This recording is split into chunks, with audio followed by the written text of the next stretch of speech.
behind, the fog did not merely roll into the valley of Blackwood Creek, it exhaled, a heavy, wet breath that clung to the jagged hemlocks and the rotting eaves of the houses like a shroud seeking a body. Jessica Calloway had arrived in this corner of rural New England in the waning days of October, when the sun was a pale, bruised coin, and the wind carried the scent of wet earth and dying leaves. She was 24 years old, her life packed into 27 cardboard boxes and the trunk of a sedan that groaned under the weight of her transition from the cacophony of the city to the suffocating silence of the country. The house she had rented was a tall, narrow Victorian that seemed to lean away from the road, its windows like cataract-filmed eyes staring out at the encroaching woods. It was isolated, miles from the nearest neighbor, a place where the silence was not an absence of sound but a presence of something heavy and ancient. In the first week, the disturbances were so subtle that Jessica could dismiss them as the eccentricities of an old house. She would place her keys on the kitchen counter and find them 10 minutes later on the mantel in the living room. She would hear the slow, rhythmic creak of a floorboard in the hallway above her, only to find the upstairs empty and bathed in the cold, gray light of evening. But then the shadows began to change. They did not behave as shadows should. When she stood in the kitchen, the light from the single overhead bulb cast her shadow against the pantry door, but the silhouette would linger for a heart-stopping second after she moved, a dark stain that seemed to peel itself away from the wood with agonizing slowness.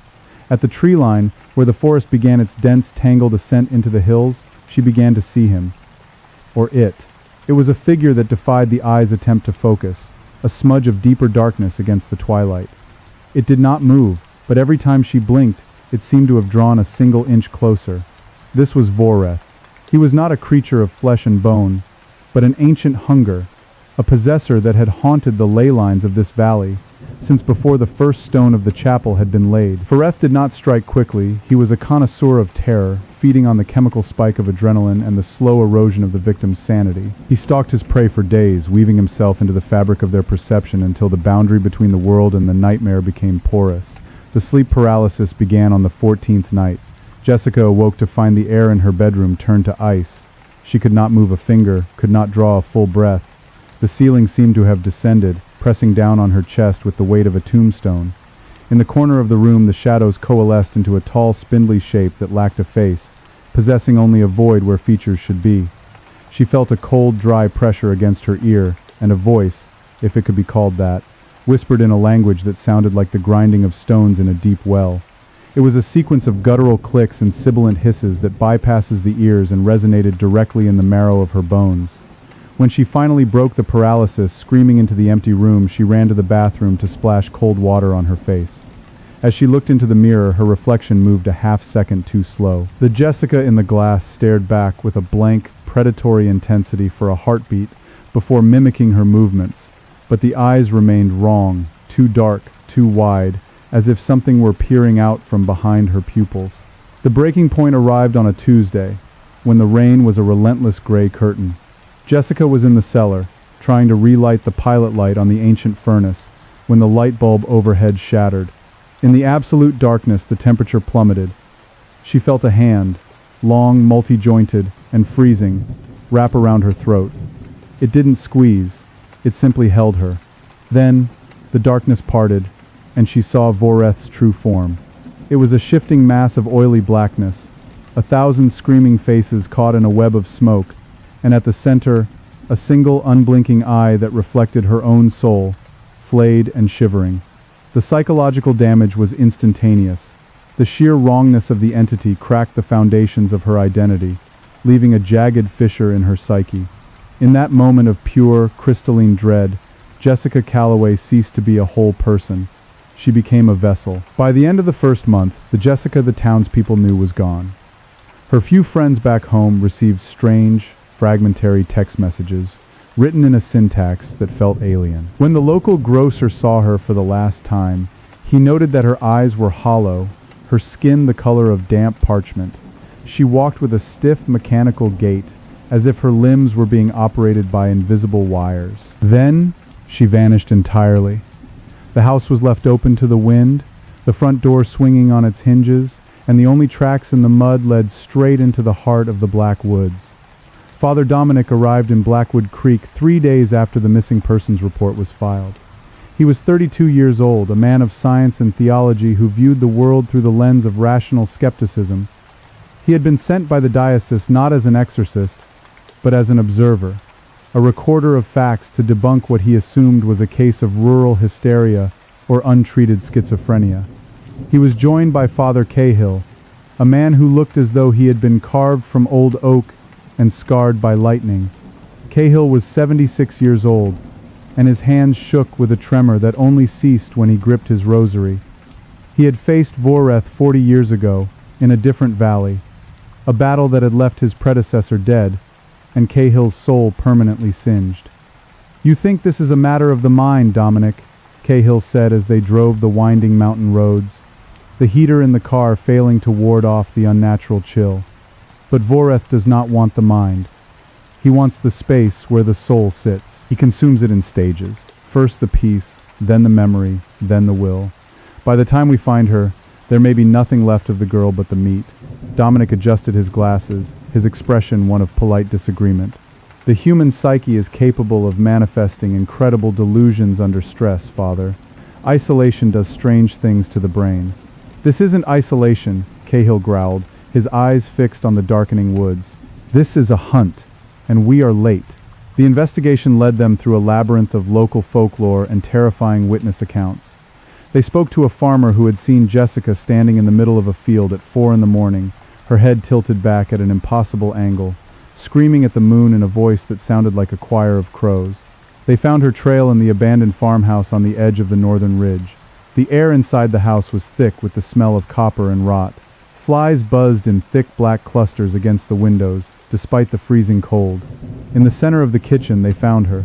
Jessica was crouched on top of the refrigerator, her fingers digging into the metal. Her hair was matted with filth, and her fingernails were broken and bleeding. For one fleeting second, the blackness in her eyes receded, and the real Jessica looked out. "Please," she wheezed, the sound tearing at her throat. "It's so cold. Make it stop."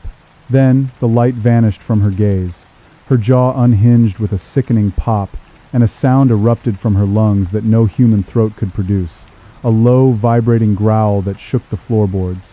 She launched herself at them with the speed of a striking viper. Dominic was thrown backward, his head cracking against the wall, while Cahill stood his ground, brandishing a silver crucifix. The demon in Jessica's body recoiled, hissing as if the very air around the cross were caustic. They managed to retreat, bolting the door behind them as the wood began to splinter under the force of her blows. Dominic sat in the dirt outside, gasping for air, his skepticism shattered like the light bulb in Jessica's cellar. That was not a delusion," he stammered. "No," Cahill said, wiping blood from a scratch on his cheek. "That was the shadow of a god that should have stayed buried. But we found her in time. The soul is still there, pinned under the weight of him. We need to move." Now Cahill knew they couldn't perform the rite in the farmhouse. The ground was too tainted. They needed consecrated earth. On the edge of town sat an old, deconsecrated chapel, a stone structure built in the 1700s that still retained a faint, residual holiness in its foundations. Cahill had spent the last 48 hours preparing it, laying down circles of salt mixed with blessed ash and carving ancient protective sigils into the door frames.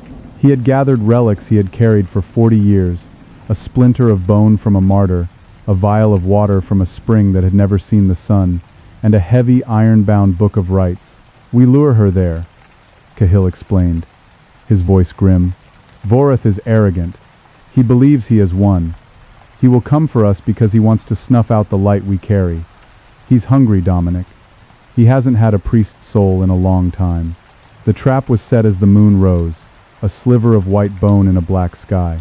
They waited in the chapel, the only light coming from 12 beeswax candles arranged in a circle. The silence was absolute until the heavy oak doors creaked open. Jessica walked in. She was no longer lunging or screaming. She walked with a terrifying, regal calm, her feet bare on the cold stone. Voreth did not hide. He looked out through her eyes, mocking them with a smile that stretched Jessica's lips until they bled. "The old man and the boy," the demon said, the voice echoing from every corner of the chapel simultaneously. "One smells of rot and the other of fear. Which shall I break first?" The rite began. Cahill's voice rose in a powerful rhythmic Latin, the words acting as a physical weight in the room. The air grew thick, the candlelight flickering violently as if blown by a gale. Voreth laughed, a sound like glass breaking. He began to speak, peeling back the layers of Dominic's mind. He spoke of the young priest's secret doubts, the night he had looked at the Eucharist and felt nothing but the taste of bread. He showed Dominic a vision of his own future. A long, lonely life ending in a cold hospital room, forgotten by a God who was nothing more than a fiction created to stave off the dark. Dominic's voice faltered. The walls of the chapel seemed to bleed, the stone turning into raw, pulsing meat. He saw his parents, dead and decaying, reaching out for him from the floorboards.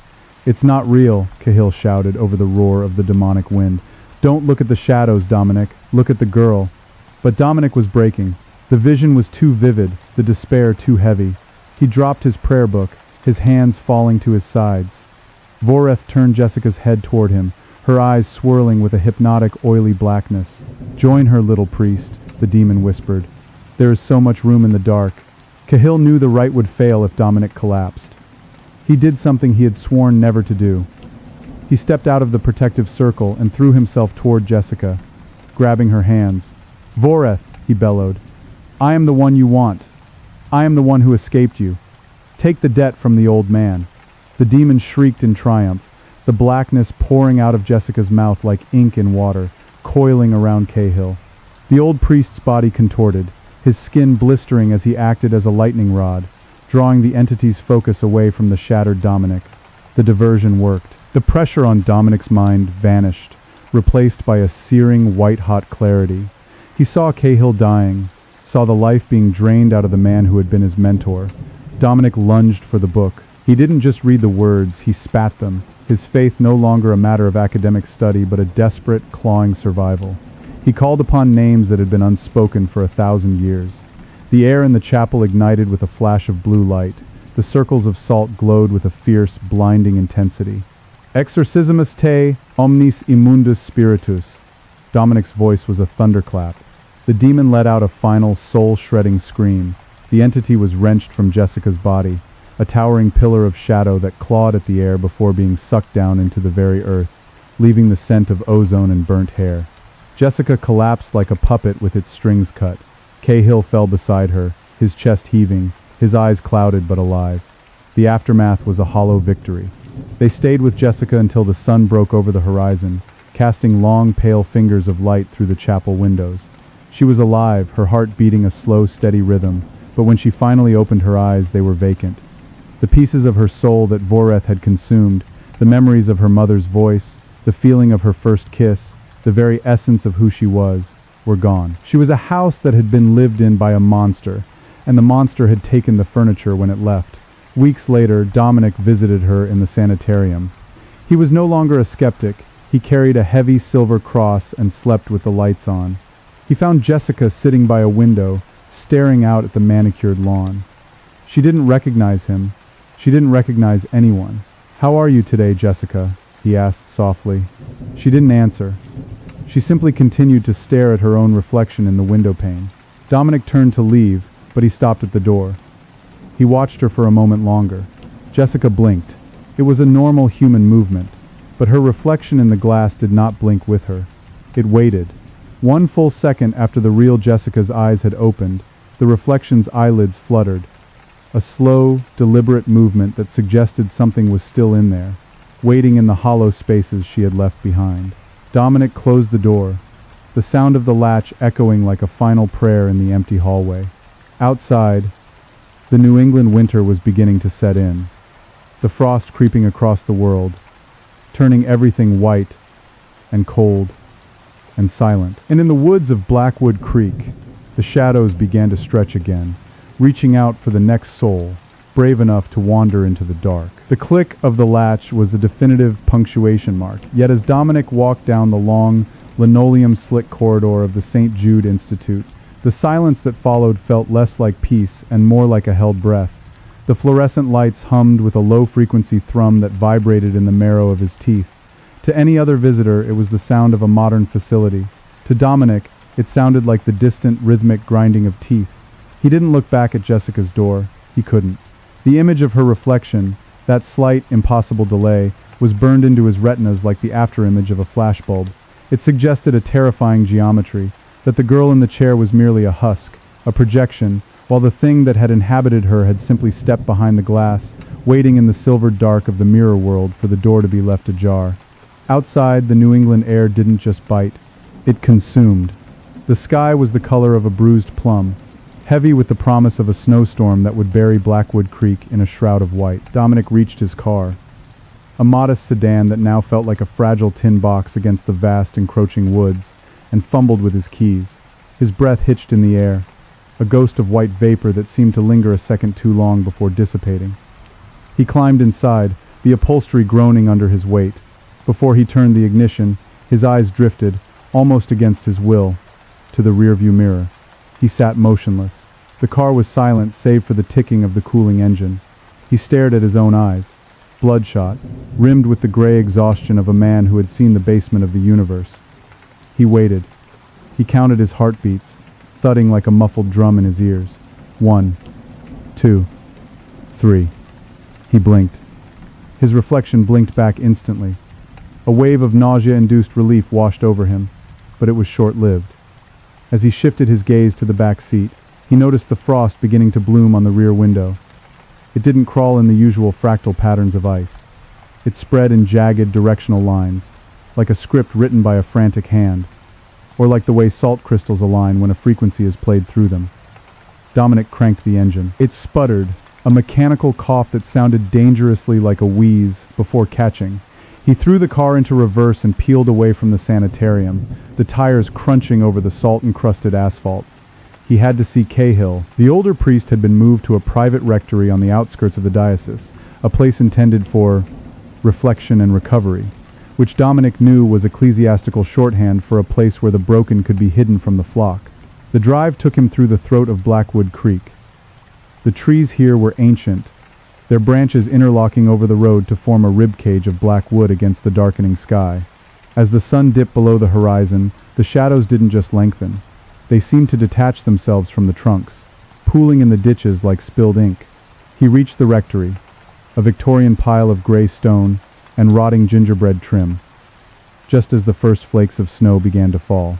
They weren't soft, they were hard, crystalline shards that rattled against his windshield like skeletal fingernails. The interior of the rectory smelled of beeswax, damp wool, and something sharper, the metallic tang of old blood. He found Cahill in a room filled with the orange, flickering glow of a dozen oil lamps. The electricity had been cut, or perhaps Cahill simply refused to trust it. The old man was wrapped in a heavy wool blanket, sitting by a fireplace that threw more smoke than heat. His face was a map of ruin. The skin around his eyes was translucent, revealing the blue-black veins beneath, and his hands, once steady enough to hold the host without a tremor, now shook with a persistent, rhythmic palsy. "You saw her," Cahill said. It wasn't a question. His voice was a dry rattle, like dead leaves skittering across a tombstone. She's not there, Father," Dominic said, taking a seat on a wooden stool that felt uncomfortably like a kneeling bench. "It's like looking into a well that's gone dry.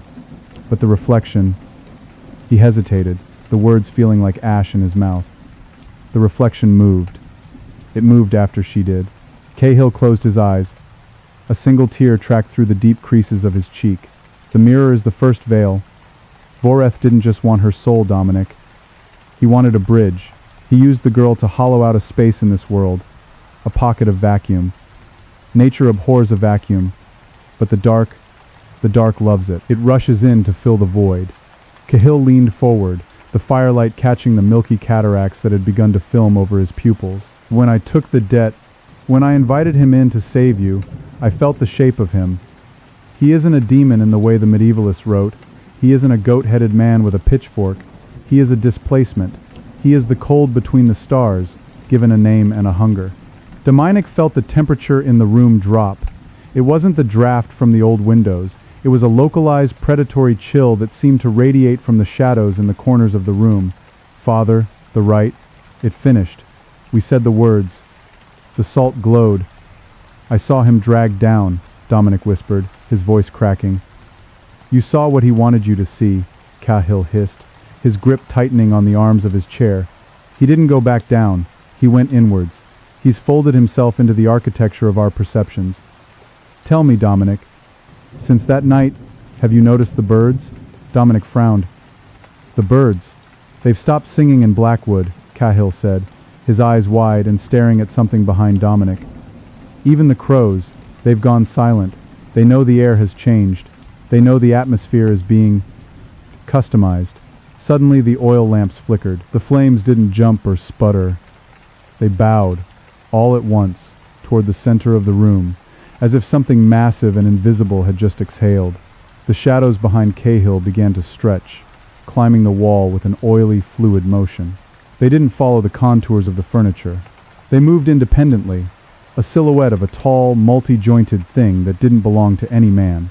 Dominic stood up, his hand flying to the silver cross beneath his coat. Father, look behind you. Cahill didn't turn. He simply smiled, a horrific, tragic expression. I don't need to look, Dominic. I can feel him. He's been standing there since I woke up this morning. He's whispering the names of everyone I've ever confessed. He's telling me their sins, and he's telling me how they taste. The shadow on the wall leaned over Cahill's shoulder. It had no face, only a void where features should be, but it produced a sound, a low, wet clicking, like a swarm of insects trapped in a throat. Go to the cellar, Cahill commanded, his voice suddenly booming with a remnant of his old authority. In the floorboards, under the third crate of hymnals, there is a box. It's wrapped in lead and bound with the hair of a suicide. Do not open it here. Take it to the farmhouse, the one where we found her. The farmhouse? Father, that place is a charnel house. It is the anchor, Cahill barked, coughing violently, a fleck of black bile landing on his lip. The veil is thinnest there. If you want to stop the reflection from stepping out of the glass, you have to break the mirror where it was first cast. Go, before he realizes you've seen him. Dominic backed away, his heart hammering against his ribs like a trapped bird. As he reached the door, he saw the shadow's long, spindly fingers, shadows of fingers, really, reach out and gently stroke Cahill's throat. The old priest shivered, but he didn't scream. He looked at Dominic with a terrifying pity. And Dominic paused, his hand on the cold iron handle of the door. Don't look in any mirrors, not even the ones in your own eyes. Dominic bolted. He ran through the dark hallways, the floorboards screaming under his boots. He reached the cellar stairs, the air down there smelling of ancient dust, and something sweet, like rotting peaches. He found the crate, his fingers bleeding as he tore at the splintered wood. He found the box. It was heavy, unnaturally so, and the lead wrapping felt oily to the touch. As he scrambled back up the stairs, he heard a sound from the room above. It was Cahill. He was laughing, but it wasn't Cahill's laugh. It was the sound of a choir of crows, a cacophony of caws and shrieks that echoed through the vents of the old house. Dominic didn't look back. He burst out into the night. The snow was a white wall now, erasing the world. He got into the car, the lead-wrapped box sitting on the passenger seat like a leaden heart. He put the car in gear, but as he turned the steering wheel, his eyes caught the side view mirror. There, standing in the snow behind the car, was Jessica. She was wearing her thin hospital gown, her feet bare in the freezing slush. She wasn't moving. She was just standing there, her head tilted at that impossible angle. But she wasn't looking at the car. She was looking at the air right next to her, whispering to someone who wasn't there. Or perhaps to someone Dominic simply couldn't see yet. He floored the accelerator, the tires spinning in the fresh snow before gripping. He surged forward, the headlights cutting weak yellow tunnels into the blizzard. He had to get to the ridge. He had to get to the farmhouse. But as he drove, he realized the heater wasn't blowing warm air anymore. It was blowing a scent, the smell of copper, rot, and the freezing, sterile wind of a place that had never known a sun. And from the passenger seat, inside the lead-wrapped box, something began to tap, tap, tap, tap. Rhythmic, patient, a finger against the lid, asking to be let in, or out. The tapping wasn't merely a sound, it was a tactile intrusion, a vibration that traveled through the seat upholstery and into Dominic's marrow. It was syncopated, a Morse code of the damned, delivered with the heavy, wet thud of something that lacked the grace of living bone. Tap, tap, tap, tap. Dominic's knuckles were white as he gripped the steering wheel, his hands shaking so violently that the car drifted toward the edge of the road. The tires screamed as they kissed the slushy shoulder, kicking up a spray of gray sleet. He corrected the steering, his breath coming in ragged, shallow plumes that hung in the freezing air of the cabin. The heater was no longer blowing air. It was exhaling a dry, alkaline breath that tasted of crushed limestone and ancient, stagnant water. The scent of copper, bright, sharp, and metallic, thickened until he could feel it coating the back of his throat like a layer of foil. He glanced sideways at the box. The lead wrapping was dull, absorbing the weak amber light from the dashboard. The hair, the coarse black strands of the suicide, seemed to twitch. In the oscillating shadows, it looked less like a binding and more like a nest of dormant spiders, sensing the proximity of heat. The lead itself was beginning to deform. Small convex bumps appeared on the surface from the inside, as if the thing within were pressing a finger, or a tongue, against the metal, testing the strength of its cage. "Ignore it," Dominic hissed, his voice sounding foreign even to his own ears. "It's a trick of the mind, a displacement." But the mind was exactly what was being colonized. As he drove deeper into the throat of Blackwood Creek, the geography of the road began to shift. The trees, those ancient sentinels of rot, didn't just line the path, they seemed to lean inward, their frost-shattered branches interweaving to create a tunnel of jagged lace. The snow, which had been falling in chaotic swirls, began to take on a terrifyingly orderly motion. The flakes didn't drift, they marched. They formed geometric patterns in the air, hexagonal lattices that shimmered with a pale, bioluminescent violet. It was the customization Cahill had warned him about. The environment was being rewritten, the laws of physics being edited to accommodate a guest that did not belong to the three dimensions of man. The radio, which had been dead for miles, suddenly crackled to life. There was no music, no DJ, only the sound of a heavy, rhythmic breathing, a wet, labored inhalation that seemed to draw the very oxygen out of the car. Between the breaths, a voice emerged from the static. It wasn't a voice made of vocal cords, it was a collage of sounds, the snap of a dry twig, the hiss of a boiling kettle, the wet slap of a butcher's knife on wood.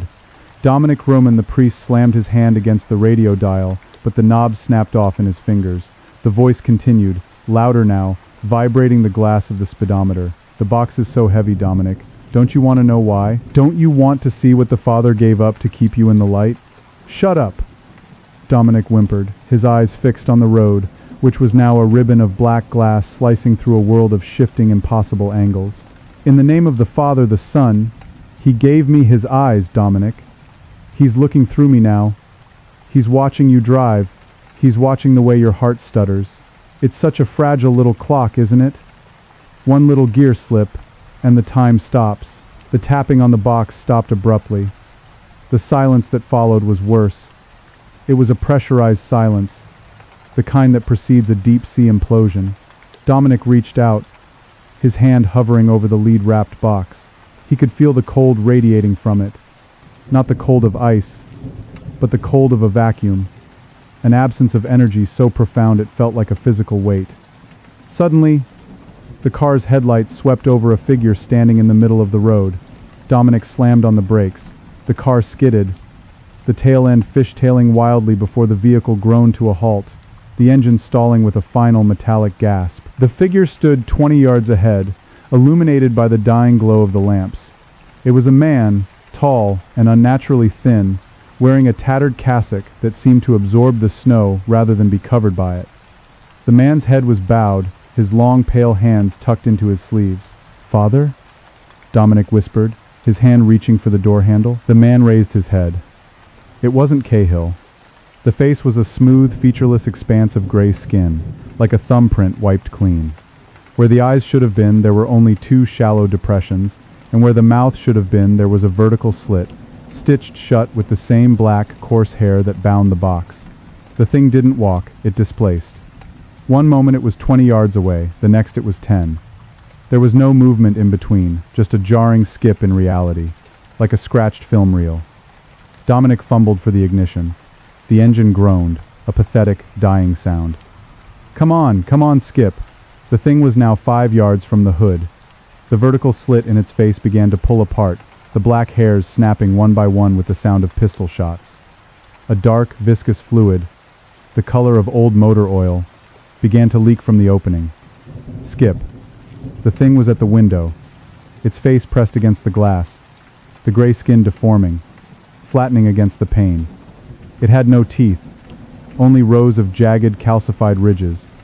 It didn't scream. It just exhaled, and the glass began to frost over from the outside in the shape of a human hand. A hand with too many joints, reaching for the lock. Dominic grabbed the lead-wrapped box and hugged it to his chest. The lead was warm now, pulsing like a feverish brow. "Get away!" he roared, clutching the silver cross he wore around his neck until the edges bit into his palm. "By the blood of the covenant, I command you!"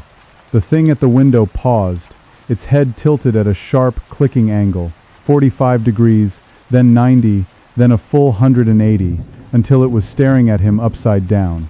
The vertical slit in its face widened, and a sound came out. Not a voice, but the sound of Dominic's own mother, dead 10 years, humming a lullaby he hadn't heard since he was 5. The sound broke him.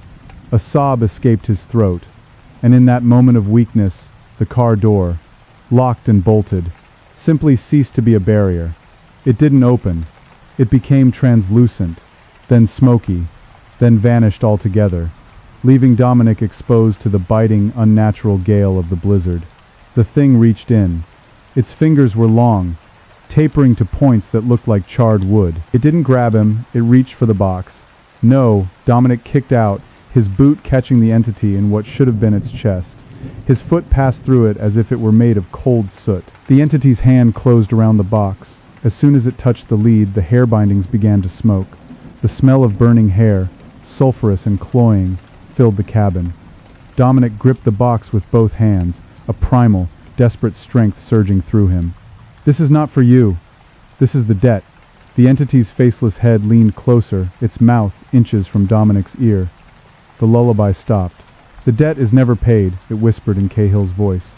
"It is only refinanced." With a violent jerk, the entity pulled. Dominic was dragged halfway out of the car, his knees scraping against the jagged ice of the road. The cold was a physical assault, a million needles of frost stitching his skin to the air. Just as the box was about to be wrenched away, a flash of white light erupted from the woods to the left. It wasn't a natural light. It was a searing, magnesium-bright flare that smelled of ozone and incense. A figure emerged from the tree line, a woman, her hair a wild halo of white, wearing a heavy deerskin coat stained with dark, ritualistic symbols. She held a staff of rowan wood, the tip of which was glowing with a fierce, unstable energy. She didn't speak. She slammed the staff into the frozen ground. A shock wave of heat rippled across the road. The entity shrieked, a sound like grinding metal, and recoiled, its form flickering like a dying candle. It dissolved into a cloud of black motes that were instantly swept away by the wind. Dominic collapsed onto the slush, the lead box still clutched to his chest. He gasped for air, his lungs burning. The woman approached him, her boots crunching rhythmically on the ice. She looked down at him with eyes that were a piercing, unnatural blue, the color of a gas flame. "You're late, priest," she said, her voice like gravel in a silk bag. "The farmhouse is already beginning to breathe. If you don't get that box to the cellar within the hour, the reflection won't just be in the mirrors anymore. It'll be in the rain. It'll be in the blood in your veins."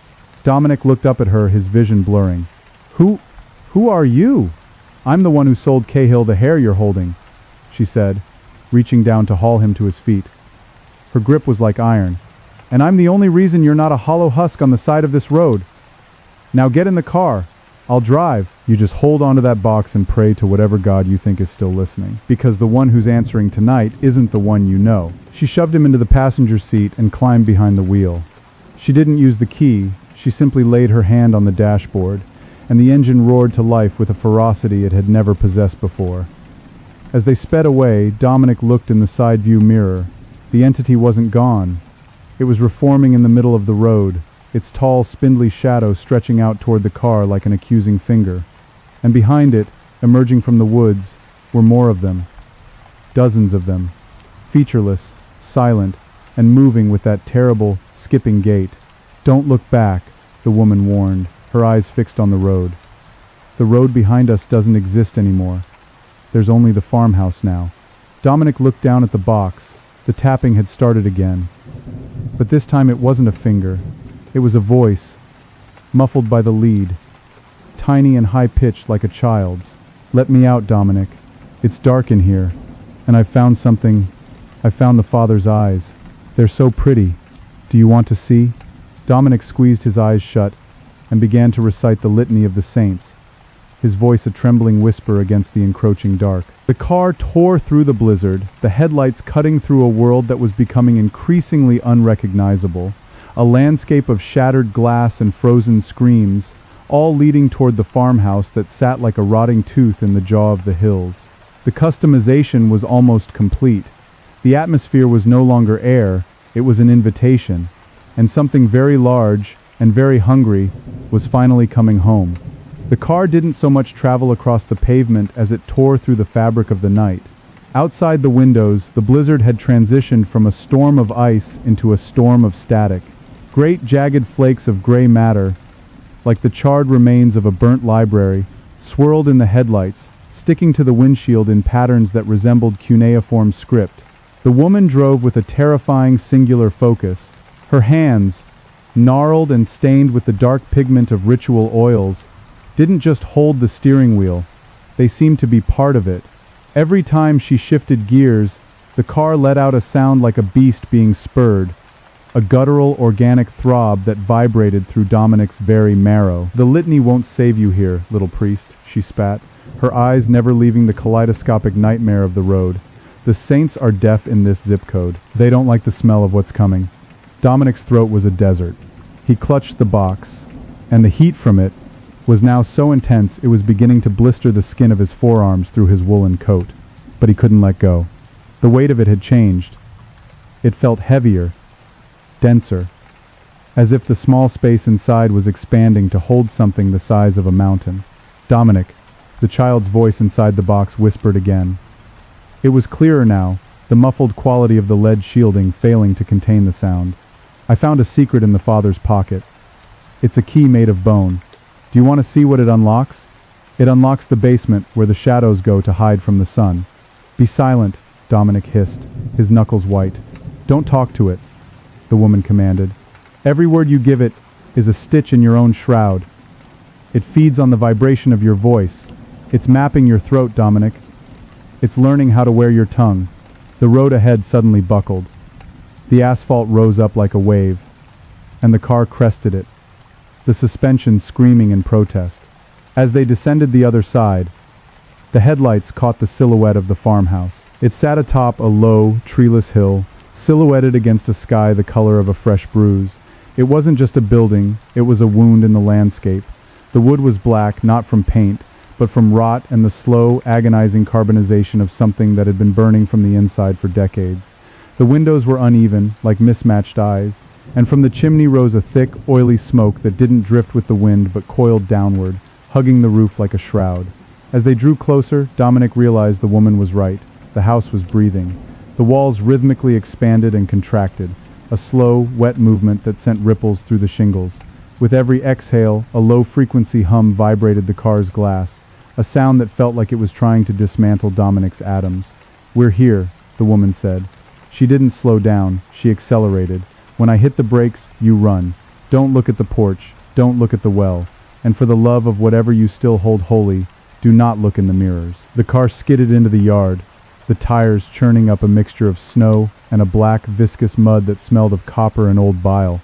The woman slammed the car into park, and the engine died with a sound like a heart stopping. The silence was instantaneous and deafening. "Go!" she shouted, shoving him toward the passenger door. Dominic stumbled out. The air outside was thick, pressurized, and tasted of ozone and wet feathers. He hugged the lead box to his chest, his boots sinking into the yielding, spongy earth. The ground felt less like soil and more like muscle, soft, warm, and pulsing. He ran toward the porch. Out of the corner of his eye, he saw the well in the center of the yard. The stone rim was draped in long, wet tresses of black hair, the same hair that bound the box. It was overflowing, a slow tide of the dark fluid spilling over the side, carving deep, steaming trenches in the snow. Skip. Suddenly, he was at the base of the porch steps. The wood was slick with a translucent slime. He glanced back, a fatal mistake. The woman was still in the car, but she wasn't moving. She sat perfectly still, her hands still on the wheel, and behind the car, the dozens of featureless figures had reached the edge of the yard. They didn't cross the property line, they simply stood there, a silent gray audience, their heads all tilted at that same impossible, clicking angle. "Elara!" Dominic yelled, the name coming to him from a place of sudden, instinctive recognition. "Come on!" The woman turned her head. Her face was pale, her gas flame eyes wide with a terrible realization. "I can't, Dominic." The reflection, it got to the glass first. Dominic looked at the car's windshield. In the reflection, the woman wasn't sitting in the car. She was standing in the middle of the yard, her skin being peeled back by invisible hands, her body being unmade into a pillar of salt and ash. As he watched, the real woman in the driver's seat began to crack. Her skin didn't tear. It splintered like dry porcelain. A single crystalline tear rolled down her cheek before her entire head slid off her shoulders, shattering into 1,000 gray shards on the upholstery. A sob of pure, unadulterated terror broke from Dominic's throat. He turned and scrambled up the porch steps. The front door of the farmhouse was already open. It didn't lead into a hallway. It led into a throat. The walls of the foyer were lined with a wet pinkish membrane that glistened in the ambient, sourceless light. The floorboards were gone, replaced by a walkway of rib-like rafters that spanned a dark, churning abyss. "In here, Dominic," the voice in the box chirped, now sounding disturbingly like Dominic's own voice as a child. "The cellar is just down the gullet. Don't be afraid of the teeth. They only bite the things that still have hope." Dominic stepped onto the first rib. It groaned, a deep, resonant sound that echoed through the entire house. The breathing of the walls intensified, the membrane bulging inward, pressing against his shoulders. It was warm, feverishly warm, and it smelled of a hospital ward where the patients had been left to rot. He made his way across the rib walk, his balance precarious. Below him, in the dark, things were moving. He heard the wet slap of appendages against stone, the sound of something very large turning over in its sleep. He reached the far side of the foyer, where a door of heavy rusted iron stood slightly ajar. Above it, carved into the fleshy lintel, were words in a language that hurt his eyes to look at. A series of jagged, interlocking runes that seemed to squirm and rearrange themselves as he watched. The customization is the revelation. Dominic pushed the iron door open. It didn't creak. It sighed. Beyond lay the stairs to the cellar. They weren't made of wood or stone. They were made of teeth, thousands of them, molars and incisors and canines, all fused together into a jagged spiral descent. He began to climb down, his boots crunching on the enamel. Each step sent a jolt of phantom pain through his own jaw. The cellar was a cavernous space, far larger than the house above it should have allowed. The walls here were not membrane, but solid, unyielding lead, etched from floor to ceiling with the same black hair that bound his box. In the center of the room stood an altar, a simple slab of gray slate, upon which sat a single silver bowl. And standing behind the altar was Father Cahill. But it wasn't the Cahill Dominic remembered. This man was a hollowed-out husk. His skin was translucent, stretched so tight over his bones that it looked like it might snap. His eyes were gone, replaced by two perfectly round, polished black stones. "You're late, Dominic," Cahill said. His voice didn't come from his mouth. It vibrated out of his chest, a hollow, rattling sound. "The Father has been waiting. The debt is due, and the currency is finally here." Cahill gestured to the bowl. "Place the box inside. Let the hair drink. Let the reflection become the reality." Dominic approached the altar, his legs shaking so violently he could barely stand. The box in his hands was now vibrating with such force it was humming, a high-pitched whine that set his teeth on edge. "What's in the box, Father?" Dominic whispered. "What did you make me carry?" Cahill smiled, a slow, agonizing movement that tore the corners of his mouth. "It's not what's in the box, Dominic. It's what's not in the box. It's the piece of the world that was missing, the part that makes the nightmare make sense." Dominic looked down at the lead-wrapped package. The hair bindings were beginning to uncoil on their own, writhing like dying snakes. The lead itself was softening, turning into a thick, gray liquid that dripped onto the floor. Suddenly, the child's voice inside the box stopped. There was a moment of absolute, terrifying stillness. Then, the box opened. It didn't unfold. It blossomed. The lead and hair and wood peeled back like the petals of a black rose, revealing the contents. Dominic's breath hitched. There was no monster inside. There was no demon. There was only a mirror. A small, circular hand mirror, its glass dark and swirling with a thick, gray fog. "Look into it, Dominic," Cahill urged, his voice a seductive rasp. "See the version of yourself that the world forgot to build. See the customization." Dominic tried to look away, but his eyes were drawn to the glass by a force as inexorable as gravity. He leaned in, his face inches from the swirling fog. The fog cleared.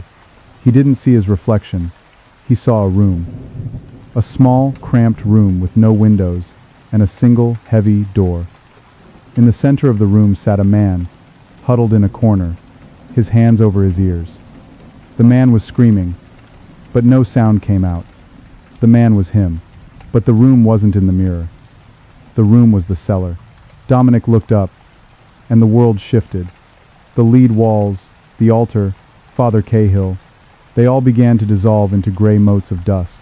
The farmhouse, the blizzard, the woman with the gas-blue eyes, they were all being sucked into the mirror.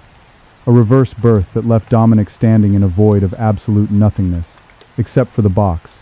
The box was still there, but it wasn't a box anymore.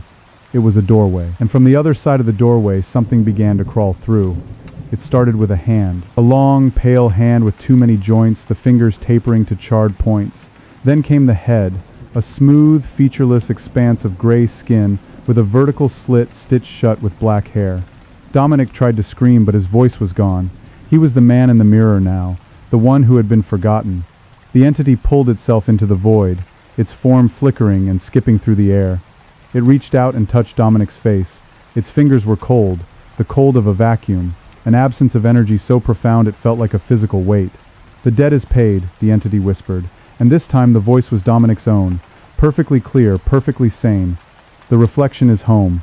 The entity's vertical slit began to tear open. The black hairs snapped one by one. Behind them there was no mouth.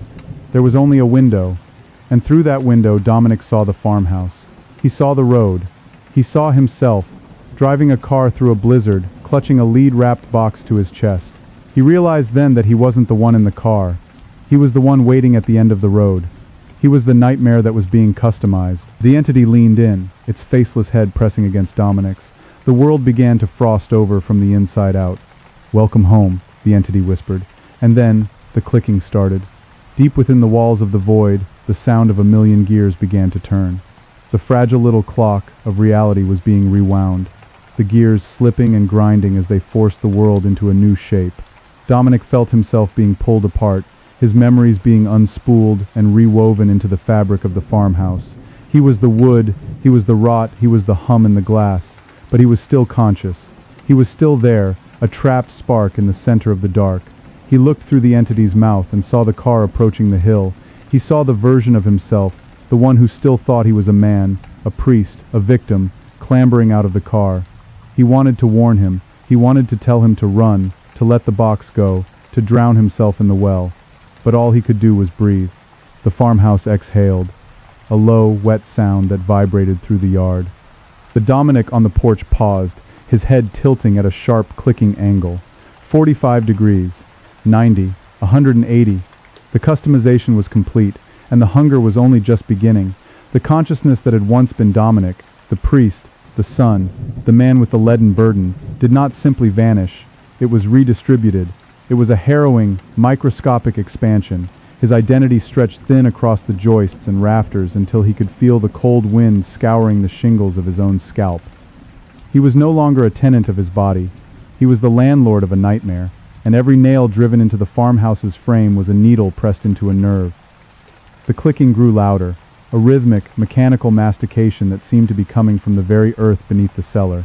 It was the sound of the great customizer's teeth, grinding the raw material of the universe into something more bespoke. Below, in the hollow of his own stomach, which was also the lead-lined cellar, the husk of Father Cahill began to move. The two polished black stones that served as his eyes didn't reflect the light. They ate it. Cahill reached out with fingers that had grown long and translucent like wax tapers, his touch trailing across the silver bowl where the mirror still pulsed with a sickly gray luminescence. "Listen to the architecture, Dominic," Cahill's voice rattled, vibrating through the floorboards that were now Dominic's ribs. "Do you hear the settling? That isn't the wood cooling. That's the digestion of your soul. It's a beautiful fit, isn't it? No gaps, no leaks, just a perfect, airtight agony. Dominic tried to scream, but the sound manifested only as a sudden, violent rattling of the window panes in the upstairs bedrooms. The glass didn't just shake, it wept. A thick, viscous frost began to crawl across the panes, forming patterns that looked like frantic, microscopic hands clawing at the air. Outside, the new Dominic, the one who had just stepped onto the porch, frozen in that impossible 180-degree posture, began to twitch. The sound of his neck snapping back into place was like dry kindling being broken over a knee. He didn't cry out. He simply exhaled a cloud of gray vapor that smelled of old incense and copper. The entity that had crawled through the mirrored doorway, the one with the window mouth, began to merge with the house. It didn't walk, it flowed, its gray, multi-jointed limbs sinking into the floorboards, its featureless head becoming the center of the foyer's ceiling. The black hairs that had bound the box now dangled from the crown molding like weeping willow branches, each one tipped with a tiny calcified hook. Dominic the house felt a surge of nauseating heat. It was the customization taking root. He felt the memories of his mother's funeral being pulled from his mind and used to insulate the attic. He felt his first confession being ground down into the mortar between the bricks of the chimney. Everything he was, everything he had ever been, was being repurposed as structural support for this impossible space. "The father is hungry, Dominic," Cahill whispered, his voice now echoing from every corner of the house simultaneously. "And a house is not a home until it has been fed." The Dominic on the porch moved. His movements were no longer human. They were the movements of a marionette whose strings were being pulled by a drunkard. He stepped over the threshold, his boots thumping on the ribwalk with a sound that made Dominic's internal organs spasm. As the new Dominic entered the throat of the foyer, the membrane walls began to salivate. A clear, acidic fluid dripped from the ceiling, sizzling as it hit the floorboards. The smell was overwhelming now, the sharp, ozone sting of a lightning strike mixed with the cloying sweetness of gangrene. "Look at him," the entity's voice, Dominic's voice, boomed through the rafters. "Look at the vessel. He carries the box, but he doesn't know the box is empty. He doesn't know he's bringing the void to the void." Dominic the house looked down through the eyes of the entity dangled from the ceiling. He saw himself, the pale, trembling priest, clutching the lead-wrapped package. He saw the terror in the man's eyes, a mirror of the terror he had felt only minutes, or was it centuries, ago. The new Dominic paused at the edge of the ribwalk. He looked down into the churning abyss below, where the things were moving. From this vantage point, Dominic, the house could see what those things were. They weren't monsters. They were discarded versions of himself. Failed customizations. Half-formed Dominics with too many limbs, or no faces, or skin made of rusted iron, all of them treading water in a sea of black bile, waiting for a piece of reality to fall so they could tear it apart. Why? Dominic's consciousness groaned, the sound manifesting as a low, mournful howl of wind in the chimney. "Because the world is a mistake, Dominic," Cahill replied, kneeling by the altar in the cellar, his black stone eyes fixed upward. "It's a rough draft, coarse, unrefined. The father doesn't want a world. He wants a masterpiece. He wants a nightmare so perfectly tailored to the dreamer that they can never wake up. You are the fabric. You are the thread. And now, you are the needle." The new Dominic took a step onto the first rib. Crunch. Dominic, the house felt his own sternum crack. A blinding white pain flared through his consciousness, followed by a terrifying cold numbness. The new Dominic took another step. Snap. A joist in the kitchen gave way, the floor sagging inward like a punctured lung. With every step the visitor took, the house, the real Dominic, was being broken and reset. The clicking of the gears intensified, a cacophony of grinding metal that seemed to be stripping the very skin off his thoughts. Suddenly, the new Dominic stopped. He looked up, his eyes locking onto the featureless head of the entity hanging from the ceiling. For a heartbeat, there was a connection, a horrific bridge of recognition between the victim and the trap. The new Dominic opened his mouth to scream, but instead of a voice, a swarm of black moths erupted from his throat. They were made of ash and burnt hair, their wings beating with a dry, papery sound that filled the foyer. They swirled around the entity, obscuring its window mouth, their tiny, needle-like legs pricking at the membrane walls. "The ritual is deviating," Cahill's voice hissed, a note of genuine alarm finally breaking through his hollow tone. The reflection is resisting. Dominic, hold the frame. Do not let the walls buckle. But Dominic, the house didn't want to hold the frame. He wanted to collapse. He wanted to fold inward until he was nothing but a splinter in the eye of God. He channeled all his remaining will into the foundation, trying to force the stones to crumble, trying to make the ribwalk snap, and drop the new version of himself into the abyss. The house groaned, a sound of tectonic agony. The walls bulged outward, the pinkish membrane stretching until it was translucent, revealing the dark, pulsing veins beneath. The floorboards shrieked as the nails began to pull themselves out, turning into jagged metallic insects that scurried toward the new Dominic. "The customization cannot be undone!" the entity screamed, its window mouth flickering with images of the blizzard, the car, the woman in the porcelain skin. "The debt is written in the marrow! The debt is the marrow!" The new Dominic dropped the box. It didn't hit the ribwalk. It hovered in the air, the lead wrapping melting away in a stream of liquid silver, the hair bindings uncoiled, lashing out like whips, striking the membrane walls and leaving charred, smoking welts. Inside the box, the mirror didn't just show a room anymore. It showed a hole, a perfect, circular void that began to pull at the very air of the farmhouse. The moths were sucked into it first, their ash wings disintegrating into gray dust, then the acidic saliva from the ceiling, then the light. "No!" Cahill shrieked, his waxen hands clawing at the altar. "The revelation is not yet complete. The Father has not finished the stitching." The suction from the mirror void was immense. Dominic the house felt his consciousness being dragged toward that central point of nothingness. He felt the shingles being ripped from his scalp, the floorboards being torn from his ribs. But as the house began to disintegrate, something else began to emerge from the shadows of the cellar. It wasn't Cahill, and it wasn't the entity. It was the shape of the hunger itself. From the dark corners of the lead-lined room, a series of long, spindly legs, thin as needles and black as oil, began to unfold. They were followed by a body that was nothing more than a collection of gears and wet, pulsing organs, all encased in a shell of translucent bone. The great customizer. It didn't have a face. It had a loom. Where its head should have been, 1,000 silver needles were moving with impossible speed, weaving the gray fog of the void into a new, even more terrifying shape.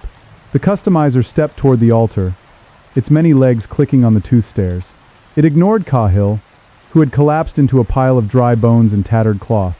It ignored the entity in the foyer. It reached out with a limb that ended in a delicate surgical pincer and grasped the hovering mirror. The void inside the mirror hummed. The customizer turned the mirror toward the new Dominic, who was frozen in terror on the shaking ribwalk. The first draft was flawed, a voice whispered, not Cahill's, not Dominic's, but a voice that sounded like the grinding of stars. Too much hope, too much memory. We must prune the soul to make room for the design.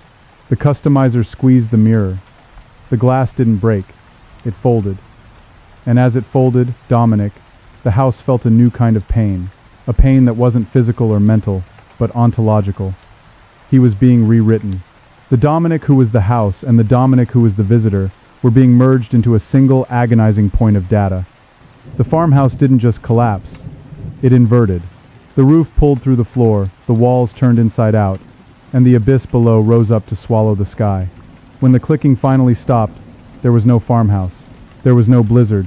There was only a vast, infinite plain of gray slate under a sky of roiling black hair. And in the center of the plain stood a single towering structure. It was a cathedral made of teeth and lead, its spires reaching up like reaching fingers. Inside the cathedral, at the very top of the highest spire, sat a man in a priest's collar. He was sewn into a chair made of his own memories. His eyes were gone, replaced by two perfectly round, polished black stones. He picked up a small circular hand mirror and looked into it. He didn't see a room, he didn't see a void. He saw a road, a car, a man clutching a lead-wrapped box. The man in the chair smiled, the corners of his mouth tearing with a wet, familiar sound. "Welcome home," he whispered. But downstairs, in the nave of the Tooth Cathedral, the front door, a door of heavy rusted iron, began to sigh. The customization was not a destination. It was a process. And the father was still hungry. The iron door did not merely swing open. It unsealed like a scab being picked from a divine wound. Dominic, perched atop his throne of calcified memories, felt the vibration of the hinges in the marrow of his own phantom legs. He was no longer a man in any sense that the word could hold. He was the nervous system of this cathedral, his consciousness stretched thin across rafters of interlocking jawbones and tapestries, woven from the very hair that churned in the sky above. The air in the nave below was thick with the scent of newness, a nauseatingly sterile aroma of unworked clay and fresh, unbruised spirit. It was the scent of the next draft. The visitors stepped onto the floor of the cathedral, and Dominic the cathedral felt the weight of those boots like a migraine behind his stone-blind eyes. Every footfall was a dull thud against the roof of his mouth. The visitor was small, a speck of shivering meat against the towering architecture of Dominic's own transmuted soul. This version of Dominic, call him the fourth draft, was different. His priest's collar was not white linen, but a band of raw, weeping skin. He didn't carry a lead-wrapped box. Instead, he dragged a heavy silver-linked chain, and at the end of that chain was a child. The child was a blur of unfinished features, a smudge of charcoal and tears that seemed to flicker in and out of existence. "Help us," the fourth draft whispered, his voice echoing up through the throat of the spire, rattling the black stone eyes in Dominic's head. The road turned into a mouth.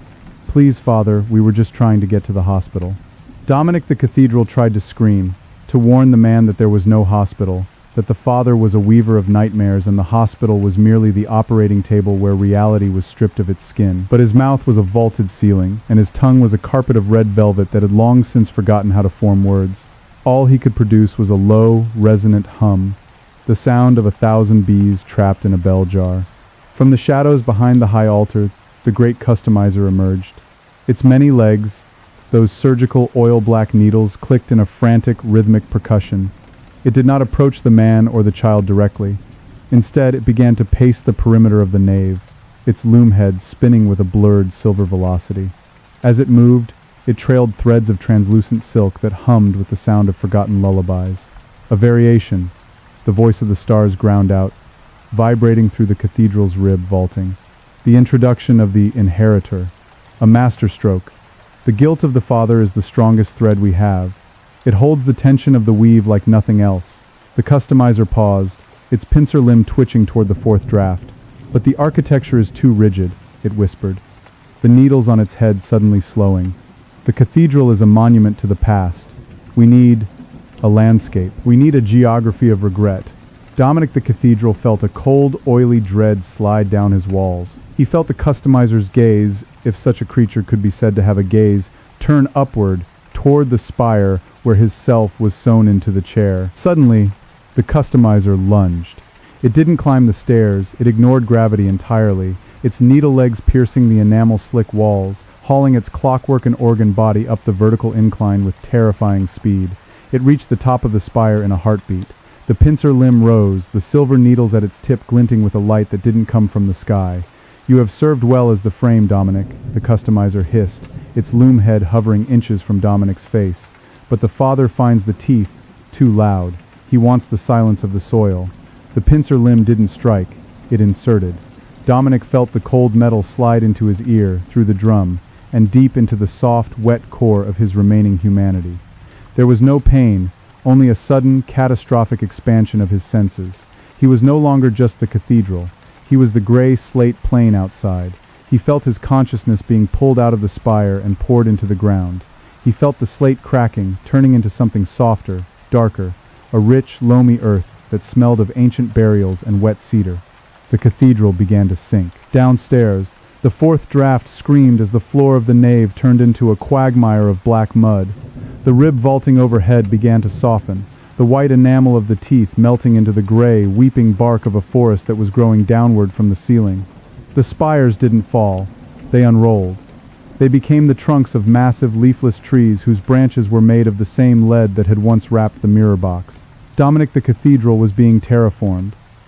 The great customizer stood in the center of the transformation, its needles dancing, weaving the sinking stones of the cathedral into the roots of this new, impossible woods. It pulled the fourth draft's chain, reeling the man and the flickering child into the center of the dark grove. "The forest of the unborn," the customizer proclaimed, its voice now sounding like the rustle of dead leaves. "A much better setting for the next act. Here the shadows have weight. Here the echoes have teeth."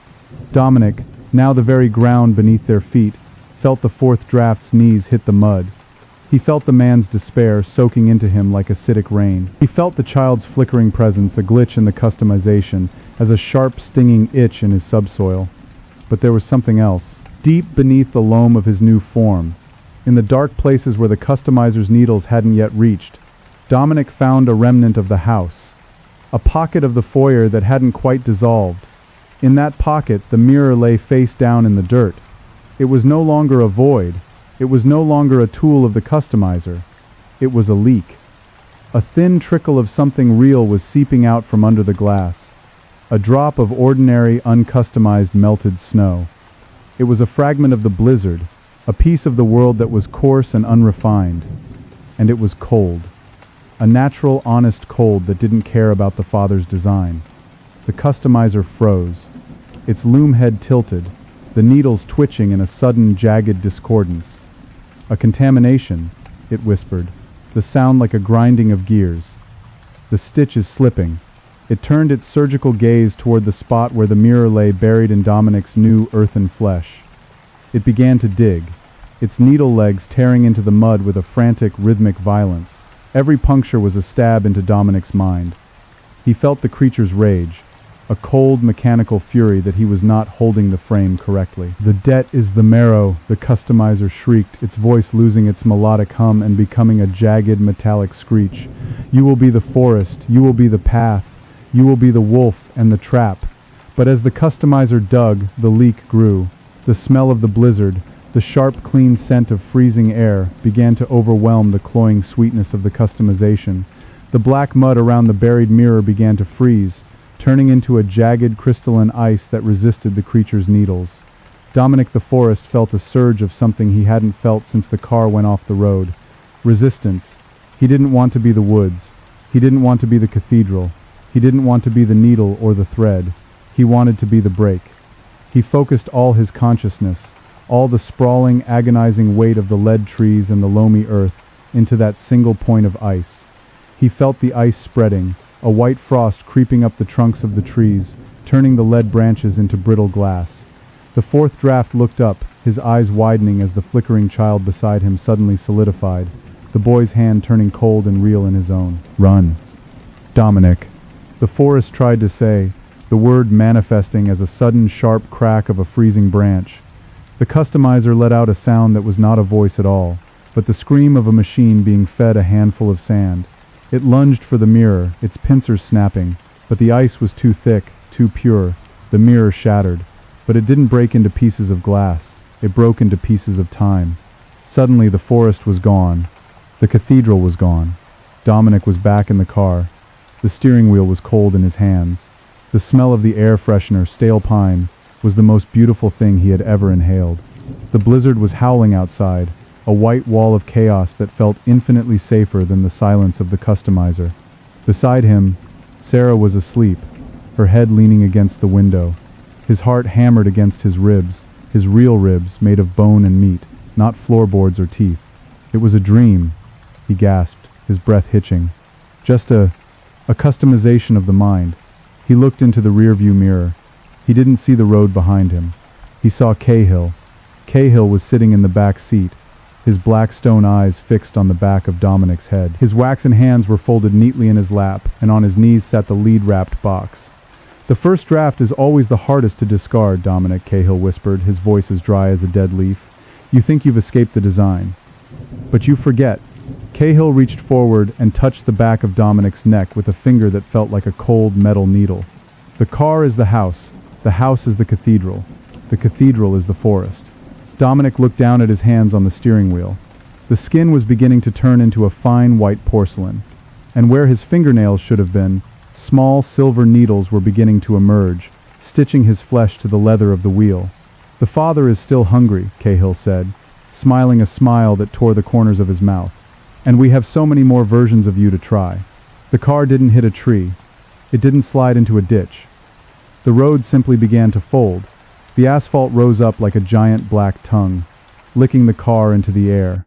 The sky of black hair descended, the strands tangling in the tires, pulling the vehicle upward into the churning dark. Dominic tried to scream for Sarah, but when he turned to look at her, she wasn't there. In her seat sat the great customizer, its loom head already spinning, weaving her memory into a new, more terrifying shape, a bridge of sighs that would lead them to the next draft. "Welcome back," the customizer whispered, its needles clicking against the glass of the dashboard. "Let's talk about the upholstery.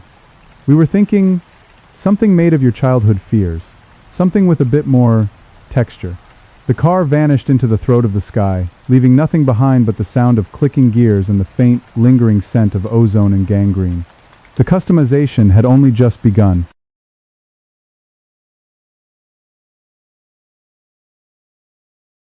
Was running clean. 6 lines, 6 distinct rhythms. No lean. 317 arrived like a held breath releasing. June felt it, not as a sound, not as a physical sensation, but as the passing of a pressure she had been living inside for 4 days and had stopped noticing because pressure, sustained long enough, begins to feel like the normal weight of air. It lifted. Fractionally. Incrementally. The way dawn arrives not as an event, but as a slow recalibration of the dark. In the monitoring station, the overnight technician watched the screens. 6 lines converged. Held. And separated again, cleanly, completely, each one returning to its own independent rhythm, without hesitation, without the leaning afterimage that had been Paul's readout for the past 24 hours. He sat back in his chair. He made a note in the log. 3:17 a.m. Standard convergence event. All readouts returned to baseline. No anomalies recorded. He looked at the screens for a long time. He did not call anyone. Marcus woke up on his back in his bed at 3:18 with the particular clarity of coming up from something deep, the full body alertness of surfacing, every sense sharp and immediate in the dark. He lay still and listened. The ventilation hummed. He waited for the breathing, that low, slow, immense respiration that had followed him through 3 years of the same road and the same valley and the same gray sky. Silence. Not the pressurized silence of before. Not the dense, occupied quiet of something listening. Just silence.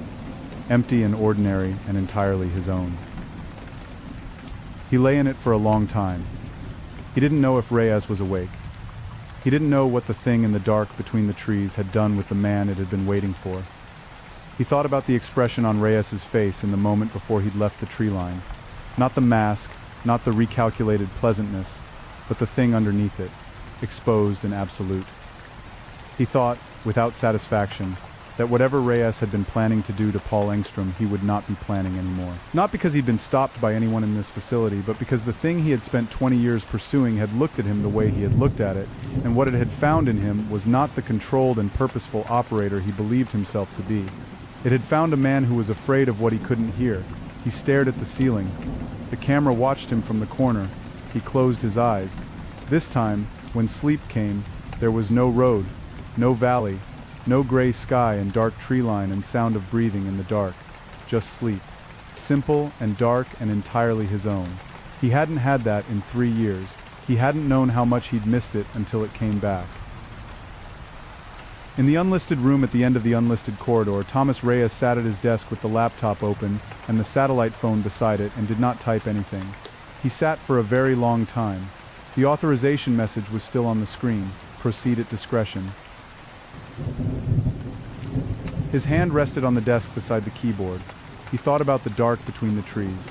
He thought about the pressure of something vast pressing back against his palm from the other side of a wall. He thought about 20 years of work and funding and programs and studies and participants, and the architecture of purpose he had built around himself, and what it felt like to have that architecture look through rather than it seen past, the way you saw past a window to whatever was outside it. He thought about You Were the Door. He closed the laptop. He sat in the dark for a long time. Then he picked up the satellite phone and dialed a number that wasn't in the study documentation. "It's Reyes," he said when it connected. "I need to speak to the oversight committee." A pause. "No, tonight." It can't. Another pause. Tell them Project Stillwater is being suspended. He looked at the wall. Tell them we made contact. He paused. Tell them it made contact first. He ended the call. He put the phone down. He looked at his hand, the palm, the skin of it, the place where something had pressed back. He pressed it flat on the desk. He held it there. The room was quiet. Nothing pressed back. Chapter 6. Morning. They were not told they could leave. June made the decision anyway. She made it at 4 a.m., sitting on the floor of Paul's room with her back against the wall, and Voss in the chair by the desk, and Paul sleeping the deep, clean sleep of someone returned to themselves. She made it the way she made most decisions, by working through the problem until the answer was the only thing left standing. They were 40 feet underground in a classified facility with no cell signal and no external communication, and a government oversight officer somewhere in the building who had just had the most significant crisis of his professional and possibly personal life.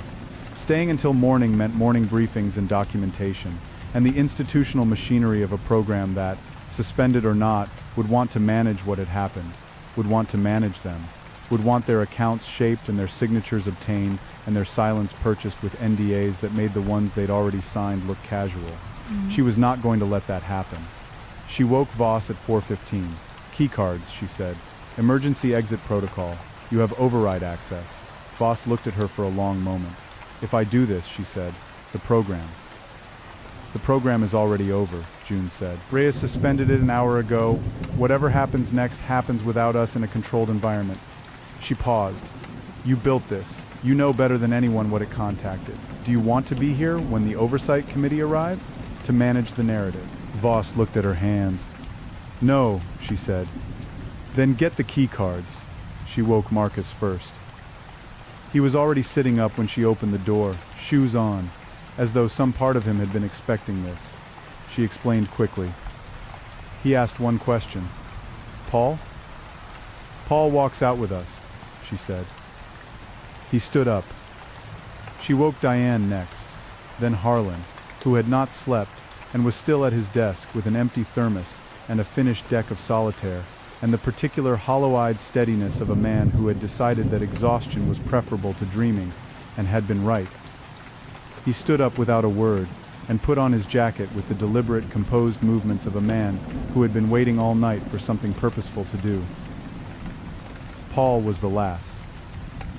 She went back to room 4 and sat on the edge of the bed and said his name quietly, and he woke the way people wake when they have slept genuinely and well, gradually, with warmth. The slow reassembly of a consciousness returning to its own architecture and finding everything where it had left it. He looked at her. He looked at the ceiling. He looked at his hands. They're gone, he said. Not the patches. She understood what he meant. The frequency, the signal, the weight of something vast moving through him like current through a wire. Yes, she said. He lay there for a moment with the expression of someone taking inventory, checking each room of themselves, finding the lights on, finding everything present in their own. I feel like myself, he said, with a quiet wonder that was one of the saddest and most relieving things June had ever heard. Good, she said. Get your shoes on. We're leaving. Voss met them in the corridor at 4:40 with 2 key cards and the look of a woman who had packed nothing because she wasn't planning to come back. She led them down a maintenance corridor June hadn't known existed, past the humming infrastructure of the facility's mechanical systems, pipes, conduit, the deep bass thrum of climate control, to a steel door at the end of a passage that smelled of concrete and old air. She swiped the card. The door opened on a stairwell. Cold air fell down it like water, real cold, the living cold of an October night above ground, carrying the smell of leaves and soil and the particular mineral clarity of New England air after midnight. June breathed it in and felt something she hadn't felt in 4 days. Not safety, not resolution. Just the simple, foundational relief of sky above her instead of 40 feet of reinforced concrete. They climbed. The exit brought them out through a utility building at the edge of a service road on the facility's property. The building was unmarked, the road was unpaved. Above them, stars, more stars than June had seen since childhood, the full dense scatter of a rural sky without light pollution, enormous and indifferent and entirely present. They stood in the dark and breathed. Nobody said anything for a long moment. It was Harlan who broke the silence.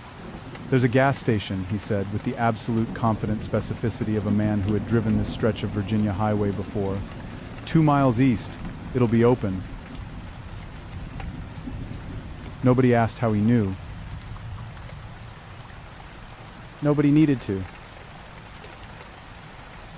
They walked. The gas station was open. It was the kind that stayed lit all night, the flat fluorescent brightness of a place that existed outside normal hours, attended by a teenage boy who looked up from his phone when they came in, registered the strange sight of 6 people arriving on foot at 5 a.m. with no cars visible, and decided, with the profound good judgment of the very young, that this was not his problem. June used the payphone outside. She hadn't known payphones still existed and was grateful in a way that felt almost religious to call a car service. Marcus bought coffee. Harlan bought everything in the hot case and distributed it without asking who wanted what, which was exactly the right thing to do. They sat on the curb in the cold and drank gas station coffee and ate gas station food and watched the sky begin, very slowly, to change color at the eastern edge. Paul had his hands wrapped around his cup and his face turned upward. "It's still there," he said quietly. Not frightened. Informational. "I can feel it the way you feel a sound after it stops. The memory of it. The shape the air holds." He paused. "It's not gone. It was never somewhere it could go from." He looked at June. "It's just quiet now. Will it stay quiet?" He thought about it honestly. "I think it will be more careful," he said. "Now that it knows we can hear it." He paused. "I think we will be more careful too. Now that we know it's there."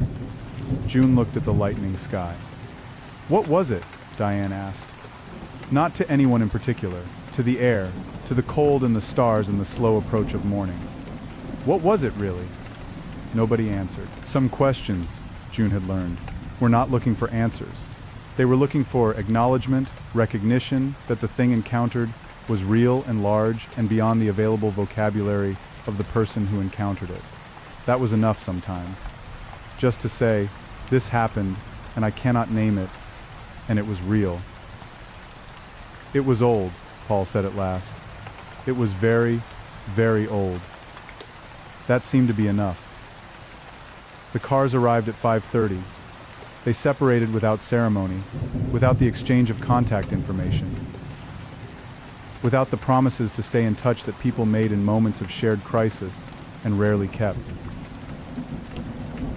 They looked at each other for a moment in the thin gray light of early morning. 6 people who had stood in the same hallway in front of the same door and heard the same breathing from the same impossible dark. And then they got into the cars and went home. June watched the facility's service road disappear behind her in the window. She didn't look back for long. She arrived home at 8 in the morning. Her apartment was exactly as she had left it, her cat asleep on the couch, the stack of unread journals on the nightstand, the half-finished cup of tea she had left on the kitchen counter the morning she'd departed, still sitting there, a faint ring dried into the inside of the mug. Ordinary things, her things, the particular texture of a life that was entirely her own. She fed the cat. She stood in her kitchen and drank a glass of water, and looked at the ordinary geometry of her ordinary walls, and let herself feel, for the first time, the full weight of what 4 days underground had been. Then she set down the glass, and picked up her cat, and sat on the couch, and was very still for a long time.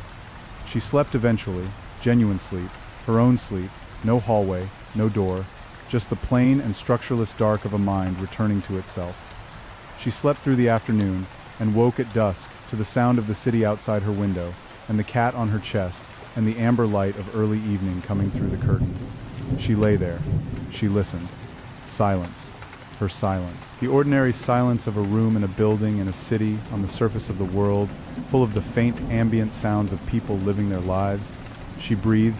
She thought about Paul's words. It's not gone. It was never somewhere it could go from. She thought about the door the way it had swung open, the light that was not light, the breathing that filled the hallway like a tide. She thought about Reyes on the phone in the dark, saying it made contact first. She sat up. The cat jumped down. She looked around her apartment, her books, her journals, her research notes pinned above the desk. The ordinary accumulated evidence of a life built around the study of the brain and everything the brain produced. She looked at the lamp in the corner of the room, the one she'd had since graduate school, a second-hand thing with a slightly loose connection that caused it to flicker occasionally when a truck went past outside. It was flickering now. She sat very still. No trucks outside. She would have heard one. The flicker came again, slow, rhythmic. A pattern she recognized not consciously, not immediately, but in the deeper register of a mind that had spent 4 days tuned to a frequency it was not designed to receive. 3 beats. Pause. 3 beats. Pause. The same rhythm as the EEG convergences. 3:17 in the morning. Every night. Exactly. She looked at the lamp for a long time. She did not look away. She did not pretend she didn't recognize it. She reached over to her nightstand and picked up the notepad she used for research observations. She uncapped her pen. She sat in the flickering amber light of her corner lamp and she wrote, at the top of a fresh page, 4 words. What do you want? She set down the pen. She waited. The lamp flickered once, twice, and then, in the space between one pulse of light and the next, in the fraction of a second when the room went dark before the amber returned, June Calloway felt, not heard, not saw, but felt, in the full and sourceless and unhearable way of things communicating below the level of language, one single, clear, enormous thought that was not hers. To be known. The lamp steadied. June sat in the warm, even light of her apartment and looked at the notepad and the 4 words on it and the blank space below them. She picked up her pen. She did not know, sitting there, in the ordinary amber light of a room that was hers and had always been hers, whether what she was about to do was the right thing or the wrong thing or simply the inevitable thing, the thing that had been approaching her since the first night she had stood in the hallway with her hand on the red door and felt the vastness of what waited on the other side. She pressed the pen to the page. She began to write. The report was never officially filed. Dr. Elaine Voss resigned her position 6 weeks after leaving the facility. She submitted a written account to a congressional oversight office that was classified upon receipt and has not been publicly acknowledged. She currently teaches undergraduate neuroscience at a small college in Oregon and does not speak about Project Stillwater. Thomas Reyes was reassigned to an administrative position in a different division. He submitted his resignation 4 months later. His current whereabouts are not in the public record. People who worked with him report that in his final weeks he seemed distracted, distant. The way a person is distant when they are listening to something no one else can hear. Harlan Webb went back to Richmond. He called his daughters the morning he arrived home and took them to lunch that same day. He bought the car. He sleeps 8 hours a night and reports no unusual dreams. He has not thought about the facility in a very long time, or he tells himself he hasn't, which is almost the same thing. Diane Cho returned to Portland. Her sleep paralysis stopped entirely on the 5th night after she left the facility. She does not fully understand why. She has developed a habit, since returning, of sitting quietly in the mornings before the rest of the house wakes and simply listening to the silence. She does not find it frightening anymore. She finds it, in a way she cannot adequately explain to anyone who wasn't there, inhabited. Paul Engstrom went back to his library. He shelved books and cataloged acquisitions and answered reference questions with the gentle, precise attention he had always given them. He dreamed ordinary dreams, scattered and fragmentary and meaningless in the beautiful way of ordinary dreams. He kept the notepads. He has not read them again. He keeps them in a box on the top shelf of his closet, and occasionally, in the way of things kept rather than discarded, he is glad they are there. Marcus Hale moved to a house near the coast of Maine. He runs in the mornings. He sleeps without dreaming of roads. He does not miss the valley or the gray sky or the dark tree line at the edge of his unconscious geography. He misses, sometimes, in the way you miss the absence of a sound you lived with long enough to forget it was there. The sense of something listening, the sense of not being entirely alone in the space behind his eyes. He doesn't know what to do with that. He suspects he doesn't need to. June Calloway finished her dissertation and graduated in the spring. She did not write about Project Stillwater. She wrote instead about the architecture of shared neural oscillation and the theoretical foundations of cross-mind frequency alignment in terms sufficiently academic and sufficiently dense that no one who read it understood what it was actually about. It received the highest marks in her department's history. She accepted a research position at a university in Boston and moved into an apartment on the 4th floor of a building with a view of the river. She brought the lamp from her old place. The loose connection had been repaired by then. It didn't flicker anymore. It sat in the corner of her new apartment and cast its warm, even ordinary light and gave no indication of anything other than what it was. She kept the notepad. She had filled 43 pages before she stopped. She did not stop because she wanted to. She stopped because she understood, by the 43rd page, that what she was receiving was not a message with a beginning and an end and a conclusion she could reach and then step back from. It was an ongoing transmission. It would always be ongoing. It had been ongoing, she now understood, for as long as there had been minds capable of the particular kind of stillness required to receive it. Most minds were never that still. Hers had been, once, in a room 40 feet underground with an electrode patch below her right ear.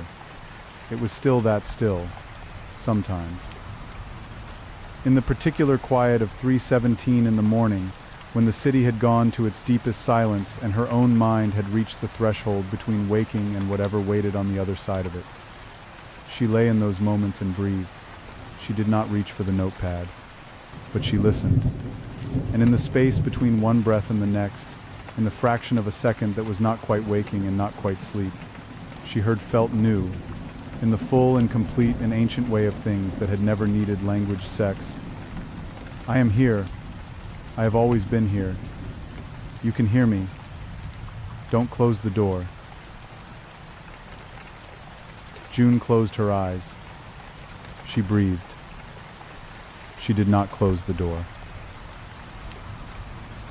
End of Project Stillwater. The Threshold program was officially terminated in November 1998. All study documentation was classified at the highest available level. The facility beneath the hills outside Roanoke, Virginia was decommissioned and sealed. The location does not appear on any publicly available map. The neural sync technology developed by Dr. Elaine Voss was never repro. Ripper's Nighttime Tales.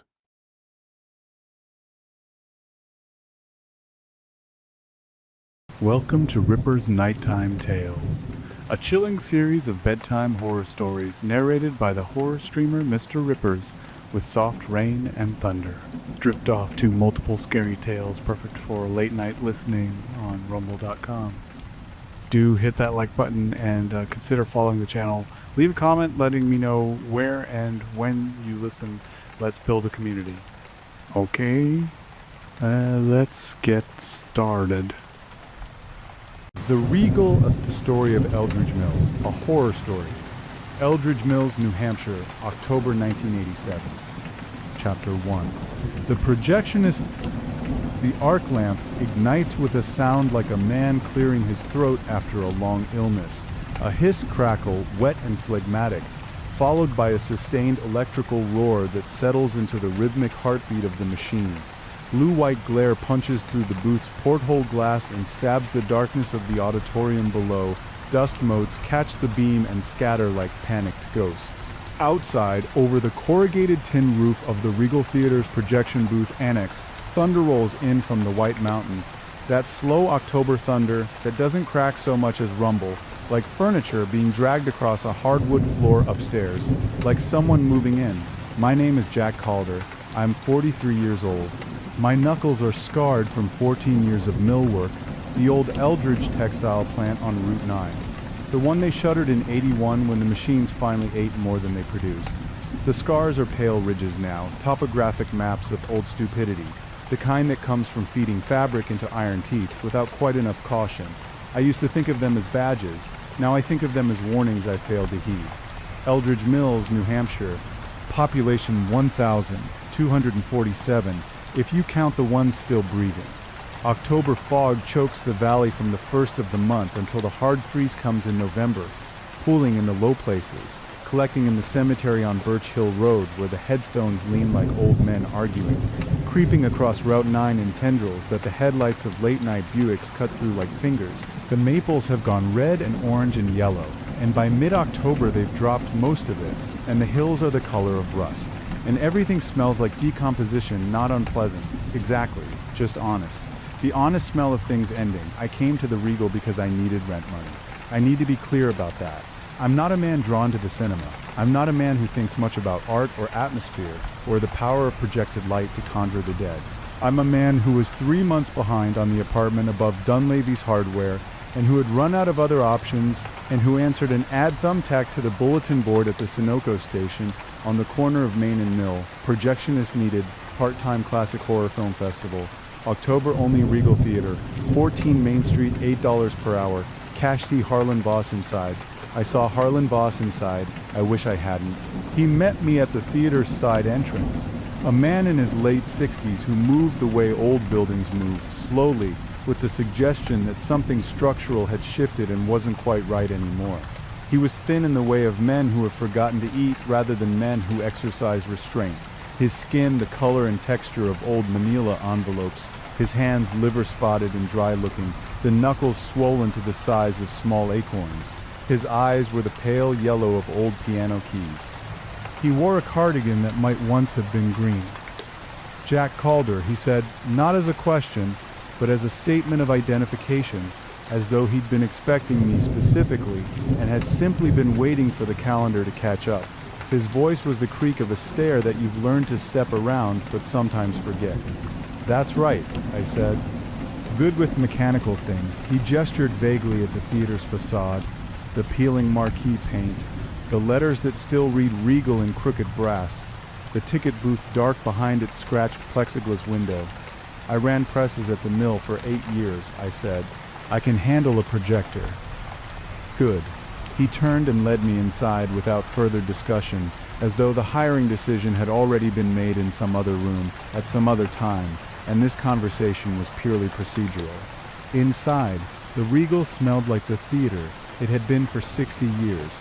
Popcorn oil gone rancid in the machines, the sweet decay of old velvet upholstery, the faint sulfuric suggestion of the old gas lighting fixtures that hadn't worked since 1953. And underneath all of it, something else, something I couldn't identify then, though I can name it now. It smelled like old film. Specifically, it smelled like old nitrate film, which is a smell like vinegar left in a hot car, or the inside of a dark room, or the particular chemical sweetness of something that wants very badly to burn. Harlan led me up the projection booth stairs, narrow, steep-carpeted in a pattern that had been someone's idea of elegance in 1961, and now just looked tired. The booth itself was barely larger than a bathroom, its walls papered in faded one-sheet posters for horror films from the 30s and 40s, Frankenstein, Dracula, The Mummy, The Old Dark House, their faces staring out from behind the accumulated grime of decades with expressions of outrage or despair, depending on the angle of the light. The projector, a Simplex E7 vintage late 40s, an absolute monument of iron and purpose, occupied the center of the room like a sleeping animal. Beside it, stacked on metal shelving bolted to the wall, were the film cans. Lost nightmares of the 1930s, Harlan said, by way of program description, 7 films over 4 weekends. Pre-code horror, most of it some genuine rarities. $5 a ticket. He said the $5 in a way that suggested the price was not quite the point. What are the films? I asked. He listed them on his fingers, those acorn-knuckled hands, White Zombie, Freaks, The Black Cat, Island of Lost Souls, Dracula the Raven, and then he paused, his 8th finger still raised, and looked at me with those piano key eyes. And The Devourer, he said, 1934, the last one, never heard of it. No one has, he said, and he smiled, a gap-toothed smile, black where the back teeth had rotted or been pulled wide enough that it looked less like an expression of pleasure than like a display of the damage time had done. That's rather the point. I needed rent money. I took the job. The booth is a sweatbox.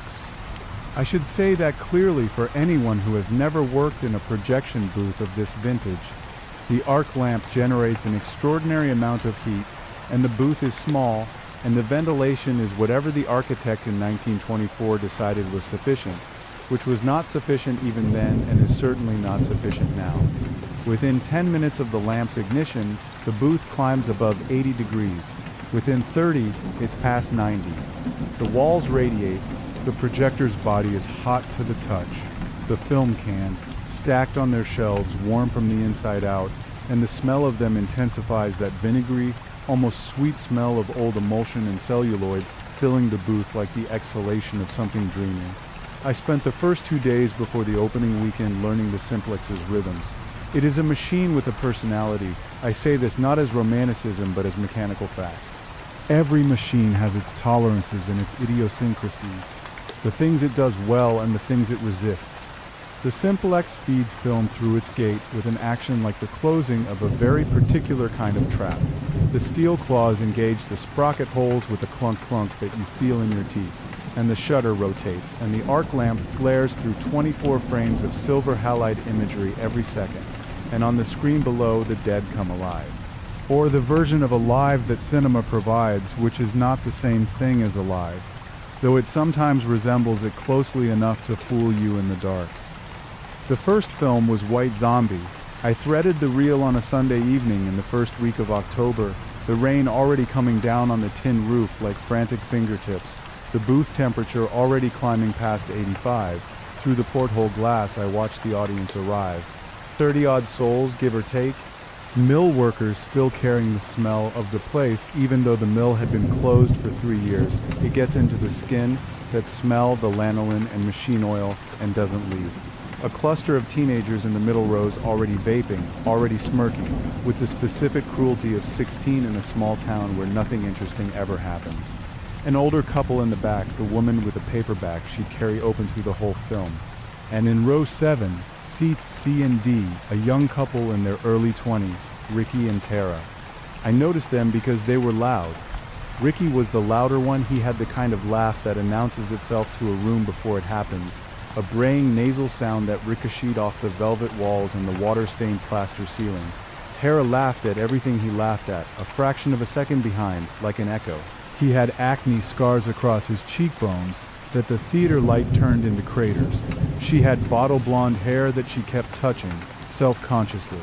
They were grinding against each other in their seats in the particular obscure manner of young people who have decided that a movie theater constitutes adequate privacy, pelvis to pelvis, his arm draped across her shoulders with proprietary heaviness, her head tilted up toward him at intervals for the kind of sloppy kiss that involves audible lip sounds. I started the projector. White Zombie, Bela Lugosi, 1932, the first feature-length zombie film set in Haiti.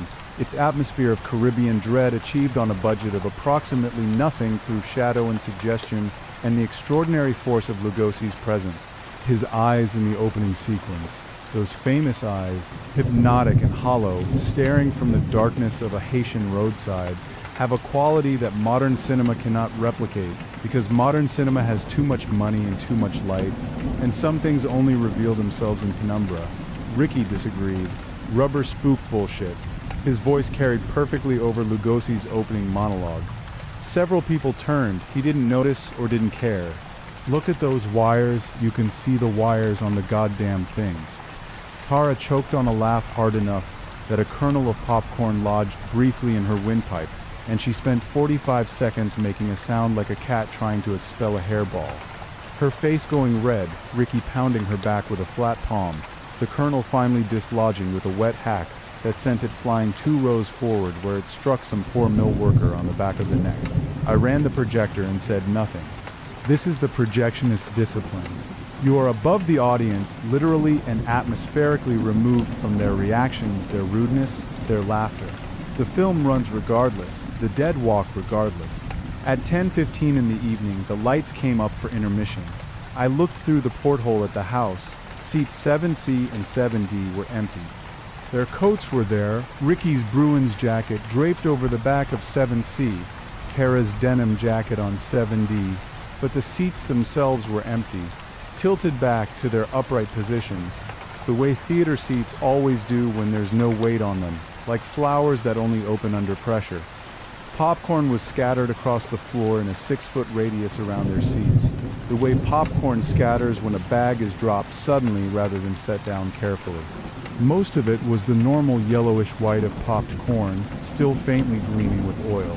But one kernel, I'm telling you this because I swept it up myself, and I know what I saw. One kernel was crimson, not the orange-red of cheese-dusted popcorn, not the reddish tinge of caramel corn. Crimson like the inside of something that should remain on the inside. I swept it under the seats. My hands prickled. I told myself it was the heat from the booth. I told myself a lot of things that night. I got out of the habit eventually. The dawn radio squawked the story at 6:47 in the morning the following morning. I was eating cereal in my apartment above Dunleavy's Hardware, dry cereal, because I'd forgotten to buy milk when the local news anchor, who had the particular effectless quality of a man reading from a teleprompter about other people's tragedies, reported that Eldridge Mills Sheriff's Department had responded to a call on Route 9 at approximately 3:30 in the morning, and that 2 individuals had been found deceased in a vehicle. At 8:15 in the morning, a deputy showed up at my door. His name was Coombs, and he had the look of a man who had chosen law enforcement in a small New Hampshire town, specifically because he expected nothing very bad to ever happen, and whose expression in that moment suggested that his expectation had been catastrophically violated. "Mr. Calder," he said. "Jack Calder, that's right. You're the projectionist at the Regal." "I am. You ran the show last night." "White Zombie?" "I did. I need you to come with me." I went with him. I need to be clear. I went voluntarily, because I had no reason not to. Because whatever I had swept under the seats the previous night I had already half convinced myself was some kind of trick of the light, and because the cereal was dry anyway, and the morning was nothing I wanted to stay in. They had Ricky's rusted Chevy in a ditch off Route 9, about 2 miles east of the theater, in the place where the road dips between 2 granite outcroppings and the fog tends to collect in the mornings. The car sat at an angle in the weeds, driver's door yawning open on a hinge that had never quite worked right. Grass flattened in a pattern around it that suggested the car had rolled to a stop without drama, without speed, like a thing that simply ceased to move rather than crashed. I want to be careful here about how I describe what I saw. I'm not a writer. I'm a projectionist, a former mill worker, a man who grew up reading popular mechanics and Louis L'Amour novels, and whose relationship to the horror genre before the Regal was limited to catching Halloween on cable in 1981 and finding it competent but cold. I'm not trying to write something sensational. I'm trying to be accurate, the way a witness is supposed to be accurate, the way a man in a courtroom is supposed to describe what he actually saw rather than what he thinks will be believed. What I saw was this. Ricky was slumped over the steering wheel, his head lolled to the left at an angle that anatomy doesn't permit. Not the angle of a man who has fallen asleep at the wheel, but the angle of a man whose neck has been manipulated beyond its range of motion by something with very specific intentions. His throat had been opened from ear to ear in a cut so clean and so geometrically precise that it resembled, more than anything else, a smile, a grotesque, secondary mouth carved at the collar line, the lips of the wound pulled back by the tension of severed muscle and tendon to reveal the raw interior in shades of deep red and arterial pink. The carotid artery had been severed, and it was still technically pumping. The heart has no way to know it has been betrayed. It keeps sending blood until there's nothing left to send in lazy, rhythmic arcs that splattered against the dashboard and the windshield with a sound I can only describe as the sound of rain hitting a taut surface if the rain were heavier than rain and warmer. The windshield was painted in cooling spray that had run in long vertical streaks, like fingers drawn through wet paint. The dashboard was lacquered a deep, glossy red that caught the pale October morning light and threw it back. Tara was in the passenger seat. I'm going to say the next part quickly, because saying it slowly doesn't make it easier and only makes it longer. Her jaw had been dislocated, not broken, dislocated. the mandible separated from the temporomandibular joints on both sides, with what must have required extraordinary force and precision, and then pulled downward and forward in a way that no jaw is designed to move, so that her lower face was elongated in an expression of permanent, terminal surprise. A 12-inch strand of saliva and gristle connected the dangling mandible to the place where her upper teeth met nothing. Her tongue, and I need you to understand that I verified this with the deputy standing next to me. I need you to know I didn't imagine it. Her tongue had been pulled through her teeth and stapled to the headliner above the passenger seat with a bobby pin that had been bent into the approximate shape of a fishhook. The pin had been driven through the tongue with what must have been considerable force, and the tongue hung there, purpling and glistening 12 inches above where her face was. Her eye sockets were empty. Around the rims of the sockets, pressed into the tissue with what appeared to be deliberate care, were clusters of popcorn kernels. They had been there long enough that the vitreous humor, the gel-like fluid of the eyeballs, had leaked from the sockets and partially saturated them, so that the kernels were fat and translucent and slightly luminous in the morning light. And when Deputy Coombs reached out with a gloved hand and pressed one, not thinking, the automatic reflex of a man trying to confirm what he was seeing, it popped, not loudly, a soft, wet sound like a blister. The smell was copper and iron and the sweet, disturbing sweetness of open viscera, the smell that is underneath all other smells, the smell the body keeps for itself, that you're not supposed to encounter. Mixed with it was something else, burnt hair, and beneath that the faint synthetic sweetness of corn syrup. There were no drag marks in the weeds, no tire tracks other than Ricky's own, no footprints in the soft soil of the ditch bank, no evidence that anyone other than Ricky and Tara had been in or near the car. The seats, and I'm telling you this because Coombs told me, because I didn't go inside the car, the seats were ash gray. Not stained, not dirty. Ashed as in covered in a fine gray powder evenly distributed across the upholstery. The way ash from a fire settles on every surface when the wind is still.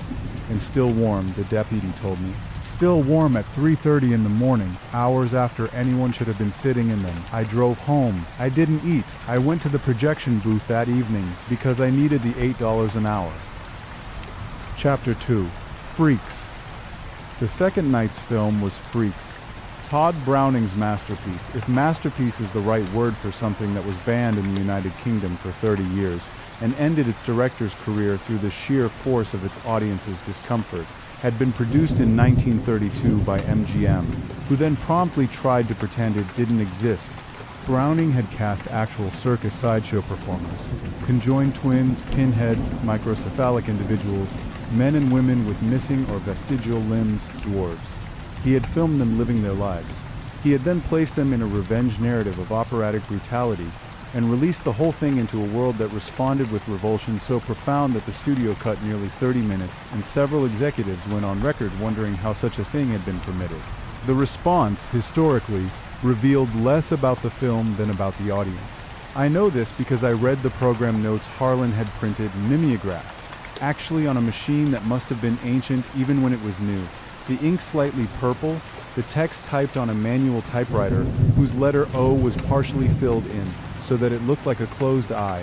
The notes were detailed and informed and slightly unhinged, the way the writing of very knowledgeable obsessives often is, not wrong, exactly, but vibrating at a frequency just outside the range of the normative. The four teenagers arrived at 7:45 in the evening, before the doors were officially opened, their voices carrying up the stairs and through the booth's thin walls with the bright particular cruelty of 16.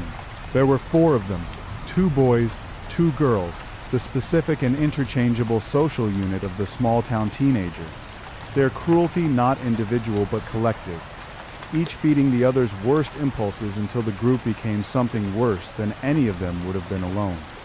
The boys, Kyle and Mike.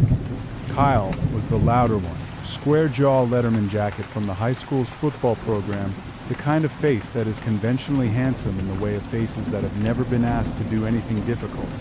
Mike was his mirror in miniature, shorter, quieter, but oriented entirely toward Kyle the way a compass needle orients toward north. His laughter always arriving a fraction after Kyle's, his cruelty always derivative. The girls, Jess and Becca. Jess held a phone as though it were a weapon or a credential, which at 16 in 1987 it was the former specifically. Becca had the particular self-consciousness of a pretty girl who has been told she's pretty so often that she has constructed her entire personality around the maintenance of that assessment. They claimed the front row. No one else was sitting there, because no one in their right mind sits in the front row of a theater where the screen is as large as the Regals. It tilts the neck at an uncomfortable angle and makes the image swim. But the front row was a declaration, a statement of territorial appropriation. This is our space. We are not here for the film, we are here for ourselves. The lights went down, the simplex roared to life. In the booth, I loaded the Freaks print, an original 1932 release print in better condition than it had any right to be. The emulsion scratched but intact, the sprocket holes worn smooth but not split and watched through the porthole. The trouble started in the film's first few minutes, with the introduction of the conjoined twins, Daisy and Violet Hilton, who appear in the film's opening sequence laughing at some private joke, leaning against each other with the easy physical intimacy of people who have never known the experience of their own body as a private thing. Their presence on screen is genuinely joyful. They are clearly having a better time than anyone around them, Kyle brayed. One of us, fucking freakazoids. The line is from the film, a famous line, the repeated chant of the carnival's performers as they accept the trapeze artist Cleopatra into their circle at the wedding feast.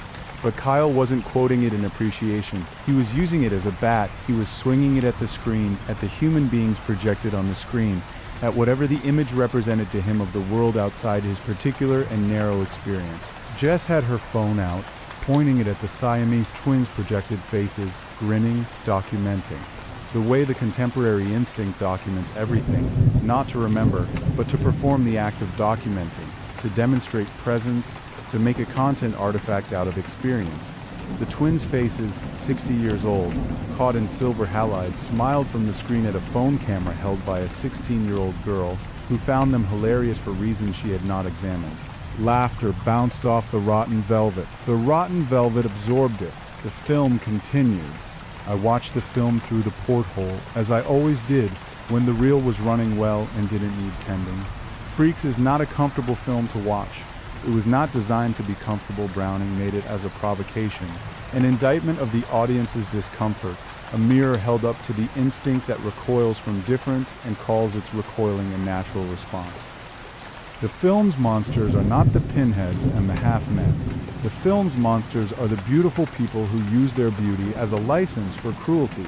This is the whole argument of the film, and it has been the whole argument for 55 years. And as I watched Kyle bray at Daisy and Violet Hilton, I thought that Browning might have been not only right, but also somehow prescient. At the intermission, all four of them were gone.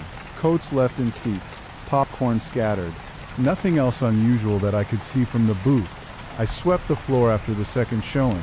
My broom found the usual debris: popcorn, a dropped milk dud, a wadded Kleenex, 2 pennies. Near the front row, near where Kyle and Jess and Mike and Becca had been sitting, I found something else, a single playing card, face down, the back pattern worn smooth. I turned it over, the 8 of spades. I put it in my pocket. I don't know why, I carry it still. They found Becca on the 3rd day. She was in the quarry, the old granite quarry 2 miles north of town, disused since the 1960s, its floor now a deep, cold lake that the high school kids used for swimming in summer and that the town council had been threatening to fence for 20 years. The quarry lake is 60 feet at its deepest, with walls of raw granite that go straight down, and on the morning of October 9th, the sky was low and gray, and the water the color of old pewter, and Becca came up slowly, like something that had been held down by the weight of water and was finally released. I wasn't there. I'm telling you what I was told, what came out later, what the deputy put in his report, and what the report left out, and what the people who were there could not stop talking about for weeks afterward, in the way that the truly witnessed horror spreads through a community, becoming simultaneously more and less accurate with each retelling.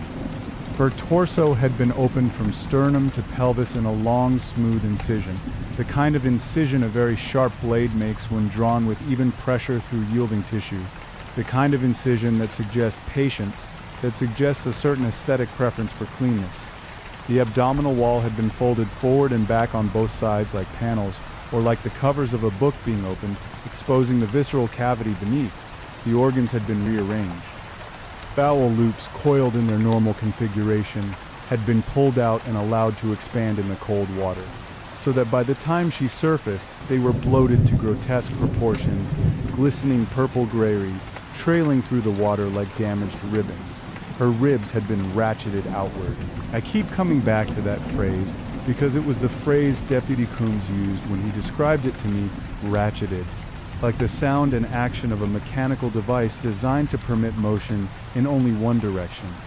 The ribs had been bent outward on their hinges, the costal cartilage snapped to allow the movement, so that the thoracic cage was open like a pair of French doors, the lung sacs visible within, inflated with water and with something else. When the recovery divers reached her, they could see through the open chest cavity that the lungs were filled, not with water exactly, but with a mixture of water and unpopped popcorn kernels.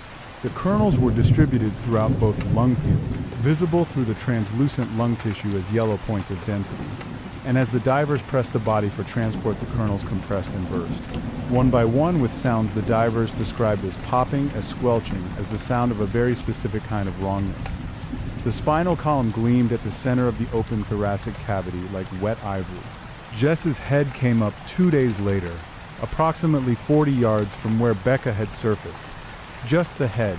The scalp had been peeled forward, not cut, not hacked, but peeled in the manner of a very deliberate skinning, a technique that requires knowledge of the planes of tissue that separate dermis from bone, the kind of knowledge that takes time to acquire.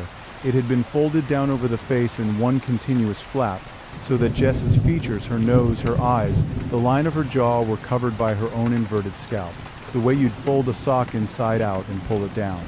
The brain had partially liquefied and was draining from both ear canals in a substance the forensics report described as consistent with strawberry preserves.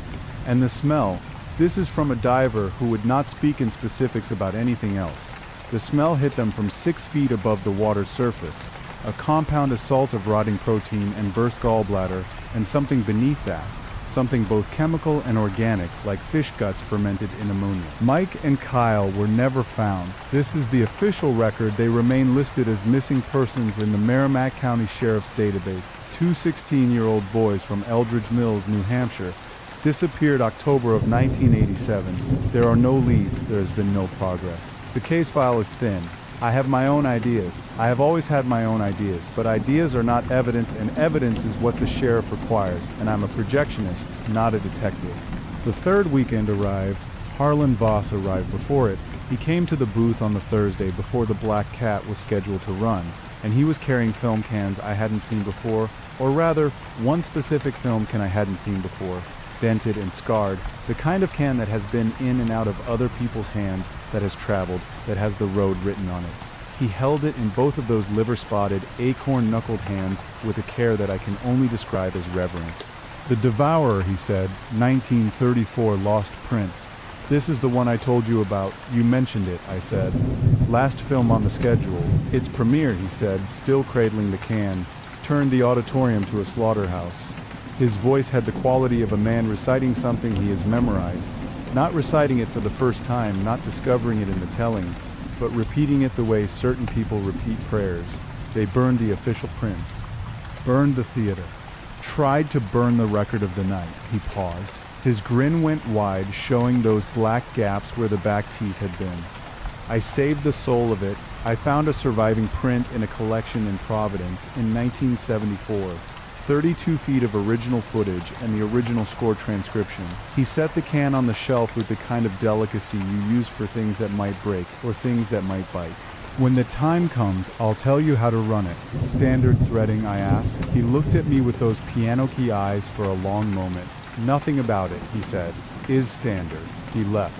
I sat in the booth with the dented can on the shelf and the smell of old emulsion and the sound of the rain on the corrugated tin roof. And I thought about Ricky's open throat and Tara's displaced tongue and Becca's ratcheted ribs and Jess's folded scalp. And I thought about the 8 of spades in my pocket. And I thought about Nora. Nora is my girlfriend, was my girlfriend. The grammar is complicated, and I will not pretend otherwise. She came to the Dracula screening 3 weeks later. But first, The Black Cat, Chapter 3. The Black Cat. Perry Lang arrived at the Regal on the Friday evening of the Black Cat's run with the specific posture of a man who believes his presence constitutes an endorsement. He was mid-40s, compact, with the kind of chin beard that announces intellectual pretension, and the kind of corduroy blazer that confirms it. He worked for the Concord Gazette, film critic, which in New Hampshire in 1987 meant he wrote about 300 words a week about whatever was playing at the Concord multiplex, supplemented by occasional longer pieces on the rare occasions when something worthy of longer pieces arrived in the state. He had heard about Harlan's festival through the regional arts press, or what passed for it, a brief item in the Gazette's culture section, a calendar listing in the alternative weekly in Manchester, word of mouth among the small community of people who cared about pre-code cinema in New England. He arrived with a reporter's notebook and a pipe he never lit, but kept in his mouth as a prop, the stem chewed to a soft, flattened state. He claimed the balcony. The Regal had a balcony, an original feature from 1924, built in the era when balconies were standard in movie palaces, now technically off-limits due to a structural assessment from 1979 that had recommended repairs that had never been made, and whose report sat in a filing cabinet in the town assessor's office with the other unimplemented recommendations. Harlan had told me the balcony was off-limits. Perry Lang had either not been told or had decided the rule didn't apply to him, which is the essential nature of the type. From my porthole, I could see the pale oval of his face in the balcony's darkness. Tilted up toward the screen, the pipe stem in the corner of his mouth. The Black Cat is a different kind of horror film than Freaks or White Zombie. Those films work through atmosphere and dread, the dread of the unknown, the dread of the other, the dread of what may be waiting in the darkness. The Black Cat works through explicitness. It is a film about Satanism, about a man who has built a modernist mansion on the foundations of a mass grave, about rituals and flayings and the specifically ornate violence of Baroque horror fiction. Karloff and Lugosi face each other across a checkerboard of stylized menace, and the film's climax, in which Lugosi's Vitus Werdegast skins his enemy alive on a rack, was extraordinary for 1934, in its implications and in the sounds it permitted the imagination to produce. The audience was small that night, a Friday, but a cold Friday. The first hard cold of October, the kind of cold that makes people stay home with soup and TV. 14 people, 15, with Perry Lang in the balcony. The mill workers, a couple of older women who had been coming to every showing. A man in a hunting jacket who'd stopped in on his way back from the woods and who fell asleep during the opening credits and snored softly through the Karloff-Lugosi dynamic for 79 minutes and woke refreshed. Perry Lang did not sleep. He had brought, in addition to the reporter's notebook and the prop pipe, a small flashlight, which he used to write notes during the film, a habit that is maddening to projectionists and to the audience members near whom it occurs, though he was alone in the balcony, so the ambient light bothered no one. I could see it from the booth, that small amber oval describing arcs across his notebook, with the specific urgency of a critic who is writing the review as he watches the film, rather than afterward, who cannot permit the experience to precede the interpretation. He snorted through the cat sacrifice sequence in the film's first act, a sharp exhalation through the nose, derisive, the sound a man makes when something has confirmed his lowest expectations. Through the porthole I watched the pale oval of his face tilt down toward the notebook, the flashlight sweeping in rapid arcs. He laughed at the skinning.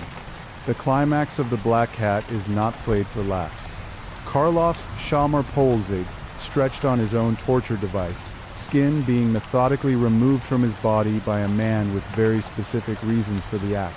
Screaming in the darkness of a dungeon, this is not a scene designed to produce amusement. But Perry Lang laughed, not a shocked laugh, not an uncomfortable laugh, but a wet, superior laugh. The laugh of a man who is laughing at the obviousness of what he is watching, who finds its sincerity embarrassing. Hammer rejects, he said to the empty balcony, loudly enough that I heard it through the booth's porthole. Amateur grew. The lights came up for the end credits. I looked through the porthole at the balcony. Row F8 was empty. His fedora was on the seat. A real fedora, Brown felt, worn at the brim by use and possibly by other damage. The brim showed what looked like teeth marks, the felt compressed in a series of parallel ridges. It sat on the seat with its crown up, like something left as a marker. like something that had been placed there deliberately. I found him in Harlan's barn. I need to explain about Harlan's barn because it will come up again. Harlan's property extended behind and beside the theater. The Regal sat on the corner of Main and Birch, and behind it, through a gate in a wooden fence that had been repaired so many times it was more repair than original. Harlan's property ran back 200 feet to where the barn stood.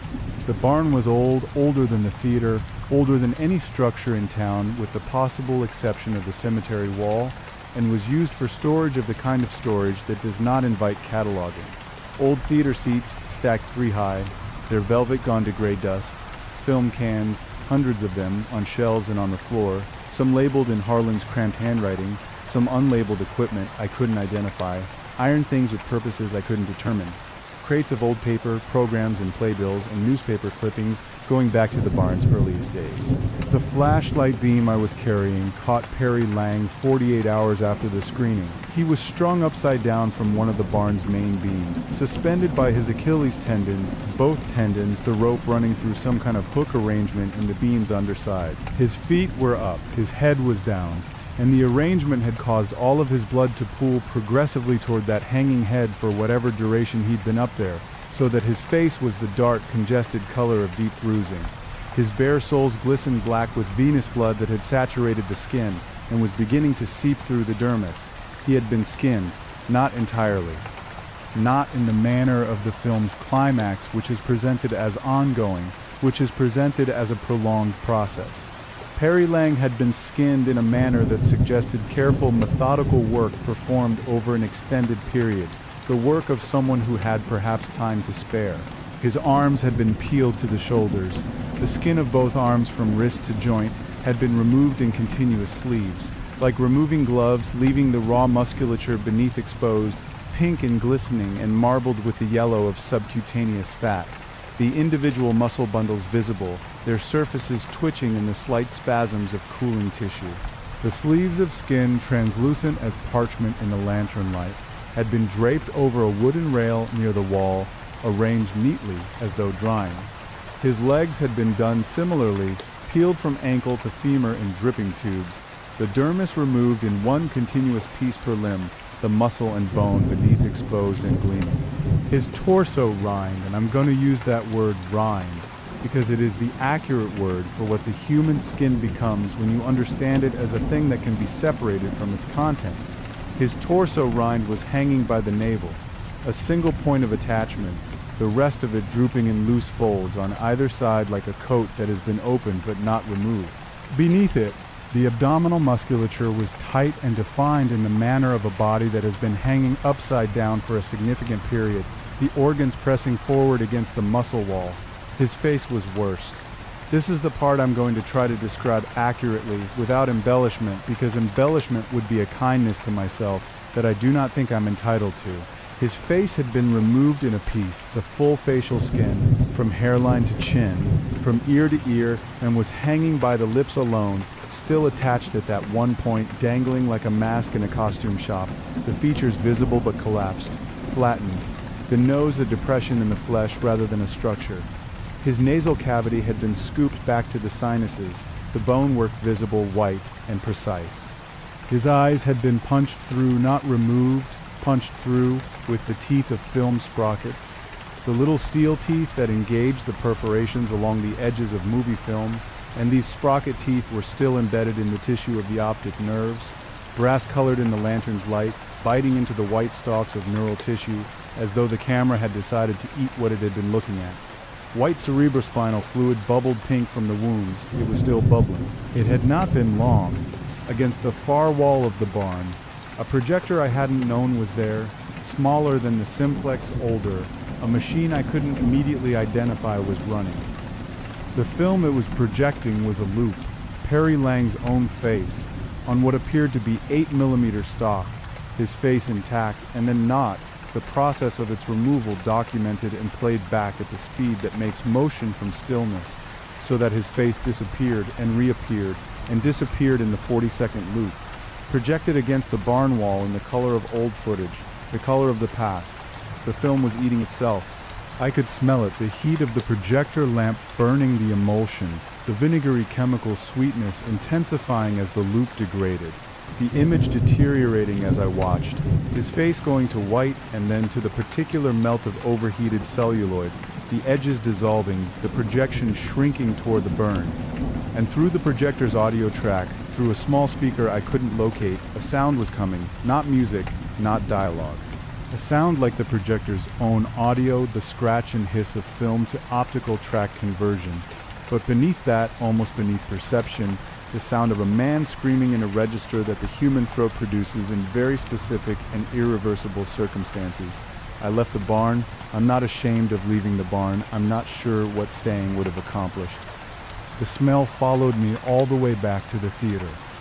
Iron-hot blood, the voided bowels of the dead, the vinegar of fixative solution. I sat in the booth for 3 hours. I ran the second showing of The Black Cat. My hands shook only slightly during the threading. Later, in the alley behind Dunleavy's Hardware, I threw up into the dumpster and then stood in the cold air for a long time, looking at the sky, which was the color of old pewter and had no stars. The 8 of spades was still in my pocket. I turned it over and over between my fingers in the dark. Chapter 4. Island of Lost Souls. The week of Island of Lost Souls, I started leaving the lights on. Not the theater lights, those were on a timer automated, the kind of system installed in the 1970s during an energy conservation renovation that had also installed the carpeting in the lobby, a pattern of interlocking orange hexagons that had seemed futuristic in 1974 and now looked like the inside of a nightmare. The lights, are the apartment lights. The light above the kitchen sink, the light in the bathroom, the hall light. I stopped sleeping in the dark. This is not a confession of cowardice. It is a statement of practical adjustment to changed circumstances. The lights didn't help, but they made the adjustment feel like a decision rather than a reaction. Vern Buckley was 61, a retired millwright from the Eldridge textile plant. One of the men who had been there the longest and had been laid off the latest 1981 when the shutdown came, the same shutdown that had put the scars on my knuckles and the end on 14 years of steady employment. He and I knew each other the way men who work the same machinery for overlapping years know each other. Not friends, exactly, but familiar. The familiarity of shared physical labor, of having reached past each other for the same tools of the shorthand that develops between people who spend enough time in the same loud room. He showed up at the Island of Lost Souls screening on a Saturday night with a 6-pack of Miller High Life, one of which he'd already opened, the foam still on his beard from the last pull. He was the kind of drunk that is not disruptive, only loud, the kind of drunk that has had enough to lower the filter without raising the temperature, so that what comes out is not anger, but commentary. He sat in the 3rd row, because he said the front row gave him vertigo, and he settled in with his remaining Millers in a paper bag, and watched H.G. Wells's Vivisectionist Island unfold on the regal screen with the patient. Professional attention of a man who has decided this is how he is spending his Saturday. Island of Lost Souls, Charles Lawton as doctor. Moreau, presiding over his tropical island of surgical experiments. His human-animal hybrids haunting the jungle and the compound, their existence both a horror and an accusation. The film has a genuine and sustained dread. Lawton's performance, all fat cat comfort with an underlying brutality, is one of the better villain portrayals of the era. But it also has makeup effects that were done in 1932 with 1932 resources and show it. The beast men are men in elaborate prosthetics. The prosthetics are good, but they are prosthetics, and the seams are visible. Vern found this objectionable. Bullshit, he said, in the amiable tone of a man reporting factual information. Look at those masks, I can see the rubber. He took a pull of the Miller. We had better monster suits at the Mill Halloween party in '78. A few people shifted in their seats. One of the older women, Mrs. Haskell, who had been to every screening and who sat in the same seat every time, 4B, with a thermos of tea and a crocheted blanket, turned and looked at him with an expression of patient exasperation. "Keep it down," someone said from the middle of the house. "I'm just saying," Vern said, not keeping it down, "the Moreau house looks like a Sears showroom. You'd think with Paramount's budget they could afford a better production designer." He took another pull. The foam was still on his beard. On screen, Charles Lawton smiled his comfortable, brutal smile, and a beast man screamed in the darkness of the jungle. Screaming like that, Vern said. Ridiculous. He was still there at the intermission. He was still there at the end credits. When the lights came up and I was beginning the post-showing check, walking the rows, picking up whatever the audience had left, making sure nothing was on fire or flooding, Vern was not in his seat. His paper bag was there. 2 full Millers still in it, the cans beaded with condensation. His coat was on the seat. His hat, a Carhartt beanie, dark green, pulled low in the manner of a man who has decided hat removal is an unnecessary complication, was on the floor. His truck was in the theater lot the next morning. It was still in the lot at noon. I found him in the lot at dusk. The Chevy pickup sat in the northwest corner of the lot, backed into the space, the way men who drive trucks habitually back into spaces, its tailgate facing the street. The cab was locked, both doors, which meant he'd locked it from inside, which wasn't adding up, and through the driver's window, through the condensation that had accumulated on the glass, through a cold October night, I could see what the interior had become. His chest had been cracked. I mean this very literally.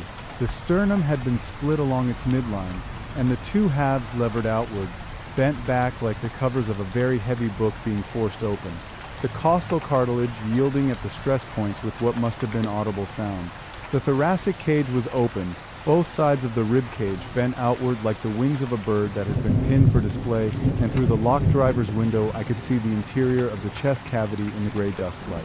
His lungs had been removed and reinserted in an inflated state. This is the part I keep coming back to, the part that my mind refuses to treat as ordinary. Someone had removed his lungs through the open chest and reinflated them to a size significantly beyond their normal volume. The dark red lobes were swollen to 3 times their natural size. The vasculature of the outer surfaces visible as a network of throbbing lines.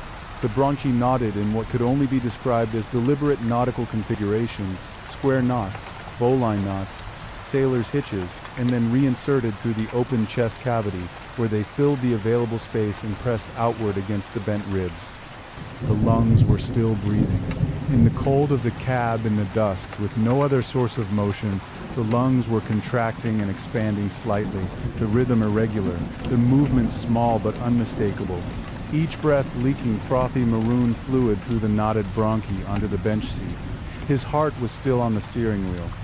Still attached by the aorta, the great vessel stretched taut from the mediastinum to the steering wheel center where the horn is, the tissue paler than it should have been from the volume of blood already expressed, and the heart itself was working against the wheel with a wet, rhythmic slapping sound that I could hear, muffled through the glass in the silence of the parking lot. Slap, slap. The ventricles had been opened, the muscular walls of the heart's lower chambers sliced or torn. The chamber walls spread open like the petals of a grotesque flower, and what remained of their contents had been expressed across the steering wheel's horn button in a deep raspberry smear that was beginning to dry at the edges, darkening from red to maroon in the October air. The cabs, even through the closed windows, through the glass, I could smell it. Fresh steak and fresh shit, the specific and unbearable combination of open thorax. I went back inside. I called the sheriff. I waited for Coombs. While I waited, I sat in the empty lobby on one of the velvet benches that flanked the concession stand, under the gaze of the vintage horror posters in their frames. Dracula, Frankenstein, the Mummy, their faces yellowed by time and damaged by proximity, and I turned the 8 of spades over and over between my fingers. It occurred to me sitting there that the deaths were patterned, not in the way that police look for patterns. Not chronological, not geographic, not demographic in any obvious sense. Patterned in the way that a projection booth patterns things, in the way that a film season patterns things.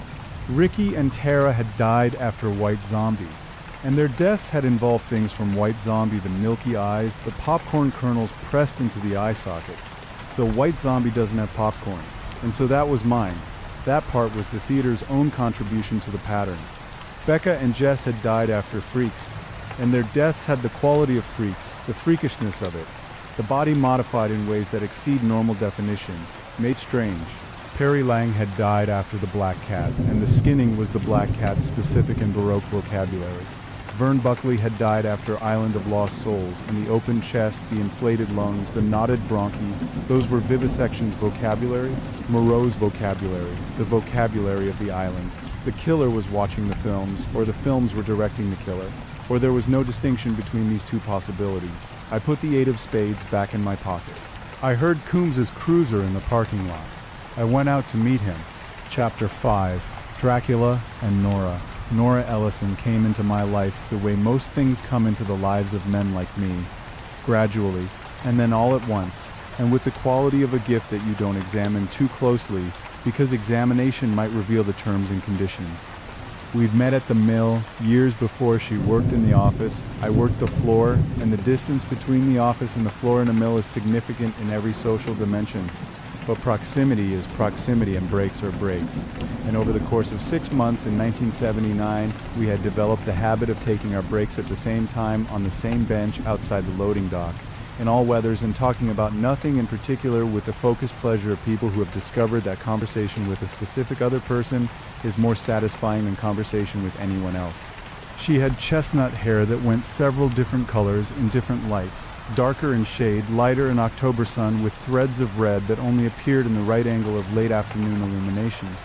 She had a laugh like wind chimes, which I know is a cliche, but I'm reporting what it was, a sound made of small, high, overlapping tones, each one slightly different, the whole thing more complex than a single note. She had opinions about almost everything, and the patience to explain them.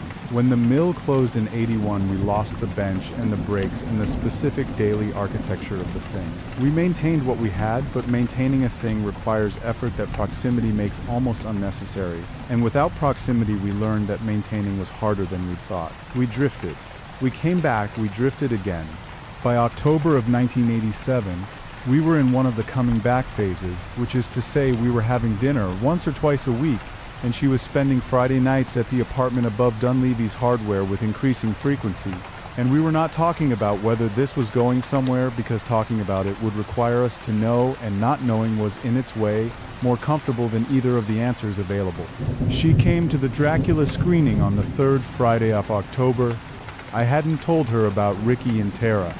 I hadn't told her about Becca and Jess, about Perry Lang in the barn, about Vern Buckley in the parking lot. I had told her nothing, because I didn't know how to tell her, and because I was not, at that point, prepared to accept what the telling would require me to accept, that something was happening at the Regal that I did not understand and could not prevent, and that people were dying because of it, and that I was the only consistent element across all the deaths besides the films themselves. She arrived at 7:30, before the doors opened officially, and she knocked on the projection booth door from the lobby stairs with the specific pattern we developed over years, 212, and I let her in. And she stood in the booth's cramped heat and looked at the simplex with the amused skepticism she brought to everything I cared about. "This is your workplace," she said. "Such as it is." She looked at the walls, the faded horror posters, the scratched porthole glass, the shelving with the labeled film cans. She picked up the dented can with the Devore 1934 written on a piece of surgical tape in Harlan's cramped hand. "Don't touch that," I said too quickly. She set it down, looked at me. "What's wrong with you?" "Long week." She let it go. She always let things go, which was one of the things I loved about her, and one of the things that I have since understood was something else. Not patience, exactly, but a preference for peace over truth. An instinct for the maintenance of the surface.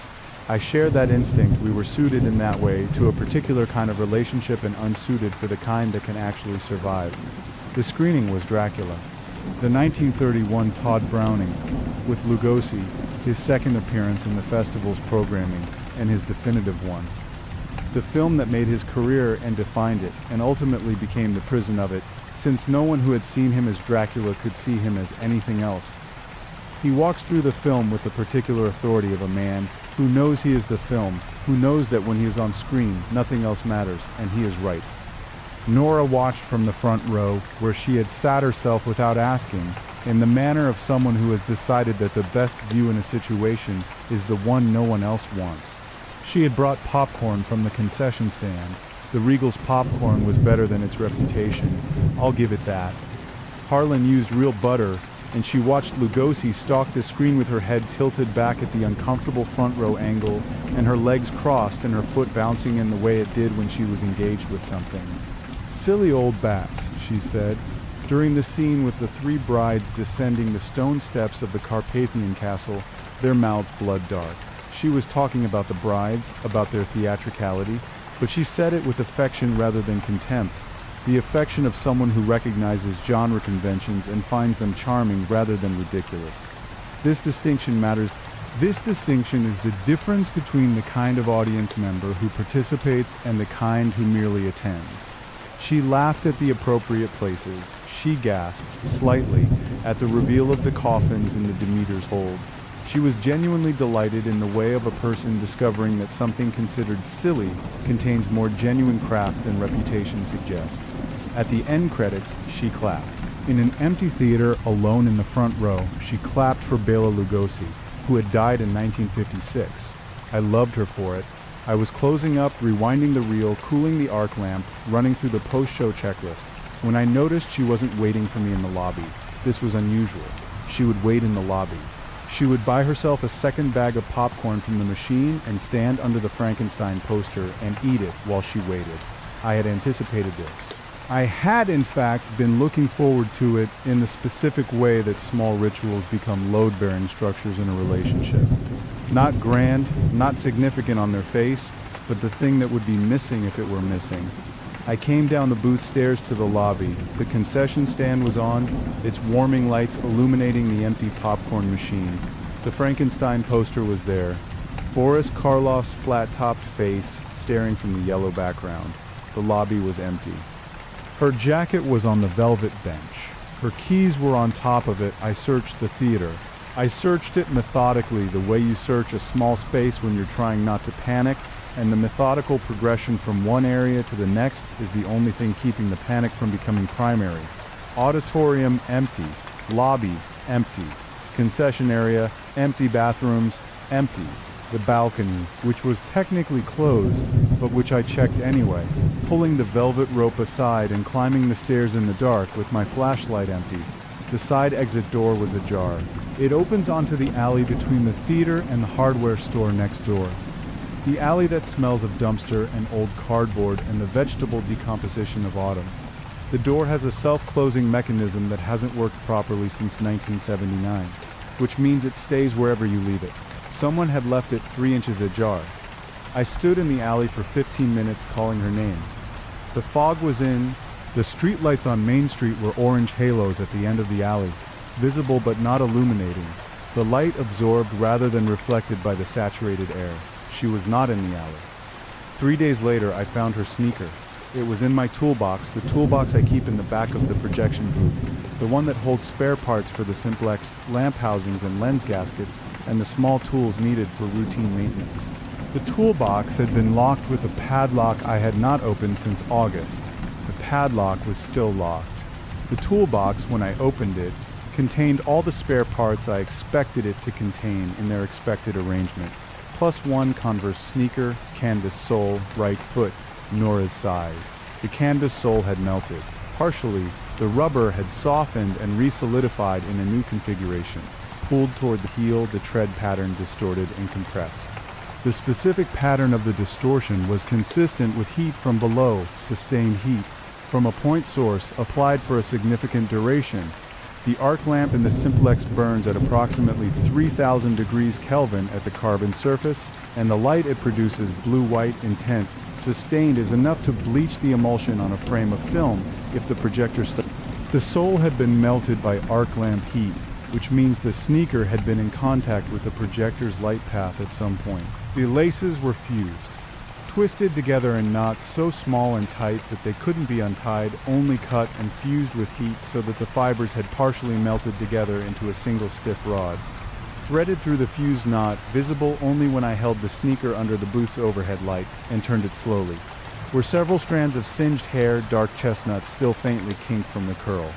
I sat in the projection booth for a very long time. I called her apartment. No answer. I called her mother's house in Concord. She hadn't been there. I called the 2 friends of hers I had numbers for. Neither had heard from her.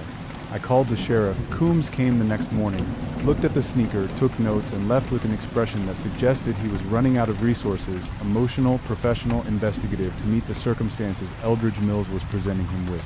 The sneaker is in my apartment now. I keep it on the kitchen counter. I look at it sometimes, in the morning, over the dry cereal.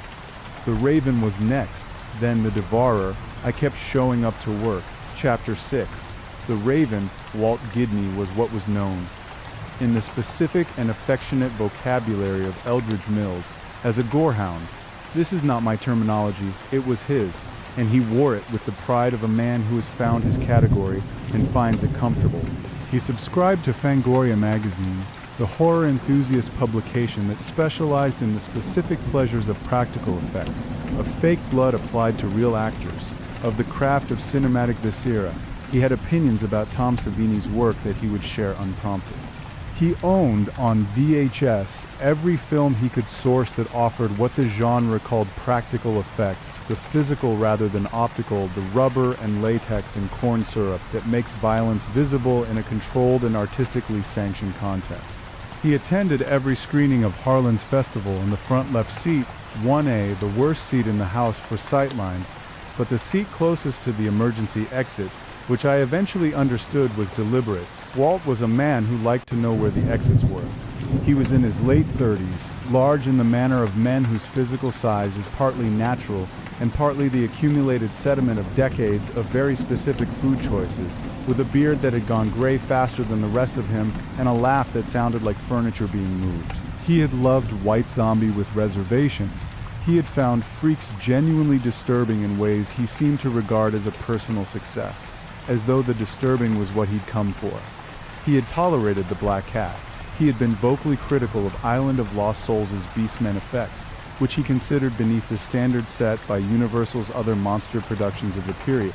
The Raven was, he told the woman in 1B who had not asked, his least favorite of the scheduled films. Karloff's nose job, he said during the lobby conversation before the doors opened. They put a prosthetic on Karloff to make him look disfigured, and it looks like they got the mold from a potato. Greatest horror actor of his generation, and they give him a potato nose. He had a point. Technically, the film's makeup is one of its weaker elements. But The Raven is not primarily a makeup film. It is a performance film. Two extraordinary actors, Karloff and Lugosi again. This time with their dynamic inverted, Lugosi playing the sadistic Edgar Allan Poe obsessive, Karloff playing the disfigured man driven to monstrosity, finding the specific frequencies of each other's performances and matching and diverging from them with the precision of musicians who have played together long enough to know where to push. Walt watched the film with the focused attention of a professional assessor. He did not boo Karloff's nose job. He made a sound of disappointed confirmation when it appeared on screen, a single note of E-M-E-E that contained a complete critical assessment, and then he settled in to evaluate the rest. At the scene where Lugosi straps his victim to the rack, Walt's furniture-moving laugh erupted twice, the second time louder than the first, with the specific satisfied quality of someone who has found exactly what he came for. There it is, he said to himself, or to 1B, or to the room. That's what we needed. I ran the reel. I watched the film through the porthole. I thought about Nora. At the credits, Walt was gone. The seat was empty. His Fangoria magazine, issue 67, Nightmare on Elm Street 3 on the cover, was on the seat. His jacket was on the floor. I found him in the men's room. The Regal's men's room is off the lobby, 2 doors past the concession stand. And I don't want to tell you what I found there at 3 in the morning, when the last of the other audience members had gone home, and I was alone in the theater, doing the closing check, and I pushed the men's room door open, because the light was on, and it should have been off. He was bent backward over the porcelain sink. His spine popped at the lumbar in the way spines go when the curve is forced past its natural limit, and the vertebrae separate rather than compress a sound. The report said that the forensic examiner described as consistent with the sequential failure of intervertebral discs. His neck was craned so far back that the Adam's apple tented the skin of his throat from beneath, visible as a sharp protrusion. The skin pulled taut over it. His abdominal wall had been opened in a zipper incision. Pubis to xiphoid, 12 inches of clean straight cut, the kind that a scalpel makes at moderate pressure and steady speed. The small intestine, the ileum, the jejunum, the duodenum had been looped through the stall doors in configuration that could only be described, and was described by me and by Coombs and by the medical examiner in 3 separate accounts, as resembling the threading of a 35mm film through a projector, the bowel looped over the top of one stall door, under the next, through the gap, over again, the mucosa of the intestinal wall glistening translucent in the fluorescent light, the peristaltic contractions slowing visibly as the tissue cooled. His large intestine had been extracted and knotted into the configuration of a projector take-up reel, a complete circular assembly, the descending colon forming the core, the transverse colon the outer ring, and propped against the wall near the sink. It was still warm. It was still moving slightly, the gas pressure within it creating visible tidal movements in the tissue as peristalsis continued its mechanical, thoughtless work. His liver had been removed and pinned to the mirror. With his own ulna, the radius had been snapped clean at the elbow, the clean transverse fracture of a bone broken against a fulcrum, the bone end white and slightly splintered, the marrow visible in the cross-section as a pale yellow, waxy substance, and the sharper end of the ulna had been used as a pin, driven through the liver's right lobe and into the plaster wall behind the mirror, so that the liver hung there at eye level, its surface winking coppery in the fluorescent light, its lobes visible through the fracture in the mirror glass. The flies had found it already. October and the flies had already found it, and they buzzed over the heat of the body with the efficient purposefulness of creatures who have evolved for exactly this moment. I stood in the doorway of the men's room for an indeterminate period. I was aware of the sound of my own breathing. I was aware of the fluorescent light's hum. I was aware of the smell, which I will not describe again, because I have described it before, and the description remains accurate, and I'm tired. I called Coombs. He arrived in 11 minutes. He stood in the doorway of the men's room for a shorter period than I had, then stepped back and leaned against the lobby wall and took off his hat, and looked at the interlocking orange hexagons of the carpet, and said nothing for a while. "The Devourer," I said, "it's the last film. Harlan wants to run it next weekend." Coombs looked up at me. "You're not seriously suggesting?" "I'm suggesting you talk to Harlan Voss. I've talked to Harlan Voss. Talk to him again." Coombs put his hat back on. He looked at the men's room door, which I had closed. He looked at the concession stand. He looked at the Frankenstein poster. He said, "I can't stop a legal screening of a legal film in a legal venue based on 5 people are dead." 4, he said. "Miss Ellison is a missing person." I didn't say anything to that. He ran a hand over his face. "I'll talk to Voss," he said. He talked to Voss. Whatever was said between them, the result was that the Devourer remained on the schedule. The last screening of the Regal Theater's Lost Nightmares of the 1930s Festival, Saturday, October 31st, 1987. Halloween, I went home. I sat in the apartment above Dunleavy's Hardware with the lights on and the dry cereal and the sneaker on the counter. And I thought about Nora's laugh like wind chimes, and I thought about Bela Lugosi's eyes in the darkness of the auditorium. And I thought about the thin body of Harlan Voss moving through the theater like a man who lives in a place that is not quite made of the same materials as the ordinary world. 3 days before the screening, Nora surfaced from the lake. From the quarry lake, the same one where Becca's torso had appeared. The same cold gray water, the same granite walls, the same October sky, the color of pewter. She was alive. I want to be very clear about that. She was alive when they recovered her. Hypothermic and unresponsive, but alive. Her pulse present, her breathing present, her body still organized in the configuration that permits those functions. She was alive. Her skin had been printed. This is the word the medical examiner used, printed, because the pattern on her skin was not a wound in the conventional sense, not a cut, not a burn, not a bruise, but an impression, as though something with a very specific surface texture had been pressed against her skin with sufficient force to leave a lasting record. The pattern was sprocket holes, the rectangular perforations along the edges of film stock, each one approximately 3 millimeters by 1.5 millimeters, arranged in the precise spacing of standard 35mm film perforations. They covered her arms, her legs, her torso, not randomly, but in continuous strips running along the planes of her body the way film runs through a projector gate. The perforations aligned, the spacing exact. The dermis had been abraded. In the places where the sprocket hole impressions were deepest, the outer layer of skin had been worn away, not cut, abraded. The way film is abraded by the rough edges of a badly maintained gate, to the raw pink dermis beneath. Her fingernails had been splintered backward through the cuticles. All of them, 10 fingers, 10 nails bent back and away from the nail beds, in the manner of a person who has clawed at something for a very long time. She was in the hospital in Concord. She regained consciousness on the second day, but could not speak, a selective mutism that the attending neurologist attributed to psychological trauma. The body's decision to be temporarily wordless, rather than describe what the words would have to carry. She looked at me when I came to see her. I held her hand. The sprocket hole impressions were visible on the back of her hand, each one a small raised scar, precise as punctuation. She is still not speaking. I visit on Tuesdays. I went back to the Regal. I had a film to run, Chapter 7, The Devourer, October 31st, 1987, Halloween. The fog was the worst it had been all month, low and dense.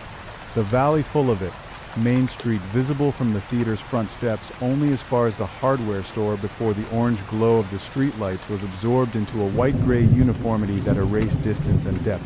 Children in costumes moved through it in small groups, their flashlight beams cutting short tunnels in the mist, their voices carrying but their bodies invisible in the few feet between one pool of porch light and the next.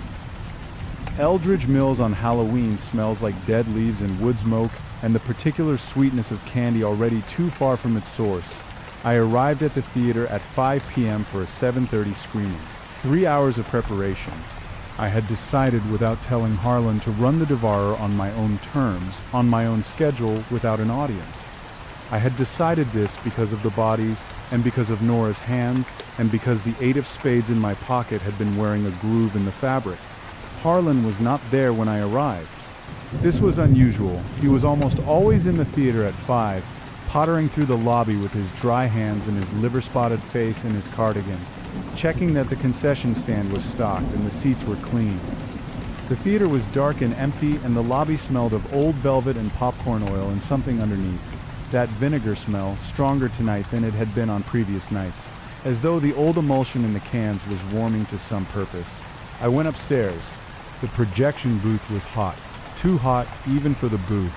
Even before the arc lamp was on, the temperature was already past 90, a dry mineral heat that had no obvious source. The walls radiated. The Simplex's iron body was warm to the touch, though it had not been run. The film cans were stacked as usual on the shelving, all the previous festival's films in their accustomed places. White Zombie, Freaks, The Black Cat, Island of Lost Souls, Dracula, The Raven. And at the end of the shelf, in the position I had not placed it there, but which it now occupied, the dented can, The Devourer, 1934. I read Harlan's program notes again. He had written them on the same mimeograph sheets as the others, but more. 6 pages rather than 2, the purple type dense and close set, the margins filled with handwritten additions in his cramped script. The account of the 1934 premiere was the longest section. What I read I will summarize rather than reproduce, because Harlan's prose style, even at its most coherent, had the quality of something assembled from fragments, sentences that started in one place and ended somewhere else. Syntax that occasionally collapsed into lists of words that seemed to want to be sentences but couldn't quite complete the circuit. The Devourer had been made in 1934 by a production company that no longer existed, with a director whose name appeared nowhere else in the historical record, Crane. The note said just Crane, no first name, no prior credits, no biographical information of any kind. The film had screened once, on October 31st, 1934, at the Grand Criterion Theater in Providence, Rhode Island. The Grand Criterion had seated 400 people. Approximately 400 people had attended the screening. The Grand Criterion had burned at 11:47 p.m. During the film's final reel, 91 people had died in the fire. The official record attributed the blaze to a nitrate film fire in the projection booth, plausible, given that nitrate film was the standard stock of the period and notoriously combustible. The investigation had been closed within a week. The Grand Criterion's insurance had paid out. The story had appeared in the Providence Journal for 2 days and then been superseded by other news. Harlan's notes suggested that the official account was incomplete. He had found in his decades of research, and Harlan had clearly spent decades on this. The notes referenced sources going back to his 20s, to archival work in New England and New York, and in one case apparently a trip to Providence in 1956, survivor accounts that described the film's final sequence in terms that did not match any surviving description of a 1930s horror film. Not monsters, not zombies, not the recognizable vocabulary of the genre. The survivors, Harlan's notes said, described the film as reaching through the screen, described the screen as becoming permeable, described the boundary between the projected image and the physical theater as dissolving in the film's final minutes. The nitrate entity that the film had been summoning over the course of its running time fully manifested and operational, and the fire that followed not a projector malfunction, but the film's own conclusion, the devourer consuming its audience and its medium simultaneously, feeding on the laughter of the people who had come to be frightened and found themselves, at the end, genuinely consumed. This was lunacy. I want to be clear that I read these notes and considered them lunacy, the product of a clearly unwell and deeply obsessive old man who had found a piece of lost film and constructed an elaborate mythology around it, and that the deaths in the theater's preceding weeks were explicable through means I had not yet identified, but which would be identified eventually, by people with resources I didn't have. I want to be clear that I thought this. I want to be clear that I thought it sitting in the projection booth at 5:30 p.m. on October 31st, with the temperature past 95 and the vinegar smell thick enough to taste, and the film cans warm, and the Simplex's iron body radiating heat that had no source. I want to be clear that I thought it, and then I opened the dented can. The smell that came out of the can was not the vinegar of old emulsion. It was something older, something that had been accumulating in that can since 1934, or since whenever Harlan had obtained it, or since before that, the smell of a substance that has been developing towards some conclusion for 53 years and is ready at last to complete the process. It smelled like old burning and old blood, and the particular sweetness of something that should not be sweet. The film itself, 32 feet, as Harlan's notes had specified. Approximately 22 seconds of footage at sound speed. A short reel, barely enough for an opening sequence. The emulsion was darker than standard, not discolored, not degraded, but actively dark.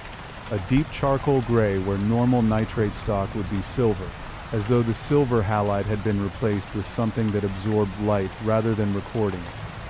I threaded it anyway, the booth door locked behind me. I did not lock it. I was certain I did not lock it. I had not touched the lock. I had not even been near the door in the previous 20 minutes. But when I heard the click and tried the door, the hinges were fused. Not locked in the ordinary sense, the bolt engaging the strike plate, but fused, the metal of the hinges heated past the point of separation. The door edge married to the frame in a continuous bond of iron cooled to solid after whatever heat had achieved it. The Simplex began threading. I had not started it, the motor had not been running, but the film was moving through the gate. I could hear the steel claws engaging the sprocket holes, that specific clunk-clunk that I had heard every night for a month, and I could see the first light of the arc lamp igniting at the back of the housing, the blue-white glow intensifying, and I could feel the temperature in the booth climbing past 100, past 105, the walls hot to the touch, the air tasting of ozone and old burning, through the porthole the screen lit. Empty. At first the gray of unexposed footage, the standard gray of leader, and then full frame, the Devourer 1934. What was on the screen was shot in the style of the period black and white, the particular high-contrast chiaroscuro of 30s cinematography. Shadows sharp and deep, the lighting motivated and dramatic. The setting appeared to be an auditorium, not the Regal, but something older, something more ornate. The seat backs visible in silhouette, the screen visible within the screen. So that the film was in a sense showing its own showing, a cinema presenting the fact of cinema, on that inner screen within the film, within the Devourer, robed figures. They moved in the ritual configurations of cult horror cinema, the slow circling approach of ceremony, the lifted arms, the bowed heads. They appeared to be performing something directed at the camera, or at what the camera represented, which was the audience. The film's title card appeared in the specific typography of the period, the Divor beneath it, a subtitle I hadn't seen mentioned in any source. The E-Splicer comes. The splicer, the robed figures parted to reveal, at the center of their circle, an absence, not a person, but an absence shaped like a person. A darkness denser than the surrounding darkness, a black that absorbed the projected light rather than reflecting it. The figure was tall. The figure was still.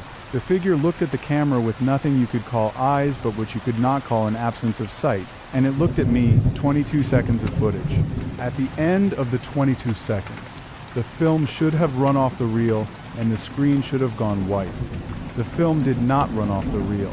The 22 seconds ended and the film began again exactly as before the auditorium. The robed figures, the title card, the splicer at the center of the circle, except that the footage was different. The figures were closer to the camera, the splicer was closer. And within the film's auditorium, within the inner screen of the film, within the film, the images that the audience was watching were not the abstract ceremony of the first loop.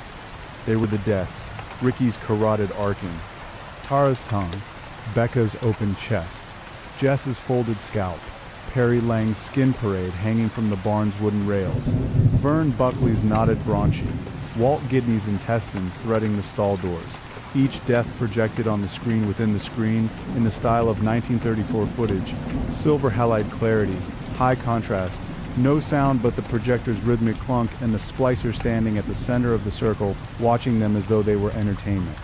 The arc lamp in the simplex built in intensity beyond what the machine was designed to produce. The porthole glass was too hot to touch. The temperature in the booth had to be past 115, 120, and I could feel it on my exposed skin, the forearms, the face, the way you feel a stove's heat from a foot away, that particular radiant pressure. The film leader lashed. I need to describe this carefully because lashed is both accurate and insufficient. The leader, the blank strip of film at the beginning of a reel, the part that threads through the gate before the footage begins, had been running through the simplex continuously, but the leader I was watching through the porthole was not the leader of a 22-second reel. It was a length of film that exceeded the original reel, that exceeded the possible length of the original reel, and it was moving through the projector at a speed that was escalating beyond the machine's rated capacity. The sprockets spinning faster, the reels blurring, the film becoming a continuous blur of darkness and silver. And then one end of it, the end that should have been feeding onto the take-up reel, was in the booth with me, not gradually. Not as a thing I watched happen over time. It was simply, in one moment, the film was in the projector, and in the next moment, a length of it was loose in the booth, moving with the specific whipping action of a rope on the edge of motion picture film. The sprocketed edge specifically, the side with the perforations, is sharp in the manner of things that are sharp through function rather than through design. The way a paper edge is sharp, the way the rim of a can lid is sharp. Sharp enough at sufficient velocity to cut. It cut. I am going to use technical language here because technical language is the kind that does not perform, that simply reports. The film's perforated edge contacted the volar surface of my left forearm at approximately mid-shaft, the impact site corresponding to the mid-forearm anatomy where the radius and ulna are closest to the skin surface, and the velocity of the film strip was sufficient to achieve progressive laceration as the strip snapped across the arm in a whipping motion. The epidermis parted first that outermost layer, barely half a millimeter, splitting in a clean line. Then the dermis beneath it, denser, tougher. The individual collagen bundles visible for a fraction of a second before the blood pressure expressed itself and filled the wound. The film's edge had achieved sufficient depth to split the dermis in a continuous strip approximately 6 inches long, from the mid-forearm down toward the wrist, the edges of the wound pulling apart under the tension of the wound-adjacent tissue. I could see the bone. The ulna, white, clean, briefly visible before the blood, which was everywhere, immediately, as blood is when a significant vessel is compromised, obscured it. My arm was pumping. The blood pressure was making the wound a source, a pulsing fountain that hit the projector's take-up reel in arcs, timed to my heartbeat, and the reel was drinking it. I'm telling you this because it is what I saw. The emulsion of the running film was absorbing my blood, the silver halide surface darkening where it made contact. The footage changing. My arm's output becoming part of the film's content. The screen beyond the porthole. Through the blood loss and the heat and the noise of the machine, I looked through the porthole. On the screen, the devourer was showing me my own future. Not symbolically, literally. A figure recognizably me, in the booth, in the heat, my arm open, and then a further sequence, the figure that was me, opened further. The small intestine coiling out in blue-gray ropes, the mesentery fat rendering, the transverse colon threading toward the projector gears. A complete sequence, documentary in style, projected with the clarity of something that was not prediction but record. The film was showing me what was going to happen. It was showing me because it wanted me to know it was showing me. It was showing me because the knowing was part of it. The splicer was at the porthole. I will not tell you what it looked like, because what it looked like does not have a description that would be useful to you. I will tell you that it was at the porthole, on the other side of the glass, and that the glass between us was irrelevant, and that I understood, looking at it, looking at the absence of features that was its face, the darkness that accumulated where light should have gone, that it had been at the porthole every night. Every night I had run a reel. It had been watching from the other side. The usher had always been watching the projectionist. The booth door shattered inward. Harlan Voss shoulder-charged it from the lobby stairs, his thin body moving with a velocity I would not have credited him capable of. The door's fused hinges giving way with the sound of tearing metal rather than breaking wood. He came through the doorway in a burst of splinter and heat, and his face in the arc lamp's blue-white glare was the face of a man who had been waiting for this specific moment for a very long time, and who found it satisfying. "Feed the eternal cinema," he said. His voice was not a creak now. It was something older, something from the same register as the splicer's absence, something that had been waiting under the creek for years and had now been permitted to surface. The devourer takes what is owed, what was always owed, what the audience has always owed the screen. I hit him with a reel can. The can was on the shelf nearest the door. White Zombie, the opening film. The first night, Ricky and Tara in row 7. The can is solid metal, 2,000 feet of film plus the metal itself, 8 pounds give or take, and I swung it in the manner of a man who spent 14 years doing things with his arms, and whose arms remembered. I swung it at Harlan's head. His skull caved. I am going to use the medical examiner's language here, from the report filed 6 weeks later. Blunt force trauma to the frontal region, resulting in comminuted fracture of the frontal bone with inward displacement of the bone fragments. The frontal bone is the forehead, the part of the skull that covers the frontal lobe, the part of the brain associated with planning, with personality, with the construction of the self. When the frontal bone caves, what goes inward goes into the brain it was protecting. He went down. He should have stayed down. He didn't stay down. He came back up with the film. The reelcan had struck him, and the reelcan had knocked him down, and the frontal bone had caved, and the cerebellum, not the frontal lobe, but the cerebellum at the back, the part shaken loose by the impact's transmitted force, had expressed itself through the available openings in small gray-pink portions, and a thread of blood was running from his left ear, and he stood back up. The film was in his hands. The Devourer, 1934. The dented can open, the reel loose in his acorn-knuckled hands, and he was feeding it back into the simplex's threading path while his skull made a sound on each step that was the sound of loose material shifting in a closed container. His left eye had shifted in its socket. The optic nerve, running from the back of the eye to the brain, had been torqued by the impact, and the eye had moved from its normal position to a position approximately 2 millimeters inferior and 3 millimeters lateral, and it hung there, slightly wrong, dangling on its pale nerve stalk, the optic disc visible through the dilated pupil as a pale circle at the center of a dark field. The sinus cavities were whistling. The craniofacial structure had been compromised in a way that was allowing air to flow through the paranasal sinuses in a continuous whistle on each of his inhales, a thin, reedy sound that I will hear for the rest of my life, in quiet rooms, in the hours before dawn, when my mind produces the inventory of things it has stored against my will. He was trying to run the devourer again. He was trying to feed the screen. I had the gasoline from the maintenance closet. I had put it there myself 2 weeks earlier after a conversation with Harlan about the projection booth's fire suppression systems, specifically about the absence thereof, when I had decided, with a clarity that I attributed then to professional responsibility and attribute now to something that was more like premonition, that I would have gasoline in the maintenance closet. Just in case. Just in case. Chapter 8, the finale, fire and dawn. The gasoline went on the reel stack first. The shelves of film cans.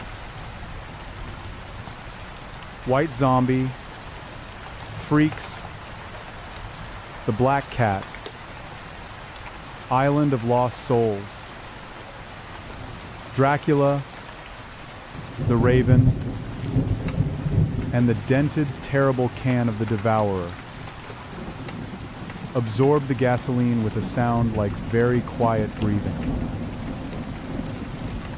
The cans were warm. The emulsion inside them, that accumulation of light and silver and all the dark imaginings of the men who had made them, took the fluid in through the seams of the lids.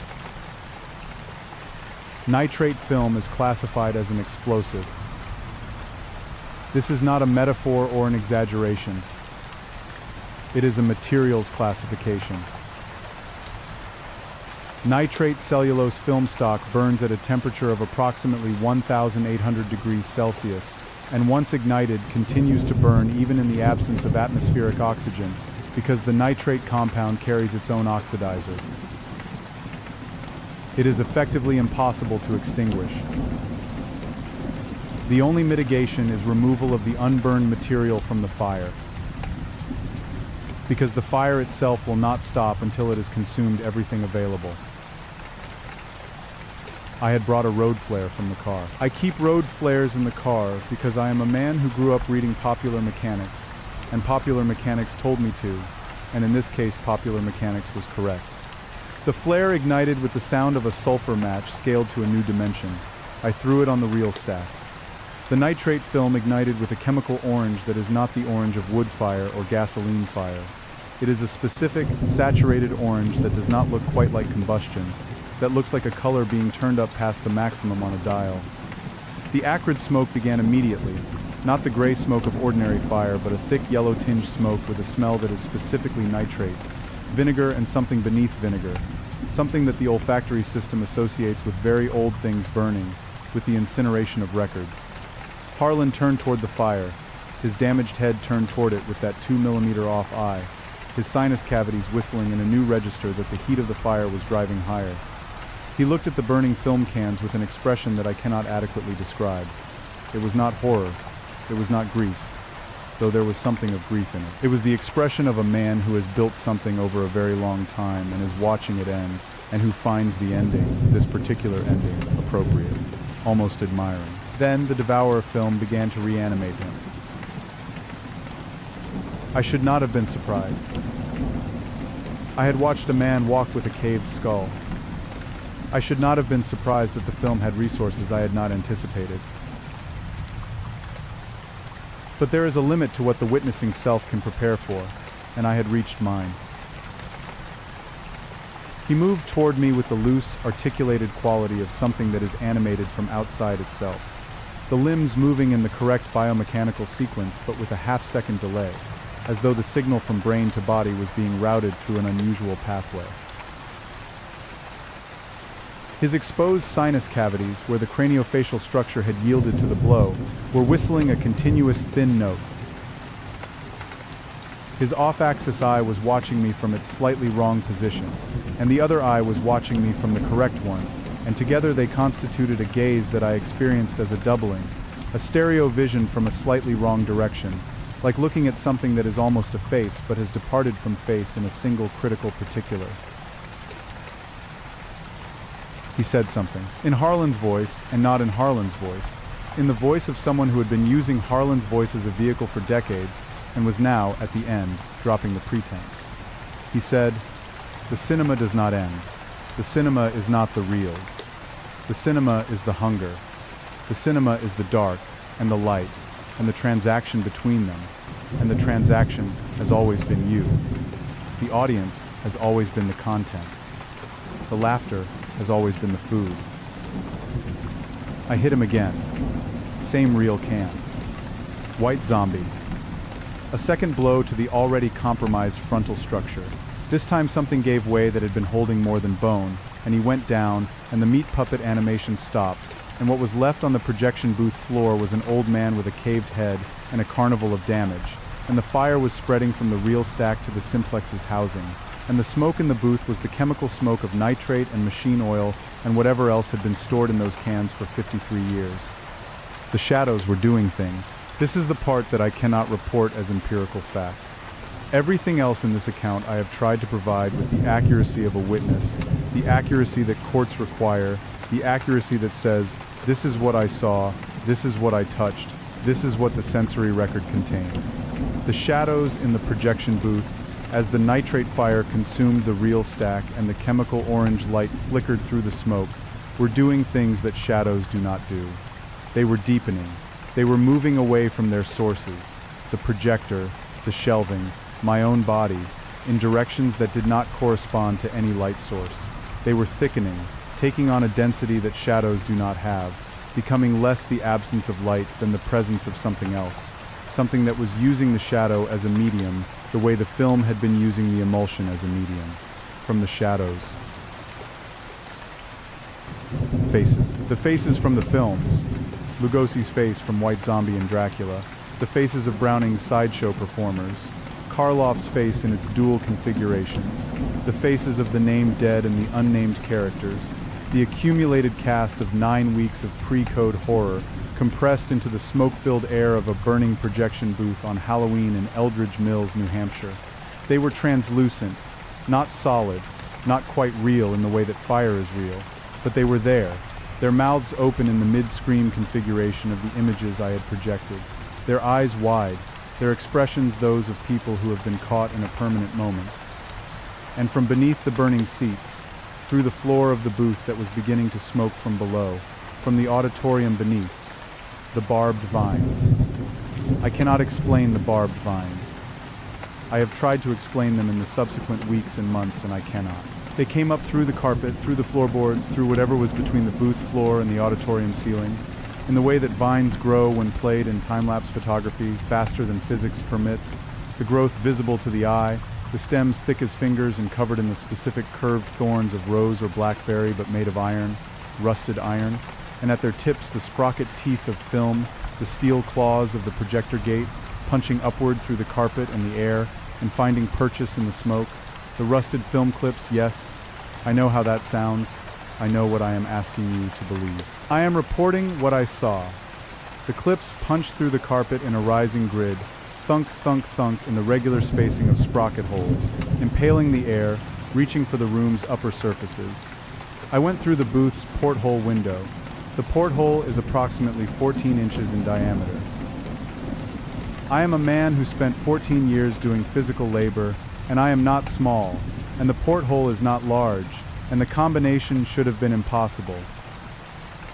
It was not impossible.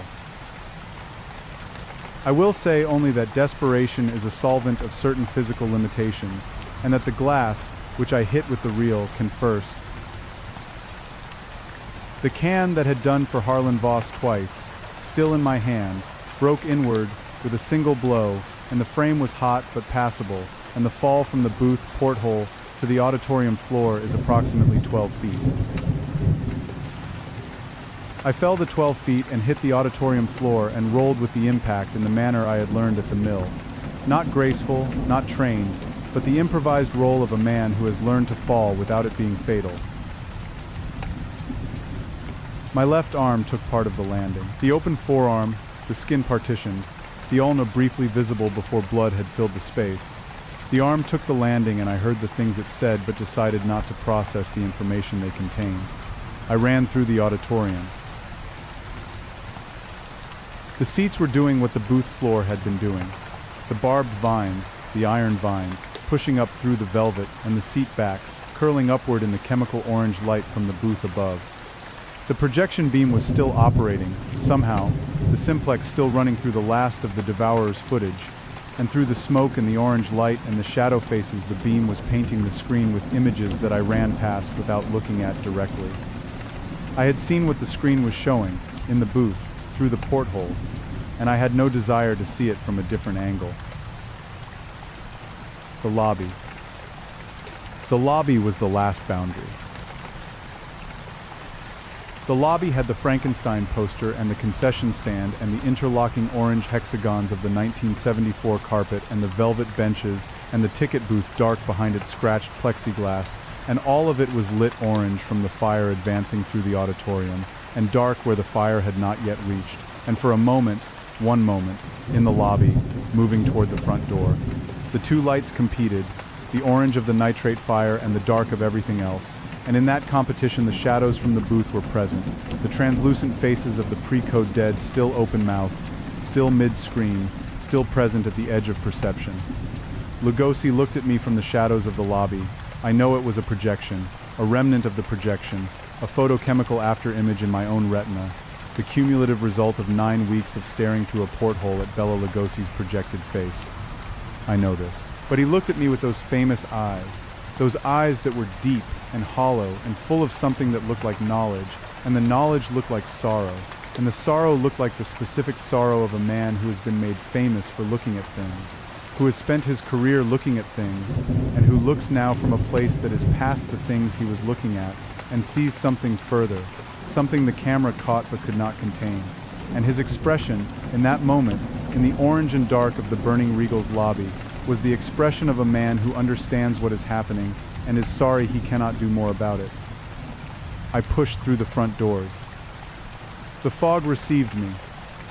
The October fog of Eldridge Mills, New Hampshire. The fog that collects in the valleys, that pools in the cemetery, that moves across Route 9 in tendrils. The fog took me in the way a medium takes an impression. The rain was in it now, driven horizontal by a wind that had come in from the mountains, cold and purposeful, and it hit my opened arm with the specific and focusing sensation of cold against exposed tissue. I stood on the front steps of the Regal Theater with the rain and the fog on Halloween night in Eldridge Mills, and I breathed the cold October air, and I felt the blood pressure in my arm, and I listened to the fire taking the theater from the inside out, and I did not look back. I did not look back because looking back is for people who need to confirm what they are leaving, and I knew what I was leaving. My arm was a problem that required attention. The laceration had opened further in the fall from the porthole, and the ulna was intermittently visible at the wound's deepest point, white and clean and indifferent, and the blood pressure was expressing itself in a pulsing that I could see and feel, and that was communicating something urgent about the relationship between my body and its continued function. I had tourniqueted it with my belt before leaving the booth. The belt, cinched just below the elbow, had slowed the bleeding to a seep, but the tourniquet was a stopgap and the arm needed a hospital, and the hospital needed me to be ambulatory. I walked to my car in the theater lot. I sat in the car and I pressed my right hand against the opened left forearm, and I looked at the Regal Theater in the rearview mirror. The fire was visible through the lobby windows.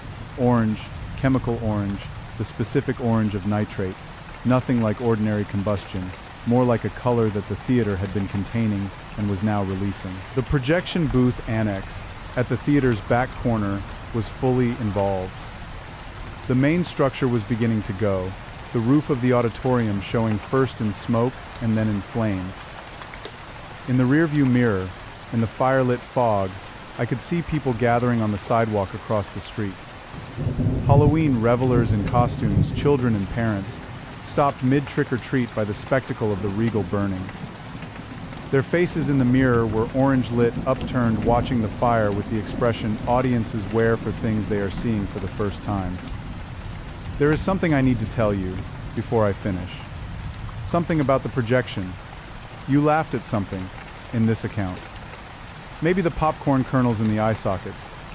There is something that reads as absurd about popcorn kernels in eye sockets, the specific bathos of the mundane in the context of the extreme, and the absurdity is a kind of laughter even if it doesn't feel like laughter from the outside. Maybe the real can, swung twice at the same man's skull. Maybe the description of the barbed iron vines from the booth floor, which I know sounds, and I want you to know, I heard it. The way you hear something through the porthole of a projection booth, at a remove muffled but present, the laughter of an audience reaching the projectionist as proof that the film is working. The splicer doesn't need the theater anymore. The theater is burning. The reels are burning. The simplex is burning. I heard it go, the iron exploding under thermal stress, the sound of a machine destroying itself. The nitrate is burning, and the celluloid is burning, and the screen is burning, and the velvet seats are burning, and the faded Frankenstein poster is burning, and the interlocking orange hexagons of the 1974 carpet are finally, mercifully, burning. But the devourer is not a reel. I told you that already. Harlan told me that, the night he showed me the can. The cinema is not the reels. The cinema is the hunger. The film runs where there is an audience and a darkness and the transaction between them. Where there is someone watching something in the dark. Where someone has laughed at the grue, has felt the comfortable distance of the witnessing self from the witnessed horror, and has registered that laughter in the arc lamp's permanent record. I drove to the hospital. They took 12 stitches in the forearm. The intern who sewed me up 26, tired, the specific tired of a third-year resident at 2 a.m. on Halloween, asked me how it had happened. Work accident, I said. She looked at the pattern of the wound. At the edges, where the sprocket hole's repeated contact had left small rectangular marks at regular intervals, like perforations. Like the perforations along the edge of a film strip. She looked at me. "There's a cinema near you?" she said. It was an odd question. I didn't know why she asked it. "There was," I said. She looked at the perforations again. She looked at the window. It was past 2 a.m, and the rain had stopped, and the fog was beginning to thin, the first suggestion of the dawn in the sky over the white mountains, a gray lightning that was not quite light but was the precursor of it. She said nothing else. She taped the bandage and gave me instructions I didn't hear, and I drove back to Eldridge Mills. The Regal burned until dawn. The fire department contained it to the theater's own structure. It didn't jump to the hardware store or the insurance office next door, which was fortunate, because nitrate fire at full development has the capability. The theater itself was a total loss. The auditorium, the booth, the lobby, the balcony where Perry Lang had sat with his prop pipe and his reporter's notebook and laughed at the wrong things. The barn was spared.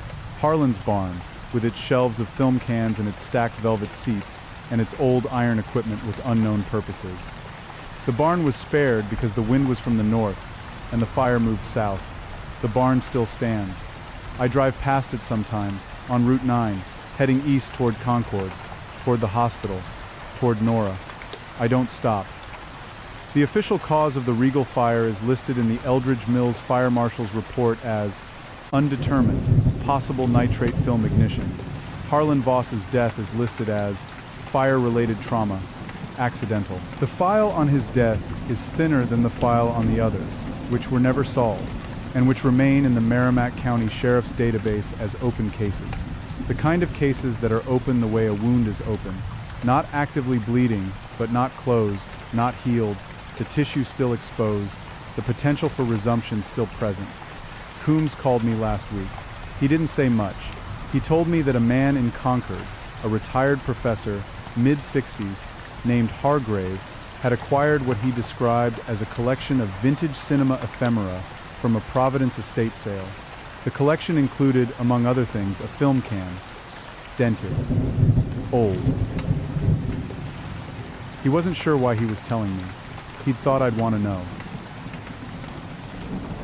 I drove to Concord, not to find Hargrave, though I found him. Eventually, a thin man in a cardigan, who moved like a building with structural issues, whose eyes were a particular pale yellow, who offered me tea in a house that smelled of vinegar and old emulsion. I drove to Concord to see Nora. She was sitting up when I came in. She was looking at the window. The mountains were visible from her room, the White Mountains, already snow-dusted at the peaks. The October sky above them, a deep, clear blue that had burned off the last of the valley fog. She turned when I came in. She looked at my arm, at the bandaged forearm, at the edge of the bandage where the stitches were beginning to itch in the way of healing tissue. She said, "The film." It was the first thing she'd said. 8 days of silence, and the first thing she said was, "The film." "It's gone," I said. "It burned." She looked at me with those dark eyes, and I could see in them the things she had seen in the water, the things that had been done to her, the sprocket hole pattern of whatever had held her in the dark for 9 days and had returned her, technically alive, to the surface of the quarry lake and to the waiting world. She said, "Is it?" Not a question. She said it the way you say something you know is not true but that you are choosing to let pass, for the moment, because the truth is a negotiation that has to happen in stages. I held her hand. The sprocket hole impressions were fading, the skin healing over them, the small rectangular marks filling in, the perforations closing. In a few weeks you wouldn't be able to see them, unless you knew where to look. I know where to look. Outside, the white mountains held their snow. The October light fell across the floor of the hospital room in the specific angle of late afternoon, throwing long shadows eastward. And in the shadows, if you were the kind of person who had learned to look in the spaces where light does not reach in the shadows, something moved. The projector is always threading. The arc lamp is always warming. Your reel is already in the gate. Epilogue. A note from the projectionist. I am writing this from the apartment above Dunleavy's Hardware. The hardware store is closed now. Dale Dunleavy retired in the spring, and his son decided not to continue the business, so the ground floor is empty, the windows papered from inside, the Dunleavy's Hardware sign still up but the letters going to rust at the edges, the kind of rust that advances slowly and without drama, and that will, in its time, have the sign entirely. The apartment smells like the hardware store paint and mineral spirits, and the particular woody smell of bagged potting soil, but less so each month as the smell of the place below rises through the floor. Soon it will smell like only itself. I keep the 8 of spades on the kitchen counter, next to the sneaker. The sneaker's sole has set into its melted configuration permanently. The rubber that pooled toward the heel will not unpool. The tread that distorted will not return. The sneaker is a record of something I can't change, kept where I can see it, which is what you do with records. Nora was discharged from the hospital in November. She has her apartment in Concord and her Tuesday evenings with a therapist who, she tells me, listens well and asks useful questions and accepts without pressing her about the things she can't yet say. She is speaking now fully, normally, with the same economy of language she has always had, the same precision of word choice. She laughs sometimes. The laugh is not quite wind chimes anymore. It is something adjacent, something close, something that might come back to being wind chimes with time. We have dinner on Wednesdays. We talk about things that are not the Regal Theater. We are, in our way, adjusting. I have not been to a movie theater since October 31st, 1987. I have been offered once a job as a projectionist at the multiplex in Concord Digital now. The new systems, no arc lamp, no nitrate, no sprocket holes, all computerized and clean and safe. I declined. I did not explain why. The Regal's lot is a vacancy in the middle of Main Street. The foundation is still there, granite block, the construction of 1924, the kind that doesn't disappear in a fire, that simply loses its superstructure and remains as an outline, a footprint, the floor plan of something that was. In spring, weeds come up through the foundation cracks, and in summer the lot is full of Queen Anne's lace and goldenrod, and in autumn the weeds go yellow and then dead. And in winter, the snow fills the foundation and makes it briefly, cleanly white, and then it melts. I walk past it most mornings. I don't look at it directly. Peripheral vision, in my experience, is sufficient. Harlan's barn is still standing. The collection it contained, the film cans, the stacked seats, the iron equipment of unknown purpose is still in it, as far as I know. I know because I can smell it on certain mornings, when the wind is from the north, vinegar, and beneath vinegar, something older. The collection in Providence came to nothing, or came to nothing I am aware of. Hargrave's thin building body and piano key eyes and cardigan are in my memory, and the film can I did not examine is in my memory, and the house that smelled of old emulsion is in my memory. I do not know what happened to them. I choose not to know. Choosing not to know, in certain circumstances, is a legitimate form of self-preservation, and I am a man who has learned in the past year to take self-preservation seriously. But here is what I know. Here is what the 9 weeks of October have taught me. What the Regal's booth has left in me as its residue. What the arc lamp's blue-white scar has impressed into whatever is below the dermis and above the bone. The dark is not empty. The dark is where the image lives, between the frames, in the space that the shutter makes when it interrupts the light. 24 times per second the shutter closes, and for the fraction of a second when the next frame is moving into position and the shutter has not yet opened and the screen is dark in that fraction, in that gap, in that interval that the eye is too slow to perceive and that the brain papers over with the illusion of continuous motion, something is present. Something has always been present. The cinema has always known this. The early filmmakers, the ones who built the art form in the age of nitrate and arc lamps and the specific stink of old chemistry, the ones who worked in rooms where everything was warm and volatile and ready to catch, they knew what they were doing. They knew what the dark contained. They made a transaction with it, and the transaction was us, and the terms of the transaction are permanent. You are reading this in whatever light you have chosen for the purpose. The light is sufficient. You can see the words. You feel, perhaps, that this is a story, that what you have read is a narrative about a man in a projection booth in a small New Hampshire town, about bodies and cars and quarries and parking lots, about an old man with a damaged film in an old theater, an old dark cinema. You feel this. But the arc lamp has been on for some time now. It was on before you started reading. The reel has been threading since the first sentence, since the hiss-crackle of the ignition, since the blue-white glare, since the dust motes scattered. You laughed at the popcorn kernels, didn't you? Even a little. The specific bathos of it, the mundane pressed into the wound. You permitted the image. You let it in, and it did what images do when you let them in. It found a seat. It settled into the dark. It watched from the inside. That's all the devourer has ever needed. Your shadow lags. Just one frame. Just the fraction that the shutter makes when it blinks. Feel it, the slight wrongness of your own outline, the lag between the body and the dark behind it. The projector threads your reel. The arc lamp warms. The screen is always dark before the light comes up, and in that darkness between your last perception and the first frame, the splicer is already in its seat, already watching. It came here with you. It has always come here with you. The transaction is permanent. Fade to black.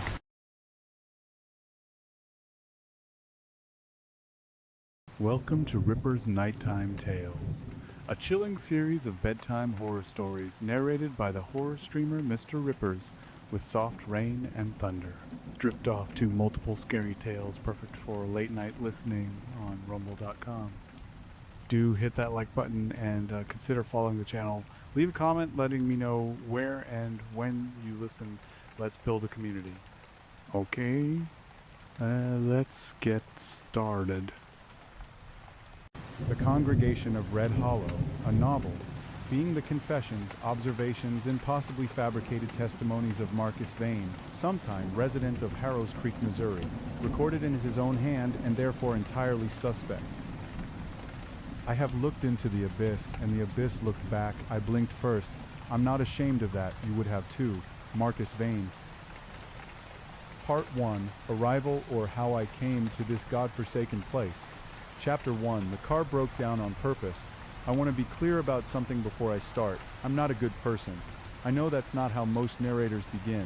Most narrators, even the ones who do terrible things, even the ones who end up burning everything down, start by positioning themselves as basically decent. They were driven to it. Circumstances conspired. They had no choice. The world did this to them, not the other way around. I'm not going to do that. I'm going to tell you what happened in Harrows Creek, Missouri, and I'm going to tell it as honestly as I can, which means accepting up front that my honesty has certain gaps in it. Not lies exactly. More like selective emphasis, strategic omissions, the way all of us remember things, colored by what we want to be true, filtered through who we wish we were. But I'll try. Here's what I know for certain. I arrived in Harrows Creek on a Thursday in October, my transmission making a sound like a cat being fed through a garbage disposal. The trees on either side of Route 7 had gone that deep arterial red that happens just before the leaves fall, and the sky above them was the color of old pewter. The kind of sky that promises things, not good things. My name is Marcus Vane. I am 34 years old, recently unemployed from a position I'm not going to describe in detail because it reflects poorly on me. Recently evicted from an apartment in St. Louis that I'm also not going to describe in detail, and recently separated from a woman named Dana who was by any objective measure too good for me. I had been driving without a destination for approximately 6 days. I had approximately $300 in cash, a quarter tank of gas, and a suitcase containing mostly dirty laundry. The transmission gave up outside a gas station at the edge of Harrows Creek, population 4,200. According to the sign, "Welcome to Harrows Creek, home of the Fighting Crows." Below someone had spray painted, in red letters, "Don't stay." I stayed. I want to note for the record that I read that spray paint. I registered it. I thought someone has a sense of humor. I did not think, this is a sincere warning left by a person in distress who knew things about this town that I did not yet know. I thought, how quaint, how atmospheric, how very October. I was an idiot. The gas station was called Petey's, and Petey himself, a man of about 60, with hands like baseball mitts and eyes that had seen too much of the wrong kind of thing, leaned out from under the hood of my dying Civic and said, "Transmission's done." "I know," I said, "you'll need to get that rebuilt. Could take a week, maybe 2. "I don't have 2 weeks worth of money." Petey looked at me the way men who have lived in small towns all their lives look at people who arrive from cities. It's a look that contains several things simultaneously. Pity, mild contempt, and the kind of curiosity you feel toward a wounded animal that stumbled into your yard. You don't know if it's going to bite you. You don't know if you should help it or let it die. "There's the Millbrook Inn," he said. "On Sycamore Street. Marge Prentice runs it. Tell her Petey sent you. She'll give you the weekly rate." "How much is the weekly rate?" he told me. It was, I had to admit, affordable. The universe had clearly conspired to strand me in Harrows Creek, and I was in no position to argue with it. "What's the town like?" I asked. Petey put down his rag, looked at me for a long moment. His jaw worked slightly like he was chewing on something he hadn't decided whether to spit out. "It's a town," he said finally. "Like any other." He said it the way people say things that are precisely the opposite of true. The Millbrook Inn was a Victorian house that had been converted into a bed and breakfast sometime in the mid-90s and had never quite forgiven the renovation for what had been done to its dignity. The wallpaper in the front hall showed a pattern of faded roses that might once have been cheerful. The wooden floors creaked in 3 different registers. There were framed needlepoints in the sitting room that said things like "Bless this home, and home is where the heart is," and they had been hung with the particular aggressive earnestness of someone who needed to believe them very badly. Marge Prentice was a woman of perhaps 55 with iron gray hair cut short and severe and eyes that were sharp and brown and catalogued everything they saw. She took one look at me and seemed to reach a conclusion, though I couldn't have told you what it was. "Petey called ahead," she said. "Weekly rate is $220, cash up front. I can do that. No parties, no guests after 10. No smoking in the rooms." She paused. "And if anyone invites you to a church service, don't go." I blinked. "I'm sorry?" "You heard me." She took my cash, counted it with the speed and efficiency of someone who has counted. A lot of cash. "Room 4, top of the stairs on the left. Breakfast is at 8. I make eggs, Mrs. Prentice." Marge, what did you mean about the church?" She handed me a key, an actual brass key, the kind you don't see anymore, and said, "I meant don't go to church. Now, if you'll excuse me, I have things to do." She disappeared into the kitchen, and I stood in the foyer of the Millbrook Inn with my suitcase of dirty laundry, and the first genuine feeling of unease I'd had since leaving St. Louis. Not fear, not yet, just the small, persistent sense that something was wrong with the shape of things. I took my key and went upstairs. Chapter 2. What I noticed first. I should tell you about Harrows Creek, because the town itself is one of the characters in this story. And like all the characters in this story, it is not what it appeared to be. In the daylight that first morning, when I walked the main street in search of coffee and maybe something to eat, it seemed perfectly ordinary, charming even. The kind of town that gets written up in travel magazines as a hidden gem and a getaway destination and other phrases that mean this place has old buildings and nobody has done anything terrible here recently that we know of. There was a hardware store that had been operating since 1923. There was a diner called Martha's that served pie I later confirmed was transcendently good.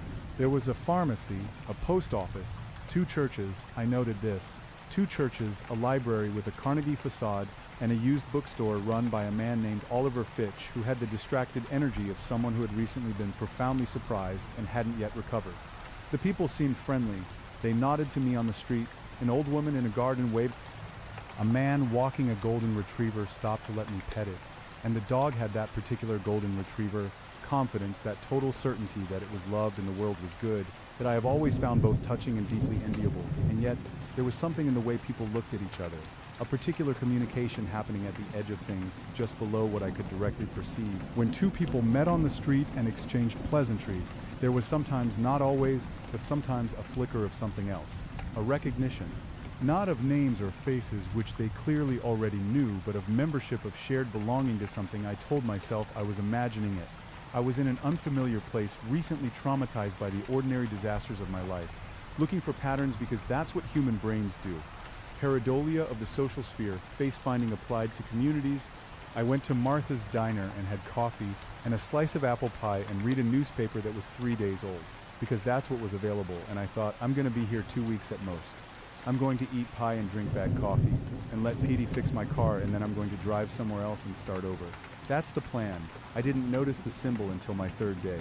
It was small, and I'll give them credit for that. Whoever was responsible, they were subtle. You had to be looking for it, or at least be the sort of person who looks at things the way I look at things, cataloging details without necessarily knowing why to notice it. It was carved, scratched, or drawn in places, where most people don't look: the underside of the bar at Martha's counter, the inside of the door frame at the hardware store, a discreet marking on the cornerstone of the library, a circle bisected, and within the circle, at each of the cardinal points, a symbol that I, who had studied, idly and for reasons I'm not proud of, a certain amount of occult iconography during a particular phase of my life, recognized as a variation on the sigil of Baphomet, though simplified, distorted into something that felt, if a scratch symbol can feel like anything, intentional in a way that made the back of my neck prickle. It was on my third evening in Harrow's Creek that I mentioned this to Marge over the eggs she served every morning, and I was learning also every evening, since her approach to meal variety was philosophical rather than practical. The markings, I said, on the buildings. She set down her fork with a precision that suggested she had been waiting for this conversation. You're observant, she said. I'm nosy, I said, which is different and less flattering. The corner of her mouth moved. Not quite a smile. How much do you know about the Church of the Eternal Sovereign? Nothing, I said. I just got here. 3 weeks ago, she said. Harrow's Creek didn't have a Church of the Eternal Sovereign. Now it does. She picked up her fork again, pushed a piece of egg around her plate. The Reverend arrived on September 15th.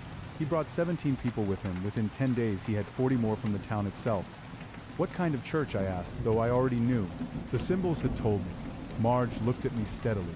The kind, she said, that doesn't want to share the building with other kinds. Satanic. The words sat between us on the table, like something I'd accidentally knocked off a shelf. They don't use that word, Marge said. They say sovereign. They say liberation. They say the eternal. Wisdom, she paused. But they have a goat's head on the wall of their church, which used to be the old Henderson's warehouse on Mill Street, and they have been very insistent about getting the town council's attention. And last Tuesday, Councilman Robert Greer, who voted against their application for a meeting, hall permit, was found at the bottom of his stairs with a broken collarbone and a very sincere story about tripping. An accident, I said. An accident, Marge agreed, in a tone of voice that did not agree at all. I pushed my eggs around. Why are you telling me this? She looked at me for a long moment. Because you asked about the symbols, she said. And because most people, when they arrive in a town and see something wrong with it, make a very sensible choice to leave. And you think I won't. I think you're still here, she said. And your car won't be ready for 10 days. That's practical, not philosophical. Most things are. She stood up, collected the plates, and went to the kitchen. At the doorway she paused. Marcus, she said. I was startled. I hadn't realized I'd told her my first name. Be careful at night. They do their services after midnight, and they've started posting people on the street corners, posting people watching. She said, just watching. She went to the kitchen. I sat at the table and drank the last of my cold coffee and thought about how I had arrived in Harrow's Creek with approximately $300 and no plans for the future, and now I was apparently involved in something that was going to be significantly worse than either of those problems. I should have been frightened. Instead, I felt something I'm ashamed to identify as interested, that I think is the essential thing you need to understand about me. Not that I'm brave, not that I'm heroic, but that the part of my brain that is supposed to register danger and respond with the appropriate biological impulse to flee has always, inexplicably, responded instead with a kind of terrible, irresponsible curiosity. Dana called it a death wish. She wasn't entirely wrong. Chapter 3. The Reverend Ambrose Cole. I saw him for the first time on a Saturday morning. I was coming out of the hardware store. I'd bought a small notebook, the kind with a black cover and lines, because I had started to feel the need to write things down when he came around the corner of 2nd Street with 7 people walking slightly behind him, arranged in a loose V-shape that might have been coincidental and wasn't. He was tall. I want to be accurate about this because I'm going to describe him at length and I don't want you to think I'm being theatrical. He genuinely was tall, 6'4", maybe 6'5", with the kind of lean build that suggests a body maintained not through exercise but through some fundamental austerity, some preference for deprivation. He wore a dark coat, charcoal or very dark navy, that reached his calves. His hair was dark and worn slightly long, swept back from a face that was, and I'm going to use this word carefully because it's accurate, striking, not handsome, not ugly. Striking, the kind of face you'd see in an old painting and find yourself staring at, trying to understand what it was expressing, uncertain whether it was serenity or cruelty or both at once. He saw me looking at him. Most people, when they catch a stranger staring, react with some version of self-consciousness. They look away, they frown, they raise an eyebrow. The social machinery of being observed kicks in and produces some response. He simply looked back. Direct, calm, entirely unbothered. As if he was used to being watched and had long ago decided it was a compliment. And then, and this is the part I've turned over in my mind many times since he smiled. Not broadly. Just a slight upward movement at the corners of his mouth, the kind of smile that acknowledges something without saying what it is. Then he looked away, and his little procession continued down 2nd Street, and I was left standing on the sidewalk outside the hardware store with my notebook, and the feeling that something had just passed between us that I didn't fully understand. I asked Martha about him that afternoon over my now habitual apple pie. Martha was 50-something, with the kind of forthright cheerfulness that in small-town women often conceals either extraordinary contentment or extraordinary compartmentalization, and I had not yet determined which applied to her. Reverend Cole, she said, and her expression did something complicated and very fast that I nearly missed, arrived about a month ago. Very charismatic, so I've heard. I saw him this morning.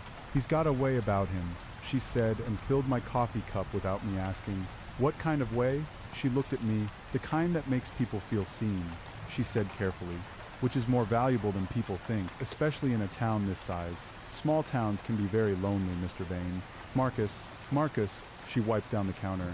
He runs these evening talks, opens them to everyone, non-members, people who are just curious. He calls them conversations. She said the word with a very slight emphasis that suggested she was quoting someone who used it differently than she would. A lot of people have gone, and they've mostly come back very enthusiastic. A pause, some of them have stopped coming here. Patricia Oakes, she used to come in every morning without fail, 12 years. Last 2 weeks I haven't seen her. Ran into her on the street Thursday. She paused. She was different. Different how? Martha set down her claw. Calm, she said. Patricia Oakes has never been calm in her life. She's anxious by nature, that woman. Anxious and warm and always worrying about something. I ran into her and she shook her head. Smooth, like something had been ironed out of her. I turned this over. That doesn't necessarily sound bad. No, Martha admitted. It doesn't. That's what bothers me about it. I left Martha's with 2 pieces of pie and a lot to think about. It was a Saturday afternoon in October in a small Missouri town, and the light was going golden, the way October light does, slanting through the dying leaves with the quality of something ending. There were families on the green. There was a dog barking somewhere. There was a woman hanging laundry who looked up and smiled at me in the automatic neighborly way of people who live in places where you smile at strangers. I had spent 6 months in a city where no one smiled at strangers and had not missed it. Now, walking through Harrow's Creek in the October light, I thought, this is why people live in places like this specific feeling, the legibility of it, the way everything is scaled to human size, and someone was trying to take it. That was the thought that arrived fully formed without preamble. Someone is trying to take this. I didn't know then how right I was, or how literal. Chapter 4, The Notebook. For the sake of transparency, for whatever that's worth coming from me, I'm going to reproduce here in edited form the entries from the black notebook I kept during my time in Harrow's Creek. I say edited because some entries are largely illegible, some are embarrassing for reasons unrelated to the events I'm describing, and some contain information about other people that I'd rather not put in print without their permission. But the relevant portions are intact. October 14th, talked to Oliver Fitch at the bookstore today. He's a strange man, not strange like something is wrong with him, strange like he's been recently displaced from his natural habitat and hasn't quite reacclimated. He was a literature professor before he moved back here to care for his mother who died 2 years ago, and he stayed because, as far as I can tell, inertia. The bookstore is his, and it's good, and he runs it with the resigned competence of someone doing the wrong job very well. I asked him about Cole. He was quiet for a long time. He does this. Let silences develop past the point where most people feel compelled to fill them. Then he said, "Have you heard of Anton LaVey?" I had vaguely. The Church of Satan, 1960s. Theatrical, mostly. More philosophy than ritual. The Satanic Panic in the 80s had little to do with any organized church and more to do with daycare, hysteria, and pop music. Cole is different, Oliver said. Whatever this is, it's not LaVey. LaVey was a showman. Cole is a believer. In what? I don't know exactly. I've been trying to find out. He gestured at the shelves around him. The bookstore is dense with books, organized according to some system only Oliver understands. Walls covered floor to ceiling, a narrow path through the middle. I've been pulling everything I have on satanic traditions, theistic versus atheistic, modern versus historical. There's something about what Cole does that echoes some older traditions. The terminology he uses, sovereign, liberation, the Red Communion, some of it lines up with a strain of 19th century Luciferianism that was essentially about the acquisition of worldly power. What kind of power? Specific power, Oliver said. Not just philosophical freedom from conventional morality, actual institutional control. The idea was that a sufficiently organized group, operating through the machinery of civic life, local government, business, community organizations could systematically take over a community from within. I felt the hairs on my arms stand up, which is a cliché but accurate. There was a group in rural Tennessee in the 1880s. Oliver continued. He'd gotten that look academics get when they're in their material, absorbed, slightly feverish. Called themselves the Brothers of the Crimson Throne. Started as a dozen people, ended with something like 300. They had the county sheriff, 2 members of the state legislature, the local newspaper. Within 4 years they had effective control of an area about 60 miles square. He paused, then there was a fire. The main building burned. Most of the leadership died. The group collapsed. Accident? I said. Oliver looked at me. That's one theory, he said. I went back to the inn and sat on my bed and wrote this down and tried to think about what my next step was.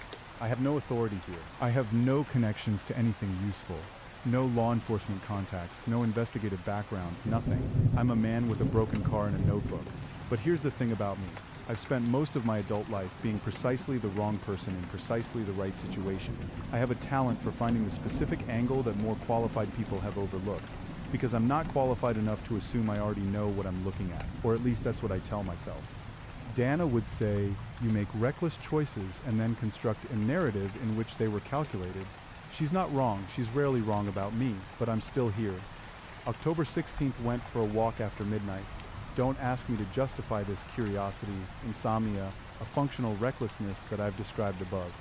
I took the long way around the block before heading toward Mill Street, where the warehouse is. The Congregation of the Eternal Sovereign, I've found out the full name now, occupies what used to be Henderson's Hardware Supply. It's a long, low building, brick, built in the 1940s, and they've done something to the outside. Not dramatic, not pentagrams painted on the walls, nothing that obvious. But the windows have been blacked out, and there's new signage, tasteful, minimalist, dark lettering on a dark background that reads, The Eternal Sovereign Congregation of Harrow's Creek, below in smaller text. All are welcome who seek truth. There were lights inside at 12:40 in the morning. I could hear something. Not music, it was rhythmic but not melodic. More of a structured sound, chanting, possibly. Or maybe it just sounded like chanting because the building's acoustics and my imagination were conspiring. 3 people stood outside, I say stood, but it was more precise than that. They were positioned, one at each end of the building, one at the far corner of the adjacent lot. They weren't doing anything overtly threatening. They were just there in the way that things that aren't supposed to be there are sometimes just there, calmly, as if daring you to object. I went back to the inn, stood outside for a moment, looked up at the October sky, which was completely clear and showing more stars than you ever see in a city. Thought in 3 dimensions from a certain angle, this is a beautiful night in a beautiful place. Went inside. Couldn't sleep for a long time. October 17th. Introduced myself to Tom Greer, whose father Robert is the councilman who fell down the stairs. Tom runs the hardware store. Different from Henderson's, this one is on Main Street. It's been there since 1923, as I mentioned. He's about my age, maybe a few years older, with a solidity to him that's partly physical and partly temperamental. The kind of man who has decided what he believes and acts accordingly, without much drama about it. He recognized me as the stranger with the broken car without my explaining. Small towns, you know what happened to your father, I said. He was quiet for a moment. What do you know about it? Only what Marge told me. That there was an injury, that it wasn't an accident. He looked at me with the careful, assessing look of a man who has been telling himself not to talk to strangers about this, and is about to do it anyway. Dad voted against their permit application. 2 days later, he fell down his stairs. Is he okay? Broken collarbone, bruised ribs? He's okay. A pause. He's also changed his position on the permit application after the fall, whilst he was still in the hospital. Issued a statement saying he'd reconsidered. Tom's jaw was tight. Dad didn't reconsider. Dad's the most stubborn man I've ever known. He hasn't changed his mind on anything in 20 years that I can remember. Did you ask him about it? He says he fell. He says the reconsideration was his own.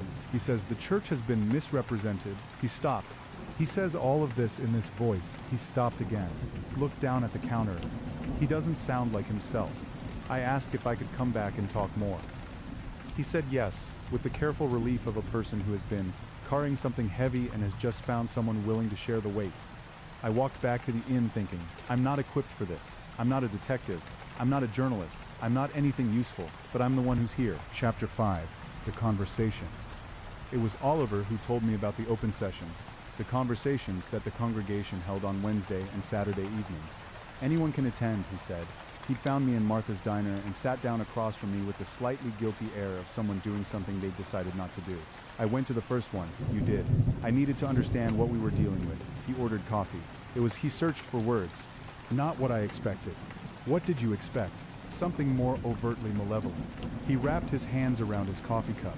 What I got was very polished. Very sophisticated. Cole is, I'm going to say this as neutrally as I can, an exceptional speaker. Not in a theatrical way. In a very quiet, intimate way.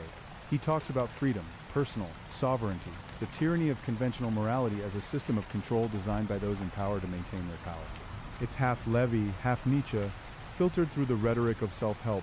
He paused. It would be easy to dismiss if it weren't for the fact that there were 40 people in that room, listening to it very intently. Local people, locals who have felt overlooked, I think. Harrow's Creek has been declining economically for about 15 years. The plant closed in 2010. The larger families have mostly moved their businesses to the cities. There's a lot of quiet desperation here. People who feel like the promises made to them, stability, community, the sense that a small, honest life could be sufficient, haven't been kept. He drank his coffee. Cole is very good at naming that feeling. I thought about what Marge had said about what Tom had described, about the marks I'd seen on the buildings. He's organizing them. I said yes. Toward what? Oliver was quiet. I've been thinking about the Tennessee group I told you about, the Brothers of the Crimson Throne. They had a very specific methodology. They didn't try to displace the existing community. They infiltrated it. Town council, school board, the courts, they made themselves indispensable. By the time anyone fully understood what was happening, it was too late to reverse easily. He looked at me. Harrow's Creek has a town council election in December. 6 weeks, 3 seats. If you have 3 of 5 seats on the council, you control the council. If you control the council, you control zoning, permits the local police budget, appointments. He paused. The chief of police here is appointed by the council. How many members does the congregation have now? I asked. I've tried to count. It's difficult to be certain. Somewhere between 60 and 80, in a town of 4,200. In a town of 4,200 where voter turnout in local elections averages about 800 people. He looked at me steadily. You don't need to be the majority. You just need to be more organized than everyone else. I sat with that for a while. Oliver, I said, why are you telling me this? You've lived here your whole life. You have more standing than I do. Why isn't someone doing something? He looked at his coffee. A few reasons. 1, no one is entirely sure it's as bad as it might be. Cole hasn't done anything overtly illegal. His people watched Councilman Greer fall down his stairs, but Greer isn't saying anything. 2, people here are tired. They've been watching the town decline for 15 years. And this church, it arrived with energy and conviction and a clear sense of purpose. Some people aren't sure they want to fight that, even if it's wrong. He paused. And 3, there's a particular kind of thing that happens in small places, where a newcomer arrives with a forceful sense of vision, and the people who've been there all along aren't sure they have the right to reject it. The small-town hospitality trap, I said. The small-town hospitality trap, he agreed. You have to be very rude to resist certain kinds of intrusion. And small towns are not good at being rude. I'm good at being rude, I said. He looked at me. I know, he said. That's why I'm talking to you. Part 2. The congregation, or what they wanted. Chapter 6, Wednesday evening. I went to the conversation. I know. Marge had specifically told me not to go to church services. Oliver had described it in terms that suggested a sophisticated operation designed to identify and recruit exactly the kind of lost, purposeless, searching person that I was. Tom Greer had given me the look of a man warning another man about an ice-covered road. I went anyway. My reasoning, and I want to be honest about whether this was actually reasoning or whether it was the narrative justification for a decision I'd already made, was this. Whatever was happening in Harrow's Creek required someone to understand it from the inside, and I was for various reasons the most suitable candidate. I was anonymous, I had no obvious connection to anyone who opposed the congregation. I appeared to be exactly what I was. A man with nowhere to go and no particular reason to be anywhere. In other words, I was ideal infiltration material, and I knew it. And I walked into that warehouse with my eyes wide open. Or so I told myself. The truth, if I'm being fully honest, and I promised I would try, is that I was also just curious. There was something about Cole, about what Oliver had described and what I'd seen on the street that pulled at me there. The pull was an admiration, but it was something. The warehouse had been transformed more thoroughly than I'd realized from outside. The blacked-out windows weren't just blackout curtains. They'd been fitted with panels of some deep blue-black material that absorbed the overhead lighting rather than reflecting it, giving the interior a quality of depth that was hard to explain and that I found slightly disorienting. The floor was clean concrete, but they'd arranged it with chairs in a loose semicircle, and at the front there was a low platform with a single wooden lectern, and behind it, on the wall, the image I'd been expecting, the goat's head rendered not as the crude Baphomet of heavy metal iconography, but as something that had clearly been done by an artist of real ability, a mosaic of tiles in dark red and gold and black. About 45 people were already seated when I arrived. I took a chair near the back, tactical instinct, though I'd be lying if I claimed pure strategy. I also just wanted to be able to leave easily. The 45 people looked mostly like the people I'd seen in Martha's diner and in the hardware store and on the street, which is to say, they looked like the people of Harrow's Creek. Middle-aged and younger, mostly a spread of ages and what I could see of backgrounds. There was the woman from the post office whom I'd noticed because she'd been particularly helpful about my forwarding address. There was one of the servers from Martha's, not Martha herself. There were people I didn't recognize, and there were the 17 Cole's original 17 who'd come with him from wherever he'd come from. These were slightly harder to identify, but after a few minutes I thought I could do it. They were the ones who weren't in the process of becoming something. They already were. Cole came in from a side door I hadn't noticed. He walked to the lectern without ceremony, without announcement. He simply arrived in front of us, and the room settled into silence with a speed and totality that I would have found impressive in a professional speaker at a corporate conference. He looked at us, not at the room, at us individually, or at least that's what it felt like. I know intellectually that this is a technique, a way of distributing attention that creates the illusion of being directly seen, but he was very, very good at it, and as his gaze moved across the assembled chairs and landed on mine for a moment, I felt, I'm going to use the word felt deliberately, something that I'm going to describe as recognition, not of me specifically, recognition of something in me, something he expected to find. Welcome, he said. His voice was not loud. It didn't need to be. The acoustics of the space carried it perfectly, and there was something in his delivery that made you lean in slightly, a quality of quiet intensity that compelled attention. Welcome to whoever is here for the first time, and welcome again to those who have been here before. This is a place without hierarchy, which is a strange thing to say when you're standing at a lectern, so let me be more precise. This is a place where the hierarchy that matters is the one you build for yourself. The one that has your name at the top, light laughter from some of the people who'd been before. Attentive silence from the newcomers, which included me. He talked for about an hour. I'm not going to reproduce it all. Partly because I couldn't write fast enough to capture everything, and partly because I don't want to, because he was, as Oliver had said, genuinely compelling, and something about laying it all out flatly here feels like it would do it a disservice in a direction I'm not comfortable with. But the core of it was this. He talked about the social contract as a con, not in the cynical, burned-out way of someone who has been hurt by institutions and is reciting their bitterness in a clear-eyed, analytical way that names specific mechanisms. The way schools teach compliance as intelligence, the way churches teach submission as virtue. the way communities enforce conformity by defining belonging as requiring sameness.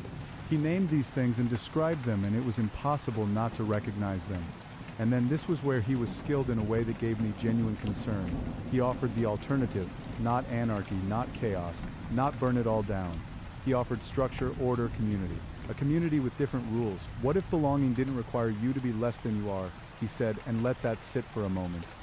What if the community you built was built on the premise that your fullest self, not the self that was acceptable, not the self that was convenient, but the self that actually exists, with all its hungers and ambitions and capacities, was the starting point, rather than the problem to be solved. He paused. I'm not asking you to abandon anything that matters to you. I'm asking you to consider whether the things you've been told matter actually do. He looked across the room. Harrow's Creek is a beautiful place, he said, with a conviction that sounded genuine and might have been. It deserves to flourish. And it will flourish when it's in the hands of people who understand what flourishing actually means. After the talk, there was what Cole called an open hour. People could stay, talk, ask questions. A few of his original 17 circulated with coffee and a quiet, attentive presence that was clearly practiced and effective. One of them found me near the door. She was young, mid-20s, with short, dark hair, and the kind of precise, watchful quality that made me think of a bird of prey in the middle of deciding. She introduced herself as Lydia. First time, she said. That obvious. A smile. You're writing in your notebook. I looked down. I had in fact been writing. I hadn't fully realized I was doing it. Habit, I said. What do you do? Currently, nothing. I was a writer. I said this the way people who are writers and are no longer say it, with the particular wince that acknowledges both the ambition and the failure.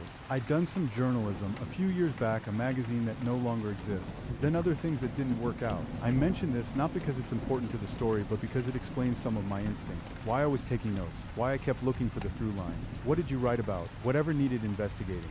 I closed the notebook. This town seems like it might need that. Her expression didn't change, but something behind it shifted. What do you mean? I've been here a week, I said. Things seem unusual.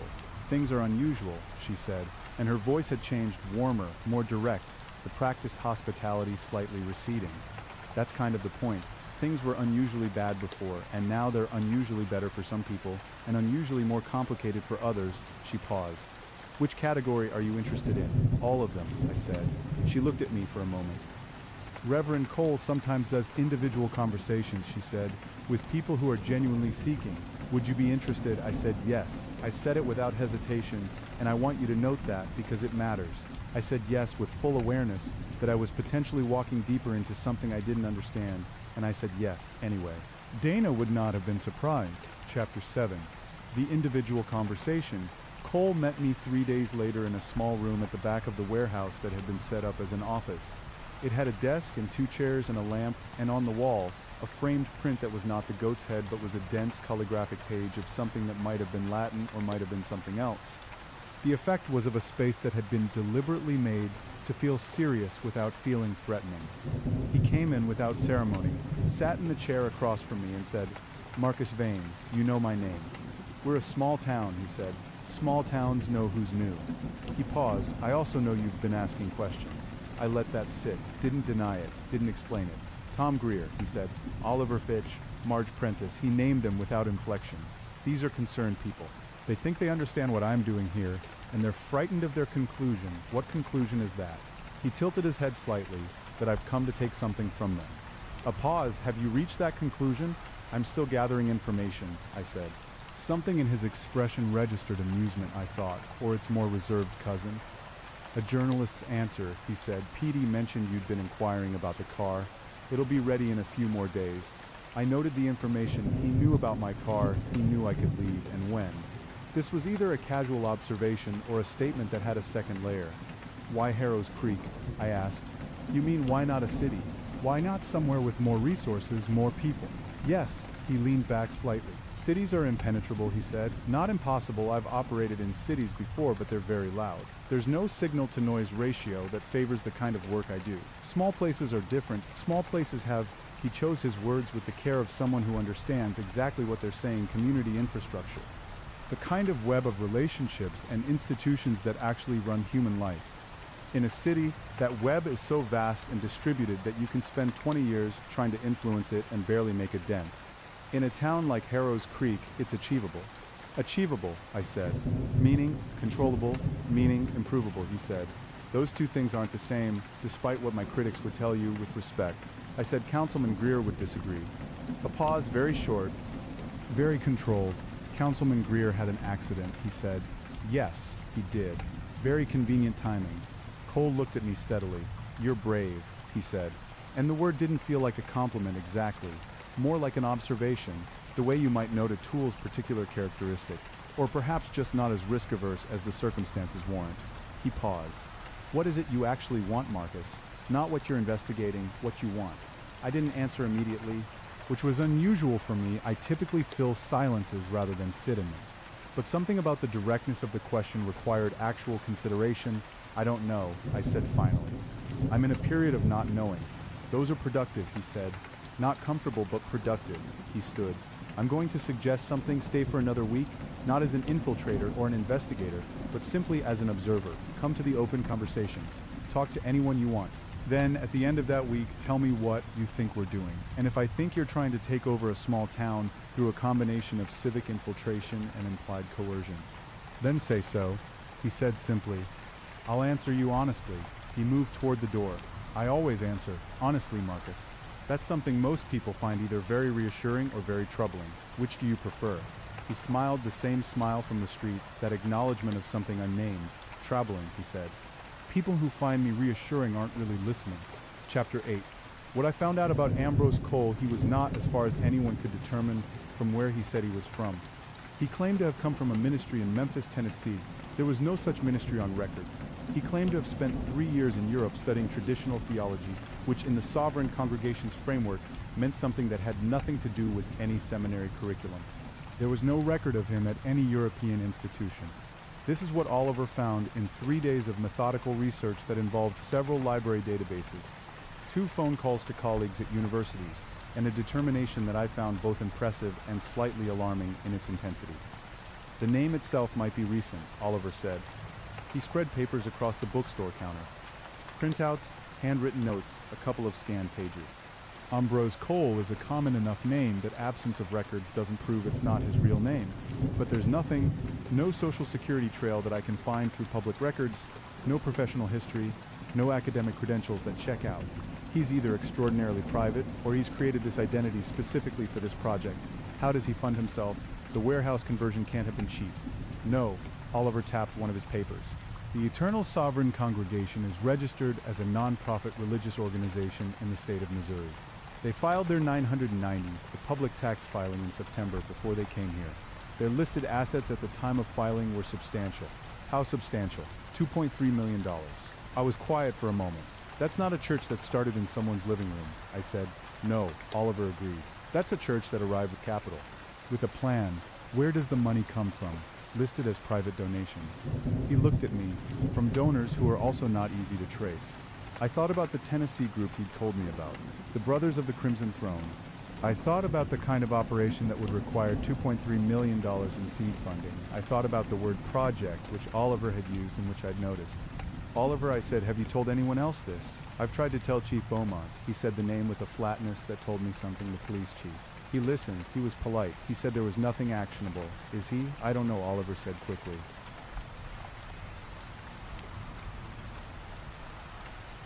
I don't know if he's been approached or if he's just doing the legal calculus correctly, which is having a lot of money and organizing a religious congregation is not illegal. Implied coercion, which is what happened to Councilman Greer, is very hard to prove. He paused. But I noticed that his son Jeremy started attending the conversations last week. The leverage wasn't always violence. Sometimes it was opportunity, or the appearance of community, or the human need to belong somewhere. Sometimes it was subtler than a fall down the stairs. I walked back from the bookstore through streets that seemed the same as they'd been when I arrived. The October light, the red trees, the ordinary benevolence of a small American town on a good afternoon, and felt very clearly that the town was changing in ways I couldn't directly see. Part 3. The mechanics of taking, or what they actually did. Chapter 9, November arrives. My car was fixed on October 28th. I paid Petey, thanked him, put the keys in my pocket. Marge said nothing at breakfast, just put down the eggs and the coffee. After a moment she said, Petey called. Yes, I said. She sat down, which she rarely did at breakfast. "You're still here. I'm still here." She was quiet for a while, then my husband Harold was on the town council. She said, "Back in the 90s, he always said the most important thing a small town council does isn't the big decisions, the zoning maps and the budget approvals. It's the small ones. The appointment of the library board, the permits for what gets built on what corner, the 1,000 tiny choices that add up to what a community actually is." She looked at her hands. Harold died of a heart attack in 111. He was 61 years old. The council gave him a plaque. She paused. "I'm telling you this because you're about to leave and I want you to understand what's at stake." "I'm not leaving," I said. She looked up. I extended my stay. I said, "At least through the election." Something in her face, not quite relief but the predecessor of it. Why? I thought about how to answer this honestly. "Because I've spent the last 2 years failing to stay anywhere for long enough to matter," I said. "And I think this might be one of those situations where the person best positioned to help is the person who has nothing to lose." She looked at me for a long time, then she nodded once and picked up her coffee, and that was that. The congregation held a town hall on November 3rd, not in the warehouse, in the actual town hall, because they had filed for and received a permit to use the space, which had required the approval of 2 of the 5 council members, one of whom was Robert Greer, who had reconsidered his position following his accident. I went. Tom Greer went with me. Oliver was there in the back with his methodical notebook. I counted heads. The hall held about 250 people, and there were perhaps 140 present. Of those, I estimated, based on the patterns of seating and acknowledgement I'd begun to learn, that roughly 60 were congregation members or strong sympathizers. The town hall was formally about a proposed civic development. The congregation wanted to purchase the old community center on Grant Street, which had been closed since 2019 due to structural issues, and renovate it. Their plan, presented by a young woman named Sarah Yen, who was clearly one of Cole's original 17 and was also, I noted, an excellent presenter, included a community health clinic, a food pantry, a meeting space available to all community organizations, and a media center with computers and internet access for residents who needed it. It was good. That's the most unsettling thing I can tell you about it. It was a genuinely good proposal. The community center had been a point of grief for the town for 2 years. The services offered would address real needs. The renovation plan was credible. The funding sources were on paper, and I want to emphasize on paper, legitimate. The public comment period was where it got instructive. The speakers for the proposal were organized. I don't mean this as an accusation specifically. Civic organizations always organize their speakers, always brief them on key points, always arrange for a diversity of testimonials. But the coordination here was very smooth, and the testimonials covered every demographic. A young mother who talked about the food pantry, an elderly man who talked about the health clinic, a teenager who talked about internet access. Each story was true. I believed these were real people with real needs, not performers, but they had been selected and coached. And the net effect was a portrait of the congregation as a community resource rather than a religious organization with a specific agenda. The speakers against were fewer and less organized. Tom Greer spoke plainly and directly about concerns regarding transparency and governance. Oliver spoke about the need for independent oversight of any community resource managed by a private organization. Chief Beaumont said nothing, which was itself a statement. Cole spoke last. He stood at the front of the town hall, not behind the lectern, but in front of it, which was a choice, and spoke for perhaps 10 minutes. He thanked everyone. He addressed the concerns that had been raised with the measured, thoughtful tone of someone who has done this before and knows how to do it well. He emphasized partnership, transparency, open governance. He mentioned twice his door being open to anyone. This community, he said at the end, has been waiting for someone to invest in it. We are here to make that investment. Not because we want something from Harrow's Creek, but because Harrow's Creek deserves to be invested in. Applause from 60 of the 140 people. The others silent or restrained. The council would vote on the proposal in 2 weeks. On the way out, as we threaded through the thinning crowd, someone touched my arm. I turned. It was Lydia, Cole's associate, the bird of prey woman who had introduced herself at the first conversation. "Reverend Cole would like to speak with you," she said. "When, tomorrow morning, 10 o'clock, I looked at her. "Tell me something," I said. "Do you believe in this? In him?" She met my gaze. "That's not really the question," she said. "The question is whether it works." Chapter 10, The Offer. I've thought a lot about how to write this section. I've rewritten it twice. The first version was too clinical. The second was melodramatic. This is the third version, and I think it's closer to accurate. Cole's office, the next morning, the lamp, the 2 chairs, the calligraphic text on the wall. October had become November, and the light through the gap in the blacked-out window was cold and sharp. He offered me a job. Not in those exact words, because Cole rarely did anything in the most direct way available when a more textured approach would serve better. He described it as an opportunity for collaboration. He said he'd learned from conversations over the preceding weeks that I had a background in investigative journalism. He said that the congregation was interested in launching a community newsletter, a print publication, something that would cover local news with depth and transparency. We'd fund it entirely, he said. The editorial independence would be genuine. You'd report on the congregation as you would anyone else. Critical coverage if warranted. I looked at him, and in return, the newsletter would be associated with us, would carry our support, would give us credibility as a patron of independent journalism in this community. I sat with that.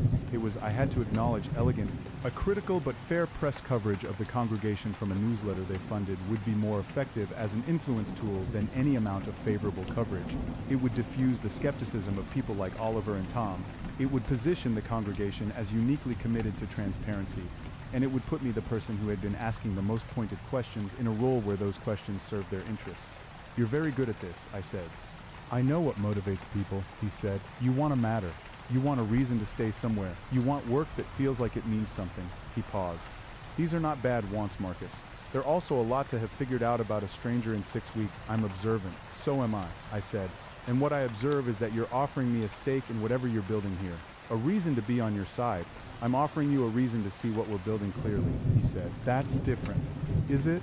A pause. His expression was neutral, but there was something operating behind it that I could feel but not name. The people who oppose me here, he said, are operating from fear. Fear of change, fear of loss. I understand that, but fear is not a strategy. It doesn't build anything. He looked at me directly. You're not afraid of me. I'm more cautious than I seem, I said that I believe. He leaned forward slightly. I'll tell you something honestly, Marcus. You're the most interesting person I've met in Harrow's Creek. Not because you have power, you don't, not yet, but because you're genuinely trying to understand rather than simply to judge. That's rare, he paused. I would rather have you as an ally than an adversary.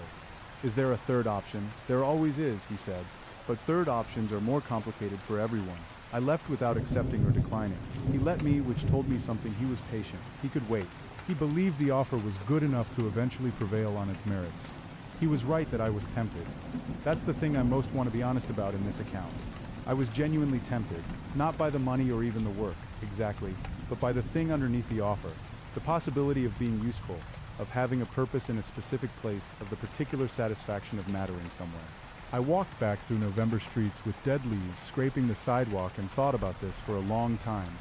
Then I went to Tom Greer's hardware store, Chapter 11, What We Decided to Do. Tom, Oliver, Marge, and I met at the inn that evening. There was also a woman named Carol Wheaton, who I hadn't met before, who was apparently, I say apparently because I'd had no idea, the editor of the Harrow's Creek Gazette, a small weekly paper that I'd somehow failed to notice for the 3 weeks I'd been there. Carol was 60 and had the particular energy of a person who has run a small-town newspaper for 30 years and has therefore been lied to by everyone and believed very little of what she'd been told since Rovely 1998. She was not unfriendly. She was, I thought, the most pragmatically intelligent person in the room. So what are we actually dealing with, she said, before anyone else could establish a more circuitous approach to the conversation. And what can we actually do about it? I laid it out as clearly as I could: the funding, the civic strategy, the council election in December. The community center proposal is both a genuine resource and a strategic foothold, the way Councilman Greer had been, the word I used, carefully motivated to change his position. Oliver added the historical context, the Tennessee group, the pattern he'd identified in the limited literature on this kind of organized civic infiltration. Marge talked about the changes she'd noticed in people she knew, the smooth-out effect, the sudden brand-new certainties. Tom talked about his father, and there was a flatness in his voice when he did it that I think was the most persuasive thing said in the room that night. Carol listened to all of this without expression. Then she said, "What do you need from me?" Coverage, I said. Factual, documented coverage. The funding questions, the identity questions. What we know about how the council vote might go and what the implications are. You have 30 years of sourcing in this community. People trust the Gazette. Most of them do, she said. Some of them are going to be very unhappy about this. Some of them already are, I said. They just don't know there's a vocabulary for it yet. She thought about this. I need more than your observations, she said. I need documentation. Sources who will go on record. I can't run concerns citizens believe and expect it to do anything. That's not journalism, that's rumor.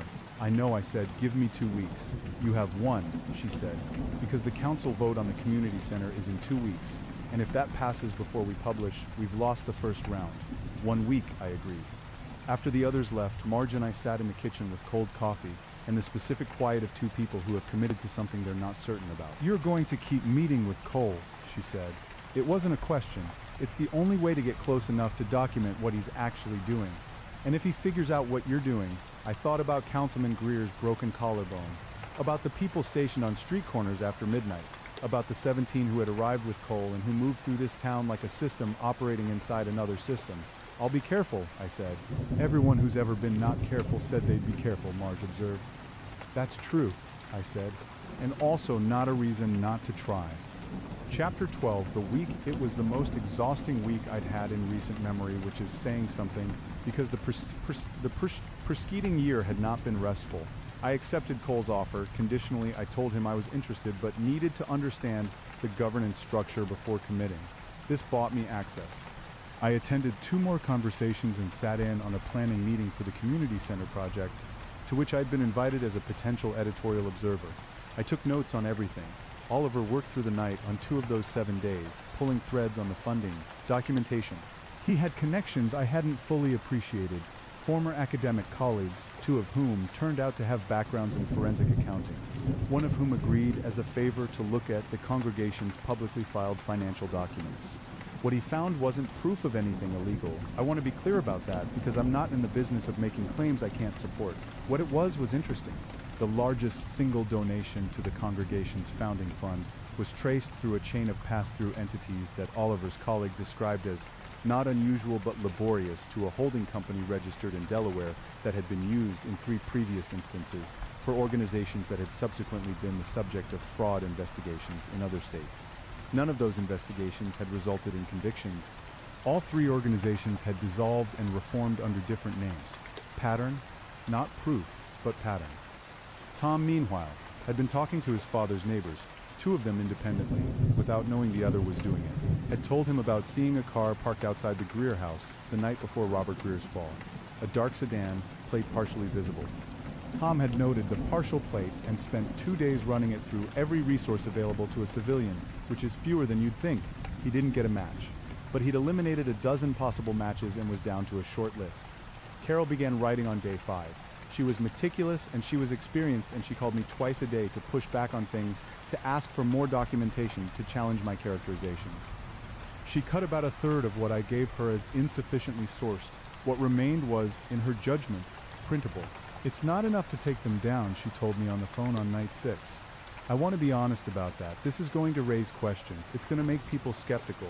It's going to give the opposition a vocabulary, like you said, but it's not going to stop the council vote. Can we stop the council vote? I asked. No, she said. But we can affect what comes after, and what comes after is the election. On day 6, Cole called me. You're working against me, he said, and his voice was exactly the same as it always was. That quality of unhurried calm that I had come to understand was a practiced skill, and also, I believed, genuinely his natural state. I'm writing about you, I said. That's what journalists do for Carol Wheaton's paper. You know that. I know everything that happens in Harrow's Creek, he said. I've been here long enough. 45 days, I said. 45 days, he agreed. It's surprising how quickly a community reveals itself when you pay attention. Pause, I'm calling to tell you something, not as a warning. I want to be clear about that. As information you deserve to have, go ahead. The article you're writing, he said, is going to hurt some people. Not me, I want to be honest about that too. I'm fairly difficult to hurt. But the people who found something here, who've built something here over the past 6 weeks. People who were lonely and are less lonely.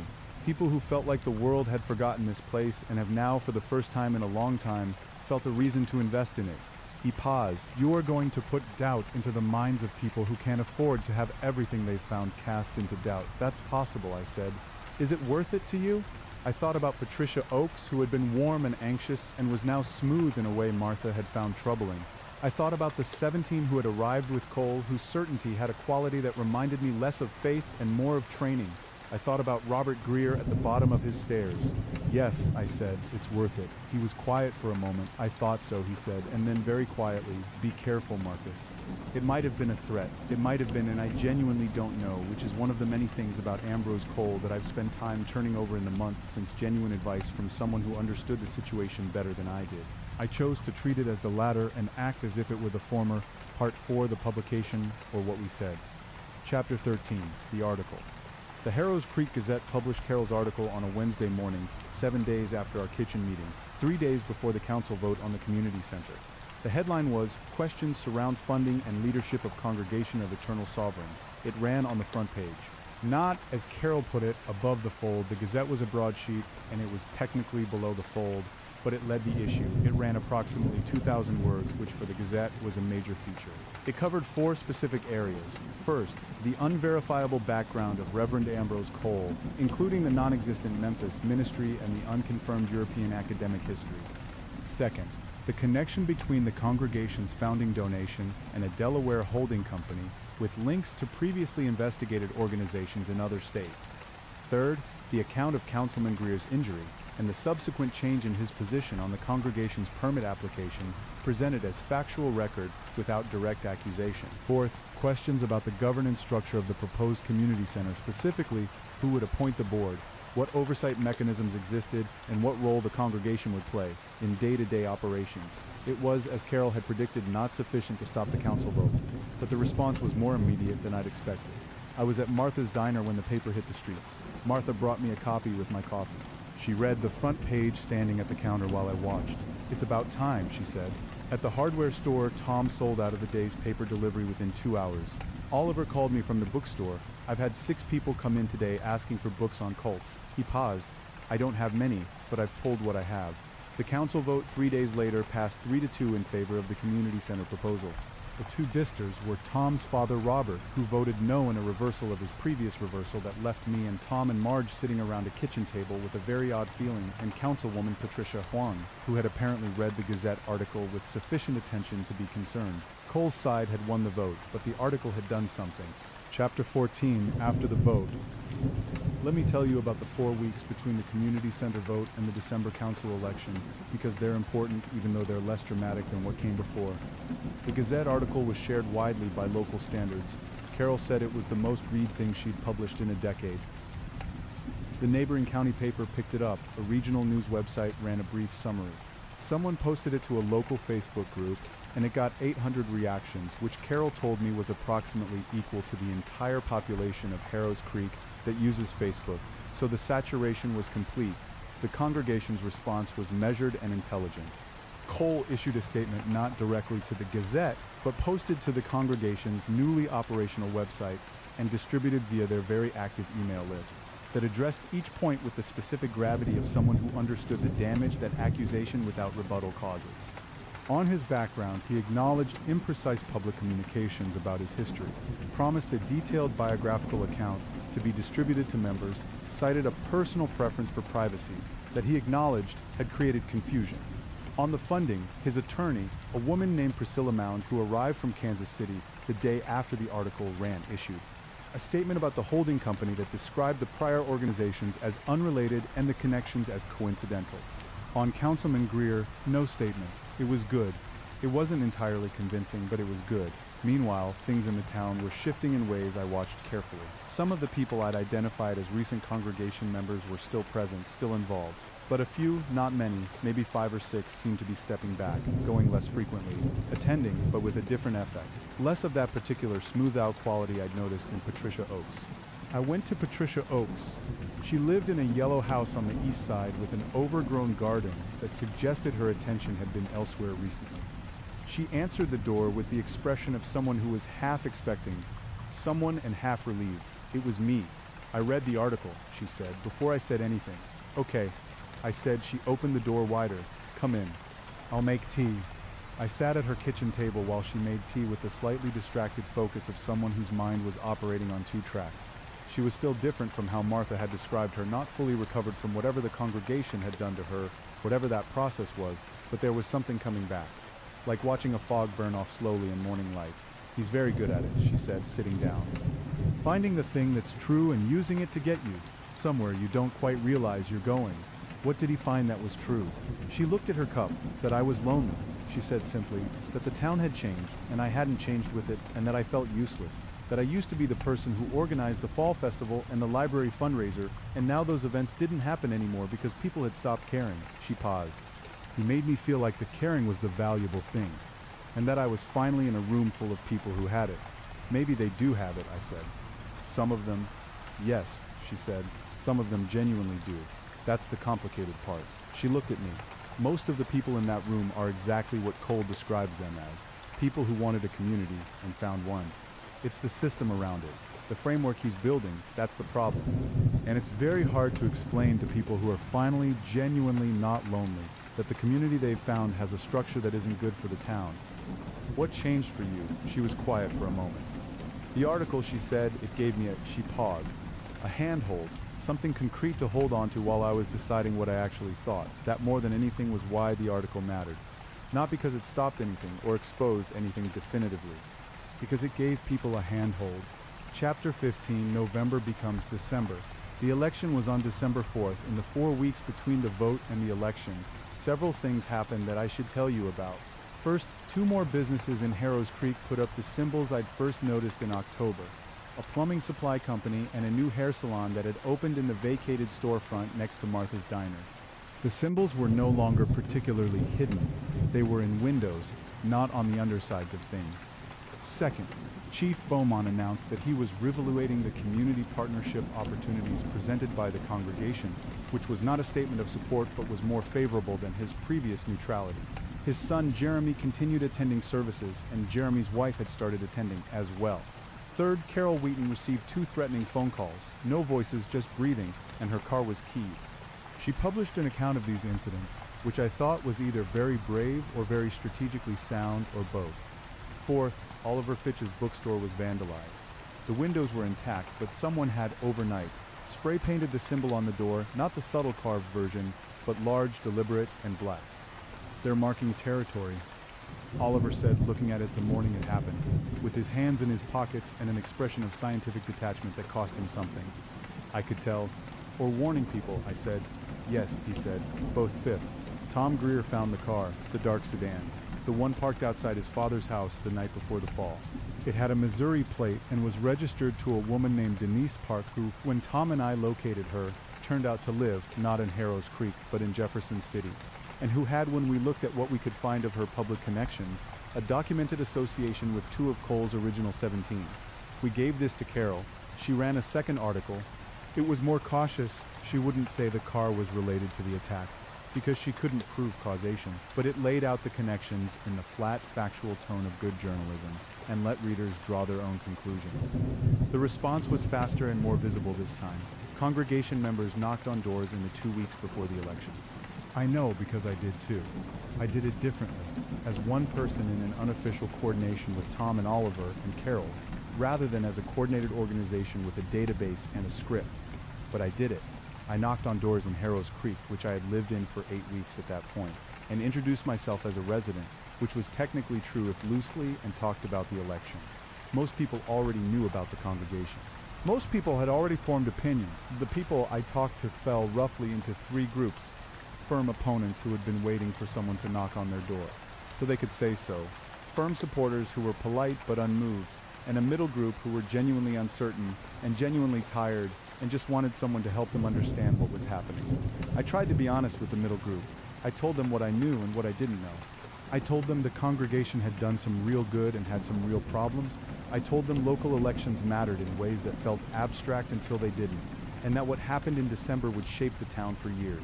I'm not going to claim I was perfectly balanced. I wasn't. I wanted the opposition candidates to win, and I worked toward that end. And I'm not sure I always fully disclosed that bias when I was having those doorstep conversations. This is one of the things that makes me not a good person. I said that at the beginning, and I want to honor the claim. Chapter 16, the night before the election, December 3rd. I couldn't sleep. This was not unusual at this point in my time in Harrows Creek, but it felt more acute than usual. I lay in the room at the Millbrook Inn with its rose-patterned wallpaper and its creaking floor and listened to the night. At about 1 in the morning, I got up and went downstairs and made myself coffee in Marge's kitchen, which she told me I was welcome to do. I sat at the kitchen table with the coffee and my notebook and wrote for a while. Not about the story, but about myself, which I sometimes need to do when things are confusing. I had been in Harrows Creek for almost 2 months. I had arrived with no plans and no resources and a transmission that had announced its intentions clearly. I had, in the intervening weeks, done something I hadn't done in at least 3 years. Stayed committed, put my attention and time, and I'll use the word, care towards something outside myself. I also had to acknowledge, and this is the uncomfortable part and the part that will remain uncomfortable, no matter how many times I rewrite this account, that I had been used by Cole in the sense that my presence and my investigation had served his purposes as much as the opposition's. The article gave him a narrative of persecution that rallied his base, by Tom and Oliver and Carol, who had not cynically, they aren't cynical people, but practically positioned me as the expendable variable, the one who could take risks they couldn't afford to take, by my own need to matter somewhere, which had led me here and kept me here and was not, in itself, purely virtuous. None of this invalidated what I'd done. I think what I'd done was right, in the sense that I was opposing something genuinely harmful and using legitimate means to do it. But the reasons behind the actions were, as my reasons for things usually are, complicated. I heard a sound from outside. Not loud, not obviously alarming. The sound of someone moving carefully on a quiet street, which is a sound that only registers when you're already attuned to the fact that something might be happening at night. I went to the window, 2 figures, moving along the street in the direction of, I oriented myself in the direction of the Gazette's office, 3 blocks away. I watched them for a moment. They were moving with the particular care of people who didn't want to be heard, which is indistinguishable from the way people move when they just want to be quiet, except for the corollary detail that they stopped outside the Gazette, and one of them bent down to examine the lock. I should have called someone. I know this. I should have called Tom, or Chief Beaumont, or anyone. I had a phone, it was in my hand. Instead, I put on my coat and went out the back door. I'm not going to dress this up. What I did was not brave or calculated. It was impulsive in a way I have a long history of being impulsive, and it had the specific quality of an action that has been waiting to happen for 8 weeks and has finally found its moment. Chapter 17, The Confrontation, such as it was. I came around the corner of Sycamore and second in time to see one of the 2 figures, a man I didn't recognize, trying a key in the Gazette's front door lock. The second figure was standing with his back to me, watching the street. Hey, I said. This is not, I'm aware, the most strategic opening gambit. The second figure turned. It was one of Cole's 17. A man named Ryan who I'd seen at 2 of the conversations and whom I'd pegged as serving some kind of security function based on the way he positioned himself in rooms. He was about 30, compact, and not visibly alarmed by my arrival, which suggested either that he hadn't been expecting me or that he was very good at not being alarmed. Marcus, he said, you should go home. What are you doing? Go home, Marcus. The first man had found the right key or a copy of it, or was using something else I couldn't see clearly in the streetlight, and was pushing on the door. I recognized with the sick clarity that I was watching someone break into Carol Wheaton's office the night before the most important event in the story I'd been following for 2 months. I took out my phone and called Tom. Ryan took a step toward me. I said very clearly into the phone, I'm at the corner of 2nd and Sycamore outside the Gazette, and someone is breaking in. Ryan stopped. He looked at me with the specific, assessing calm of someone who is calculating outcomes. The first man had turned from the door and was now looking at me too. He's outside, Ryan said, apparently to no one, and I realized he had an earpiece. He was reporting to someone. A pause. He listened. Walk away, Marcus, he said. I'm going to stand here until Tom gets here, I said. Tom had said 2 words into the phone on my way and hung up. Ryan looked at me. I looked at him. The first man stood by the door. It was a cold December night, and I was standing on the sidewalk in my coat and bare feet, having come out of the inn in such haste that I'd forgotten shoes, and the concrete was hard and cold, and I could feel it all the way up to my knees. The earpiece apparently communicated something new. Ryan held my gaze for a moment, and what was in it was not hostility, exactly, but something that I found more concerning, assessment. The specific gaze of someone filing information away. Then he said something quiet to the first man, and they walked away. Tom arrived 4 minutes later in his truck, still pulling on his jacket. I described what I'd seen. He called Chief Beaumont. By the time anyone official arrived, there was no one there. The Gazette's door was intact, no evidence of entry, no evidence of a lock being worked.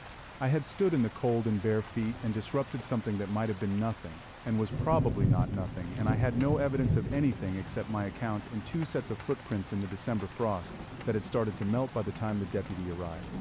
Chief Beaumont looked at me with an expression that was professionally neutral and personal. Something else. You're the one writing about the congregation, he said. One of several, I said. You're the out-of-towner. I'm technically a resident. He looked at the footprints. He looked at the door. He wrote something in his notebook. He told me he'd note the incident and left. Tom drove me back to the inn. We sat in the truck for a moment. Thank you, he said. I didn't do anything. You were there, he said. That was the thing. Part 5. The Election and After. Chapter 18. December 4th, voter turnout for the Harrows Creek Town Council election was, according to Carroll's subsequent coverage, the highest in 23 years. 1,142 votes were cast in a town of 4,200 people, which is not remarkable by national standards and is extraordinary by local ones. The polling workers at the elementary school, which was the only polling location, ran out of the pens they kept on the counter and had to ask voters to return borrowed pens.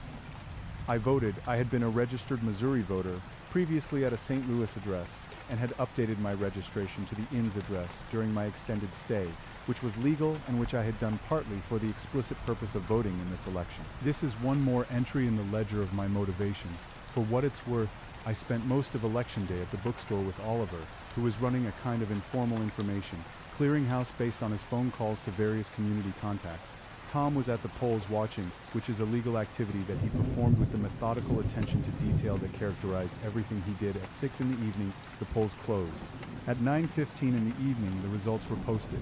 The 3 open seats, Margaret Kowalski, incumbent, opposing congregation, 42% of votes. Re-elected, James Dunn, congregation-backed candidate, 38% of votes. Not elected, Sandra Reyes, opposing congregation, first-time candidate, a nurse at the county hospital who had been recruited by Tom in late October, 41% of votes. Elected, Alan Morse, congregation-backed candidate, 31% of votes. Not elected, Dennis Park, independent, no clear affiliation, 29% of votes. Not elected, Patricia Wong, incumbent, had voted against community center proposal, 45% of votes. Re-elected. It was not a rout. The congregation's candidates got real votes, a third of those cast, roughly, which represented a genuine constituency, a genuine community that had found something real in what Cole had built. I want to acknowledge that because I think it matters, but they didn't win. The council that would take office in January would have 3 of 5 seats held by people who were not aligned with the congregation, including both existing members who had been skeptical. The chief of police appointment, which had been one of Cole's identified strategic targets, would not go the way he'd planned. We watched the results at the inn. Marge had made coffee and something she called celebration cake, that was actually coffee cake, which she appeared to own without irony. Tom called his father, who picked up and sounded, according to Tom's description afterward, like a man who had just been released from something he hadn't entirely understood he'd been inside. Oliver sat in the corner and read a book with the practiced equanimity of a man who has learned to manage his emotions by having a project ready. Carol called at 10 to say the Gazette's website had crashed from traffic. I sat and drank Marge's coffee and thought about the fact that I had come to this town with $300 in a broken car and had ended up staying 3 months and doing something that felt like it had mattered. Something that I couldn't, in good conscience, claim was purely unselfish, but that I was also fairly confident had been on balance useful. It was not a triumph. Triumphs are for stories where the hero is unambiguous. It was a result. Chapter 19, what happened to Cole, he didn't leave immediately. I want to be clear about that because I think the expectation is that defeat would prompt retreat. And Cole wasn't that kind of man. He remained in Harrows Creek through December. The congregation continued to hold services. The community center project moved forward. The council vote had passed before the election, and the vote to reverse it would have required a majority, which now existed but chose not to use, partly because the practical benefits of the center were real and partly because, as Carol wrote in her post-election analysis, defeating bad governance is not the same as undoing good works, and the community should hold both thoughts simultaneously. I thought this was wise. I thought this was also one of the specific reasons Cole had been so effective, because tangled in everything he was doing wrong was a genuine commitment to some things that were right, and you couldn't separate them with surgical precision. I spoke to Cole one more time in January before I left. He called me, not the other way around. He suggested coffee at Martha's, which I found both confident and slightly absurd. The cafe as a neutral territory for a meeting between adversaries, and I went. Because I was curious and because he'd asked. He was, as always, precisely what he appeared to be and something else underneath. You won, he said. The voters won. That's diplomatic. He drank his coffee. I want to tell you something. Not as justification, I'm aware. My choices here are fairly defensible by my own framework, and fairly not defensible by yours, but as context. Go ahead. I've done this in 4 other places, he said. Different sizes, different circumstances. In 2 of them I succeeded, and in 2 of them I didn't. The places where I succeeded are, he paused, different now. In some ways better than they were, in some ways worse, depending on what you value. The places where I didn't succeed, another pause, mostly recovered. Mostly, I said. There's damage in losing too, he said. Not as much as there would have been if I'd won from your perspective. But the people who found community here, some of them are going to lose it now. The ones who were genuinely lonely and genuinely searching. They'll scatter, they'll find other things. Or not. Is that supposed to make me feel guilty? I asked. No, he said. It's supposed to make you accurate. He set down his cup. The story you tell about this, and you're going to tell a story, I know that should be a complicated one. Not because I deserve complication, but because the people here do. He left before me, paid for both coffees, which I found in retrospect either gracious or pointed. He left Harrow's Creek on February 7th. His original 17 left with him. The congregation continued in reduced form under the leadership of a local member, a man named Gary Pritchard, who had, I thought, genuinely found something in the community that helped him, and who was going to spend the next several years unknowingly trying to disentangle the genuine parts from the framework they've been built on. I hope he manages it. I have no way of knowing if he will. Chapter 20, What Happened to Me. I left Harrow's Creek on February 14th, which was a coincidence. Marge made me eggs. She also made the coffee cake again, this time without the pretense of calling it celebration cake, just putting it on the table with the matter-of-fact directness that characterized everything she did. Where are you going? She asked. I don't know yet, I said. Somewhere I can write this. She nodded at the notebook, which was now the 3rd notebook. I'd filled 2 in the preceding 4 months. Something like this. She poured more coffee. You should know, she said, that I don't generally extend this level of patience to people who are just passing through. I know, I said. You're not just passing through, she said. You weren't just passing through the moment you decided to stay. That's how it works. I thought about this for a while. Marge, I said, do you think I did the right thing, the way I did it? She considered. This was something I valued about her. She didn't give reflexive reassurance. She actually thought about the question. You did what you could with what you had, she said finally, which is different from the right thing. The right thing would have been someone official, with actual authority and actual tools. What we had was you. She picked up her coffee. I'll take what we had. I drove out on Route 7 with the transmission making a small but acceptable noise. The February light was flat and gray, the trees bare, the fields frozen. Harrow's Creek disappeared in my rearview mirror like any small town in the middle of America, indistinguishable from a distance from what it had been before Cole arrived. But it wasn't indistinguishable. Tom knew it. Oliver knew it. Marge knew it. Carol knew it. Patricia Oakes knew it as she rebuilt something that was hers, rather than something she'd been guided toward. Robert Greer knew it, slowly and quietly, in the way of a man who had been moved against his will and was still accounting for what that meant. And I knew it. Part 6, What I Saw in the Warehouse, or the Night of November 15 PH. Chapter 21, The Red Communion. I haven't told you everything. I said at the beginning that I would be honest, and I have tried to be, and in trying I've landed on a particular kind of omission that I want to address now. There are things that happen in Harrow's Creek that I have in the preceding account described with a certain editorial distance, things that I've framed as civic and organizational and strategic. Because those frames are accurate and because they're comfortable. And because they allow me to tell this story as a story about power and community and small-town democratic accountability, which it is. But there's a night I haven't mentioned, and I'm going to mention it now, and I want to warn you that what I'm about to describe is something I've thought about telling and thought about not telling and have gone back and forth on extensively, because it sits at the edge of the kind of thing that is easy to make sound ridiculous. And I don't want it to sound ridiculous, because it wasn't. November 15th, 3 weeks before the election. 4 days after Carol published the first article.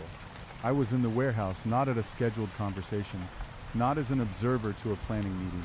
I was there at 2:30 in the morning on a Thursday, which meant I was somewhere I had not been invited and was doing something that was, legally speaking, potentially a problem which I'm acknowledging in full awareness, that this admission does not reflect well on me. Here's how it happened.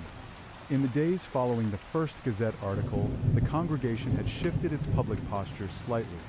More open, more welcoming, more explicitly transparent appearing. Cole had responded to the article with the measured statement I described. His people had increased their visible community work, The food pantry that they'd been operating quietly had been made more publicly visible with a banner on the front of the warehouse and an announcement in the competing paper, the County Weekly, about hours and available donations. What they had not changed, and what I'd noticed in my late-night observations over the preceding weeks, was the internal schedule. The public conversations happened on Wednesday and Saturday evenings. But there was another pattern of activity that I'd noted. Lights in the warehouse at irregular hours, usually very late, and the movement of people consistently the original 17 plus a rotating subset of more recent members, in ways that didn't correspond to the public schedule. My theory, which I want to be clear is my theory, reconstructed from what I observed and what I knew about the group's stated theology, was that the public conversations were the recruitment layer. The exterior, the face turned toward the town, and underneath them was something else, the actual ceremony, the actual practice, whatever the congregation did when it was not performing openness. Oliver had described the theology in terms that suggested a blend of genuine ritual practice and organizational methodology. The Red Communion, a phrase I'd heard used once, in a context I'm about to explain, was, in his reading, the internal ceremony. The ceremony that bound members more tightly than the open sessions could. On the night of November 15th, I went to see. I want to be transparent about my reasoning. It was insufficient. I wanted to see is not adequate justification for breaking into a building. I'm aware of this. I'm also aware that everything I'd done in Harrow's Creek had been in the borderlands between legitimate and reckless, and this was further in than I'd previously gone. The warehouse had a side entrance that I had identified through careful observation as the one consistently used by the original 17 when they arrived late. It was on the alley side of the building, a metal door with a standard lock. On my third observation, I had seen from a position across the alley, in the shadow of the adjacent building's doorway, that the lock was sometimes left with a slight mechanical give that suggested it wasn't fully engaged. Whether this was carelessness or invitation, I didn't know, I still don't. I chose to act on it. The door opened. I was inside. The interior of the warehouse was different at this hour in a way that went beyond the obvious absence of audience. The chairs that arranged the open sessions had been moved, not removed, just pushed back to create a clear space in the center of the room. The overhead industrial lighting was off. Instead, there were candles, not dramatically arranged in the way you'd expect from cultural shorthand, not the elaborate ceremonial setup you'd imagine if I told you I was about to describe a satanic ritual. These were just candles, dozens of them, their light warm and unsteady, casting the room in a quality of illumination that I found, despite everything beautiful, like amber, like an old photograph of firelight. The goat's head on the wall was lit from below, and in that light it was different than it was in the flat, overhead fluorescence of the conversations. It was, and I say this carefully, genuinely impressive as an art object. The artist had given it a quality of ambiguity. The face was arranged so that from certain angles it looked like suffering, and from others something closer to triumph, and in the candlelight the ambiguity was maximized, both things true simultaneously. There were 22 people in the room. I know this because I counted from my position just inside the side door, in the shadow of a storage rack that ran along the wall. I had the door at my back and a clear angle on the space, and I stayed there, in the shadow, and I watched 17 of Cole's original group plus 5 others. The 5, I noted, included the post office worker I'd recognized and a man named Gerald who worked at the county assessor's office and who I'd seen at several conversations but hadn't identified as a full member before this. Gerald being there was important. The county assessor's office was relevant to property records and tax, assessments, and the kind of institutional knowledge that would be useful to someone planning the kind of civic operation. Cole was running, Cole stood at the center. He was, and I want to describe this accurately, rather than dramatically, more himself than I'd seen him at any other time, which is a strange way to describe what I mean, but it's precise. In the conversations, he was the version of himself calibrated for public reception. Here, with these 22 people, he was the version that didn't need to calibrate. He was wearing the same dark coat I'd seen him in on the street. He was not wearing robes or vestments or anything theatrical. He was standing with his hands at his sides and speaking in a quiet voice that I could just barely hear from my position. What he was saying was not a sermon, exactly. Not in the conventional sense, it was more like a sustained meditation on a specific theme, and the theme was, as nearly as I could follow it, the nature of what they were building together. The language was precise and the content was dense, and it was clear to me, listening, that this was not a performance. This was the actual doctrine, the actual belief, the version that existed before and after the publicly modulated version. He spoke about power in terms I hadn't heard him use publicly, not power as liberation from conventional morality, Not the self-improvement rhetoric of the open sessions, but power as a concrete reality with specific mechanisms. He talked about civic institutions as systems of channeled will, and about the act of directing that will through the appropriate channels as the central spiritual practice of the congregation. The word he used repeatedly was coronation, not of individuals but of ideas, of principles, of the specific vision they held for what this community should become. I understood listening that what Cole had built was genuinely theological in the way that the word means something. There was a coherent framework of belief here, and it was sophisticated, and it was specific, and it was, I want to be honest about this, not purely cynical. Whatever else Cole was, he was not merely cynically using a religious framework as cover for organizational ambition. The two things were fully integrated. The organizational ambition was the religion. The taking over of a small town was, in his framework, the act of devotion. This was in a strange way more unsettling than the alternative. Then they performed the Red Communion.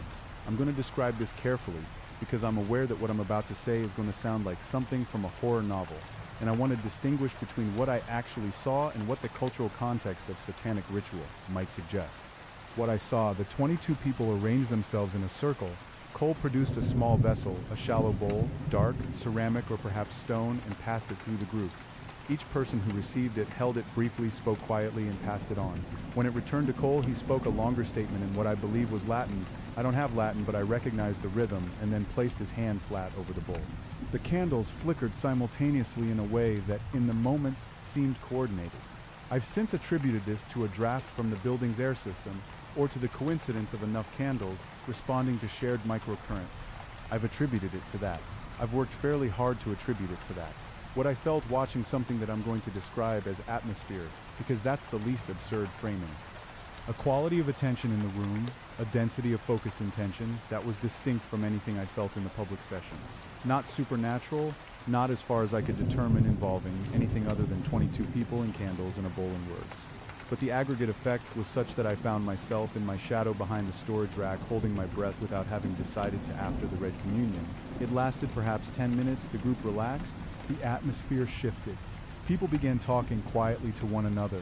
Someone brought out a tea service, which I found retrospectively somewhat humanizing. Cole moved through the room, speaking briefly to each person. He came to the storage rack. He stood his back to me, 2 feet away, speaking to the man named Gerald. I was motionless. The shadow was sufficient, or should have been sufficient.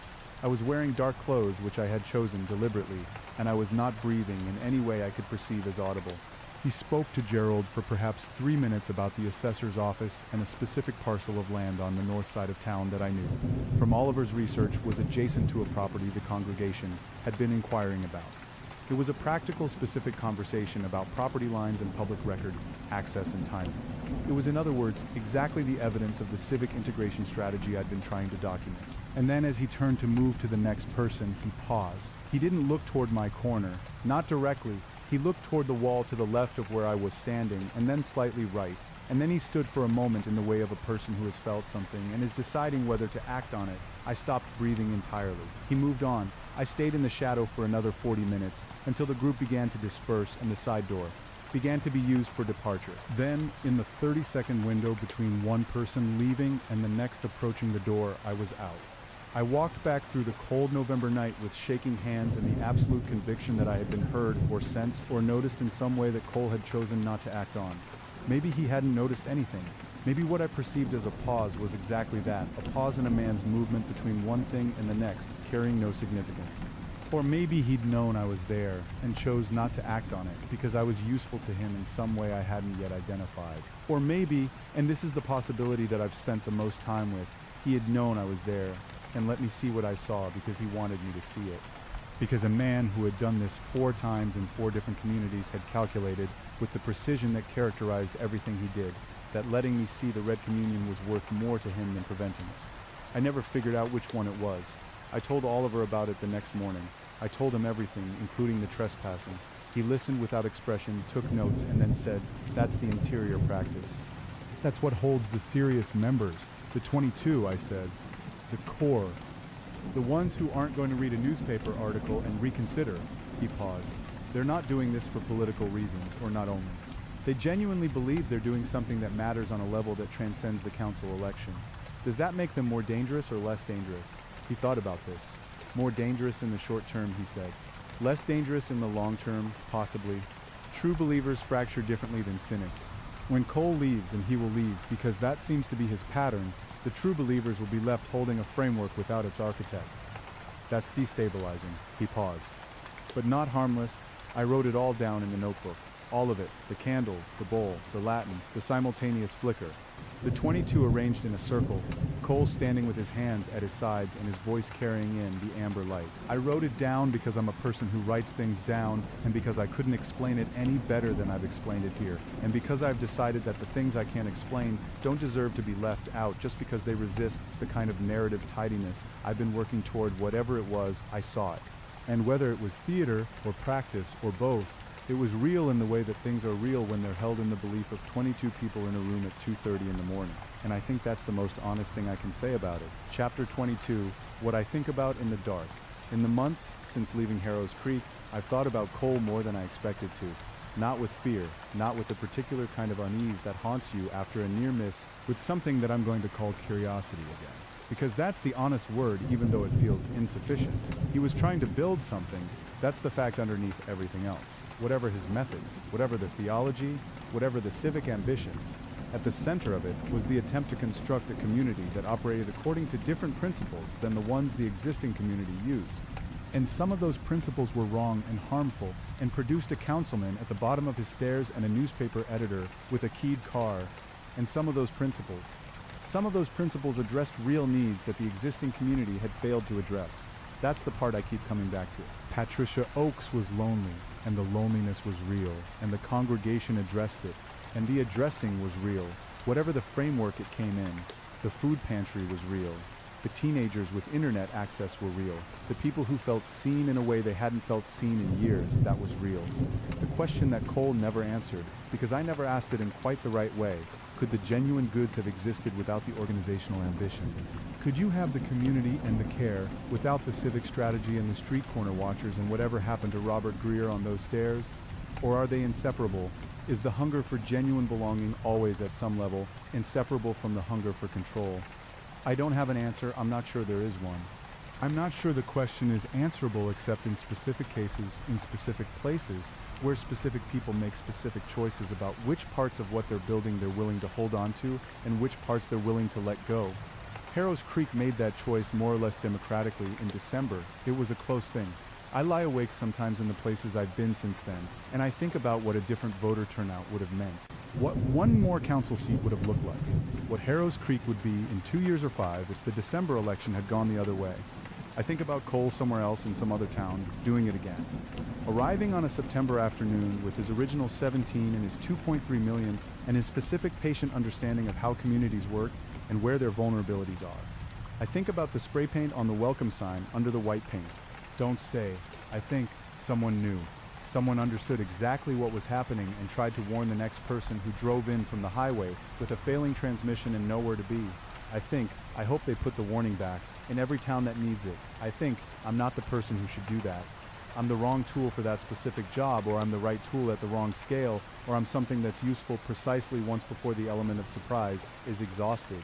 I think about Dana's voice saying, "You construct the narrative that makes your choices look like destiny."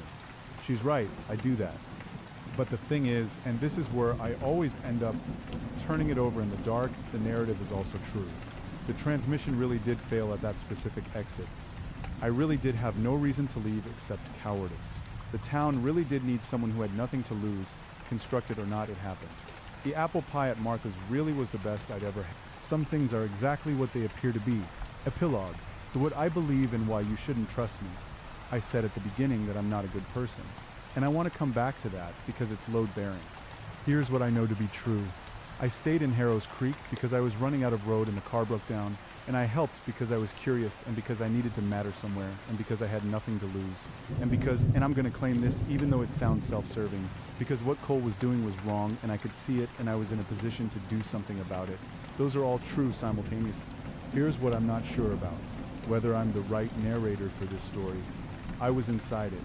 I had interests and desires in my own relationship to Cole that was specific and strange, and that I still don't entirely understand.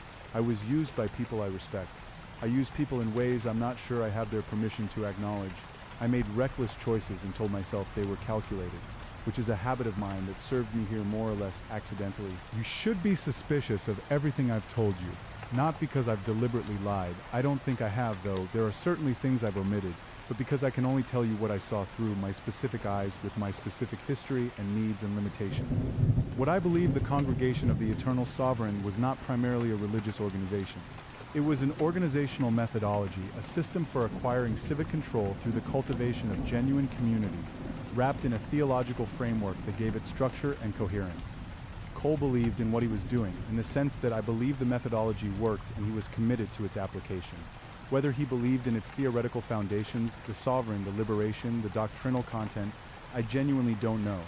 What I believe about the people who joined, mostly what I've said, people who were genuinely looking for something and found it in a place that also had something wrong with it, and who will, with varying degrees of success, spend time working out which parts were which. What I believe about Harrow's Creek, that it was a specific kind of target, a declining community with sufficient infrastructure to be worth controlling and sufficient isolation to be controllable, and that it nearly became something else, and that the thing that prevented it was not any single act of heroism or investigation, but the accumulation of small accountabilities. A woman counting cash and warning a stranger, a man running a hardware store and calling his father's neighbors, an academic staying up late, pulling financial records, a 60-year-old editor refusing to be intimidated, a man with bad shoes standing on cold concrete at 1 a.m, and also me for whatever that's worth. Dana, if you're reading this, you'd recognize what I'm doing. You'd say you're still building the story, where what you did was enough, you're still making yourself the imperfect but necessary protagonist, you're still choosing to see your recklessness as a kind of grace. You might be right. But Harrow's Creek is still Harrow's Creek, and that's something even if it's not everything, and even if my role in it was exactly as messy and self-serving and genuinely well-intentioned as I've described. The spray paint on the welcome sign, Don't Stay, was painted over in late November. Someone had painted over it, just white paint, nothing fancy, so the words were covered, but the gesture was still legible underneath if you knew to look. I looked at it every time I drove by in those last months. It seemed like the right metaphor for everything, the warning, the covering, the thing that persists even after you've tried to address it. I've been in other places since Harrow's Creek. None of them have been simple, none of them have been clean, but none of them have had Marge's coffee cake. I think about that more than I'd expect. Marcus Vane's account of events in Harrow's Creek, Missouri, was written between February and September of the following year.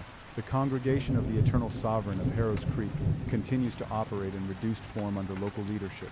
The community center on Grant Street opened in March with an independent oversight board appointed by the Reformed Town Council. Reverend Ambrose Cole has not been publicly identified in connection with any subsequent religious organization. The writer's current location is not given. Author's note: the events described in this account are fictional.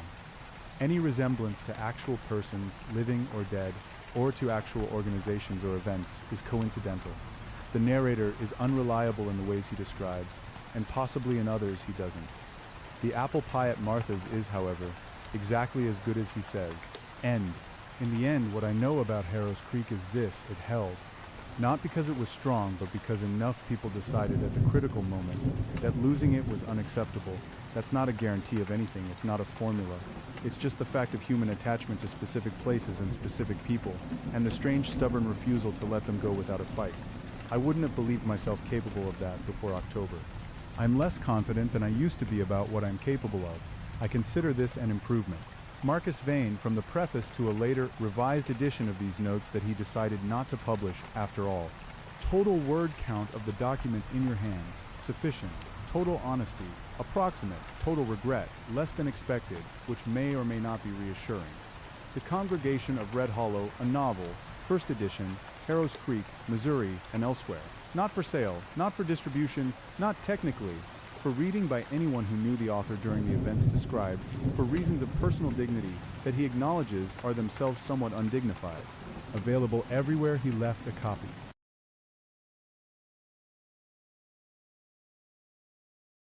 Welcome to Ripper's Nighttime Tales, a chilling series of bedtime horror stories narrated by the horror streamer Mr. Rippers, with soft rain and thunder.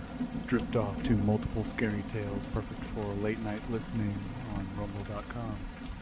Do hit that like button and consider following the channel. Leave a comment letting me know where and when you listen. Let's build a community. Okay, let's get started. The rain in New York City did not wash things clean. It merely made the grime slicker, turning the streets into black mirrors that reflected the neon hemorrhage of the skyline. It was a Tuesday in November, the kind of night where the damp cold settled into the marrow of the bones and refused to leave. Ethan stood by the window of their fourth-floor walk-up in Bushwick, pressing his forehead against the condensation on the glass. Below, the streetlights hummed with a sickly sodium orange glow, illuminating the trash bags piled on the curb like body bags awaiting collection. The radiator hissed, a metallic snake coiled in the corner, spitting heat that smelled of dust and old iron. "You're going to wear a hole in the floor," Maya said. Her voice was soft, competing with the rhythmic thrum, thrum, thrum of the rain against the pane. Ethan turned. The apartment was small, a claustrophobic box of peeling paint and exposed brick that smelled of turpentine and stale coffee. Maya sat on the floor, surrounded by canvases. She was 22, with hair the color of midnight and eyes that always seemed to be looking at something just slightly to the left of reality. She was wiping charcoal from her fingers with a rag that was more gray than white. "It is pouring out there," Ethan said. He was 25, though the dark circles under his eyes made him look 30. Being a personal assistant to a mid-tier rock musician meant long hours, low pay, and a constant low-level buzz of anxiety that felt like a swarm of bees in his chest. "Just cancel. Chloe will understand."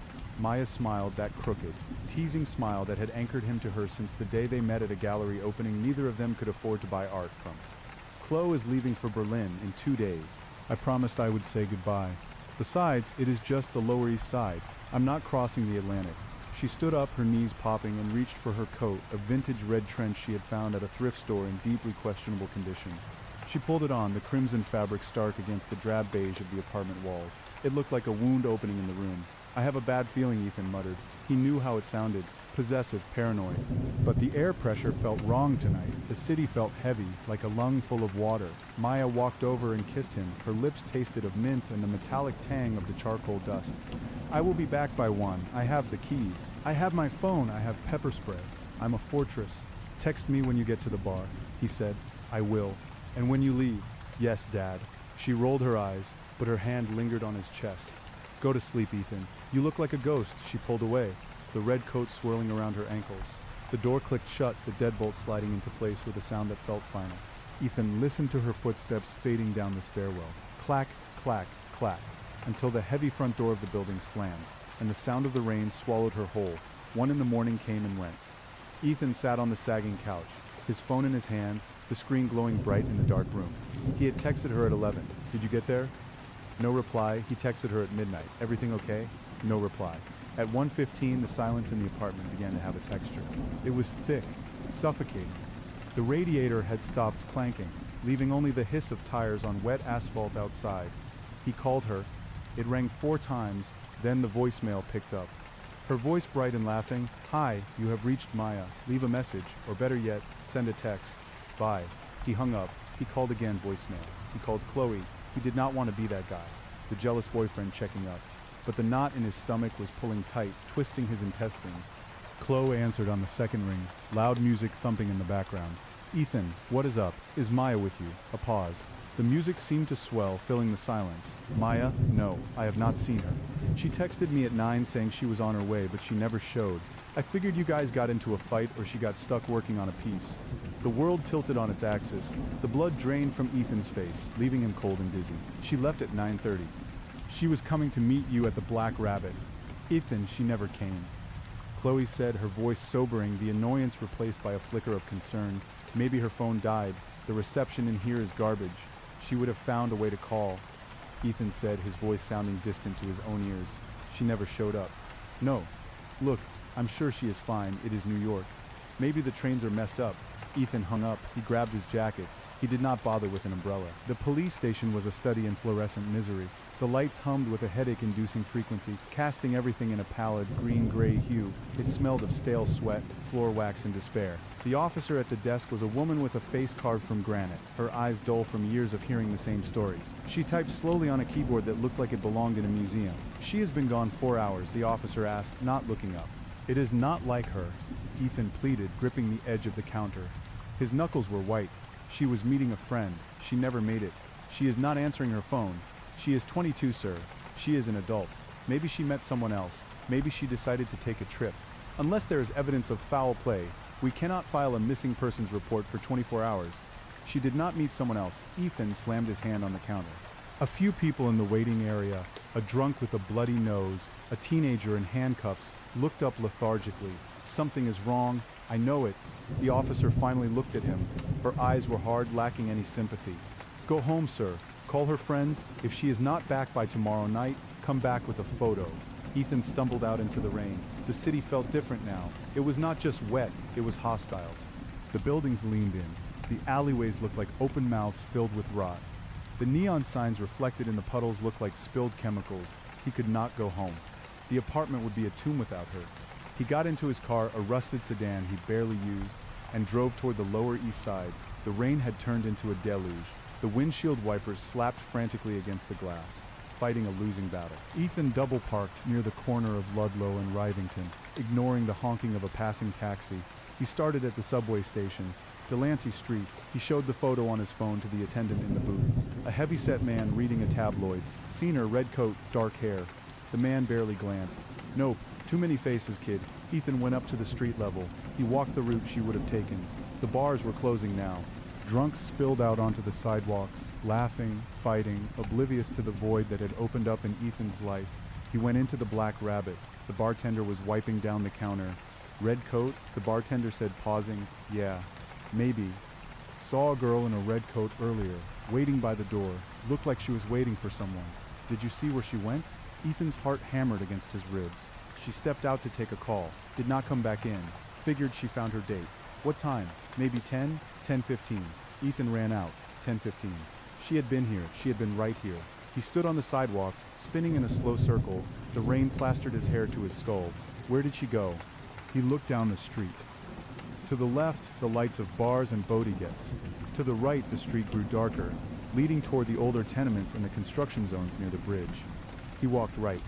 The sensory overload of the main drag faded, replaced by the hushed, dripping silence of the side streets. The streetlights here were sparse, some broken. The shadows were long and jagged. He saw a figure huddled in a doorway, wrapped in layers of garbage bags. A homeless man. Muttering to himself, rocking back and forth, Ethan approached slowly. Hey, excuse me. The man looked up. His face was a map of grime and scars, his eyes wide and milky with cataracts. He smelled of urine and cheap wine. Did you see a girl? Ethan asked, crouching down, holding up the phone. Red coat, about 2 hours ago. The man flinched, pulling back into the shadows. Red, he whispered. His voice was like grinding gravel.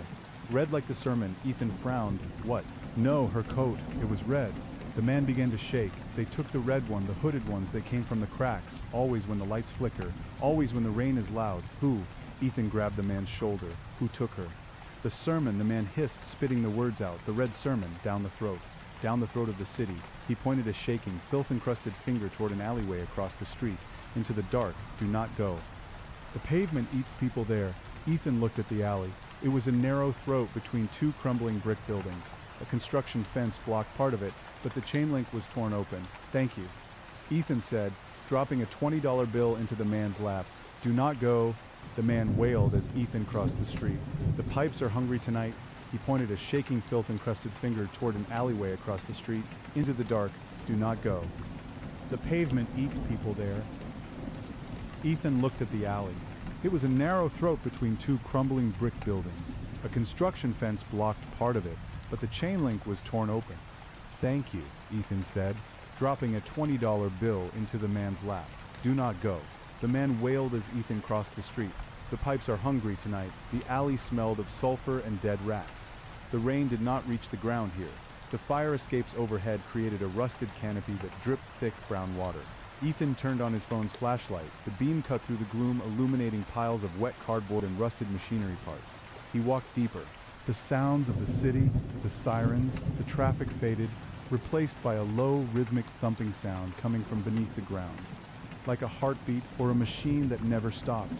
He swept the light over the walls, brick, mortar, graffiti. He stopped.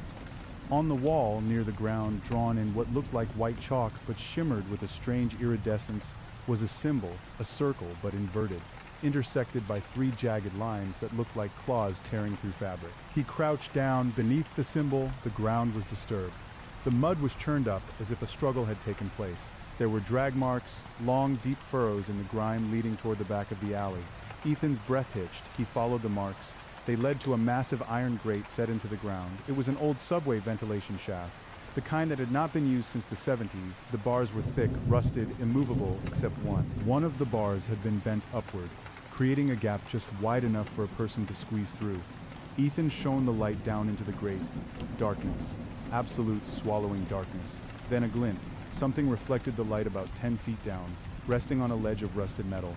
Ethan squinted. He lay on his stomach, pressing his face against the cold iron bars. It was a phone.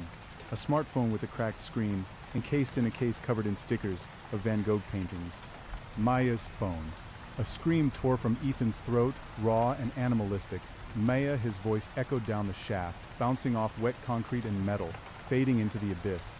There was no answer, only the sound of dripping water and that low mechanical thrum. He reached through the bars, straining. His fingers inches from the phone. He could not reach it. He sat up, panic clawing at his chest. She was down there, or she had been. The police would not come here. They would not believe the rantings of a homeless man or the drag marks in the mud. They would say she dropped her phone. They would say she ran away. He looked at the bent bar. He looked at the darkness below. Ethan was not a brave man. He was afraid of heights, afraid of confrontation, afraid of the dark. But the image of Maya, her smile, her paint-stained hands, the way she looked in that red coat, burned in his mind, overriding the terror. He stood up and ran back to his car. He popped the trunk. He grabbed the tire iron and the heavy-duty flashlight he kept for emergencies. He grabbed a roll of duct tape. He returned to the alley. The homeless man was gone. The street was empty. Ethan approached the grate. He jammed the tire iron into the gap and leveraged it with all his weight. The metal groaned, flakes of rust raining down. He gritted his teeth, his muscles screaming, and pushed. The bar bent another 2 inches. Enough. He tied the flashlight to his belt with the duct tape. He zipped his jacket. He took a breath that tasted of ozone and rot. "I'm coming, Maya," he whispered. He slipped his legs through the gap, then his hips. It was tight. The rusted metal scraped his skin through his jeans. He held onto the bars above. Dangling over the black drop, he let go. He hit the ledge hard, his boots slipping on the wet metal. He flailed, grabbing onto a rusted ladder rung bolted to the wall. His shoulder slammed against the concrete, pain exploding down his arm, but he held on. He was on a maintenance platform about 15 feet below the street. The air here was different, stagnant, cold. It smelled of old electricity and something copper-like. Blood. He grabbed Maya's phone. The screen was shattered, but it still had power. He pressed the button. The lock screen lit up, a picture of him asleep on the couch with a cat on his head. He shoved the phone into his pocket. He shone his flashlight around. The platform led to a narrow service tunnel, the walls lined with thick cables that hummed with dangerous voltage. This was not a normal sewer. This was infrastructure, old infrastructure. He saw the drag marks again in the dust on the floor. They continued down the tunnel.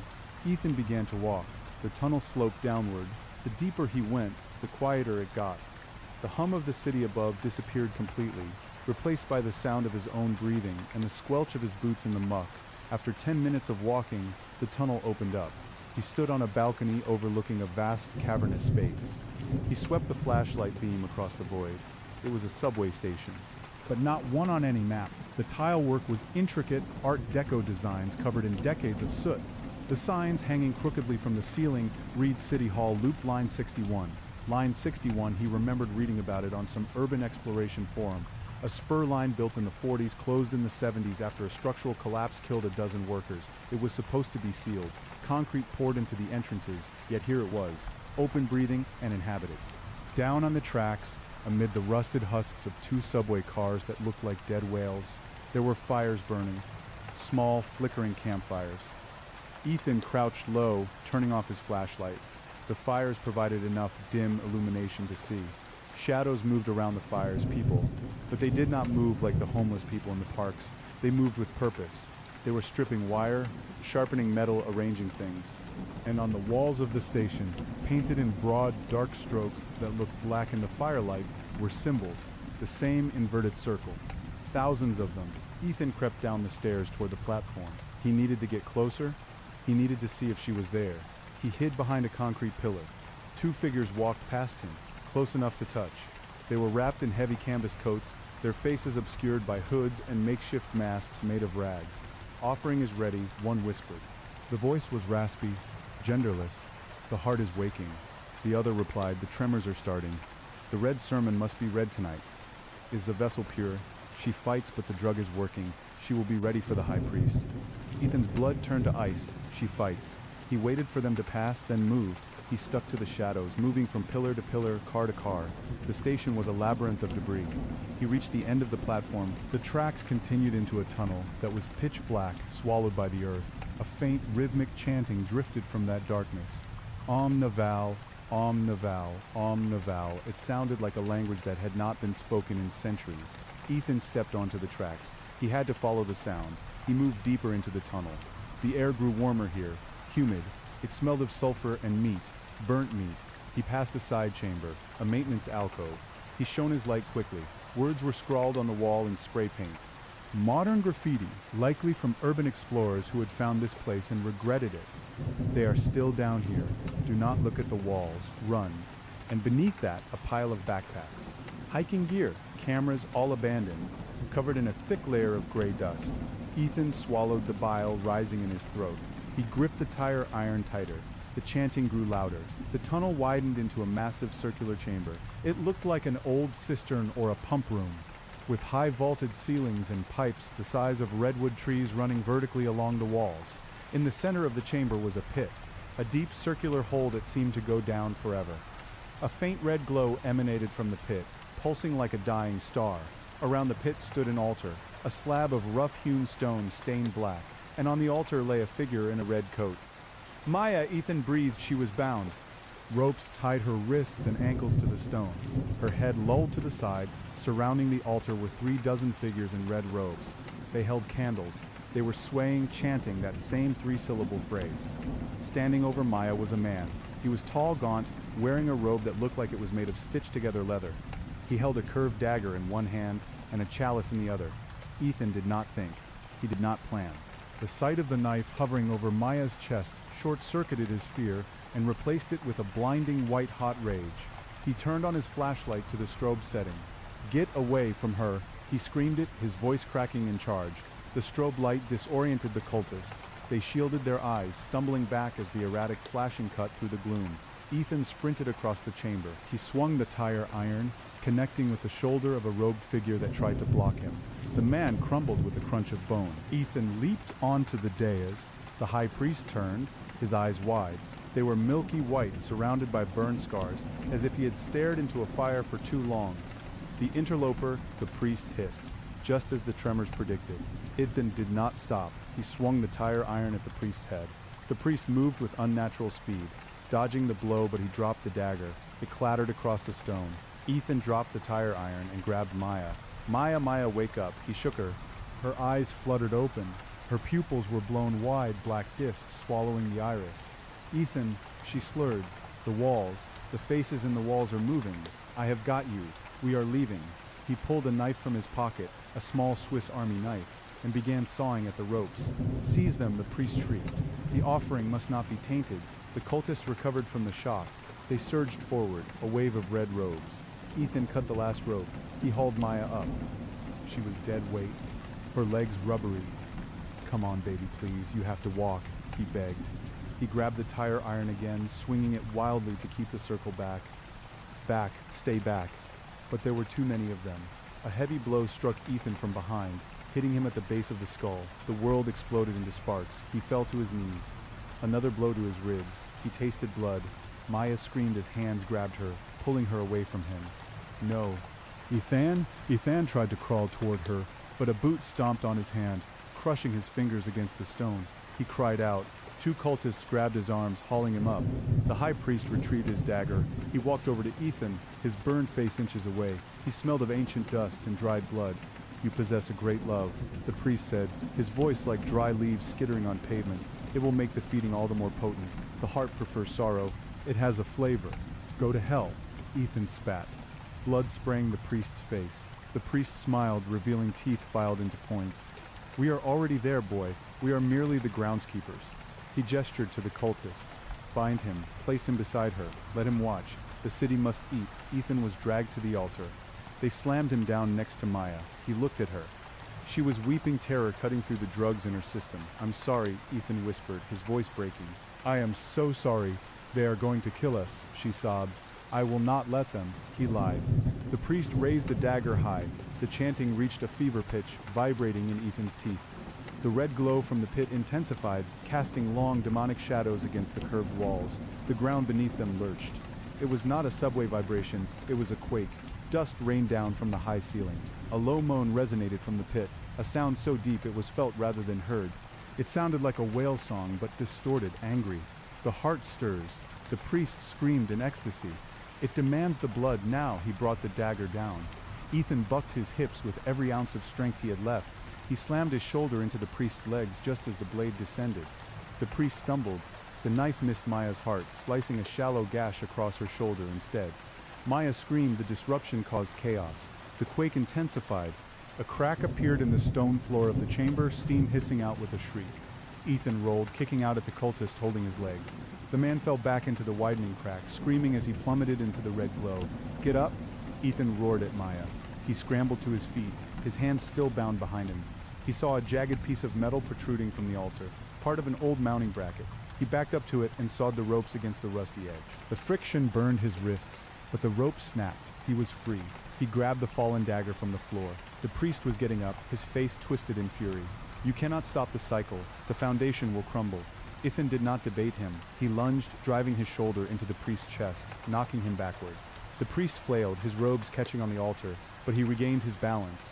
"Maya, run the tunnel," Ethan yelled, pointing to the darkness they had come from. "I cannot leave you." Guo. She scrambled off the altar, clutching her bleeding shoulder, and stumbled toward the exit. The cultists were in disarray. The earthquake was shaking chunks of masonry from the ceiling. One massive stone block crashed down, crushing 3 of the robed figures instantly. The structure was failing.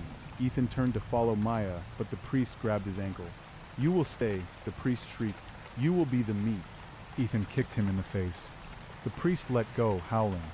Ethan ran. He caught up to Maya at the entrance of the tunnel. He grabbed her good arm, and they sprinted into the dark. Behind them, the chamber was collapsing. The sounds of screaming cultists were drowned out by the roar of falling rock and the terrible booming groans coming from the pit. They ran through the labyrinth. The flashlights had been lost in the scuffle. They ran in near darkness, guided only by the faint flickering emergency bulbs that had sparked to life along the old tracks. "Faster," Ethan urged. The ground rolled beneath them like the deck of a ship. Pipes burst along the walls, spraying scalding steam. They reached the platform of the Line 61 station. The fires were scattered, the camp destroyed. The vagrants and cultists there were fleeing into the shadows. Ethan saw a service ladder leading up to a ventilation shaft, a different one than he had entered. "Up, go up!" He pushed Maya toward the ladder. She climbed, sobbing with effort. Ethan followed right on her heels. As they climbed, a deafening crash echoed from below. The entire station ceiling was giving way. A cloud of choking dust billowed up the shaft. Hot and gritty, they scrambled up the rusted rungs 50 feet, 60 feet. Ethan pushed against the grate at the top. It was locked. "No, no, no." He slammed his shoulder against it. "Ethan, the dust," Maya coughed, choking. Ethan braced his back against the ladder and pushed upward with his legs, screaming with exertion. The lock was old, corroded by decades of city rain. With a loud snap, the metal gave way. The grate flew open. They clawed their way out onto the wet pavement. They collapsed on the sidewalk, gasping for air, covered in soot, blood, and slime. The rain was still falling cool and sweet against their burning skin. They were in a construction site near the East River. It was dawn. The sky was a bruised purple. Ethan rolled over and pulled Maya into his arms. They held each other, shaking violently, as the sirens began to wail in the distance. The police report was filed as an attempted abduction and assault. They found the grate, they found the tunnel. But when the heavily armed emergency service unit descended into the depths, they found a collapse. The structural integrity of the old Line 61 had failed completely. The chamber, the altar, the pit, it was all buried under thousands of tons of concrete and bedrock. They found no bodies, no cultists in red robes, no high priest. The official story was that a group of squatters had been living in the tunnels and had caused a gas explosion. Maya's testimony about a cult and a demon heart was attributed to the hallucinogens found in her blood, a cocktail of scopolamine and something unidentified by the lab. Ethan and Maya moved out of the city 2 weeks later. They went upstate to a small town where the loudest thing at night was the crickets. But they did not sleep well. Ethan would wake up sweating, the smell of sulfur in his nose. Maya would stare at the walls, tracing patterns that were not there. 6 months later, Ethan had to go back to the city to sign the final paperwork for the lease termination on the Bushwick apartment. He took the train. He did not want to drive. It was late. 11 at night, he sat on the L train, the car mostly empty. The fluorescent lights hummed, that familiar headache-inducing sound. He looked at his reflection in the dark window. He looked older, harder. The train slowed as it entered the tunnel under the East River. The lights flickered once, twice. Ethan's heart skipped a beat. He gripped his knees. He looked across the aisle. Sitting there where the seat had been empty a moment ago was a woman. She wore a red coat. Not a trench coat like Maya's. A heavy wool coat with a hood. She was staring at him. Ethan could not breathe. The air in the car grew cold. The smell of ozone and burnt iron filled the space. The woman raised her head slightly. Her eyes were hidden by the shadow of the hood, but he could see her mouth. Her lips were pale, dry. She smiled. And in that smile, Ethan saw the jagged teeth of the high priest. The train lights went out completely. In the darkness, a whisper right beside his ear. Feeding paused, the train screeched out of the tunnel and into the station, the lights blazing back to life. The seat across from him was empty. Ethan sat alone in the bright, sterile car. The roar of the city waiting for him above. Hungry as ever, Ethan sat frozen as the train doors hissed shut, the sound oddly like a blade drawn across wet stone. The car jerked forward, the screech of metal on metal vibrating through the soles of his shoes, traveling up his shin bones like a phantom current. He didn't blink. He couldn't. His retinas were burned with the afterimage of that smile, the jagged, filed teeth of the high priest superimposed onto the face of a stranger. Or was it a stranger? The red wool coat had been vibrant, the color of oxygenated blood, standing out violently against the drab gray and beige of the subway interior. The train accelerated, hurtling through the dark artery of the tunnel. Ethan pressed his hand against his chest. His heart was hammering a frantic, uneven rhythm, bruising his ribs from the inside. Feeding paused. The whisper lingered in his auditory canals, an oily, intrusive sensation that made him want to claw at his own ears. He stood up, his legs feeling like water. He needed to get off. He couldn't stay in this rolling metal coffin a second longer. The train slowed for the Graham Avenue stop. The station tiles were a sickly, jaundiced yellow under the flickering fluorescent tubes. Ethan stumbled through the opening doors before they had fully retracted, his shoulder checking the rubber edge. He spilled out onto the platform, gasping for air that tasted of brake dust, stale urine, and the deep, damp rot of the earth. The platform was deserted. A lone rat scuttled along the third rail, its eyes reflecting the overhead lights like tiny wet beads of hematite. Ethan walked toward the turnstiles, his footsteps echoing too loudly. Clack, clack, clack. The rhythm was wrong. It sounded like there was a half-second delay between his heel striking the concrete and the sound reaching his ears. He stopped. The echo took another step. Clack. He whipped around. Nothing but the long, receding perspective of the empty platform, the yellow columns standing like sentinels in a mausoleum. Get a grip, he rasped. His voice sounded thin, swallowed by the subterranean acoustic. It's the stress. Just the stress. He pushed through the turnstile, the metal bar cold and greasy against his hip. He took the stairs 2 at a time, desperate to see the sky, even if it was the choked, light-polluted sky of Brooklyn. He burst out onto the street corner. The night air was heavy, humid, clinging to his skin like a wet sheet. It was late spring, but the city held on to the heat of the day, trapping it between the brick tenements and the asphalt. The streetlights cast a monochromatic sodium orange glow that flattened everything, stripping the world of depth and nuance. Bushwick was quiet, but not the silence of the upstate woods. That silence had been organic, wind in the pines, the chirping of crickets. This silence was mechanical. It was the hum of distant generators, the idle thrum of a delivery truck 3 blocks away, the hiss of a bus air brake. It was a silence that felt like a predator holding its breath. Ethan pulled his collar up, though it wasn't cold. He kept his head down, walking briskly toward the old apartment on Woodbine Street. Every shadow seemed to stretch toward him. The piles of black garbage bags on the curb looked like crouched figures in robes, their plastic skins glistening under the street lamps. He gave them a wide berth, walking in the middle of the street, his eyes darting from window to darkened window. He reached his building. It was a 3-story walk-up, the facade covered in peeling gray vinyl siding. It looked innocuous, mundane, a place where regular people lived regular, struggling lives, but to Ethan, it looked like a mouth. The front door was the throat. He fumbled for his keys. His hands were shaking so badly he dropped them. Clang, the sound was like a gunshot in the quiet street. He froze, waiting for a reaction. A shout, a siren, the rumbling of the earth. Nothing. He snatched the keys from the pavement, scraping his knuckles, and jammed the brass into the lock. He turned it, shouldered the door open, and practically fell into the vestibule. The smell hit him instantly. It wasn't the smell of sulfur or rot. It was worse. It was the smell of before. Floor wax, old mail, dust. The faint, sweet scent of the fabric softener Maya used to buy lingering in the hallway runner. It was the scent of a life that had been brutally interrupted, a ghost of the happiness they had naively thought was secure. He climbed the stairs. The wood groaned under his weight. A familiar complaint he used to know by heart. 3rd floor, apartment 3B. He stood before the door. The wood painted a thick, gloppy white that had chipped away around the handle. He stared at the number. The B was slightly crooked. He unlocked the door and stepped inside. The apartment was suffocatingly still. They had left in a hurry 6 months ago, abandoning furniture, clothes, dishes in the sink. The air was stale, motionless, preserving the moment of their flight like a fly in amber. Ethan didn't turn on the lights immediately. He let his eyes adjust to the gloom, illuminated only by the street lamp outside filtering through the cheap blinds. Stripes of orange light and black shadow slashed across the living room floor. He walked in, the floorboards creaking.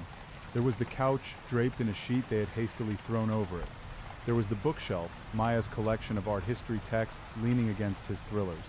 The small dining table where they had eaten breakfast the morning of the abduction, a coffee mug, still sat there. The liquid inside long since evaporated, leaving a dark, crusty ring of mold at the bottom. Ethan felt a wave of nausea. Being here was a mistake. He should have mailed the keys. He should have let the landlord keep the deposit. He should have burned the building down. He moved to the kitchen counter where a stack of mail had accumulated, pushed under the door by the super, presumably. The lease termination papers were in his bag. He just needed to leave them on the counter with the keys as agreed. He pulled the envelope from his messenger bag, placing it on the Formica surface. The sound of the paper sliding against the counter was crisp, loud, drip. Ethan stopped. Drip. It was coming from the bathroom. He frowned. They had shut the water off at the main valve under the sink before they left. He remembered doing it. He remembered his hands shaking as he twisted the rusty knob, terrified that the noise would bring the cultists back. Drip, drip. The rhythm was steady, hypnotic. Ethan walked slowly toward the short hallway leading to the bathroom. The door was ajar. Darkness pooled inside, thicker than in the living room. He reached inside and flicked the light switch. Nothing happened. The bulb was dead. Of course, he muttered, his voice trembling. He pulled out his phone and turned on the flashlight. The harsh white LED beam cut through the dark, illuminating the white tiles, the shower curtain with its pattern of blue geometric fish, the grime in the grout. He shone the light into the sink. It was dry, bone dry. Dust coated the porcelain. He moved the beam to the bathtub. Dry, drip. The sound was behind him. Ethan spun around, the beam of light slashing across the hallway. Nothing, just the peeling wallpaper and the closed door to the bedroom. His breathing hitched. He was hearing things. The custom nightmare the priest had spoken of. It wasn't just monsters, it was this. The erosion of trust in his own senses. The city was gaslighting him. He turned back to the living room, intending to drop the keys and run. But as he crossed the threshold, he stopped. The layout of the room was wrong. He blinked, shining his light around. The couch was where it should be. The table was there. But the distance between them, it was too great. The living room, which had been a cramped 12 by 12 box, now stretched. The far wall, the one with the window, seemed to be 20 feet away. The stripes of light from the blinds were elongated, stretched out like taffy. Ethan rubbed his eyes. No, this isn't real. He took a step toward the window. The floor felt spongy, soft, like walking on wet soil instead of hardwood. He looked down. The wood grain was shifting. The knots in the pine were swirling, widening, opening like dilated pupils. A low vibration began to hum in the walls. It wasn't the radiator. It was the sound he had heard in the pit, the whale song of the deep earth.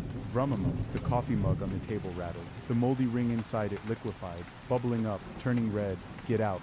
Ethan whispered to himself. Get out now. He turned to the front door. It was gone. Where the door had been, there was only smooth, unbroken wall, covered in the same peeling beige wallpaper as the rest of the room. No frame, no knob, no seam. Panic, cold and sharp, pierced his chest. He ran to the wall, slamming his hands against it. It felt solid, plaster and laid but warm. It felt like skin. Help, he screamed, though he knew with a sinking, terrible certainty that no one in the building would hear him, or if they did, they would hear only the settling of the building. The groan of pipes, he spun around, back to the room, the window. He had to go out the window. It was the third floor, a drop would break his legs, but it was better than staying in this shifting box. He sprinted across the elongated room. The distance was deceptive. It took him too long to cross the space. The air grew thick, resistant, like moving through water. He reached the window and grabbed the cords of the blinds, yanking them up. They came away in his hands, crumbling into dust and dead moths. He stared out the glass. There was no street. No sodium lights, no garbage bags. Outside the window, pressed tight against the glass, was earth, layer upon layer of compacted soil, roots and stones. He saw a worm wriggle blindly through the dirt, inches from his face. He was underground. The realization hit him with the force of a physical blow. He stumbled back, knocking over the table. The coffee mug shattered, but it didn't shatter into ceramic shards. It burst into a spray of teeth, human teeth, scattering across the warping floorboards. Feeding paused. The voice came from the bedroom. The door he hadn't opened. Ethan backed away, his back hitting the wall where the exit used to be. He gripped the flashlight like a weapon, though he knew light was no weapon here. The knob on the bedroom door began to turn. Slowly, the brass mechanism groaned, grinding as if full of sand. Ethan looked around for anything to defend himself. He saw the metal floor lamp near the couch. He lunged for it, ripping the cord from the socket. He stripped the shade off, holding the heavy base like a club. The bedroom door clicked open. It swung inward. Darkness spilled out, not just an absence of light, but a physical substance. A black fog that rolled along the floor, heavy and cold. It smelled of ozone and dried blood. Ethan, it was Maya's voice. Ethan's heart stopped. Maya, Ethan, why did you leave me? I didn't. You're upstate. You're safe. He screamed at the darkness. Am I? A figure stepped out of the bedroom. It was Maya, but not the Maya he had left this morning, sleeping peacefully in their farmhouse, the scars on her shoulder fading to pink. This was the Maya from the altar. Her dress was torn, soaked in blood. Her skin was gray, the color of wet clay, and her eyes were sewn shut with thick black wire. She walked toward him, her movements jerky, unnatural, like a marionette with tangled strings. We never left, Ethan, the thing wearing Maya's face said. It smiled, and black ichor leaked from the corners of its mouth. The train only goes in a circle. The line 61 is a loop. You're not her, Ethan snarled, raising the lamp. You're a hallucination. I'm drugged. I'm seeing things. The mind is the soil. The Maya thing said, its voice deepening, layering over itself until it sounded like the high priest. And we have planted seeds. The floor beneath Ethan gave way. He didn't fall. He sank. The wood became mud, thick and sucking. It grabbed his ankles, pulling him down. He swung the lamp at the figure, but the heavy metal passed through her like smoke. She dissolved into a cloud of dust, reforming instantly into a swarm of moths that battered against his face, blinding him. Ethan thrashed, trying to pull his legs free, but the floor was hungry. It was up to his knees now. The temperature in the room plummeted. Frost crystallized on the inside of the window that looked out into solid earth. The walls of the apartment began to bleed. Thick red rivulets ran down the wallpaper, sizzling as they touched the floor. Ethan looked up. The ceiling was descending. The plaster cracked, revealing not wooden beams, but ribs, massive, calcified bone arches curving overhead. The light fixture was a dangling uvula. He was inside the chest cavity of something massive. No, Ethan roared. He dropped the lamp and clawed at the floor, his fingers digging into the wood-turned mud. He found purchase on something hard, a pipe, a root. He pulled with everything he had, screaming as the suction popped. He dragged himself toward the kitchen, where the floor seemed more solid. He scrambled onto the linoleum, gasping. The living room was gone. In its place was a gaping, jagged hole, a throat leading down into an abyssal red glow. Ethan backed up against the refrigerator. The humming was deafening now, vibrating his teeth, blurring his vision. The refrigerator door popped open. Inside, curled on the wire rack where the milk should be, was a heart, not a human heart. It was the size of a cat, pulsating, black and venous. It beat in time with the thrumming in the walls. Thump, thump, thump, thump. Ethan stared at it, paralyzed by revulsion and a strange magnetic pull. The heart split open. An eye, yellow and reptilian, rolled in the center of the meat and fixed its gaze on him. Welcome home, the wall spoke. Ethan didn't think. He reacted on pure animal instinct. He grabbed the heaviest thing he could find, the cast iron skillet hanging on the wall rack, and swung it with a primal scream at the refrigerator. C.L. Lang. The impact jarred his arm to the shoulder. The illusion shattered. The sound of shattering glass was immense, deafening. Ethan blinked, coughing in a cloud of dust. He was standing in the kitchen. He was holding the skillet. He had smashed the refrigerator door, denting the metal deeply. The lights were on. They were steady. The living room was normal. The floor was wood. The window looked out onto Woodbine Street, where a car alarm was blaring, likely triggered by the noise he had made. There was no hole, no giant ribs. No Maya with sewn eyes. Ethan dropped the skillet. It clattered on the linoleum. He fell to his knees, hyperventilating, his hands clutching his hair. Real. Not real. Real, not real. He rocked back and forth. He looked at the refrigerator. There was no black heart. Just a dented door and the smell of old Freon leaking out. But then he looked at the floor there. Leading from the hallway to where he knelt were footprints. They were muddy. The mud was red, clay-like, and they weren't his shoes, they were bare feet. Ethan scrambled backward, crab walking away from the prints until his back hit the oven. The prints ended right in front of him. He looked around the empty apartment. He was alone, but the mud was wet. He scrambled for his bag, grabbing the lease papers and his keys. He didn't care about the deposit. He didn't care about the memories. He ran. He bolted out of the apartment, leaving the door wide open. He took the stairs 3 at a time, risking a broken neck. Fueled by a terror so pure it felt like electricity. He burst out onto the street, nearly colliding with a teenager walking a pit bull. The kid shouted something, but Ethan didn't hear. He ran until his lungs burned, until he was 3 blocks away, under the bright lights of a 24-hour bodega. He stood there, hands on his knees, retching dryly. The city moved around him. Cars passed. People walked by, glued to their phones. Normalcy. But as Ethan straightened up, wiping sweat from his eyes, he looked at his reflection in the bodega window. Behind him, in the reflection, standing just at the edge of the glass, was a figure in a red coat. He spun around. The sidewalk was empty. Ethan pulled his phone out. He needed to call Maya. He needed to hear her voice, to make sure that she wasn't part of the soil. He dialed. It rang. Once, twice. Hello. Her voice was sleepy, confused. Ethan, it's midnight. Are you okay? Ethan let out a sob of relief. Maya, I'm coming home. I'm leaving now. I'll drive. I'll rent a car. I can't take the train. Ethan, slow down, she said, her voice sharpening with worry. What happened? Did you sign the papers? Yes. No, I don't know. I just left. Okay, just come home. Be safe. I love you. He said the words desperate. I love you too. He hung up. He stared at the phone screen. A text message notification appeared. Unknown number. He didn't want to open it. He knew he shouldn't. His thumb hovered over the screen. The vibration of the phone in his hand felt like the vibration of the subway. Like the vibration of the pit. He tapped the icon. The message was a single image. It was a photo, grainy and low light, taken from a high angle. It showed a man kneeling on a kitchen floor, holding a cast iron skillet, screaming at a refrigerator. Ethan zoomed in on the timestamp. 11:42 p.m., 2 minutes ago. He looked at the angle of the photo. It had been taken from the corner of the ceiling, from inside the wall or from the ceiling vent, and in the corner of the photo, barely visible in the shadows of the kitchen, was a hand. A pale, long-fingered hand resting on the counter, just inches from where Ethan had been standing. Ethan dropped the phone. The screen cracked against the pavement. He didn't pick it up. He turned and ran into the street, flagging down a yellow cab with the desperation of a drowning man. Upstate, he yelled at the driver through the window, "I'll pay you double, triple, just drive north." Now the driver, a weary man who had seen everything New York had to offer, looked at Ethan's wild eyes, the mud on his knees, and the terror radiating off him in waves. "Get in," the driver said. Ethan threw himself into the back seat. As the taxi peeled away, merging into the traffic of Wyckoff Avenue, Ethan didn't look back. He didn't see the red moths clustering on the streetlight above where he had just been standing. He didn't hear the low, grinding sound of the sewer grate beneath the bodega vibrating, a sound like a hungry stomach growling deep within the concrete belly of the city.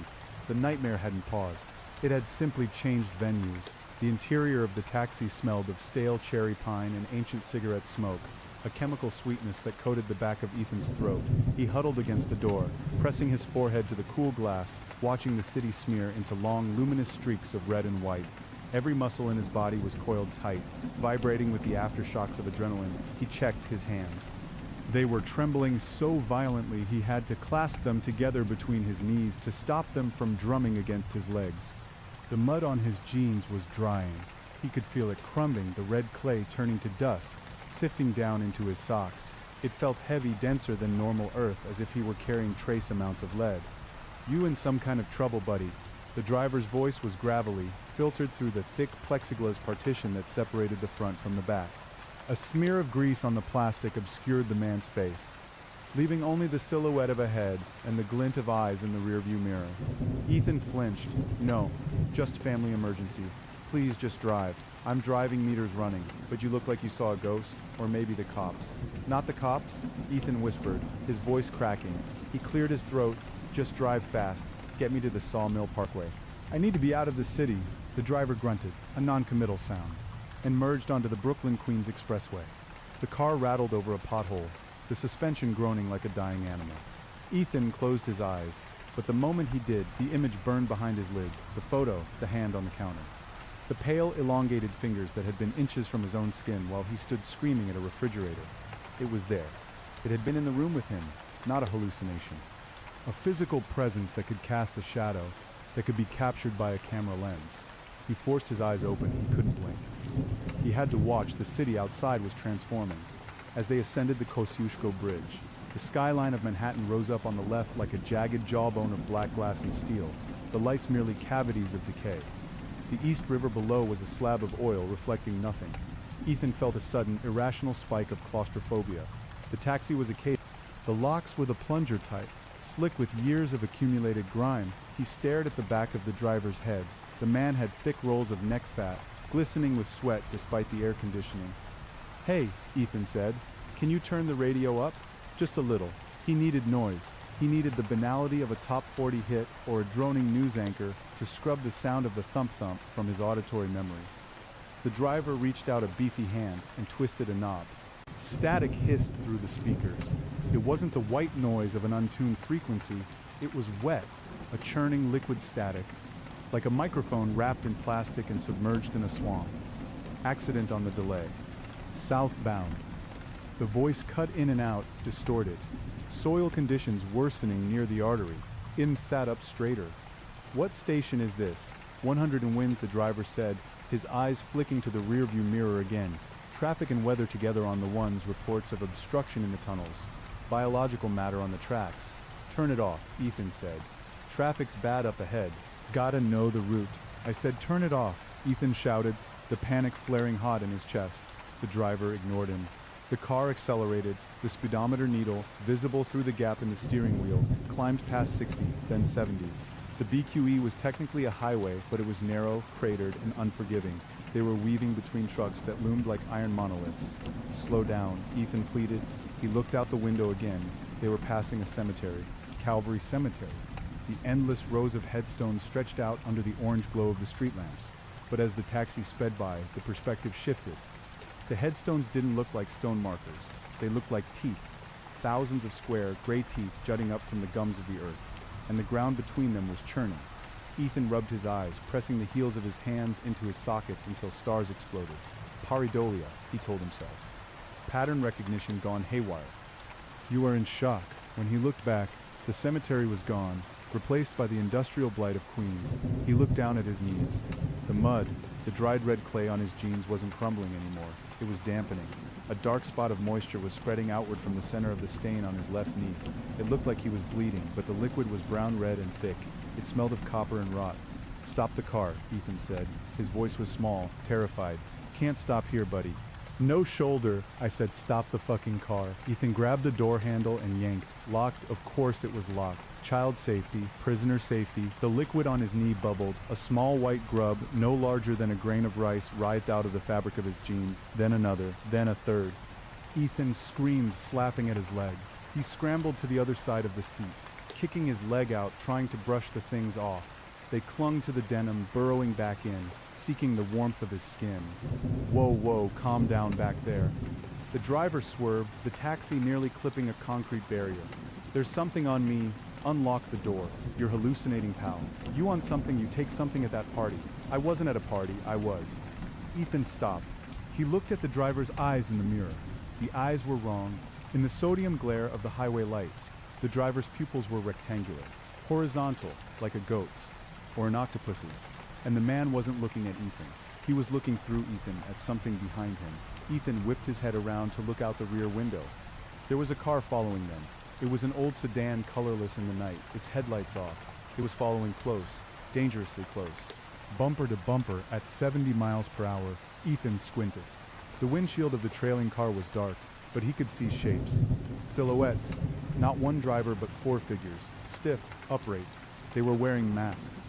No, not masks. Their faces were smooth, featureless, like the unfinished clay of a sculpture before the artist carves the eyes and mouth. "He's with us," the driver said. Ethan froze. What? The driver didn't turn around. His voice had changed. It was no longer the gravelly New York cabbie accent. It was smoother, layered, resonating with a harmonic vibration that rattled the fillings in Ethan's teeth. "The line doesn't end at the terminal, Ethan. The tracks go under the river. They go under the road. We are all connected by the root system. Let me out." Ethan threw his shoulder against the door. The pain flared sharp and real, but the door didn't budge. "You wanted to go upstate," the driver said, "to the farmhouse." "To the garden." "Yes, to my wife. The garden needs tending," the driver said. "The soil is hungry." Maya understood that. She gave herself to the loam. "Shut up." Ethan kicked the partition. The plastic cracked. A spiderweb fracture bloomed in the center. She planted the seeds, Ethan, in her shoulder, in the scars. "Did you never ask what grew there?" The image of Maya's scars flashed in Ethan's mind. The intricate keloid patterns on her shoulder blade. She had told him they were from a childhood accident, a fall through a glass door. He had kissed them 1,000 times. Did they move? The memory warp. He remembered waking up one night, months ago, his hand resting on her shoulder. He had felt a fluttering beneath the skin. He had thought it was a muscle spasm. "What did you do to her?" Ethan sobbed. "We are doing nothing. We are simply the mycelium. We connect, we decompose." We feed the car behind them bumped the taxi. Thud. The taxi didn't decelerate, it sped up. The engine whined. A high-pitched scream of machinery pushed past its limit. They were crossing the Triborough Bridge now, but the geography was impossible. The bridge stretched on for miles, a suspended ribbon of concrete over an abyss that wasn't water. Looking down, Ethan saw red light pulsing deep below like lava or the interior of a massive organ. The static on the radio coalesced into a chant. "Dig, so reap rot, dig, so reap rot." The driver turned his head, fully around. His neck snapped with the sound of a dry branch breaking. He rotated his head 180 degrees to face Ethan, while his hands stayed on the wheel, steering perfectly. The face was melting. The skin sloughed off the cheeks like wet paper, revealing dark, fibrous muscle underneath. The rectangular pupils dilated until the eyes were entirely black. "The lease is signed in blood, Ethan. Occupancy is mandatory." Ethan didn't think. He didn't plan. He reacted with the frenzy of a trapped animal. He braced his back against the passenger door and kicked the partition with both feet, aiming for the spiderweb crack. Crack. The plastic shattered. Shards exploded into the front seat. Ethan lunged through the hole. He grabbed the steering wheel. The thing that used to be the driver hissed, opening a mouth that was full of needle-like teeth, or perhaps nails. It snapped at Ethan's arm. Ethan shoved his forearm into the creature's throat, gagging it, and yanked the wheel hard to the right. The taxi careened across 3 lanes of traffic. Horns blared, Doppler-shifting screams of metal. The world spun. The taxi hit the guardrail. Metal shrieked against metal, a shower of sparks lighting up the nightmare cabin. The guardrail held for a second, then buckled weightlessness. For a heartbeat, the taxi was airborne, soaring out over the dark drop beyond the bridge. Ethan saw the car that had been following them stop at the edge of the broken rail. The 4 clay-faced figures stood by the precipice, watching him fall. Then, gravity took hold. The taxi plummeted nose first. Ethan was thrown against the dashboard, the wind knocked out of him.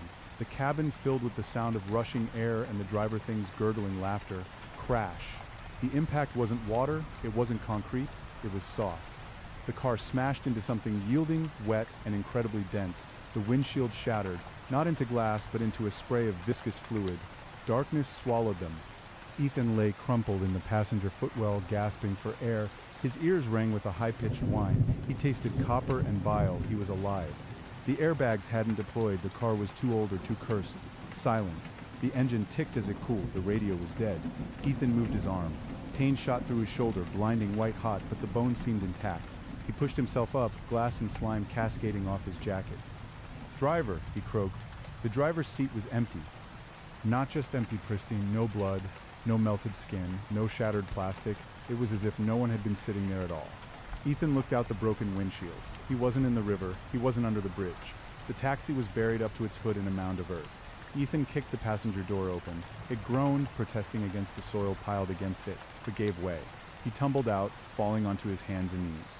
He was in a forest. Towering pines stretched up toward a moonless sky, their branches weaving a canopy so thick it blotted out the stars. The air was frigid, smelling of pine needles, wet dirt, and ozone. He stood up, swaying. He knew this smell. He was upstate. The crash hadn't killed him. It had transported him. The impossible geometry of the nightmare had shortcut the distance. He was miles from the city, deep in the Catskills. He recognized the tree line. He recognized the slope of the hill. He spun around. There, at the top of the rise, about 200 yards away, sat the farmhouse. His farmhouse, it looked idyllic in the darkness. A warm yellow light glowed from the kitchen window. Smoke curled lazily from the chimney. It was the picture of sanctuary. But the silence of the woods was wrong. There were no crickets, no wind in the trees. The silence was heavy, expectant, a held breath. Ethan took a step toward the house, then stopped. The ground beneath his feet was pulsing. Thump, thump. Faint, but unmistakable. It was synchronized with his own heartbeat. He looked back at the taxi. The yellow cab was sinking. The earth was swallowing it, the soil rising like water. As he watched, the trunk lid disappeared. Then the rear window, the roof. Within 10 seconds, the car was gone. The ground smoothed over, leaving only a patch of disturbed, reddish dirt. Ethan was alone in the woods. "Maya," he whispered. He started to run up the hill. His legs felt like lead, the mud in his clothes weighing him down, but terror propelled him. He reached the porch, gasping. He hesitated at the door. Through the window, he could see into the kitchen. Maya was there. She was standing at the stove, her back to him. She was wearing her favorite oversized wool cardigan, her hair tied up in a messy bun. She looked perfectly, heartbreakingly normal. She was stirring a pot. Ethan reached for the doorknob. Then he saw it on the floor next to Maya's feet was a trail of muddy footprints. Red clay, they led from the back door to where she was standing, and they didn't stop at her feet. The mud continued up her legs. The hem of her jeans was soaked in it. It stained the back of her cardigan. As she stirred the pot, her movements were stiff. Mechanical clack, clack, clack. The spoon hit the sides of the pot with a rhythm that was too regular. Ethan pulled his hand back from the knob as if it were red hot. He looked closer at the window pane. Etched into the glass, from the inside, was a single word scratched frantically over and over again, until the letters overlapped into a chaotic scribble, "Run." But Maya turned her head, not all the way around like the driver, just enough to see him out of the corner of her eye. She smiled. Her eyes were open. They weren't sewn shut. They were beautiful brown and warm. "Ethan," she called out, her voice muffled by the glass. "Dinner's ready. Come inside." "The soil is warm." She lifted the spoon from the pot. It wasn't soup she was stirring. Dripping from the ladle was a thick black sludge, writhing with the same white grubs that had burrowed into Ethan's jeans. She brought the spoon to her lips and took a sip, her eyes never leaving Ethan's. "It needs more salt," she said, her voice dropping an octave, resonating with the sound of the house settling. "It needs the salt of your tears." The porch light flickered and died. Ethan backed away down the steps into the yard. The front door clicked open. "Don't be rude, Ethan," Maya said, stepping out onto the porch. The darkness clung to her like a shroud. "We've been waiting for the master of the house." From the woods behind him, the trees began to crack, not from wind but from movement. The white pines were shifting their roots, pulling themselves from the earth, stepping closer to form a circle around the house. The perimeter was closing. Ethan looked at the barn, the old, dilapidated barn 50 yards to the west. It was dark, the doors padlocked. But he knew with a sickening certainty that the source of the heartbeat wasn't in the house. It was in the barn, and the Maya on the porch was just the lure. "I'm not coming in," Ethan yelled, his voice shaking. "You have nowhere else to go," the Maya thing said. She took a step down. Her foot landed on the wood, and the wood hissed, turning black and rotting instantly under her weight. "The city rejected you. The road delivered you. You're home." She raised her hand. In her palm she held a set of keys, his keys, the ones he had left in the apartment in the city, the ones he had dropped on the floor. "You forgot these," she said. She tossed them. They arced through the air, glinting in the moonlight, and landed with a soft thud in the grass at Ethan's feet. He stared at them. Attached to the key ring was a new keychain. It wasn't the plastic bottle opener he usually had. It was a small, dried finger bone. "Open the barn, Ethan." The walls of the house whispered, joining Maya's voice in a chorus. "The harvest is ready." Ethan stared at the keys. They lay in the tall fescue, the metal teeth gleaming with a predatory sharpness under the sparse moonlight. But it was the keychain that held his gaze. The finger bone. It was yellow, the knuckle joints swollen and capped with a remnant of dried cartilage. It looked impossibly old, yet the marrow visible at the severed end was wet and red. He didn't want to touch it. Every nerve in his body screamed that touching it was an acceptance, a contract signed in tactile sensory input. "Pick them up, Ethan," the Maya thing cooed. She had descended another step. The staircase groaned, weeping amber sap that smelled of turpentine and old blood. The barn is cold. It wants to be warm. It wants to be full. Ethan lunged. He snatched the keys from the grass, his fingers brushing against the soil. The earth recoiled. The dirt didn't just shift, it flinched, a ripple of muscle beneath a thin skin of sod. He scrambled back, clutching the keys to his chest. The finger bone was warm. It pulsed against his palm, a faint, erratic flutter, like a dying bird. "Good boy," Maya whispered. Her jaw unhinged. It dropped 3 inches too low, the skin of her cheek stretching translucent and taut. A sound emitted from her throat, not speech, but the dry, rattling, chaotic noise of a cicada brood waking up. Ethan turned and ran.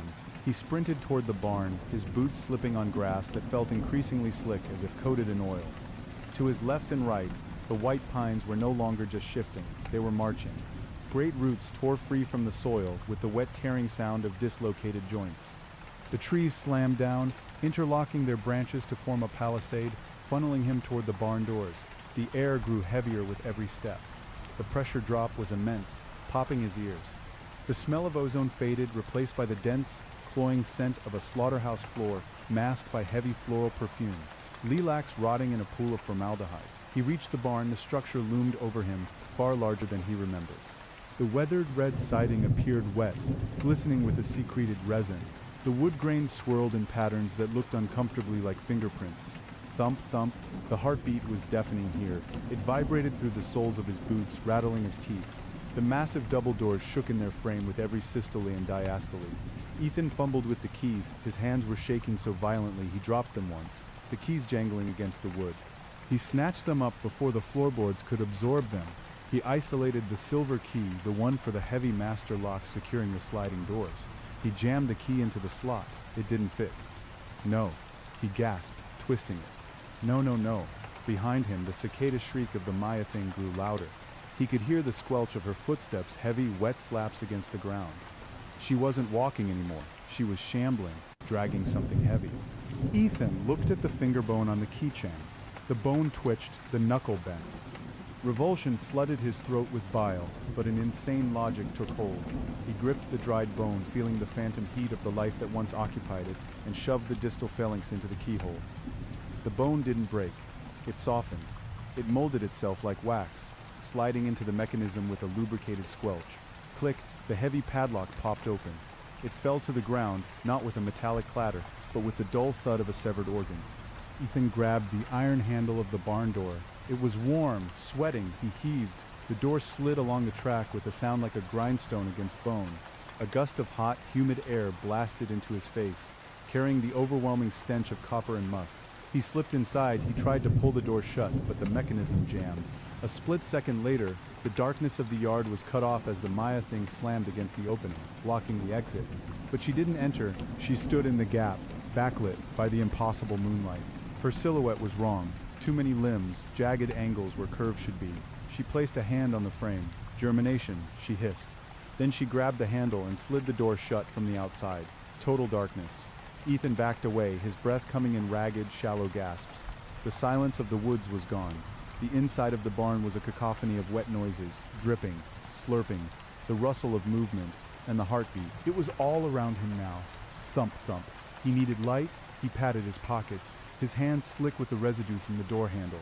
He found his lighter, a cheap plastic Beck he'd bought at a gas station 3 nightmares ago. He flicked the wheel. Sparks, no flame. "Come on," he begged, his voice swallowed by the vastness of the space. Flick, sparks, flick.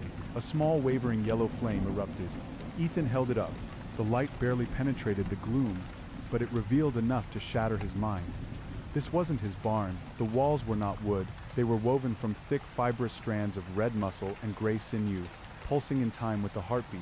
The rafters high above were ribs, vast and curved, dripping with a thick, translucent slime that fell in slow, heavy ropes to the floor. And the floor was a carpet of eyes, thousands of them embedded in the fleshy ground, human eyes, animal eyes. Eyes with rectangular pupils like the driver's. All of them were wide, bloodshot, and staring up at him. They blinked in disorganized waves, the squelching sound of eyelids meeting moisture, creating a nauseating rhythm. Ethan stepped back, crushing an eye under his heel. It burst with a sickening pop, spraying vitreous fluid up his pant leg. He swallowed a scream, swinging the lighter around, trying to find a path that wasn't watching him. That's when he saw the harvest. Hanging from the bone rafters, suspended in sacks of semi-transparent membrane, they looked like chrysalises, but human-shaped. They swayed gently in the hot, stagnant air. Inside the closest sack, illuminated by the flickering flame, curled a fetus-like form. It was the size of a grown man. Its skin was pale clay, unfinished and rough. Ethan stepped closer, the lighter burning his thumb, unable to look away. The thing in the sack had a face. It was pressed against the membrane, eyes closed, mouth slack. It was him. It was Ethan. But not just one. He raised the light higher, rows of them, dozens of sacks, all containing Ethan. Some were malformed, missing limbs, or with faces that had slid off the skull. Others were perfect waiting, inventory, a voice boomed. It didn't come from a throat, it came from the walls, vibrating through the meat lattice of the structure. Batch 47 defective. The sack in front of Ethan began to tear. The membrane split down the center with the sound of tearing silk. The clay Ethan inside tumbled out, hitting the floor of eyes with a wet slap. It lay there for a second, motionless. Then it inhaled. A sharp cracking sound as its clay chest expanded. It pushed itself up on shaky arms. It had no eyes, just smooth indentations where sockets should be. It turned its head toward the real Ethan. You stayed too long in the city. The clay thing gurgled, its voice a muddy imitation of Ethan's own. You let the roots dry out. Ethan backed away, waving the lighter like a weapon. Stay back. We are the renovation, the clay thing said, standing up. It was taller than Ethan, denser. We are the new lease. Another sack ripped open behind him, then another. The sound of tearing membranes filled the barn like the applause of wet hands. Ethan spun in a circle. They were dropping from the ceiling everywhere. Clay doppelgangers. Some crawling, some walking, all blind, all hunting by the sound of his terrified breathing. He looked for a weapon. To his right, protruding from a mound of pulsating flesh that might have once been a workbench, was a pitchfork. But the handle wasn't wood, it was spine. The tines were sharpened ribs. Ethan didn't care. He lunged for it, gripping the vertebrae handle. It felt greasy. The first clay Ethan lunged at him, fingers spread like talons. Ethan thrust the pitchfork. The bone tines sank into the clay chest with a wet whack. There was no blood, only a spray of gray dust and black beetles that scurried out of the wound. The clay thing didn't stop.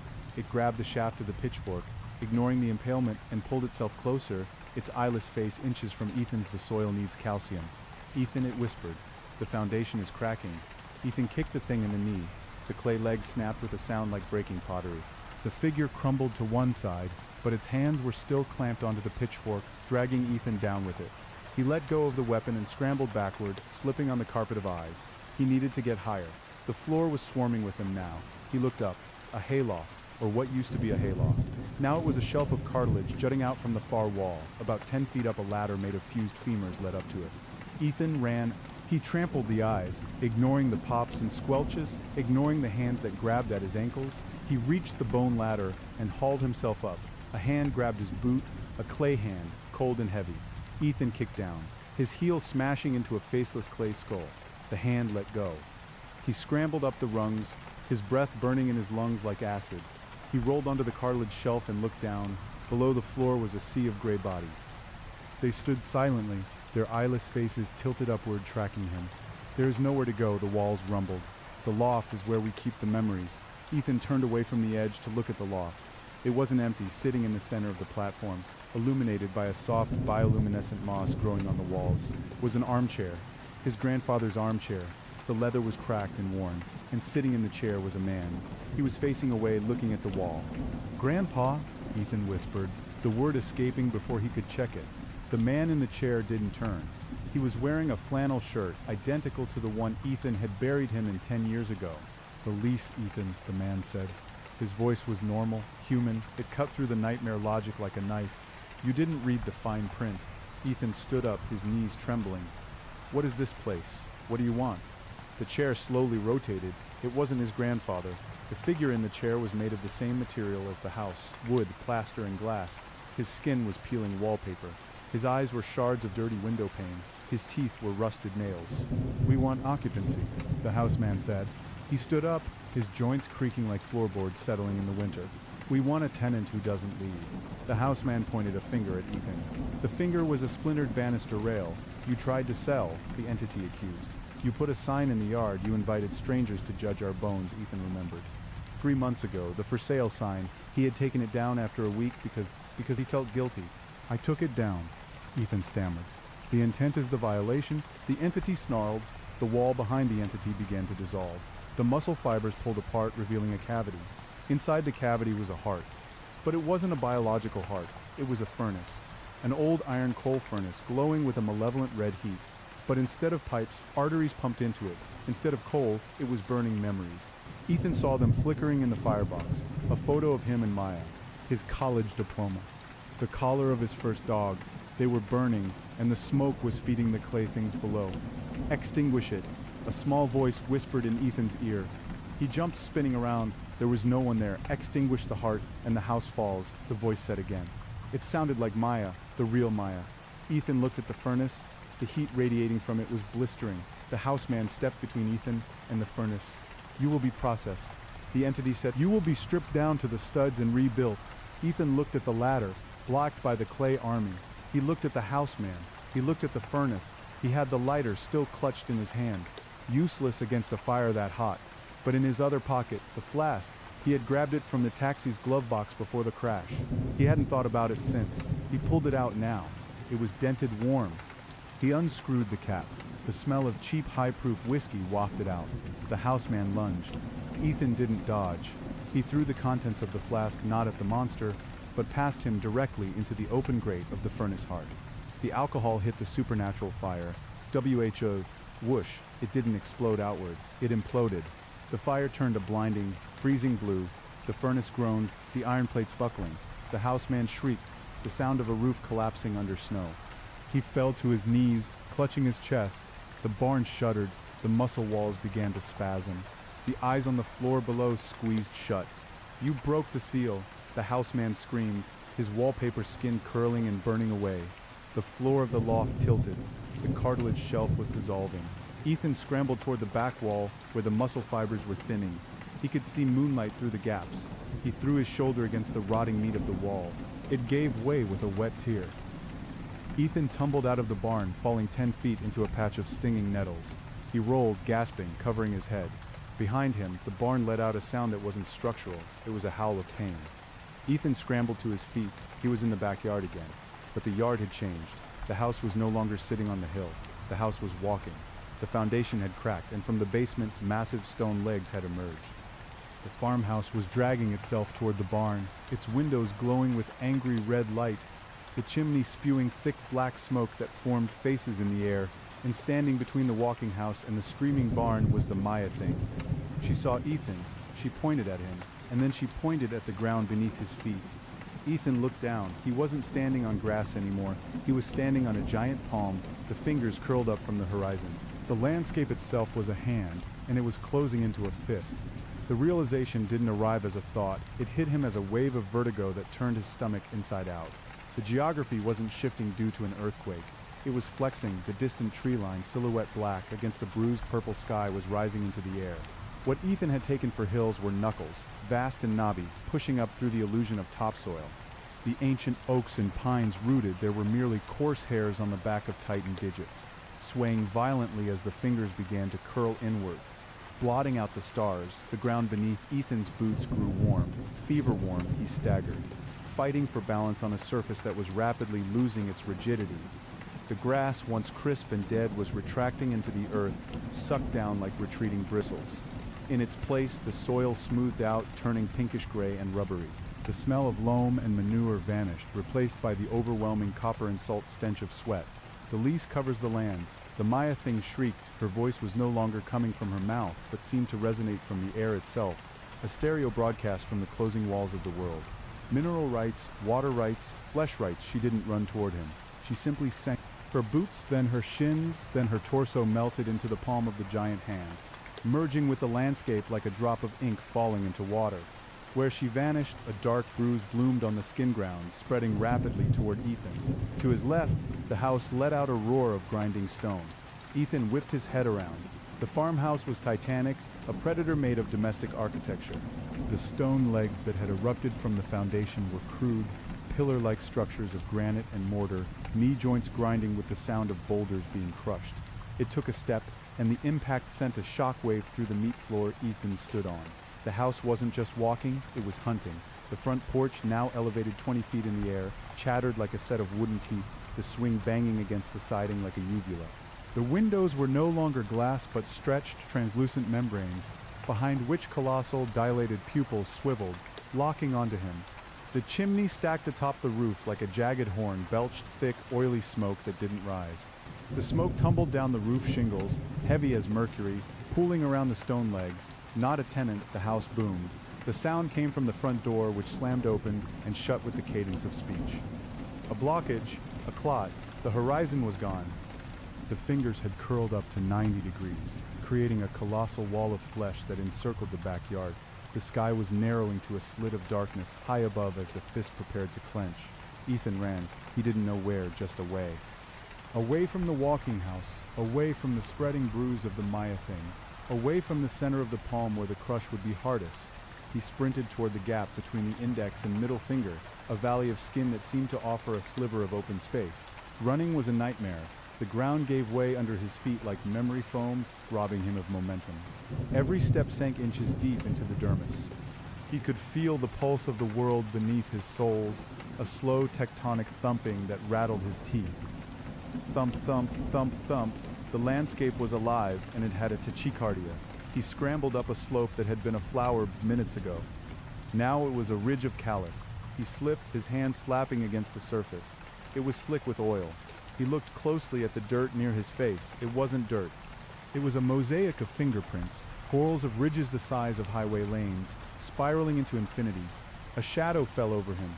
Ethan rolled onto his back, sliding down the slick ridge. The house was looming over him. It had closed the distance with terrifying speed, its stone legs plunging deep into the soft flesh of the hand ground, tearing open jagged wounds that bled magma-thick blood. The house didn't care that it was hurting the hand. The nightmare components were at war with each other, a cancer fighting the host. The front of the house tilted downward. The porch mouth hung open. From the dark vestibule of the doorway, a tongue unrolled. It was a carpet, a long, red Persian runner, soaked in saliva, fraying at the edges. It shot out with the speed of a chameleon's strike. Ethan threw himself to the side. The carpet tongue slapped the ground where he had been a second before with a wet crack that sounded like a whip breaking the sound barrier. The tip of the carpet adhered to the skin ground, struggling to retract, leaving a trail of viscous slime. Ethan scrambled to his feet, his boots slipping on the biological terrain. He needed to get to the webbing. If he could reach the space between the fingers, maybe he could slip through before they locked together. He crested the callous ridge and saw the gap. It was huge, a canyon between two vertical walls of skin that stretched up into the stratosphere. But the gap was closing. The walls were moving toward each other with the inevitability of continental drift, and standing in the center of the path, blocking his exit, was the bruise. The dark patch on the ground bubbled. It rose up, stretching like taffy, reforming into a shape. It wasn't Maya this time, it was a mannequin, but not plastic. It was made of raw hamburger meat, shaped roughly into a human form, held together by a glistening net of white fascia. It had no face, just a smooth surface of grinding muscle. Eviction notice. The meat thing gurgled. Ethan didn't stop. He couldn't. The house was behind him, the carpet tongue retracting for another strike. The fist was closing above him. He reached into his pocket, his fingers brushing the empty flask, useless. He touched the lighter, also useless against wet meat. Then his hand closed around the only other thing he had, the pouch of salt he'd taken from the kitchen cabinet hours ago, a superstition his grandmother had insisted on. Salt for the threshold, salt for the spirits. He ripped the pouch from his pocket. It was a flimsy plastic bag, half full. The meat mannequin widened its stance, arms spreading wide to catch him, its chest cavity opening like a bear trap of ribs. Ethan screamed a raw animal sound of defiance and hurled the handful of salt directly at the thing. The crystals hit the wet, exposed muscle. The reaction was instantaneous and violent. The meat thing convulsed. The muscles seized, contracting so hard they tore themselves apart. The figure shrieked, a sound of wet air escaping a balloon, and dissolved into a writhing puddle of gray, dead flesh. Ethan leaped over the twitching remains. He hit the gap between the giant fingers just as the light began to die. The walls of the canyon, the sides of the tightened fingers were closing in. He could feel the air pressure spiking, popping his ears. The wind howled, forced out of the narrowing space like a jet engine exhaust. He ran through the twilight corridor. The ground here was rougher, like sandpaper. Boom. The sound of the house taking another step echoed behind him, muffled by the closing walls. He saw light ahead. A vertical slit of moonlight, narrowing by the second. Close the account. The house roared from behind. Ethan pumped his arms, his lungs burning. The walls brushed his shoulders. They were warm, fuzzy, with microscopic hairs that felt like wire brushes. He turned his body sideways, shuffling, then scraping. The space became a vice. He felt the crushing weight of the landscape pressing against his chest and back. He pushed forward, the friction burning his clothes with a final desperate heave. He popped out of the gap like a seed squeezed from a lemon. He tumbled into freefall. He wasn't on the ground. He was falling through the night air, plummeting from the giant fist that hung suspended in a void of total darkness. Ethan flailed, grasping at nothing. Below him, far below, he saw the farmhouse? No, not the farmhouse. He saw the model. It was rushing up to meet him, a perfect architectural model of the property sitting on a wooden table that spanned for miles. The trees were made of dried moss. The ground was painted sandpaper, and the house was a dollhouse, stripped of its front wall to reveal the rooms inside. He was falling toward the attic. He crashed through the balsa wood roof. Splinters exploded around him. Dust and fake insulation filled his nose. He slammed into the floor of the miniature attic, the impact jarring every bone in his body but miraculously not breaking them. The physics here were wrong. He felt heavy yet fragile, like a porcelain figurine. Ethan lay in the debris, coughing, staring up at the hole he'd punched in the roof. Through the jagged opening, he saw the giant hand receding into the darkness above. Dissolving into smoke, he sat up, groaning. He was in the attic, but the scale was terrifying. To his left was a stack of old magazines, but each magazine was the size of a mattress. A discarded dress form stood in the corner, towering 20 feet high, draped in a sheet that looked like a ship's sail. He had shrunk, or the world had grown.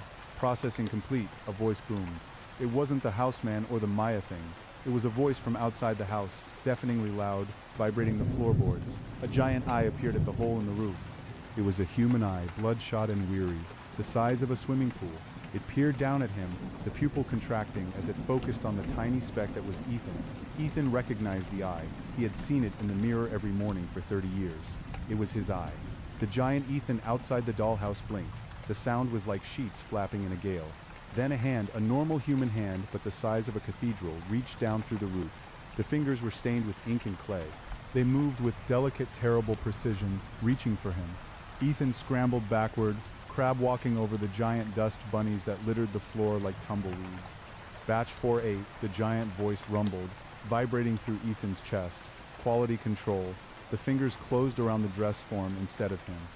They lifted it effortlessly, twisting the metal stand until it snapped, then discarding it. The hand came back, the index finger extended, pointing directly at Ethan. The fingerprint ridges were canyons. The fingernail was a plate of dirty glass. Ethan scrambled to his feet and ran toward the attic stairs. They were a cliff face of wooden ledges, each riser coming up to his chin. He vaulted up the first step, hauling himself over the edge. Then the second, behind him, the giant fingers brushed the floor, sweeping aside the magazine mattresses to clear the space. "Don't hide," the giant Ethan whispered. The whisper was a hurricane. "I need to fix the cracks." Ethan reached the attic door. It was ajar, a monolith of wood. He squeezed through the opening, stepping out onto the second floor landing. The hallway stretched out like a highway. The bedroom doors were city gates. The carpet runner was a long, patterned field of wool. And standing at the far end of the hallway, waiting for him by the stairs, was the dog. It was Buster, his childhood retriever. But Buster was wrong. The dog was made of sewing needles. Millions of them. His fur was a shimmering, bristling coat of steel pins, points facing outward. His eyes were thimbles. His tongue was a measuring tape that lolled out of a mouth filled with serrated scissors. The needle dog saw Ethan. It lowered its head and growled, the sound of metal grinding on metal.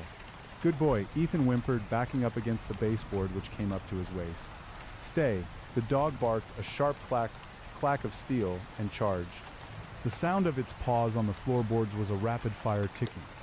Tick, tick, tick. Ethan turned and ran toward the master bedroom. The door was open. He sprinted inside, the landscape of the room sprawling before him. The bed was a plateau, the duvet a mountain range of white cotton. He needed to hide under the bed, no too obvious. The closet. He ran for the closet door. It was slightly open. He squeezed inside into the darkness of the giant wardrobe. The smell hit him instantly. Mothballs and formaldehyde. He stopped. The closet wasn't a closet. The floor dropped away into a spiral staircase made of vertebrae. The walls were lined not with coats but with skin suits, hundreds of them hanging on hangers. There were suits of his father, his mother, Maya, his friends, and dozens of suits of himself. Some were young, some old, some were rotting, some were fresh. They swayed gently in a draft coming from below. From the darkness at the bottom of the bone stairs, a light flickered and a sound drifted up. The sound of a typewriter. Clack, clack, ding, clack, clack, ding. "Come down, Ethan," a voice called from the pit. It was a kindly voice, a storyteller's voice. "We're just drafting the next chapter." Behind him, the needle dog burst into the room. Ethan could hear the tick, tick, tick getting louder. He looked at the dog, then at the abyss of skins. He chose the abyss. Ethan grabbed the railing made of fused wrist bones and began to descend into the dark. The spiral staircase was not rigid. As Ethan placed his weight on the first step, a large lumbar vertebra that felt dangerously porous under his sneaker, the entire column swayed. It moved with the elasticity of a spine suspended in jelly, groaning with a sound like wet cartilage popping. He gripped the railing of fused wrist bones. They were cold, clammy with a microscopic sheen of sweat, the carpals shifting slightly under his grip as if trying to rearrange themselves into a handshake. Clack, clack, ding. The sound from below was getting louder, sharper. It wasn't just a sound, it was a physical impact. With every keystroke, a tremor shot up the bone staircase, vibrating through the soles of Ethan's feet and rattling his teeth. He descended rapidly, half sliding, his shoulder brushing against the hanging suits. Up close, the horror of the wardrobe became distinct. These weren't just skins, they were discarded drafts. He passed a Maya suit. The face was collapsed, the features painted on with crude, heavy makeup that had cracked like dry mud. The chest was zippered open, revealing a hollow interior lined with yellowed newsprint. He passed a suit of himself. It was an early version too short, the hairline receding, the nose slightly crooked. A red tag was stapled to the earlobe. Our Ejecht lacks empathy. Another Ethan suit hung 3 steps down. This one was bloated, the skin translucent and green, filled with what looked like sawdust. Our Ejecht too fragile. Above him, the light from the bedroom closet began to fade, strangled by the deepening gloom of the shaft. But the darkness was not silent. Scritch, scritch, ting, the needle dog was on the stairs. Ethan risked a glance upward. 2 glowing thimbles reflected the weak light. The creature was navigating the vertebrae with terrifying fluidity. Its paws, clusters of sharp darning needles, didn't step. They stabbed into the bone, anchoring the beast before it flowed downward like a cascade of mercury. Sparks flew where steel struck calcium. Bad pacing, the voice from below crooned. It was wet and resonant, sounding as if it were bubbling up through a throat full of oil, rushing the suspense. "Let it breathe, Ethan." Ethan scrambled faster, nearly losing his footing as a step tilted violently under his weight. He slid down 3 vertebrae, the friction burning his palms on the wrist bone rail. The air grew heavy, saturated with the metallic tang of fresh ink and the copper reek of blood. The walls of the shaft, previously obscured by shadow, became visible. They were not wood or plaster, they were made of stacked manuscripts. Millions of pages compressed into strata like geological layers. Some were yellow and brittle, others white and fresh. Black ink bled from between the sheets, trickling down the walls in viscous rivulets. Ethan reached a landing. The spiral ended. He stumbled out onto a floor that felt spongy. Looking down, he saw he was standing on a carpet of erasers, thousands of pink rubber wedges mashed together, absorbing the sound of his footsteps. The room was vast, a cavern carved out of the narrative bedrock. The ceiling was lost in darkness, obscured by floating clouds of correction fluid that drifted like white smog. In the center of the room sat a desk. It was an enormous slab of slate, resting on legs made of stacked coffins, and behind it sat the editor. The thing was vaguely humanoid, but its proportions were grotesque. It was hunched, its spine protruding in a jagged ridge that pierced the back of its tweed jacket. Its head was an oversized bulb of pale flesh, completely hairless, pulsating with the rhythm of a visible brain. It had no eyes. Where the eyes should have been, there were 2 deep, ink-filled inkwells. Its mouth was sewn shut with black thread, yet the voice projected clearly into Ethan's mind. "You're early," the editor said. The creature's hands were the true horror. It had 4 arms. The upper pair ended in delicate, spindly fingers that danced across a typewriter. The typewriter was organic. The chassis was a human ribcage, widened and flattened. The keys were teeth, molders for letters, incisors for punctuation. The plate and roller was a segment of a femur, rotating with a wet, grinding noise. Clack, clack, clack. The editor struck the teeth piece. Ethan watched, paralyzed, as the creature typed. The paper it was using wasn't paper. It was a long, continuous strip of skin, unspooling from a massive roll of flesh that sat on the floor like a carpet bolt. I haven't finished the scene setup, the editor projected, the voice sounding bored. The dog was supposed to corner you on the landing. We need a moment of introspection before the mutilation. The lower pair of the editor's arms were busy doing something else. They held a massive pair of iron shears and a pot of glue. They were cutting sections out of the skin paper and pasting them onto the slate desk. "What are you?" Ethan whispered, his voice cracking. The editor paused. The tooth keys stopped chattering. The creature tilted its bulbous head, the ink in its eye sockets rippling. "I'm the revision process," it gurgled. "I'm the one who trims the fat." From the spiral staircase behind Ethan, the scritch of the needle dog grew deafening. The creature dropped from the last vertebra, landing on the eraser floor with a muffled thud. The dog shook itself, the millions of needles chiming like a dissonant wind chime. It lowered its head, the scissor teeth gnashing. Ethan backed away, moving toward the desk. "Stop it," he pleaded. "Call it off." "It's not my dog," the editor said, resuming its typing. Clack, clack. "It's yours, it's your guilt. Repurposed. Very efficient design. I particularly like the thimbles. A nice touch of domestic irony." The needle dog crouched, its hind legs bunching up, tension coiling in the steel wire muscles. "Wait," Ethan yelled. He looked at the skin paper in the typewriter. He could see words tattooed onto the flesh as the key struck. Ethan backed away, cornered. The beast lunged its jaws, aiming for the throat. Ethan realized with a jolt of nausea that he was reading the present moment. "You're writing this now?" Dictating, the editor corrected. "The house provides the raw material. I just..." Polish. The editor's upper left hand slammed down on a key. A molar cracked. Ding. "Action." The editor said. The needle dog sprang. Ethan threw himself to the side, rolling over the rubbery floor. The dog sailed past him, the needle fur grazing his arm. It felt like being brushed with a cactus made of ice. Dozens of tiny punctures erupted on his skin, beading with blood. The dog slammed into the stack of coffins supporting the desk. It scrambled for traction, turning instantly, its measuring tape tongue whipping out like a lash. Ethan scrambled to his feet. He was near the desk now. He could smell the editor, a stench of old coffee and rotting gums. "Change it," Ethan screamed at the creature. "Change the story." The editor didn't look up. "I don't take requests from the characters. It ruins the integrity of the piece." The dog charged again. This time, Ethan didn't dodge.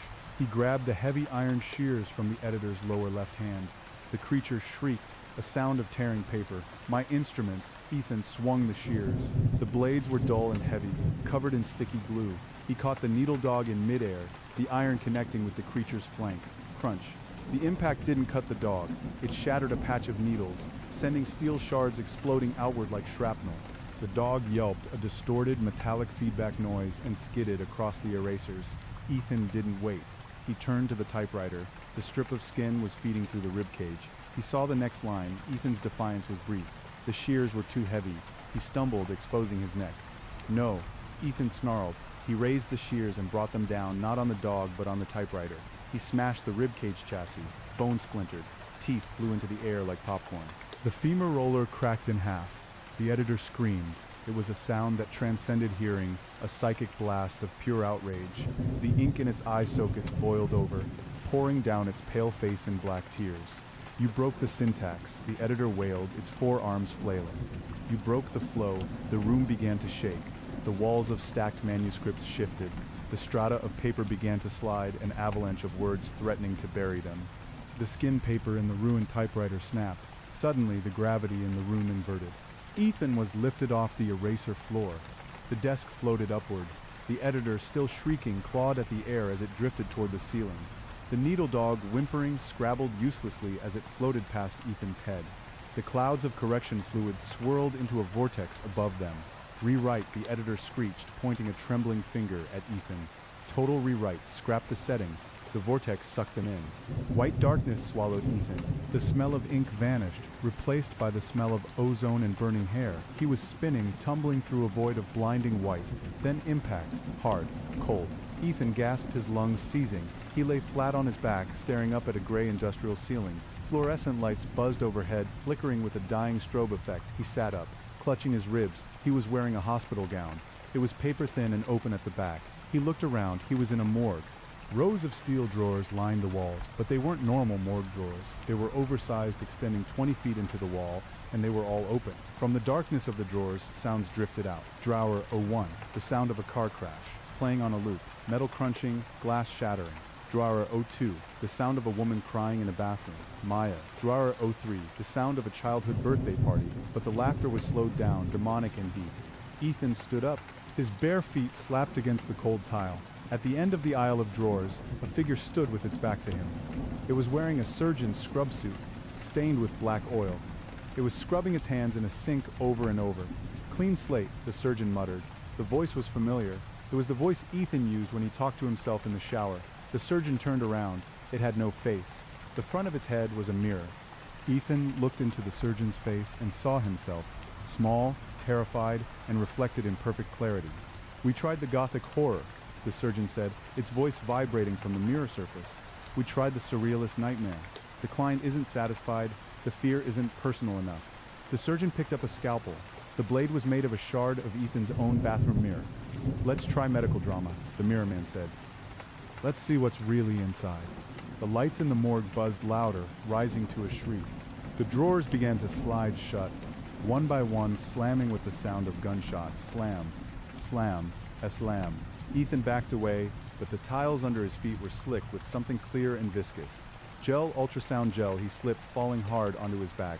The mirror man loomed over him, the scalpel gleaming under the strobe lights. "Anesthesia is for the paying customers," the figure said. Ethan kicked out, his heel connecting with the surgeon's knee. It felt like kicking a pillar of concrete. The figure didn't budge. Open wide. The reflection in the mirror face said. Ethan scrambled backward on his elbows, sliding through the slime. He needed a weapon. Anything. His hand brushed against the leg of a gurney. He grabbed it, pulling himself up. On the metal tray lay a collection of instruments. A bone saw, a retractor, and the flask, his silver flask, the one he had in the meat canyon. He grabbed it. It felt heavy. Full. He unscrewed the cap with trembling fingers. The smell wafted out, not whiskey, gasoline. The surgeon stepped closer. "Do you have a permit for that accelerant?" Ethan didn't answer. He splashed the contents of the flask onto the surgeon's scrubs. The liquid arsed through the air, soaking the green fabric. The surgeon paused, looking down at its chest. "This is highly irregular." Ethan fumbled for the lighter in his pocket, the one that had been useless against the wet meat. But here, in this sterile dry cold, he flicked the wheel. A spark. The fumes caught. Whoosh. The mirror man was instantly engulfed in a pillar of orange flame. The fire roared, reflecting infinitely in the mirror face. The figure didn't scream. It just stood there, burning, watching Ethan. Pyrotechnics. The burning surgeon sighed, the voice crackling with the flames. Cheap, flashy, uninspired. The fire spread fast, licking up the walls, catching the chemicals on the shelves. The sprinkler system overhead hissed, but it didn't spray water. It sprayed acid. Green, smoking rain began to fall from the ceiling tiles. Ethan covered his head with his arms and ran. He bolted toward the double doors at the far end of the morgue. The exit sign flickering red. The acid hissed as it hit the floor, eating into the tile. A drop landed on his shoulder, burning through the gown and stinging his skin like a wasp sting. He hit the doors with his shoulder, bursting through. He wasn't in a hospital corridor. He was outside. Night air filled his lungs. Crickets chirped. He was standing on the front porch of the farmhouse. Everything was exactly as it had been when he arrived. The rocking chair, the peeling paint, the moth fluttering around the porch light. Silence. Ethan stood panting, his skin stinging, his mind reeling. Had he escaped? Was the loop over? He walked down the steps, his bare feet touching the cool gravel of the driveway. He looked toward his car. It was there, parked where he left it. He reached for the door handle. It was locked. He peered through the window. Sitting in the driver's seat was Ethan. The Ethan in the car was wearing his normal clothes. He was gripping the steering wheel, staring straight ahead, his eyes wide with terror. And in the passenger seat, sitting calmly with its paws on the dashboard, was the needle dog. The Ethan in the car slowly turned his head and looked at the Ethan outside.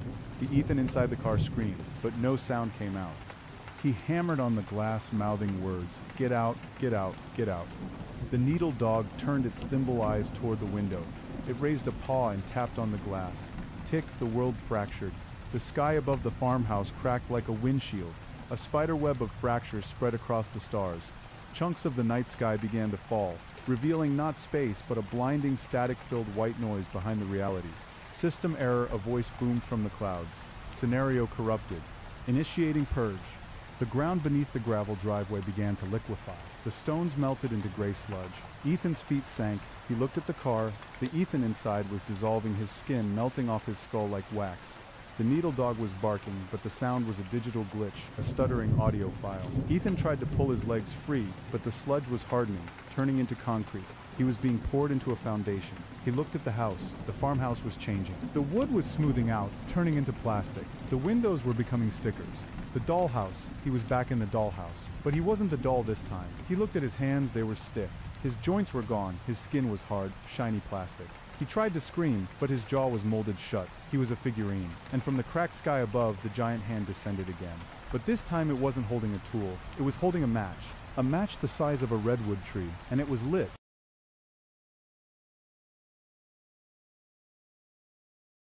Welcome to Ripper's Nighttime Tales, a chilling series of bedtime horror stories narrated by the horror streamer Mr. Rippers with soft rain and thunder. Drift off to multiple scary tales perfect for late night listening on rumble.com. Do hit that like button and consider following the channel. Leave a comment letting me know where and when you listen. Let's build a community. Okay, let's get started. The 13th hour, the neon sign of Miller's Gas and Go buzzed with the frantic, dying energy of a trapped insect, the crimson letter G flickering in a seizure of failing electricity that cast a rhythmic, bloody pulse across the wet asphalt. It was a humid, suffocating night in rural Vermont, October 1986. The air hung heavy with the scent of pine needles, damp earth, and the distinct, metallic tang of an approaching storm. Inside the station, the air was stale, recycled through a vent clogged with years of dust and grease, smelling of burnt coffee and menthol cigarettes. Old Man Miller sat behind the counter, his skin the texture of crumpled parchment, eyes milky with cataracts and years of staring into the dark abyss of the tree line across the road. He wiped a rag across the linoleum counter, smearing a ring of oil rather than cleaning it. The bell above the door jingled a sharp, brassy intrusion into the silence. A man in a beige trench coat, looking every bit the weary traveler with road-weary eyes and a map clutched in a white-knuckled grip, stepped inside. He wanted directions to the old logging road, the shortcut that sliced through the heart of the Black Hollow woods. Miller stopped wiping his hand, spotted with liver marks and trembling slightly, came to rest on the rosary beads piled next to the cash register. He told the traveler the story, his voice a gravelly rasp that sounded like tires crunching on gravel. He spoke of the 13th hour, the minute past midnight on Friday the 13th, a pocket of time that didn't belong to God, but to the things that festered in the soil of Black Hollow. He spoke of the camp that had burned and drowned, of the silence that wasn't really silence. The traveler laughed. It was a dry, dismissive sound. He called it a quaint, local ghost story. A tourist trap without the tourists. He bought a pack of gum, threw a crumpled dollar on the oil-smeared counter, and walked out. Miller watched him go. He watched the traveler's taillights fade into the encroaching fog that rolled off the mountains like a slow-motion avalanche. The old man didn't count the money. He just gripped the plastic beads of his rosary until his knuckles turned white, whispering a prayer that was swallowed by the buzzing of the neon sign. 10 minutes later, the sound of a screeching engine and the sickening crunch of metal wrapping around ancient oak echoed from the valley below, followed immediately by a silence so profound it felt heavy. Miller didn't call the sheriff. There was no point. The fog had claimed its toll. 3 hours later, a beat-up 1978 Ford Econoline van, painted a shade of blue that attempted to hide the rust eating away at its wheel wells, rumbled past the gas station. Inside, the air was thick with the smell of hairspray, cheap cologne, and a bag of fast food burgers that had gone cold miles ago.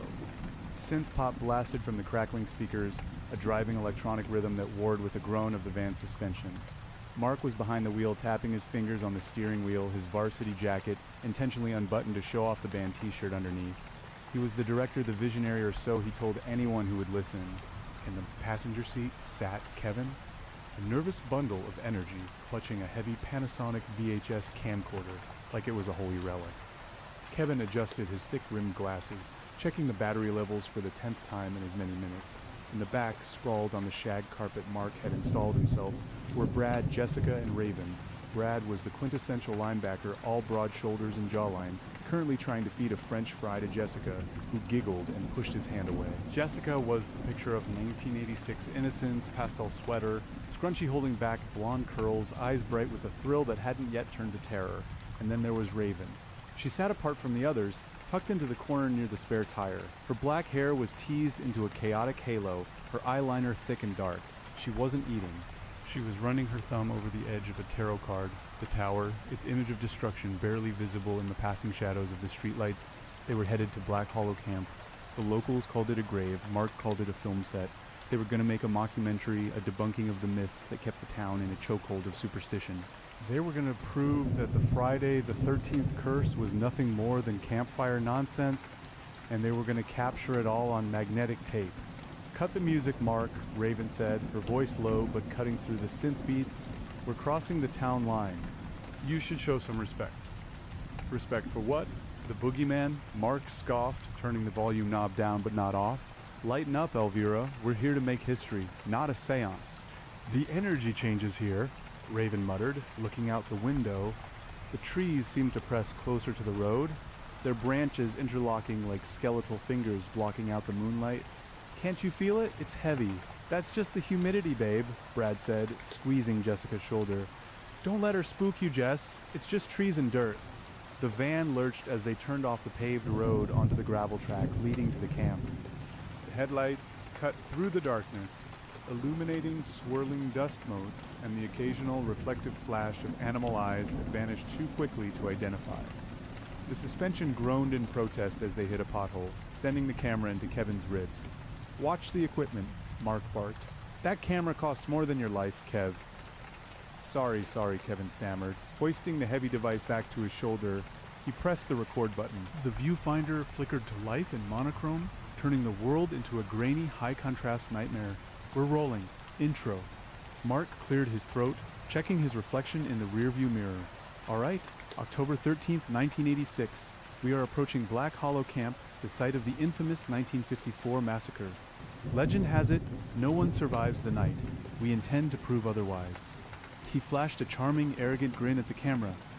The road ended abruptly at a rusted iron gate, chained shut with a padlock the size of a fist. Vines, thick and thorny, had woven themselves through the metal bars, reclaiming the entrance for the forest. Mark killed the engine. The silence that rushed in was deafening. It wasn't the peaceful quiet of nature, it was a held breath, a predator waiting to strike. "End of the line," Mark announced, grabbing his flashlight. "Grab the gear, we walk from here." They piled out of the van. The air was significantly colder here, a damp chill that seeped through denim jackets and varsity leather. The ground was soft, covered in layers of rotting leaves that squelched under their sneakers. Kevin kept the camera rolling, the whir of the tape mechanism the only constant sound. Brad produced a pair of bolt cutters from the back of the van. With a grunt of exertion and a metallic snap that echoed like a gunshot through the valley, the chain fell away. The gate creaked open, the hinges screaming in rust flake agony. As they walked up the overgrown path, the camp revealed itself in the beam of their flashlights. It was a rotting carcass of a place. The cabins, once cheerful and painted in bright summer colors, were now gray and slumped. Their roofs caved in like broken spines. The mess hall loomed ahead, its windows shattered, the jagged glass looking like teeth in a gaping maw. Nature was digesting Black Hollow. Moss coated every surface in a fuzzy green leprosy. Strange circular carvings marred the bark of the ancient pines, symbols that looked like eyes weeping sap. "Zoom in on that," Mark directed, pointing his light at a cabin door hanging off its hinges. "Look at that decay, perfect texture." Raven stopped in the center of the clearing. She was looking up, high above the mess hall, in a precarious bell tower that looked ready to collapse. A bronze bell hung silent and dark against the gray sky. "That bell," she whispered, "the legend says they took it down after the tragedy." "Guess they forgot," Brad said, kicking a rotting soccer ball that had half melted into the mud. "No," Raven said, shivering, "it wasn't there in the old photos. I checked the archives at the library. Someone put it back then," Jessica said, her voice trembling slightly. She moved closer to... "Maybe squatters, or maybe," Kevin said, his voice shaking as he filmed the bell. The camp put it back itself. They set up their base of operations in the main lodge, the only building that seemed structurally sound enough to not collapse on their heads. The floorboards groaned under their weight, and the air smelled of mildew and something sweeter, more cloying, like flowers left too long on a grave. Mark directed them to set up sleeping bags in a circle, placing the electric lanterns in the center. "All right, here's the plan," Mark said, pacing. "We split up. Brad, you and Jess take the lakefront. Get some shots of the water, the dock. Kevin and I will check out the cabins. Raven, you do your witchy thing. Stay here, set up the atmosphere. We meet back here at 11:30 to prep for the midnight shot. Splitting up, Kevin squeaked. Have you never seen a movie, Mark? That's how people die. It's how we cover ground. Genius. Go. The groups dispersed into the darkness. Brad and Jessica walked toward the lake, their flashlight cutting a singular lonely beam through the mist that was beginning to rise from the ground. The lake was a black mirror, perfectly still, reflecting nothing but the void above. The dock was rickety, the wood slimy with algae. This place is creepy, Brad, Jessica murmured, hugging herself. Can we just get the shots and go back? Babe, relax, Brad said, wrapping his arms around her. It's just a rundown camp. Mark's trying to scare everyone for the movie. Watch. He picked up a rock and hurled it into the lake. It splashed, sending ripples outward. See, just water, but the ripples didn't stop. They kept going, defying the physics of the impact, growing larger, more violent, until the center of the lake began to bubble. A foul stench rose from the depths, sulfur and rot. Then, as quickly as it started, it stopped. The water went glass smooth again. Did you see that? Jessica gasped, backing away. Gas pocket, Brad said, though his voice lacked conviction. Swamp gas happens all the time. Meanwhile, Mark and Kevin were exploring the counselor's cabin. It was a wreck of overturned furniture and shredded mattresses. In the corner, half buried under a pile of rotting newspapers, lay a leather-bound journal. Mark kicked the debris aside and picked it up. The leather was damp and cold, feeling disturbingly like skin. Jackpot, Mark grinned, flipping it open. Kevin, get a close-up. The handwriting was jagged, frantic. It belonged to Silas Vane, the camp's founder. Mark read aloud, his voice echoing in the cramped space. The soil is hungry. It demands payment. I have given it the livestock, I have given it the stray dogs, but it wants more. The 13th hour approaches. If I do not appease the unlucky dead, the lake will boil red and the bell will toll for us all. This is gold, Mark laughed. The guy was a lunatic, a total psycho. Mark, Kevin said, lowering the camera, look at the date on the last entry. Mark squinted, Friday, August 13th, 1954. The day the camp closed, the day everyone vanished. He tried to do a ritual, Kevin whispered. He tried to stop something, and he failed. Back at the lodge, Raven had arranged her tarot cards on a dusty table. She turned them over, one by one, death. The hanged man, the moon, judgment. And finally, in the center, the devil. But the card was wrong. The figure on the card wasn't the goat-headed Baphomet. It looked like a man with a face made of shifting shadows, standing in a lake of blood. The card felt hot to the touch. Raven swept them off the table, her breath hitching. The shadows in the corners of the room seemed to elongate, stretching toward her like reaching arms. The group reconvened at the lodge at 11:45 p.m. The mood had shifted, the bravado was gone, replaced by a collective unease that sat in their stomachs like lead.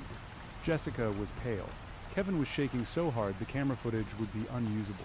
Even Mark looked rattled, though he tried to hide it. Okay, Mark said, checking his watch. 15 minutes to midnight, we go to the chapel. That's where the bell is. We film the countdown, nothing happens. We laugh, we leave. They marched to the chapel, a small A-frame structure beneath the bell tower. The pews were overturned, the altar was covered in dried wax and deep, gouged scratches. Kevin set the camera on a tripod, aiming it at the bell rope that dangled through a hole in the ceiling. The rope was frayed, stained dark at the bottom. 11:58, Mark announced, "Get ready." The wind died.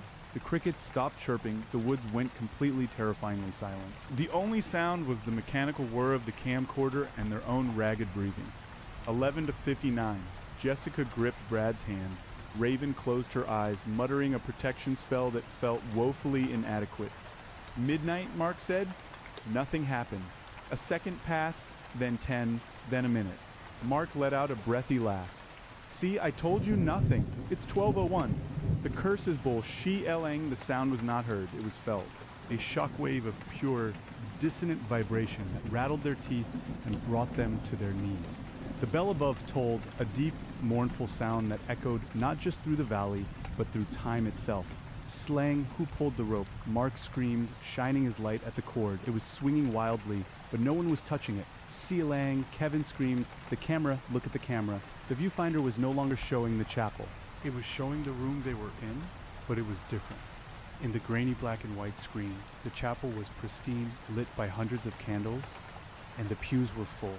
They were filled with people, campers, counselors, sitting perfectly still, their heads turned backward at unnatural angles, staring directly at the lens. "Turn it off!" Jessica shrieked. "I can't," Kevin yelled, mashing the buttons. "It won't stop." The shadows in the corners of the room detached themselves from the walls. They weren't just absences of light anymore. They were three-dimensional, viscous entities oozing across the floor like spilled ink. "Run!" Brad roared, grabbing Jessica. They bolted for the door, but the door slammed shut with the force of a hydraulic press. Brad threw his shoulder against it, but it held fast, solid as the mountain itself. The first shadow reached Mark. It didn't strike him, it stepped into him. Mark gasped, his back arching violently. His flashlight dropped, rolling across the floor, the beam spinning wildly. When Mark stood up, his movements were jerky, marionette-like. He turned to face them.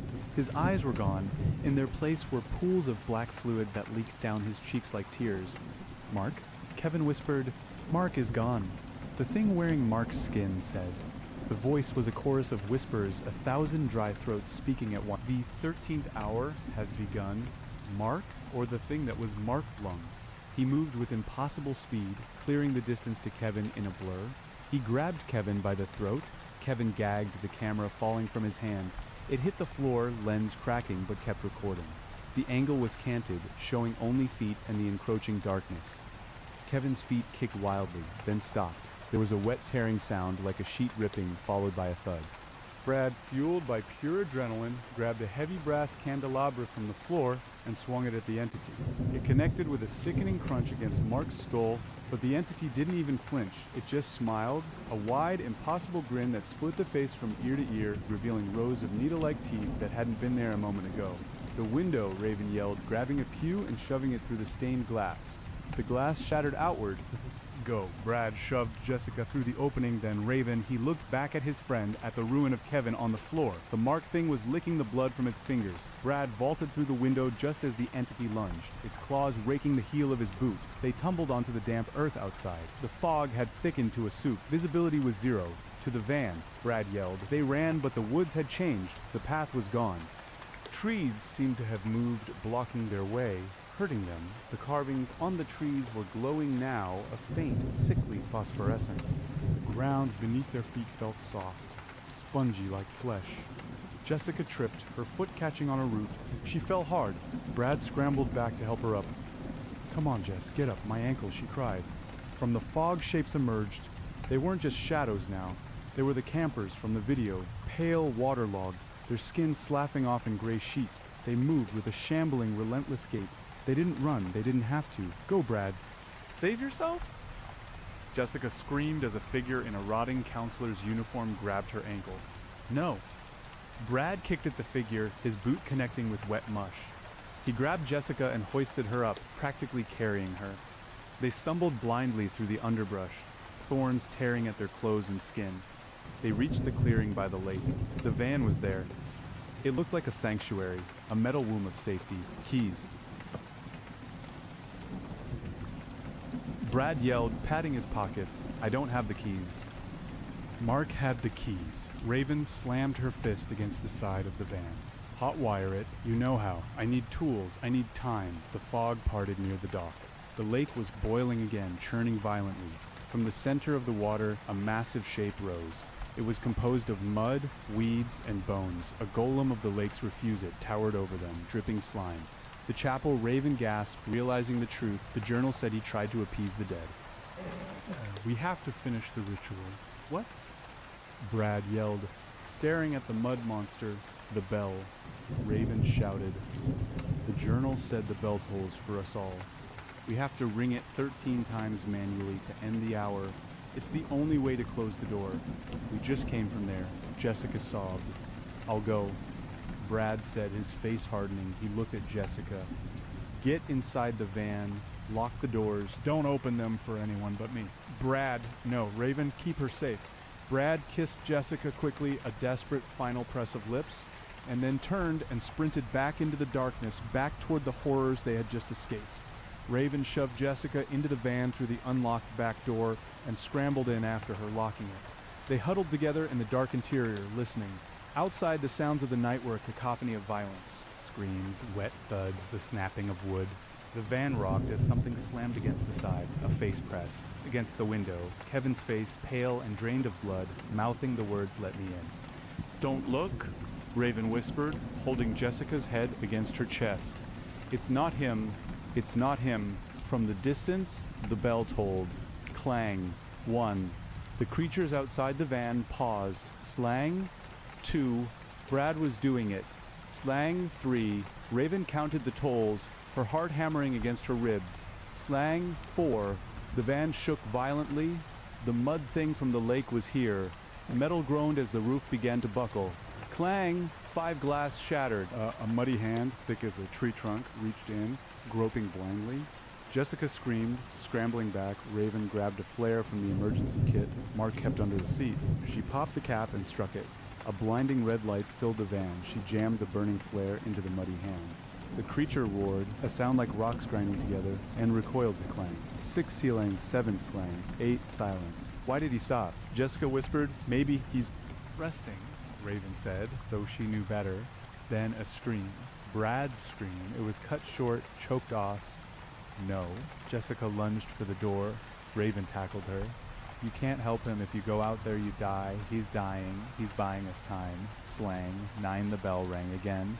But the sound was different. Weaker, desperate, slang. 10, slang, elang, elang. 12 silence. Again, the longest silence in the world. The creatures outside were still, waiting. The 13th hour was almost over. One more ring, just one more. They waited, seconds stretched into minutes. The sun would be rising soon. If the bell didn't ring, the door would stay open. The night would never end. "I have to go," Raven said, her voice steel.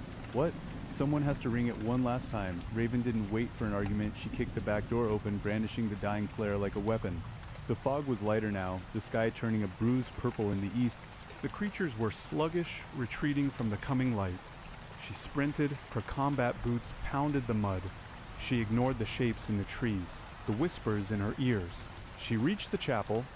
It was a slaughterhouse. Mark's body lay broken near the altar. And Brad was hanging from the bell rope, his body limp, his neck at a wrong angle. He had used his own weight to ring it, and the effort had killed him. But he hadn't had the strength for the final pull.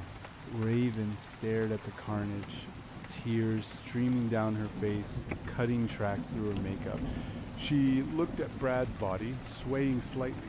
"I'm sorry," she whispered. She leaped, grabbing Brad's legs. She pulled down with all her weight, adding her mass to his. The rope groaned, the mechanism creaked. C-L-ang, 13. The sound was final. Absolute. A shockwave blasted outward from the chapel. The fog screamed as it was sucked back into the earth. The mud creatures dissolved into puddles of filth. The ghosts flickered and vanished like blown-out candles.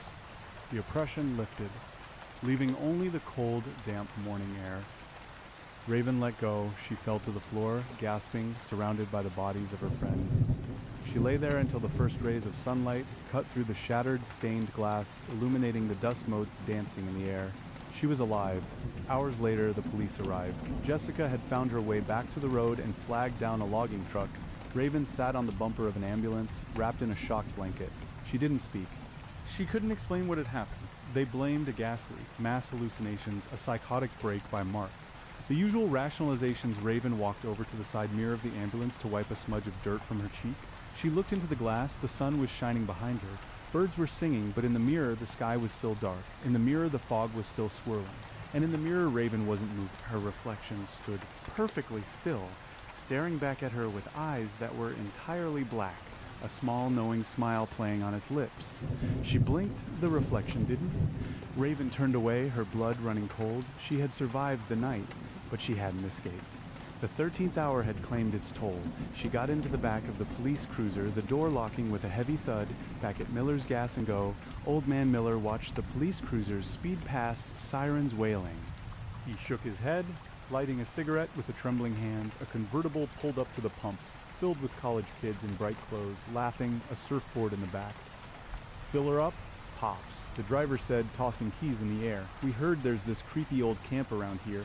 Thought we'd check it out." Miller looked at them. He looked at the rosary on the counter. He looked at the fog that still clung to the edges of the forest, waiting. "It's closed," Miller said.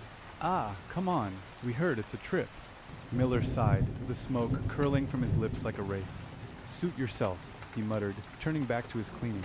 Some never learn. He watched them drive off, laughing toward the tree line. He gripped the rosary.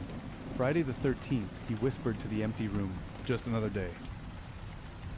The neon sign buzzed, flickered, and for a moment went completely dark. The darkness that swallowed the neon sign at Miller's Gas and Go did not relinquish its hold. It did not flicker back to life. Instead, the blackness seemed to bleed outward from the dead glass tubing and ink spill in the air that defied the physics of light.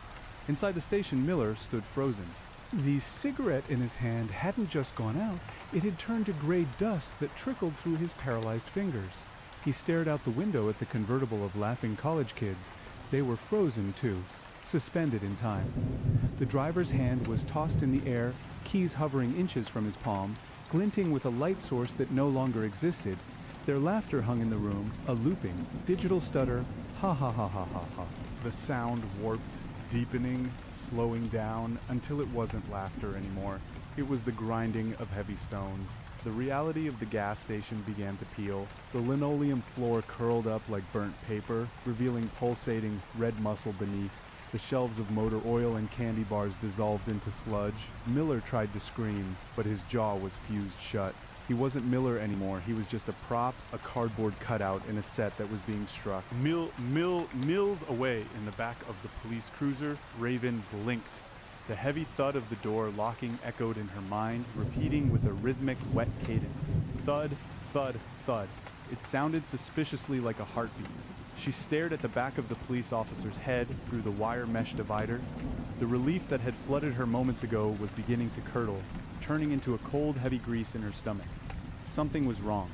The vibration of the car against the road felt too smooth. There were no bumps, no friction of tires on asphalt. It felt like they were gliding. "Officer," she asked. Her voice sounded muffled, as if she were speaking through a mouthful of cotton. The officer didn't reply. He didn't move. His neck was stiff, the skin pale and waxy, possessing the sheen of a mannequin left too long in a shop window. Raven looked out the window. The trees were blurring past, a smear of green and brown. But as she focused, the blur slowed. The trees weren't passing by. They were stretching. The trunks were elongating, twisting like pulled taffy, wrapping around the car.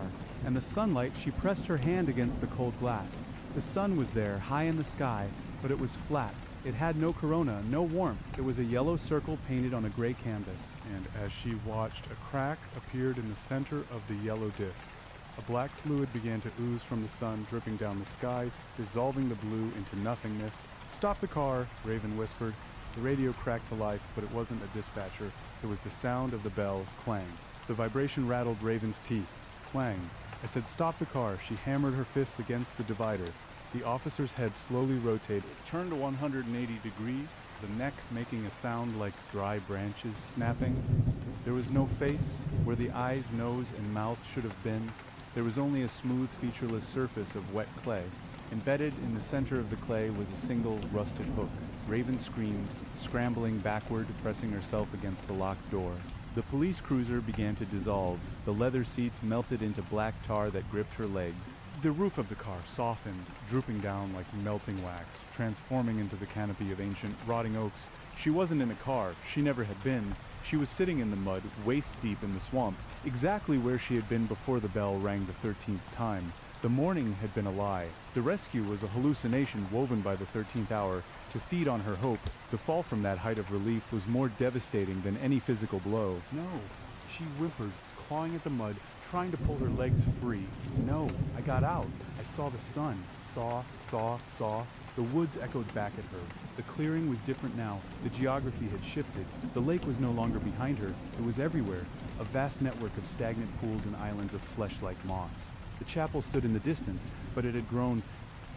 It was now a cathedral of twisted bone and black timber, its spire piercing the low-hanging storm clouds that swirled with bruised purples and blacks. And the bell? The bell was still ringing, but not from the tower. The sound was coming from the ground beneath her. Raven freed one leg, the mud making a sucking sound as it released her boot. She scrambled up onto a root system that felt distressingly like a rib cage. "Jessica!" she screamed. Brad, to her left, the rusted hulk of the van, sat half submerged in the bog. It looked like it had been there for decades. Vines choked the chassis, the tires were gone. The back doors, which she had locked moments ago in her memory, were hanging off their hinges. Raven stumbled toward it, splashing through the oily water. Jess? She reached the van and looked inside. It was empty. No, not empty. The interior was lined with drawings, thousands of them, scratched into the metal, drawn in dirt, daubed in blood. Stick figures running, eyes watching, and the phrase repeated over and over in frantic, jagged script. Time is a circle, time is a teeth. Raven. The voice came from above. Raven spun around, looking up into the canopy. Suspended 20 feet in the air, wrapped in a cocoon of translucent spider silk and thorny vines, was Jessica. Her face was pressed against the membrane of the cocoon, distorted and terrified. "Help me!" Jessica's voice was muffled, barely a squeak. "I'm coming." Raven scanned the area for a way up. The trees here were slick with slime, unclimbable. Then the water in the bog began to churn.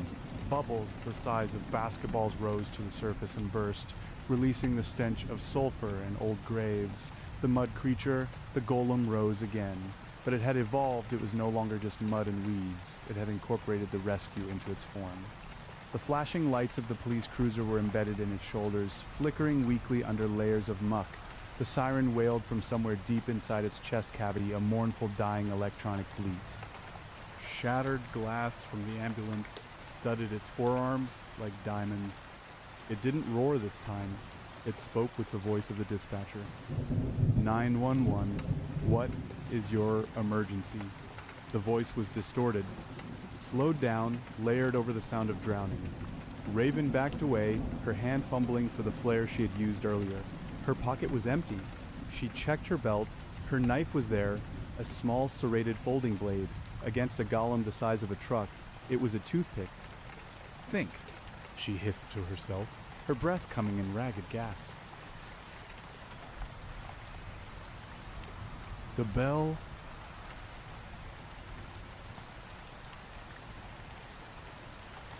The journal said the bell closes the door. We rang it 13 times. Why didn't it work? She looked toward the grotesque cathedral. The bell tower was empty. Brad's body was gone. He had used his own weight to ring it. The realization hit her with the force of a physical blow. The ritual required a sacrifice, yes, but the 13th hour wasn't a clock time. It was a space. They hadn't closed the door. They had locked themselves inside the room. By ringing the bell 13 times, they had acknowledged the hour. They had accepted its logic. They had completed the summoning. The golem lunged. A massive arm, dripping with black sludge and tangled fishing nets, swept through the air.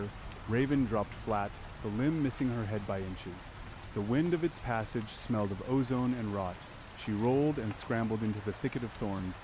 The thorns tore at her jacket, biting into her skin, but the pain grounded her. It was unlike the police car, the pain was real. Unit 42, suspect, is resisting. The golem boomed, trudging after her. The ground shook with each step, the vibrations traveling up Raven's shins. She needed high ground. She needed to get to Jessica.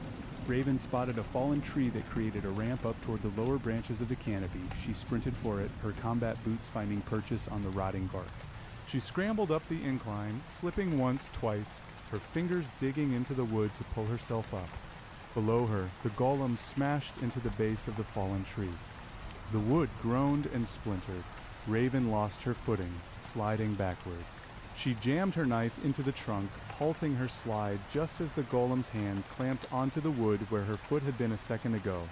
She pulled herself up, vaulting onto a thick branch. She was 15 feet up now, level with the lower tier of the cocoons. There were dozens of them. Jessica wasn't the only one. Raven squinted through the gloom. Inside the other cocoons were the others. The campers from the video, the kids from the convertible at the gas station, Old Man Miller. They were all hanging there in various states of preservation like trophies in a hunter's larder. Raven. Jessica screamed again. The cocoon she was trapped in was vibrating. Something was inside with her. Raven balanced on the branch, the wood slick with moss. Hold on. She leaped to the next branch, the gap terrifyingly wide. She caught it, swinging wildly. Her shoulders screaming in protest. She pulled herself up. She was close now. She reached Jessica's cocoon. Inside, Jessica was thrashing. A dark shape, no larger than a cat, but moving with insectile speed, was crawling over Jessica's legs inside the silk. Raven slashed at the membrane with her knife. It was tough, fibrous, like cutting through leather. slit, a tear opened. "Get out now," Raven yelled, reaching in. She grabbed Jessica's arm. The skin was freezing. Jessica tumbled out of the sack, gasping, covered in a clear, sticky gel. The dark shape inside the cocoon hissed. A cluster of spiders fused together into a single writhing mass and scuttled back into the shadows of the silk. Jessica clung to the branch, shivering violently. We were in the car. We were safe? It wasn't real? Raven said, gripping Jessica's shoulder hard. "Look at me! None of that was real. We are still here. We never left." Jessica looked down at the swamp floor. The golem was staring up at them, its police-light shoulders strobing red and blue against the dark foliage. It raised a hand, and the mud of the forest floor began to rise with it. The trees around them groaned as their roots were manipulated by the entity's will. "What do we do?" Jessica sobbed. Raven looked at the cathedral in the distance. The geometry of it was all wrong. The angles hurt her eyes. It seemed to be pulling the entire forest toward it, a black hole of architecture. "The bell didn't stop it because we played by its rules," Raven said, her mind racing. "We tried to finish the ritual. We did what the journal said, but the journal was written by the man who created this. Why would he write the instructions on how to stop it? A trap. A recipe." Raven corrected. "We weren't closing the door, we were cooking the meal." She looked at the golem, then back at the cathedral. "We have to unring the bell," Raven said. "That's impossible," Jessica stammered. "You can't undo sound." "In the real world? No," Raven said, wiping the sludge from her cheek. She looked at her reflection in the blade of her knife. Her eyes were dark, haunted, but they were her own. The reflection in the ambulance mirror had been the entity mocking her. But here, time is a circle. "We saw it carved in the van. If time is a circle, we can go back. We have to destroy the bell." "But Brad," Jessica's voice broke. "If we break the cycle," Raven said, her voice softening, "maybe we get him back, or maybe we just die for real. But hanging here like leftovers?" She gestured to the cocoons around them. "That's not an option."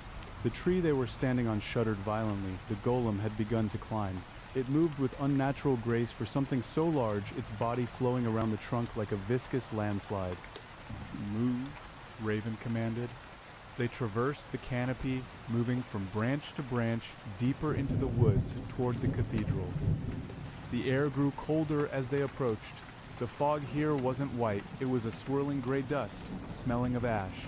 As they landed on the dark earth near the cathedral grounds, the silence returned, but it wasn't a peaceful silence. It was the silence of a held breath. The cathedral doors were open. A warm, golden light spilled out, the only warm light in this entire nightmare. It looked inviting. It looked like safety. "Don't trust it," Raven whispered. They crept closer. Inside, the pews were filled. Raven froze. The pews were filled with people, hundreds of them. They sat perfectly still, facing the altar. They were dressed in clothes from different decades, 1970s camp counselors, 1990s hikers, a family in 1950s Sunday best. They were all statues, not stone, but salt. Pillars of salt, eroded by time, their features smoothed away. At the altar stood a figure. It wasn't the mud creature. It was a man in a pristine black suit. He had his back to them, reading from a large iron-bound book. And on the 13th toll, the man read, his voice smooth and cultured, echoing through the vaulted ceiling. "The sheep shall construct their own pen." He turned around, it was Mark. But his eyes were gone, replaced by burning cinders, and his mouth was stitched shut with gold wire. The voice wasn't coming from his mouth. It was projecting directly into their skulls. Mark smiled, the wire tearing through his lips. "Welcome back, ladies. You're just in time for the sermon." The salt statues in the pews all turned their heads in unison. The sound was like 1,000 grinding stones. Raven gripped her knife. "Run for the tower," she whispered to Jessica. "I'll distract you." "Raven, no." "Go." Raven shoved Jessica toward the side shadows and stepped into the center aisle, into the golden light. "Mark," she shouted, her voice echoing in the vast, impossible space. "Or whatever you are, you forgot something." The entity wearing Mark's skin tilted its head. "And what is that, little fly? You can't trap someone who has nothing left to lose," Raven lied. She was terrified. Her heart was hammering a frantic rhythm against her ribs. But she stepped forward, raising the knife. The floor beneath her feet shifted. The tiles weren't stone, they were teeth. Huge flat molars arranged in a grid. The cathedral was a mouth. "Oh, Raven." The entity laughed, the sound vibrating in her marrow. "You have so much left to lose, you haven't even begun to pay the toll." He raised a hand and the salt statues stood up. Raven braced herself. The nightmare had shed its disguise. There was no more police, no more mourning, no more hope of rescue. There was only the 13th hour, and she was standing in the center of the clock face. She charged. The floor possessed a sickening resilience. As Raven's boots slammed down, the sensation wasn't the jarring impact of stone, but the subtle, dense give of bone set in flesh. The tiles, those broad, flat molars, were slick with a thin film of viscous fluid that smelled faintly of digestive enzymes and myrrh. She skidded, her heel catching on a ridge of gum-like grout. The stumble was nearly fatal. To her left, a family of 4 and 1950 Sunday best lunged. They moved with a terrifying, jerky synchronization, their joints grinding audibly. The father figure swung a fist that was nothing more than a eroded stump of compacted salt. Raven ducked. The fist whistled over her head, the displacement of air stinging her eyes with grit. She drove her knife upward, aiming for where the armpit would be. The blade sank in with a dry crunch like stabbing a bag of gravel. There was no blood, only a puff of white dust that coated her hand and wrist. The vibration shuddered up her arm, numbing her ulnar nerve. She wrenched the blade free, twisting her body to kick the mother statue in the knee. The leg snapped with the sound of a pistol crack. The statue didn't scream. It merely tipped forward, its center of gravity lost, shattering across the enamel floor. The pieces didn't scatter like stone. They writhed for a moment, the salt crystals seeking to reform, vibrating with a magnetic hunger. Violence? The voice of the entity echoed, not from the altar but from the vaulted ceiling, from the ribs of the architecture itself. Such a crude language. Is that all you have to offer the hour? Raven ignored the voice. She was a whirl of motion, a desperate animal trapped in a closing jaw. She wasn't trying to win, she was trying to be loud. She was trying to be the brightest, most irritating thing in the room, so the eye of the storm wouldn't look toward the shadows where Jessica was creeping. A group of hikers from the 90s blocked the center aisle. Their flannel shirts were calcified, stiff as armor. Their faces were smooth blanks, features erased by the relentless wind of the 13th hour, leaving only shallow indentations where eyes should be. Raven threw her shoulder into the nearest one. It was like tackling a boulder. The impact knocked the wind out of her, bruising her shoulder deep down to the bone. She gasped, tasting copper and brine. The statue stumbled back, its heavy boots scraping sparks against the toothed floor. She spun, slashing a backhand arc with her knife. The blade caught the neck of a teenager in a varsity jacket. The head didn't sever, it crumbled. A cascade of salt poured from the wound, burying Raven's boots in granular drifts. Keep moving, don't let them pin you. She scrambled over the back of a pew, which she realized now was carved from huge curved vertebrae, and landed in the next row. At the altar, the thing wearing Mark watched her with an air of bored benevolence. It hadn't moved, it stood amidst a circle of tall candles, but the flames were black, sucking light out of the room rather than casting it. The gold wire stitching its lips glinted. Do you fight the current? The entity projected the psychic weight of the words making Raven's nose bleed. A hot trickle ran down her philtrum, mixing with the salt dust on her lips. You think swimming harder will stop the drowning, but the water is already in your lungs, Raven. You inhaled the moment you read the inscription. Raven vaulted another pew, her breath coming in ragged hitches. She was halfway to the altar. "Shut up," she screamed, her voice cracking. "You're just a parasite." A bottom feeder in a fancy suit. The entity's cinder eyes flared brighter. The skin around Mark's temples began to smoke. Parasite. The entity raised a hand. The gravity in the cathedral shifted. It didn't flip, it tilted. Raven was suddenly fighting to stay upright on a 45-degree slope. The pews groaned, straining against their moorings. The salt statues, heavy and uncoordinated, began to slide. It was an avalanche of compressed humanity. Oh God, Raven gasped. Dozens of statues from the upper rows came tumbling down the incline. Limbs snapped off, heads shattered, torsos pulverized against the bone pews. The sound was deafening, a roar of grinding stone and snapping bone. Raven threw herself beneath the shelter of a pew just as the landslide hit. Bodies of salt slammed into the barrier of vertebrae above her. Dust choked the air, thick and white as a blizzard. She curled into a ball, covering her head as the weight of the congregation piled up against her shelter. Through the gaps in the bone bench, she saw the floor, the teeth, begin to open. The molars were retracting. The gums were parting. Beneath the floor wasn't a basement, it was a throat. A red, wet, pulsating darkness that smelled of ancient rot and digestion. The sliding statues that failed to find purchase were falling into the gaps, tumbling into the wet dark below. There were no screams, only the wet plop of heavy objects hitting deep water, or perhaps acid. Raven scrambled sideways, crawling along the length of the pew, fighting the tilt of the room. She needed to see the side aisle. She needed to know if Jessica had made it. She peered through the dust. The shadows by the eastern wall were undisturbed. The door to the bell tower, a narrow archway that looked like an ear canal, was open. Jessica was gone.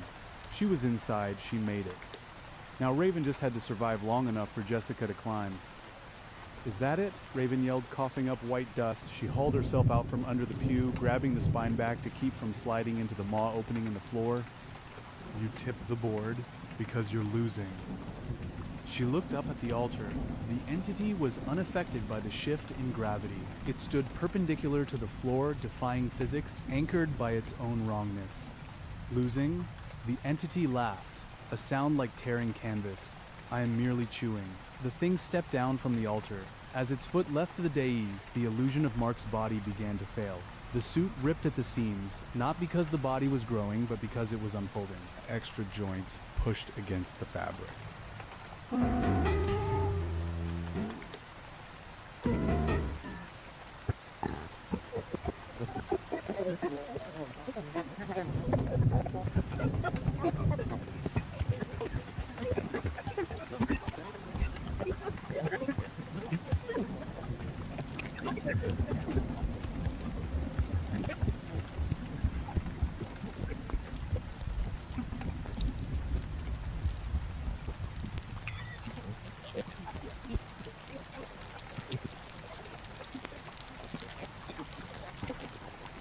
The neck elongated, the skin stretching until it became translucent, revealing dark, ropey muscles underneath that writhed like eels.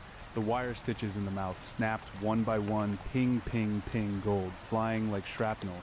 The jaw dropped open, unhinged. It hung impossibly low, resting on the chest. And from that gaping maw, a sound began to build. It wasn't a voice. It was the frequency of the bell. A low, resonant hum that vibrated the fillings in Raven's teeth and blurred her vision. Raven clamped her hands over her ears, but the sound was inside her. It was vibrating her bones. The entity lunged. It didn't run, it flowed. It crossed the distance between the altar and the pews in a blur of motion, leaping over the sliding wreckage of the salt statues. Raven let go of the pew. She slid. The floor was slick, and the tilt sent her rocketing down toward the opening chasms of the tooth floor. The entity slammed into the pew she had just vacated, its claws long, serrated shards of bone, gouging deep gouges into the furniture.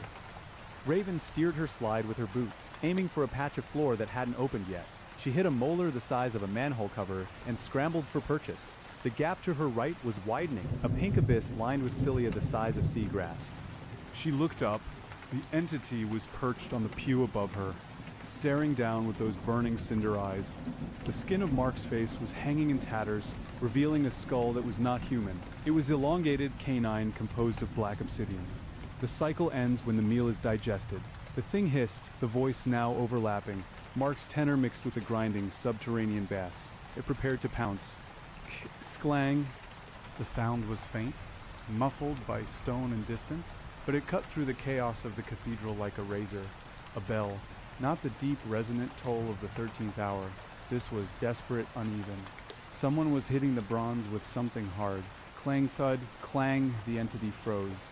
Its head snapped toward the tower door, the burning eyes narrowed. Interference, it snarled. Raven didn't hesitate. While the monster was distracted, she reached into her jacket pocket.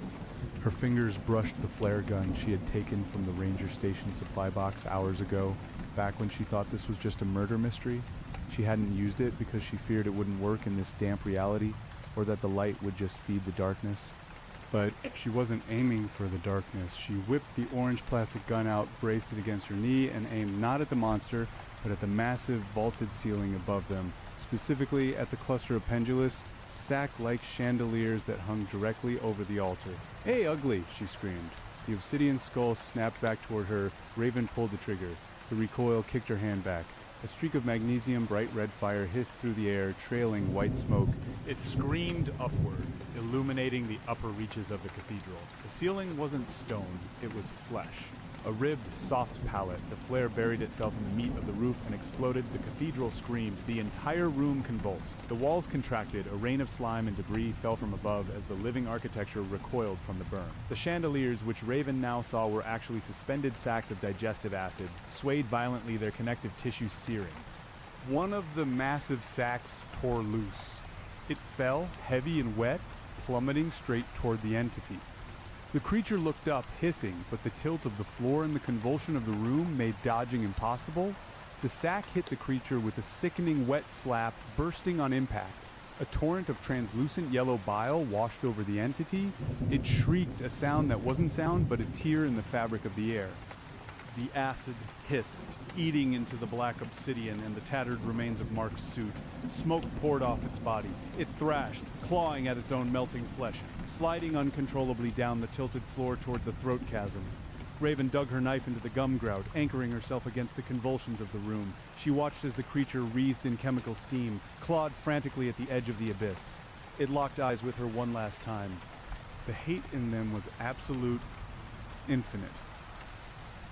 Then the floor shuddered again, a gag reflex, and the creature lost its grip. It tumbled backward into the dark, red throat. Raven didn't wait to see if it hit bottom. The room was trying to swallow itself. The teeth were grinding together. The pews were folding inward. She scrambled up the incline, hand over hand, using the knife as an ice axe. Her muscles burned, her lungs felt filled with glass, but the frantic, offbeat clanging of the bell in the tower gave her a rhythm to move to. Clang, scramble, clang, pull. She reached the side aisle. The floor here was flatter, though still heaving. She sprinted for the archway of the tower. She threw herself through the door just as the cathedral doors slammed shut with a boom that shook the fillings in her head. Silence. Sudden, ringing silence. Raven lay on the cold stone floor of the tower base. It was stone here, real cold, indifferent stone. Dust motes danced in a shaft of pale, gray light coming from a slit window. She rolled over, gasping. She checked her body. Bruises, cuts, covered in salt dust and slime, but whole. Above her, the spiral staircase wound upward into the gloom. Clang. Jessica was still up there. Raven pushed herself up. Her legs trembled, but they held. She wiped the slime from her face and began to climb. The stairs were tight, claustrophobic, the stone walls pressed in, but unlike the forest or the cathedral, this place felt old in a normal way. It felt like history, not nightmare. She climbed until her quads burned, spiraling up and up. Finally, she reached the belfry. It was an open-air platform, exposed to the swirling gray mist of the swamp. In the center hung the bell. It was enormous, iron and bronze, pitted with age, etched with symbols that hurt the eyes if looked at too closely. There was no clapper inside it. Jessica stood next to it, holding a heavy iron pry bar she must have found in the maintenance supplies. She looked wild, hair matted, face streaked with tears and grime. She was swinging the bar with everything she had, hitting the rim of the bell. C-A-L-ing. The sound was thin compared to the bell's potential, but it was disruptive. Jess. Raven called out. Jessica spun around, raising the bar defensively. When she saw Raven, she collapsed, dropping the bar. "You're alive," Jessica sobbed. "I heard the screaming. I thought I'm hard to digest," Raven said, moving to her side. She looked at the bell. "You're doing it. You're making noise." "It's not enough," Jessica said, wiping her nose. I can't break it. It's too solid. And the clapper is gone. We can't ring it backwards if we can't ring it properly." Raven approached the bell. She touched the cold metal. It hummed under her fingertips, a sleeping beast waiting to be woken. "We don't need to ring it," Raven said, looking at the symbols. The journal said unring. You can't unring a bell by hitting it. Then what? Raven looked out over the parapet below them. The swamp churned. The cathedral was shifting, contracting, looking less like a building and more like a crouching toad. The mist was gathering, forming shapes. The entity wasn't dead. It was just regrouping. "Sound is vibration," Raven murmured, her mind working furiously. "Time is a circle. To unring it, we have to stop the vibration. We have to dampen it permanently." She looked at the inside of the bell. It was hollow, a resonant chamber. The sacrifice, Raven said, a cold realization washing over her. The ritual demanded a sacrifice to open the door, to close it, to fill the void. She looked at Jessica. Jessica looked back, eyes widening. "No," Jessica whispered. "Raven, no, not a person." Raven said quickly, though her heart hammered, "But something of value, something that resonates." She reached into her shirt and pulled out the silver locket she wore. It had been her mother's. It was the only thing she had left of the life before the foster system. before the streets. This holds memory, Raven said. It holds pain, just like this place. That's just a necklace. Raven, it's not magic. Everything is magic here, if you believe it enough. Raven said, that's how this place works. It runs on belief and fear. If I believe this is enough, she stepped inside the bell. The space was cramped.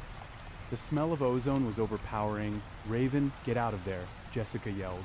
The golem looked. Raven looked down. Climbing up the side of the tower, fingers digging into the mortar, was the entity. It was stripped of its disguise now. A flayed, obsidian skeleton wrapped in smoking, acidic slime. It moved with frantic, insectile speed. It was 30 feet down. 20, give me the pry bar, Raven shouted. Jessica hesitated, then kicked the iron bar across the floor. Raven grabbed it. She didn't strike the bell. She jammed the bar horizontally across the opening of the bell, wedging it against the inner rim. Then, she took her locket, wrapped the chain around the center of the bar, and let it hang in the center of the void where the clapper should be. We have to ground it, Raven said. Jessica, put your hands on the bell. Stop the vibration. What? Touch it. Will it to be silent, pour every ounce of I want to go home into the metal. The obsidian hand slammed onto the parapet ledge. The creature pulled itself up, its skull shrieking, its empty eye sockets fixing on them. Do it! Raven screamed. Jessica lunged forward, slamming both palms against the cold bronze. She squeezed her eyes shut. Quiet. Be quiet. I want to go home. Raven grabbed the other side of the bell. She focused on the locket hanging inside, the symbol of her past, her grief. She visualized the silence of a grave. The silence of a snowy morning, absolute heavy silence. The creature vaulted over the railing. It raised a claw to strike. The toll must be paid. It roared, Raven, and Jessica screamed, not with their voices, but with their wills. They pushed the silence into the metal. The locket began to glow, a soft blue light. The creature froze mid-strike. The bell didn't ring. Instead, it inhaled a vacuum of sound. The thunder of the storm, the roar of the creature, the beating of their own hearts. It was all sucked into the bronze cavity. The air distorted. The symbols on the bell flared white-hot. The creature shrieked, but no sound came out. It was being pulled. The vacuum was stronger than gravity. The obsidian bones began to crack, turning to dust, the dust spiraling into the mouth of the bell. Don't let go, Raven yelled, though she couldn't hear herself. The metal was freezing under her hands, sucking the heat from her body. Frost raced up her arms. The creature disintegrated, its form unspooled like black yarn, drawn inexorably into the bell, into the silence. The tower began to shake. The stone floor cracked. The world outside the belfry was dissolving, the trees turning to ink, the sky turning to static. The silence grew louder. It was a pressure building behind Raven's eyes. She looked at Jessica. Jessica was pale, her lips blue, her eyes rolled back. She was fading. Jess? Raven let go of the bell with one hand and grabbed Jessica's wrist. The world went white. Beep, beep, beep. The sound was rhythmic, annoying. Raven gasped, her body arching off the mattress. Pain flooded her senses, sharp, medicinal, real. Whoa, easy, hold her down. Strong hands pushed her shoulders back. Raven blinked, her vision swimming white tiles. Fluorescent lights, the smell of antiseptic and stale coffee. She was in a hospital room. A nurse was adjusting an IV line. A doctor was shining a penlight in her eyes. She's back with us, the doctor said. Pupils are responsive. Raven tried to speak, but her throat felt like she'd swallowed sandpaper. Jess, she croaked, your friend is in the next bed. The nurse said softly, nodding to the left. A Raven turned her head. Jessica was there, hooked up to monitors, sleeping. Her face was scratched, bruised, but pink with life. You two are lucky, a voice said from the doorway. Raven looked over. A police officer stood there. A real one, not a mud golem. He looked tired, holding a clipboard. Found you two in the wreckage of that old church off Route 9, the officer said. Nasty collapse, roof came down. Forensics said there was a gas leak, hallucinogenic molds or something in the old timber. Explains why you were both raving when the paramedics pulled you out. Raven stared at him. Gas leak. Yeah, the officer said, and I'm sorry to tell you this, but we found the other boy. Brad, he didn't make it out of the basement. Looks like the floor gave way. Raven closed her eyes. The grief was heavy, but it was a dull human ache. Not the sharp, tearing horror of the 13th hour. Rest up, the officer said. We'll need statements when you're stronger. He left. The doctor and nurse finished their checks and stepped out, dimming the lights. The room was quiet. Raven lay there listening to the beep of the heart monitor. It was a good sound, a clock sound. She reached up to her neck. Her hand brushed bare skin. The locket was gone. She froze. She patted the bedside table. Nothing. Nurse, she rasped. The nurse popped her head back in. Yes, honey, my necklace. A silver locket. Did I have it? The nurse frowned. No, sweetie. You didn't have any jewelry on you when you came in, just the clothes on your back. Raven sank back into the pillow. She stared at the ceiling. It was gone, left behind in the bell, the price of the toll. She looked over at Jessica. Jessica's eyes were open, staring at her. They were dark, terrified. Raven. Jessica whispered, "It's okay." Raven said, "We're out. It was just a gas leak." Just a nightmare. Jessica slowly raised her hand. She pointed a trembling finger at the wall clock. Raven looked. It was a standard hospital clock. Black hands, white face. The second hand was ticking, tick, tick, tick. But then it hitched. It moved backward for a second, tock, then forward again. And in the reflection of the glass face of the clock, Raven saw it, standing in the corner of the hospital room, just on the edge of the shadows. A figure in a pristine black suit, its mouth stitched shut with gold wire. It raised a finger to its lips. Shh. Raven's heart monitor began to speed up. Beep, beep, beep. The figure winked, and then as a cloud passed over the moon outside, plunging the room into momentary darkness, the figure dissolved into salt. The clock continued to tick, but Raven knew, with a sinking dread that went deeper than her bones, that the door wasn't locked. It was just pushed shut, and the 13th hour was patient. The rapid beep, beep, beep, beep of the heart monitor spiraled into a frantic, singular whine. The door burst open. Light flooded the room, harsh and invasive, banishing the shadows to the edges of the linoleum. BP is spiking. She's tachycardia. The nurse from before was back, accompanied by a burly orderly.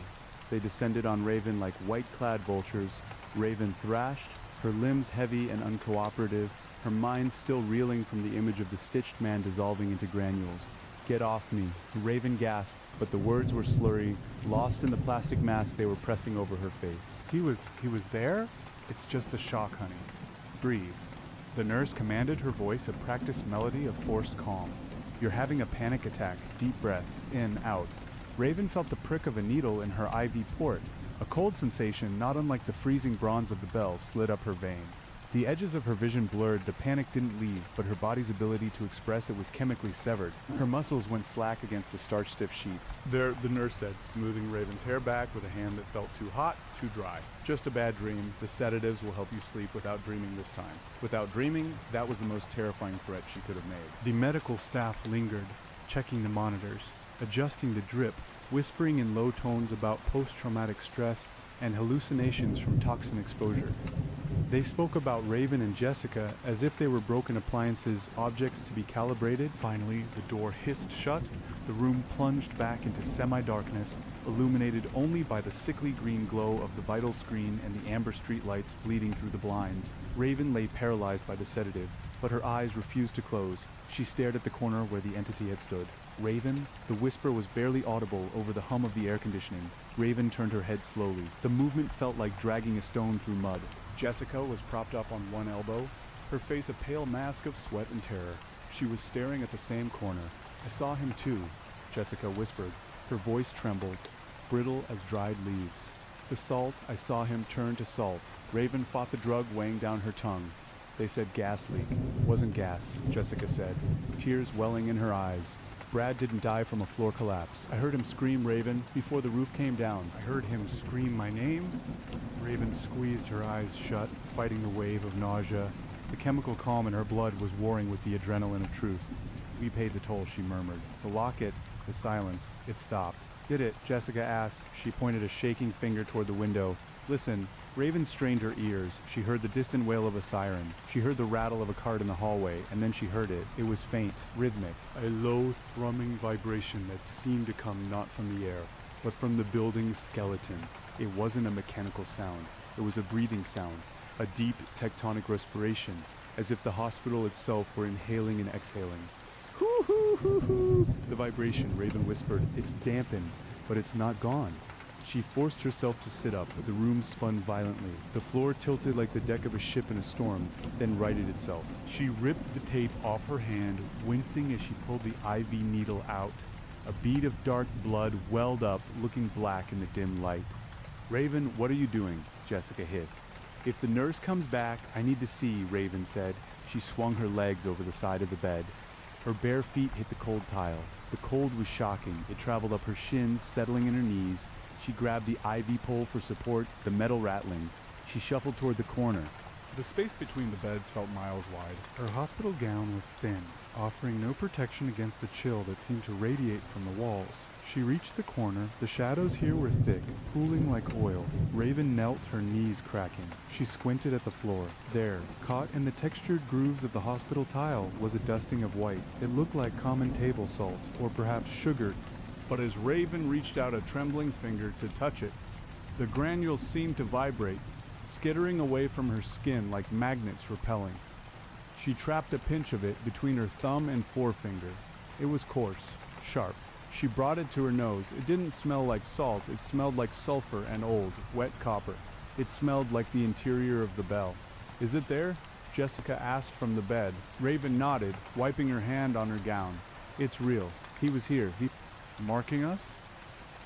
"Why?" "Because we cheated," Raven said, the realization settling in her gut like a stone. She used the wall to pull herself back up. "We forced the door shut. We didn't solve the riddle. We broke the lock. The stitched man, he's the caretaker. We made a mess." She looked at the clock again. The second hand was moving normally now, sweeping past the 12. But the reflection in the glass had changed. Raven leaned closer. The glass covering the clock face acted as a dark mirror for the room behind her. In the reflection, the hospital beds were there. Jessica was there. But the window... In the reflection, the window blinds were gone. Outside, there was no city, no amber streetlights. In the reflection, the window looked out onto a churning gray mist, and rising from the mist, huge and impossible, was the silhouette of the cathedral tower. Raven spun around to look at the real window, blinds, streetlights, a car driving past. Reality, she looked back at the clock, missed the tower. The nightmare, we're straddling it. Raven whispered, a new horror dawning on her. "We're not fully out. We're like radio stations bleeding into each other. Static." She stumbled back to Jessica's bed. Jessica grabbed her hand. Her grip was surprisingly strong, fueled by panic. "What do we do?" Jessica asked. "We can't tell the police. We can't tell the doctors. They'll lock us in the psych ward. And if we're locked in..." Finally, the door hissed shut. The room plunged back into semi-darkness, illuminated only by the sickly green glow of the vital screen and the amber streetlights bleeding through the blinds. Raven lay paralyzed by the sedative, but her eyes refused to close. She stared at the corner where the entity had stood. "Raven?" The whisper was barely audible over the hum of the air conditioning. Raven turned her head slowly. The movement felt like dragging a stone through mud. Jessica was propped up on one elbow, her face a pale mask of sweat and terror. She was staring at the same corner. "I saw him too," Jessica whispered. Her voice trembled, brittle as dried leaves. "The salt, I saw him turn to salt." Raven fought the drug weighing down her tongue. "They said gas leak." "It wasn't gas," Jessica said, tears welling in her eyes. "Brad didn't die from a floor collapse. I heard him scream, Raven, before the roof came down. I heard him scream my name." Raven squeezed her eyes shut, fighting the wave of nausea. The chemical calm in her blood was warring with the adrenaline of truth. "We paid the toll," she murmured. The locket, the silence. It stopped. "Did it?" Jessica asked. She pointed a shaking finger toward the window. "Listen." Raven strained her ears. She heard the distant wail of a siren. She heard the rattle of a cart in the hallway, and then she heard it. It was faint, rhythmic. A low, thrumming vibration that seemed to come not from the air, but from the building's skeleton. It wasn't a mechanical sound, it was a breathing sound, a deep tectonic respiration, as if the hospital itself were inhaling and exhaling. "Ho ho ho, ho ho," the vibration, Raven whispered. "It's dampened, but it's not gone." She forced herself to sit up. The room spun violently. The floor tilted like the deck of a ship in a storm, then righted itself. She ripped the tape off her hand, wincing as she pulled the IV needle out. A bead of dark blood welled up, looking black in the dim light. "Raven, what are you doing?" Jessica hissed. "If the nurse comes back, I need to see," Raven said. She swung her legs over the side of the bed. Her bare feet hit the cold tile. The cold was shocking. It traveled up her shins, settling in her knees. She grabbed the ivy pole for support, the metal rattling. She shuffled toward the corner. The space between the beds felt miles wide. Her hospital gown was thin, offering no protection against the chill that seemed to radiate from the walls. She reached the corner. The shadows here were thick, pooling like oil. Raven knelt, her knees cracking. She squinted at the floor. There, caught in the textured grooves of the hospital tile, was a dusting of white. It looked like common table salt, or perhaps sugar. But as Raven reached out a trembling finger to touch it, the granules seemed to vibrate, skittering away from her skin like magnets repelling. She trapped a pinch of it between her thumb and forefinger. It was coarse, sharp. She brought it to her nose. It didn't smell like salt. It smelled like sulfur and old wet copper. It smelled like the interior of the bell. "Is it there?" Jessica asked from the bed. Raven nodded, wiping her hand on her gown. "It's real. He was here. He's marking us. Why? Because we cheated," Raven said, the realization settling in her gut like a stone. She used the wall to pull herself back up. "We forced the door shut. We didn't solve the riddle. We broke the lock. The stitched man, he's the caretaker. We made a mess."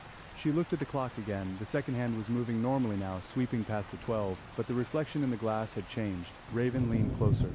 The glass covering the clock face acted as a dark mirror for the room behind her. In the reflection, the hospital beds were there. Jessica was there, but in the reflection, the window blinds were gone. Outside there was no city, no amber streetlights. In the reflection, the window looked out onto a churning gray mist, and rising from the mist, huge and impossible, was the silhouette of the cathedral tower. Raven spun around to look at the real window. Blinds, streetlights. A car driving past. Reality? She looked back at the clock. Mist, the tower, the nightmare were straddling it. Raven whispered, a new horror dawning on her. "We're not fully out. We're like radio stations bleeding into each other, static." She stumbled back to Jessica's bed. Jessica grabbed her hand. Her grip was surprisingly strong, fueled by panic. "What do we do?" Jessica asked. "We can't tell the police. We can't tell the doctors. They'll lock us in the psych ward." "And if we're locked in?" "Then we're trapped with them," Raven finished. "If they sedate us again, we might not wake up here. We might wake up back in the belfry." Raven looked at the door. Through the small rectangular window, she saw the nurse walking past. But for a split second, the nurse's shadow on the wall didn't match her movement. The shadow lagged behind, elongating, growing spindly fingers that dragged along the floor. "We have to leave," Raven said. "Now." "I can't walk," Jessica said, pulling back the sheet. Her right leg was heavily bandaged, splinted from ankle to knee. "They said I tore ligaments when we fell." Raven looked at the injury, then at the wheelchair folded in the corner of the room. "You don't have to walk," Raven said. She went to the wheelchair and unfolded it. It locked with a loud clack that made them both flinch. "I'm getting you out of here, Raven. You can barely stand?" "I've walked on worse." Raven lied. The pain in her head was a rhythmic thudding, synchronizing with the breathing of the building. Get in. It took 5 agonizing minutes to transfer Jessica from the bed to the chair. Every movement was a gamble against the monitors. Raven had disconnected Jessica's sensors carefully, leaving the leads bundled under the pillow to mimic a faint, erratic signal. A trick she'd learned in a foster home to sneak out at night. Raven threw a blanket over Jessica's lap. She grabbed her own clothes from the plastic bag on the bedside table, torn jeans, a flannel shirt stiff with dried mud and swamp water. She changed quickly, wincing as the fabric scraped against the frostbite burns on her arms. The burns were strange. They weren't red or blistered. They were silver, like veins of mercury running beneath her skin. They didn't hurt when she touched them. They felt numb, absent. "Ready?" Raven whispered. Jessica nodded, gripping the armrests of the chair until her knuckles turned white. Raven cracked the door. The hallway was quiet. The nurse's station was 50 feet down to the right. The nurse was typing on a computer, her back to them. Raven pushed the wheelchair out. The rubber wheels squeaked on the linoleum. "Squeak," squeaked to Raven. The sound was deafening. It sounded like the rats in the cathedral crypt. They moved toward the elevators on the left, past the linen closet, past the janitor's closet. As they passed room 304, the door was wide open, the room was empty, the bed stripped. But as Raven pushed the chair past, she felt a draft, a freezing wind blowing out of the room. She glanced inside. Standing in the center of the empty room, facing away from the door, was a boy. He was wearing a muddy varsity jacket. Raven stopped, her heart hammered against her ribs. "Brad," she whispered. The boy didn't turn, but he raised a hand and pointed toward the ceiling. "Raven, come on," Jessica hissed, tugging on Raven's sleeve. She hadn't seen him. Raven blinked. The room was empty again, just a stripped mattress and moonlight.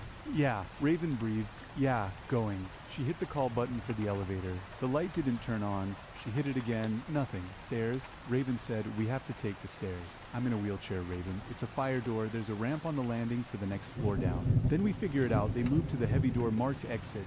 Raven put her shoulder into it. It was heavy, pressurized. She shoved, gritting her teeth, the silver veins in her arms throbbing with a sudden cold ache. The door swung open. But instead of the sterile concrete of a hospital stairwell, they were met with a wall of humid, rot-scented air. The stairs were there, but they were overgrown. Vines, thick and black like arterial veins, pulsed along the handrails. The concrete steps were slick with moss. The fluorescent light above flickered, buzzing with the sound of 1,000 cicadas. "Oh, God," Jessica whimpered. "Don't look at the walls," Raven ordered, turning the wheelchair around to back it down the first step. "Just look at me. Keep your eyes on me. It's back." Jessica sobbed. "We never left." "We left," Raven grunted, straining to hold the weight of the chair as she lowered it down one step. "Thump. This is just leakage. Echoes. We are in the hospital. This is just an overlay. How do you know?" "Because," Raven grunted, lowering it another step. "Thump. If we were back there, that moss would be trying to eat us. Right now, it's just watching." She navigated the chair down the flight of stairs, sweat stinging her eyes. The air in the stairwell was suffocating. It smelled of formaldehyde and swamp gas. They reached the landing. Raven spun the chair around. The door to the second floor, the maternity ward, according to the sign, was blocked. Not locked, blocked. Thick, gray webbing was plastered across the doorframe. It looked like spider silk, but wet and fleshy. Embedded in the webbing were objects: a plastic rattle, a pacifier, a silver wristwatch, a stethoscope. "Trophies," Raven whispered. "We have to go down to the lobby," Jessica said, her voice rising in panic. "Keep going down. Wait." Raven stepped closer to the webbing in the center of the mass. Pulsating with a faint blue light was something familiar. It was her locket. It wasn't gone. It wasn't left in the bell. It was here. Caught in the barrier between floors. It followed me, Raven said softly. She reached out. "Don't touch it," Jessica screamed. Raven's fingers brushed the silver. Instantly the world lurched. The stairwell vanished. The hospital vanished. For a heartbeat, Raven was standing on a vast, flat plain of gray ash. The sky was a bruised purple, devoid of stars. In the distance, a colossal bell hung suspended in the sky. No tower to support it, just hanging in the void. And beneath the bell, thousands of figures stood in silence. They were made of salt. They were all looking at her. Then, with a snap like a rubber band breaking, the vision collapsed. Raven was back on the landing. The webbing was gone. The door to the second floor was just a metal door. The locket was gone. But in her hand, she was clutching something. She opened her fist. It was a piece of paper, old yellowed parchment folded into a tight square. Raven unfolded it, her hands shaking uncontrollably. It was a page torn from a hymnal, but the lyrics had been scratched out with black ink. Scrawled over the notes, in handwriting that looked disturbingly like Raven's own, were 3 words: "Find the sexton." "Raven?" Jessica was staring at her, terrified. You flickered, like a bad hologram." Raven shoved the paper into her pocket. The cold in her arms was spreading to her chest. "We need to get out of the stairwell," Raven said, her voice hard. "The sexton, whoever that is, or whatever that is, it's the next key. I want to go home," Jessica wept. "We are going home," Raven said, grabbing the handles of the wheelchair. "But I think we have to take the long way around." She pushed the door open. The second floor was dark. The power was out here. But down the long shadowed corridor of the maternity ward, the nursery viewing window was glowing with a soft, impossible blue light. And from within the nursery, the music box melody of Frère Jacques began to play. Slow, distorted. "Are you sleeping? Are you sleeping?" Raven didn't hesitate. She turned the wheelchair to the right away from the nursery and broke into a run. The rubber wheels of the wheelchair didn't just squeak, they shrieked, a high-pitched friction that tore through the heavy silence of the maternity ward. Raven pushed harder, her boots slipping on linoleum that felt increasingly slick, as if a layer of oil or condensation had settled over the wax. The blue light from the nursery wasn't staying put. As Raven glanced back, She saw the glow spilling into the hallway like pressurized water bursting from a dam. It crept along the floorboards, a phosphorescent fog that illuminated the dust motes dancing in the air. But the dust wasn't moving randomly, it was swirling, organizing into shapes. Tiny grasping hands. Faster, Jessica whispered, her voice trembling. It's getting louder. The music box melody had slowed to a funereal tempo, the notes grinding against each other like rusted gears. Are you sleeping? I'm trying. Raven gritted out. The exertion was making the silver veins in her arms burn with a paradoxical freeze. It felt as though liquid nitrogen were being pumped through her radial arteries, chilling her blood before it could reach her heart. They passed a station of incubators that had been lined up against the wall, presumably for storage or cleaning. In the flashing strobe of a dying overhead light, Raven saw the plastic cases were not empty. They were filled with black water. And floating in the murky fluid of the nearest one wasn't an infant, but a large rough-hewn stone. A cobblestone, it bobbed gently, tethered by an umbilical cord that vanished into the dark drain at the bottom of the tank. Don't look left, Raven commanded, forcing her gaze straight ahead. I hear wet feet, Jessica whimpered. Raven, I hear wet feet slapping the floor behind us. Echoes, Raven lied again. Just echoes, but she heard it too. Slap, slap. Slap? A wet, frantic rhythm that was outpacing the wheelchair. It sounded like a child running through puddles, but the puddles were made of meat. The corridor seemed to stretch, the perspective warping.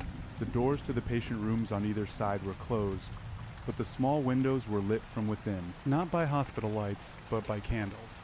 Hundreds of flickering orange lights visible through the reinforced glass. Shadows danced on the blinds, tall, elongated figures bending over beds, raising implements that looked like scythes or surgical saws. Where are the stairs? Jessica cried out. We passed the nurse's station. The layout is changing, Raven said, her breath hitching. The building is remembering what it used to be. It was never a church. It's a hospital. Before the hospital, Raven said, the realization hitting her with the force of a physical blow. The land, the foundation. It's all the same bruise. Ahead, the corridor finally terminated at a T-junction. To the left, the sign pointed to NICU. To the right, elevators, Chappelle morgue access. Raven banked the chair hard to the right. The centrifugal force nearly tipped Jessica out, but the injured girl slammed her hand against the wall to steady herself, leaving a bloody smear on the beige paint. Sorry, Raven gasped. Just go.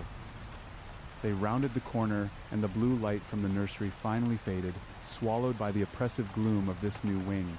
But the air here was different. It didn't smell of rot or swamp anymore. It smelled of incense and formaldehyde. A cloying, sweet chemical scent that coated the back of the throat. The floor here was tiled in a black and white checkerboard pattern that hurt the eyes. The walls were lined with portraits of hospital benefactors, old men in suits, but as Raven pushed the chair past them, the faces seemed to have been scratched out, replaced by crude drawings of bells. The sexton, Raven muttered, the note in her pocket feeling heavy like a lead weight. A sexton takes care of the church property. They ring the bells, they dig the graves. Why does that matter? Jessica asked, clutching the blanket to her chest. Because if we're in the nightmare, we have to play by the nightmare's logic. We can't just walk out the front door. We have to find the key. Raven scanned the signs. The sexton would be near the dead or the holy ground. The morgue is in the basement, Jessica said. Please don't say we have to go to the basement. Not yet, Raven said. She spotted a set of double oak doors halfway down the hall. They stood out violently against the clinical surroundings. Intricate carvings of weeping angels adorned the wood, their faces buried in their hands. Above the door, a modest plastic sign read, Interfaith Chappelle, there, Raven said. That's a trap, Jessica said immediately. It looks like a coffin, Raven. It's a threshold. The webbing on the stairs, it was a barrier. This looks like a bridge. The sound of wet footsteps behind them grew louder. Slap, slap, slap, closer now. Fast. Raven didn't wait for Jessica to argue. She shoved the wheelchair toward the oak doors. She let go of the handles at the last second, threw her shoulder into the wood, and the doors gave way with a heavy, pressurized hiss. She grabbed the chair again and shoved Jessica inside, diving in after her and kicking the doors shut. She slammed the deadbolt home just as something slammed into the other side. Thud. The wood groaned. The weeping angels on the carving seemed to shudder. Thud. Open up. A small gurgling voice called from the hallway. It sounded like a child speaking through a mouthful of water. Time for your medicine. Raven backed away from the door. Her chest heaving, it can't get in. Sanctuary rules? You're making that up, Jessica whispered, tears streaming down her face. I have to believe it, or we're dead. Raven turned to look at the room they had entered. It was the hospital chapel, but it had been stretched vertically. The ceiling was impossibly high, vanishing into a gloom where faint, dusty rafters crisscrossed like spider legs. The rows of modest, padded chairs usually found in hospital chapels were gone. Instead, there were wooden pews, ancient and worm-eaten, stained black with age. At the front of the room, there was no altar. There was a medical gurney draped in purple velvet, and behind the gurney, where a cross or a Star of David should have been, was a stained glass window. But it didn't look outside. It was backlit by a churning, feverish red light, depicting a scene of a great tower crumbling into a sea of eyes. Is this... Jessica's voice died in her throat. It's the belfry, Raven said softly, or the memory of it. She walked slowly down the center aisle. The silence here was heavy, pressurized. It pressed against her ears. The cold in her veins pulsed in time with the throbbing red light behind the glass. On the velvet-draped gurney lay a book. It was massive, bound in pale, cracked leather that looked suspiciously like skin. Raven approached it. Jessica wheeled herself slowly behind, afraid to be left near the door where the wet thing was still scratching. Scritch, scritch, scritch. Raven reached out to the book. Her silver-veined hand hovered over the cover. There was no title, just a symbol burned into the leather, a circle with a crack running through it, a broken bell. Find the sexton, she whispered. She opened the book. It wasn't a Bible. It was a ledger.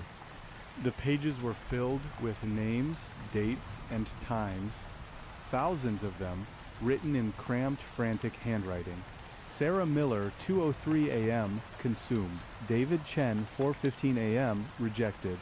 Emily Vance, 11:50 p.m., integrated. Raven flipped the pages, her heart hammering. The dates went back decades, centuries. Long before the hospital was built, Raven, Jessica whispered. Look at the last entry. Raven looked to the bottom of the open page. The ink was still wet. It glistened black in the red light. Jessica Thorne pending. Raven Darkholm returned, Raven read aloud. The word tasted like ash. Suddenly, a sound came from the shadows in the corner of the chapel to the right of the stained glass. It was the sound of metal scraping on stone. Shh, shh, shh. Raven spun around, placing herself between the noise and Jessica. A small door, almost hidden in the wainscoting, creaked open. It was a door for a priest or a janitor. A figure emerged. He was tall, impossibly gaunt, wearing the gray jumpsuit of a hospital janitor. But over it, he wore a tattered, moth-eaten stole embroidered with silver thread. His face was hidden behind a surgical mask that was stained yellow, and he wore thick, rubber autopsy gloves. In one hand, he held a mop, in the other, a heavy iron key ring that jangled with the sound of wind chimes. He didn't look at them. He looked at the floor, where a small puddle of water had dripped from the ceiling. He began to mop it up with slow, methodical strokes. The sexton? Raven asked, her voice steady despite the terror gripping her gut. The figure stopped mopping. He slowly raised his head. His eyes were milky white, cataracts covering the pupils entirely. The service is over, the man rasped.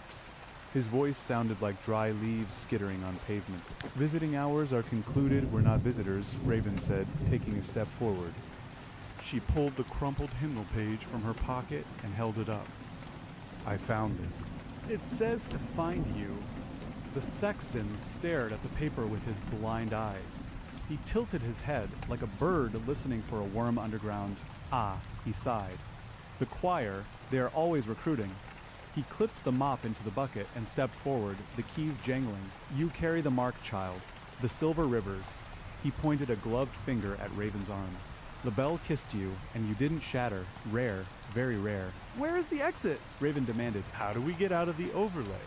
Out? The sexton chuckled, a dry, wheezing sound. There is no out, child. There's only down or up. The hospital is just the skin.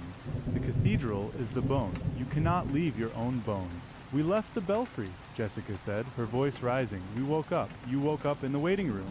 The sexton corrected, gesturing around the chapel. This whole place, the machines, the doctors, the medicine. It is just the waiting room for the final service. He turned and walked toward the small door he had entered from. If you wish to file a complaint, he said over his shoulder, you must speak to the administrator. He is in the basement. In the deep morgue, the basement, Raven said, a cold dread settling in her stomach. The elevator is broken, the sexton said, pausing at the door.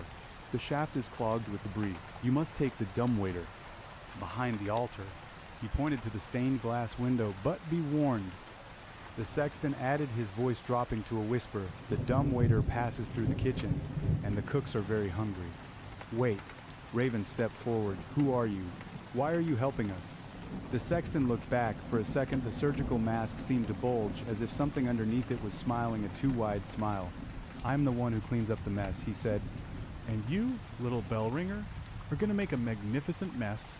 He stepped through the small door and slammed it shut. The sound echoed like a gunshot. Raven stood frozen for a moment, then turned to the stained glass window. Behind the altar, she muttered. She moved to the gurney and shoved it aside. The wheels squealed. Behind the velvet drapes, set into the stone wall beneath the window, was a small stainless steel smelling hatch. of rancid meat About 3 and feet old by 3 copper. feet. A A single single frayed elevator rope for hung in the food or center. laundry. We can't fit in that, Jessica said, looking at the small box. Raven, the wheelchair won't fit. Raven looked at the shaft, then at Jessica's splinted leg. Then she looked back at the main doors of the chapel. The scratching had stopped, but now a liquid was seeping under the door. A thick black fluid, it was bubbling. We don't have a choice, Raven said. She turned to Jessica. We leave the chair, I carry you. You can't. Your arms? My arms are numb, Raven said. I can't feel the pain anymore. That's a good thing right now. She knelt down, climbed on my back. We have to slide down the ropes. If the sexton is right, the kitchen is below us, and below that, the deep morgue. Jessica hesitated, terrified, but the black liquid was spreading fast, sizzling where it touched the legs of the pews. Jessica wrapped her arms around Raven's neck. Raven grunted as she stood, the weight settling onto her spine. The silver veins in her arms pulsed violently, glowing bright enough to illuminate the inside of the dumbwaiter shaft. Hold on tight, Raven whispered, and whatever you hear in the walls, don't scream. She stepped into the metal box, grabbed the greasy rope with her glowing hand, and kicked the brake release. They dropped into the dark,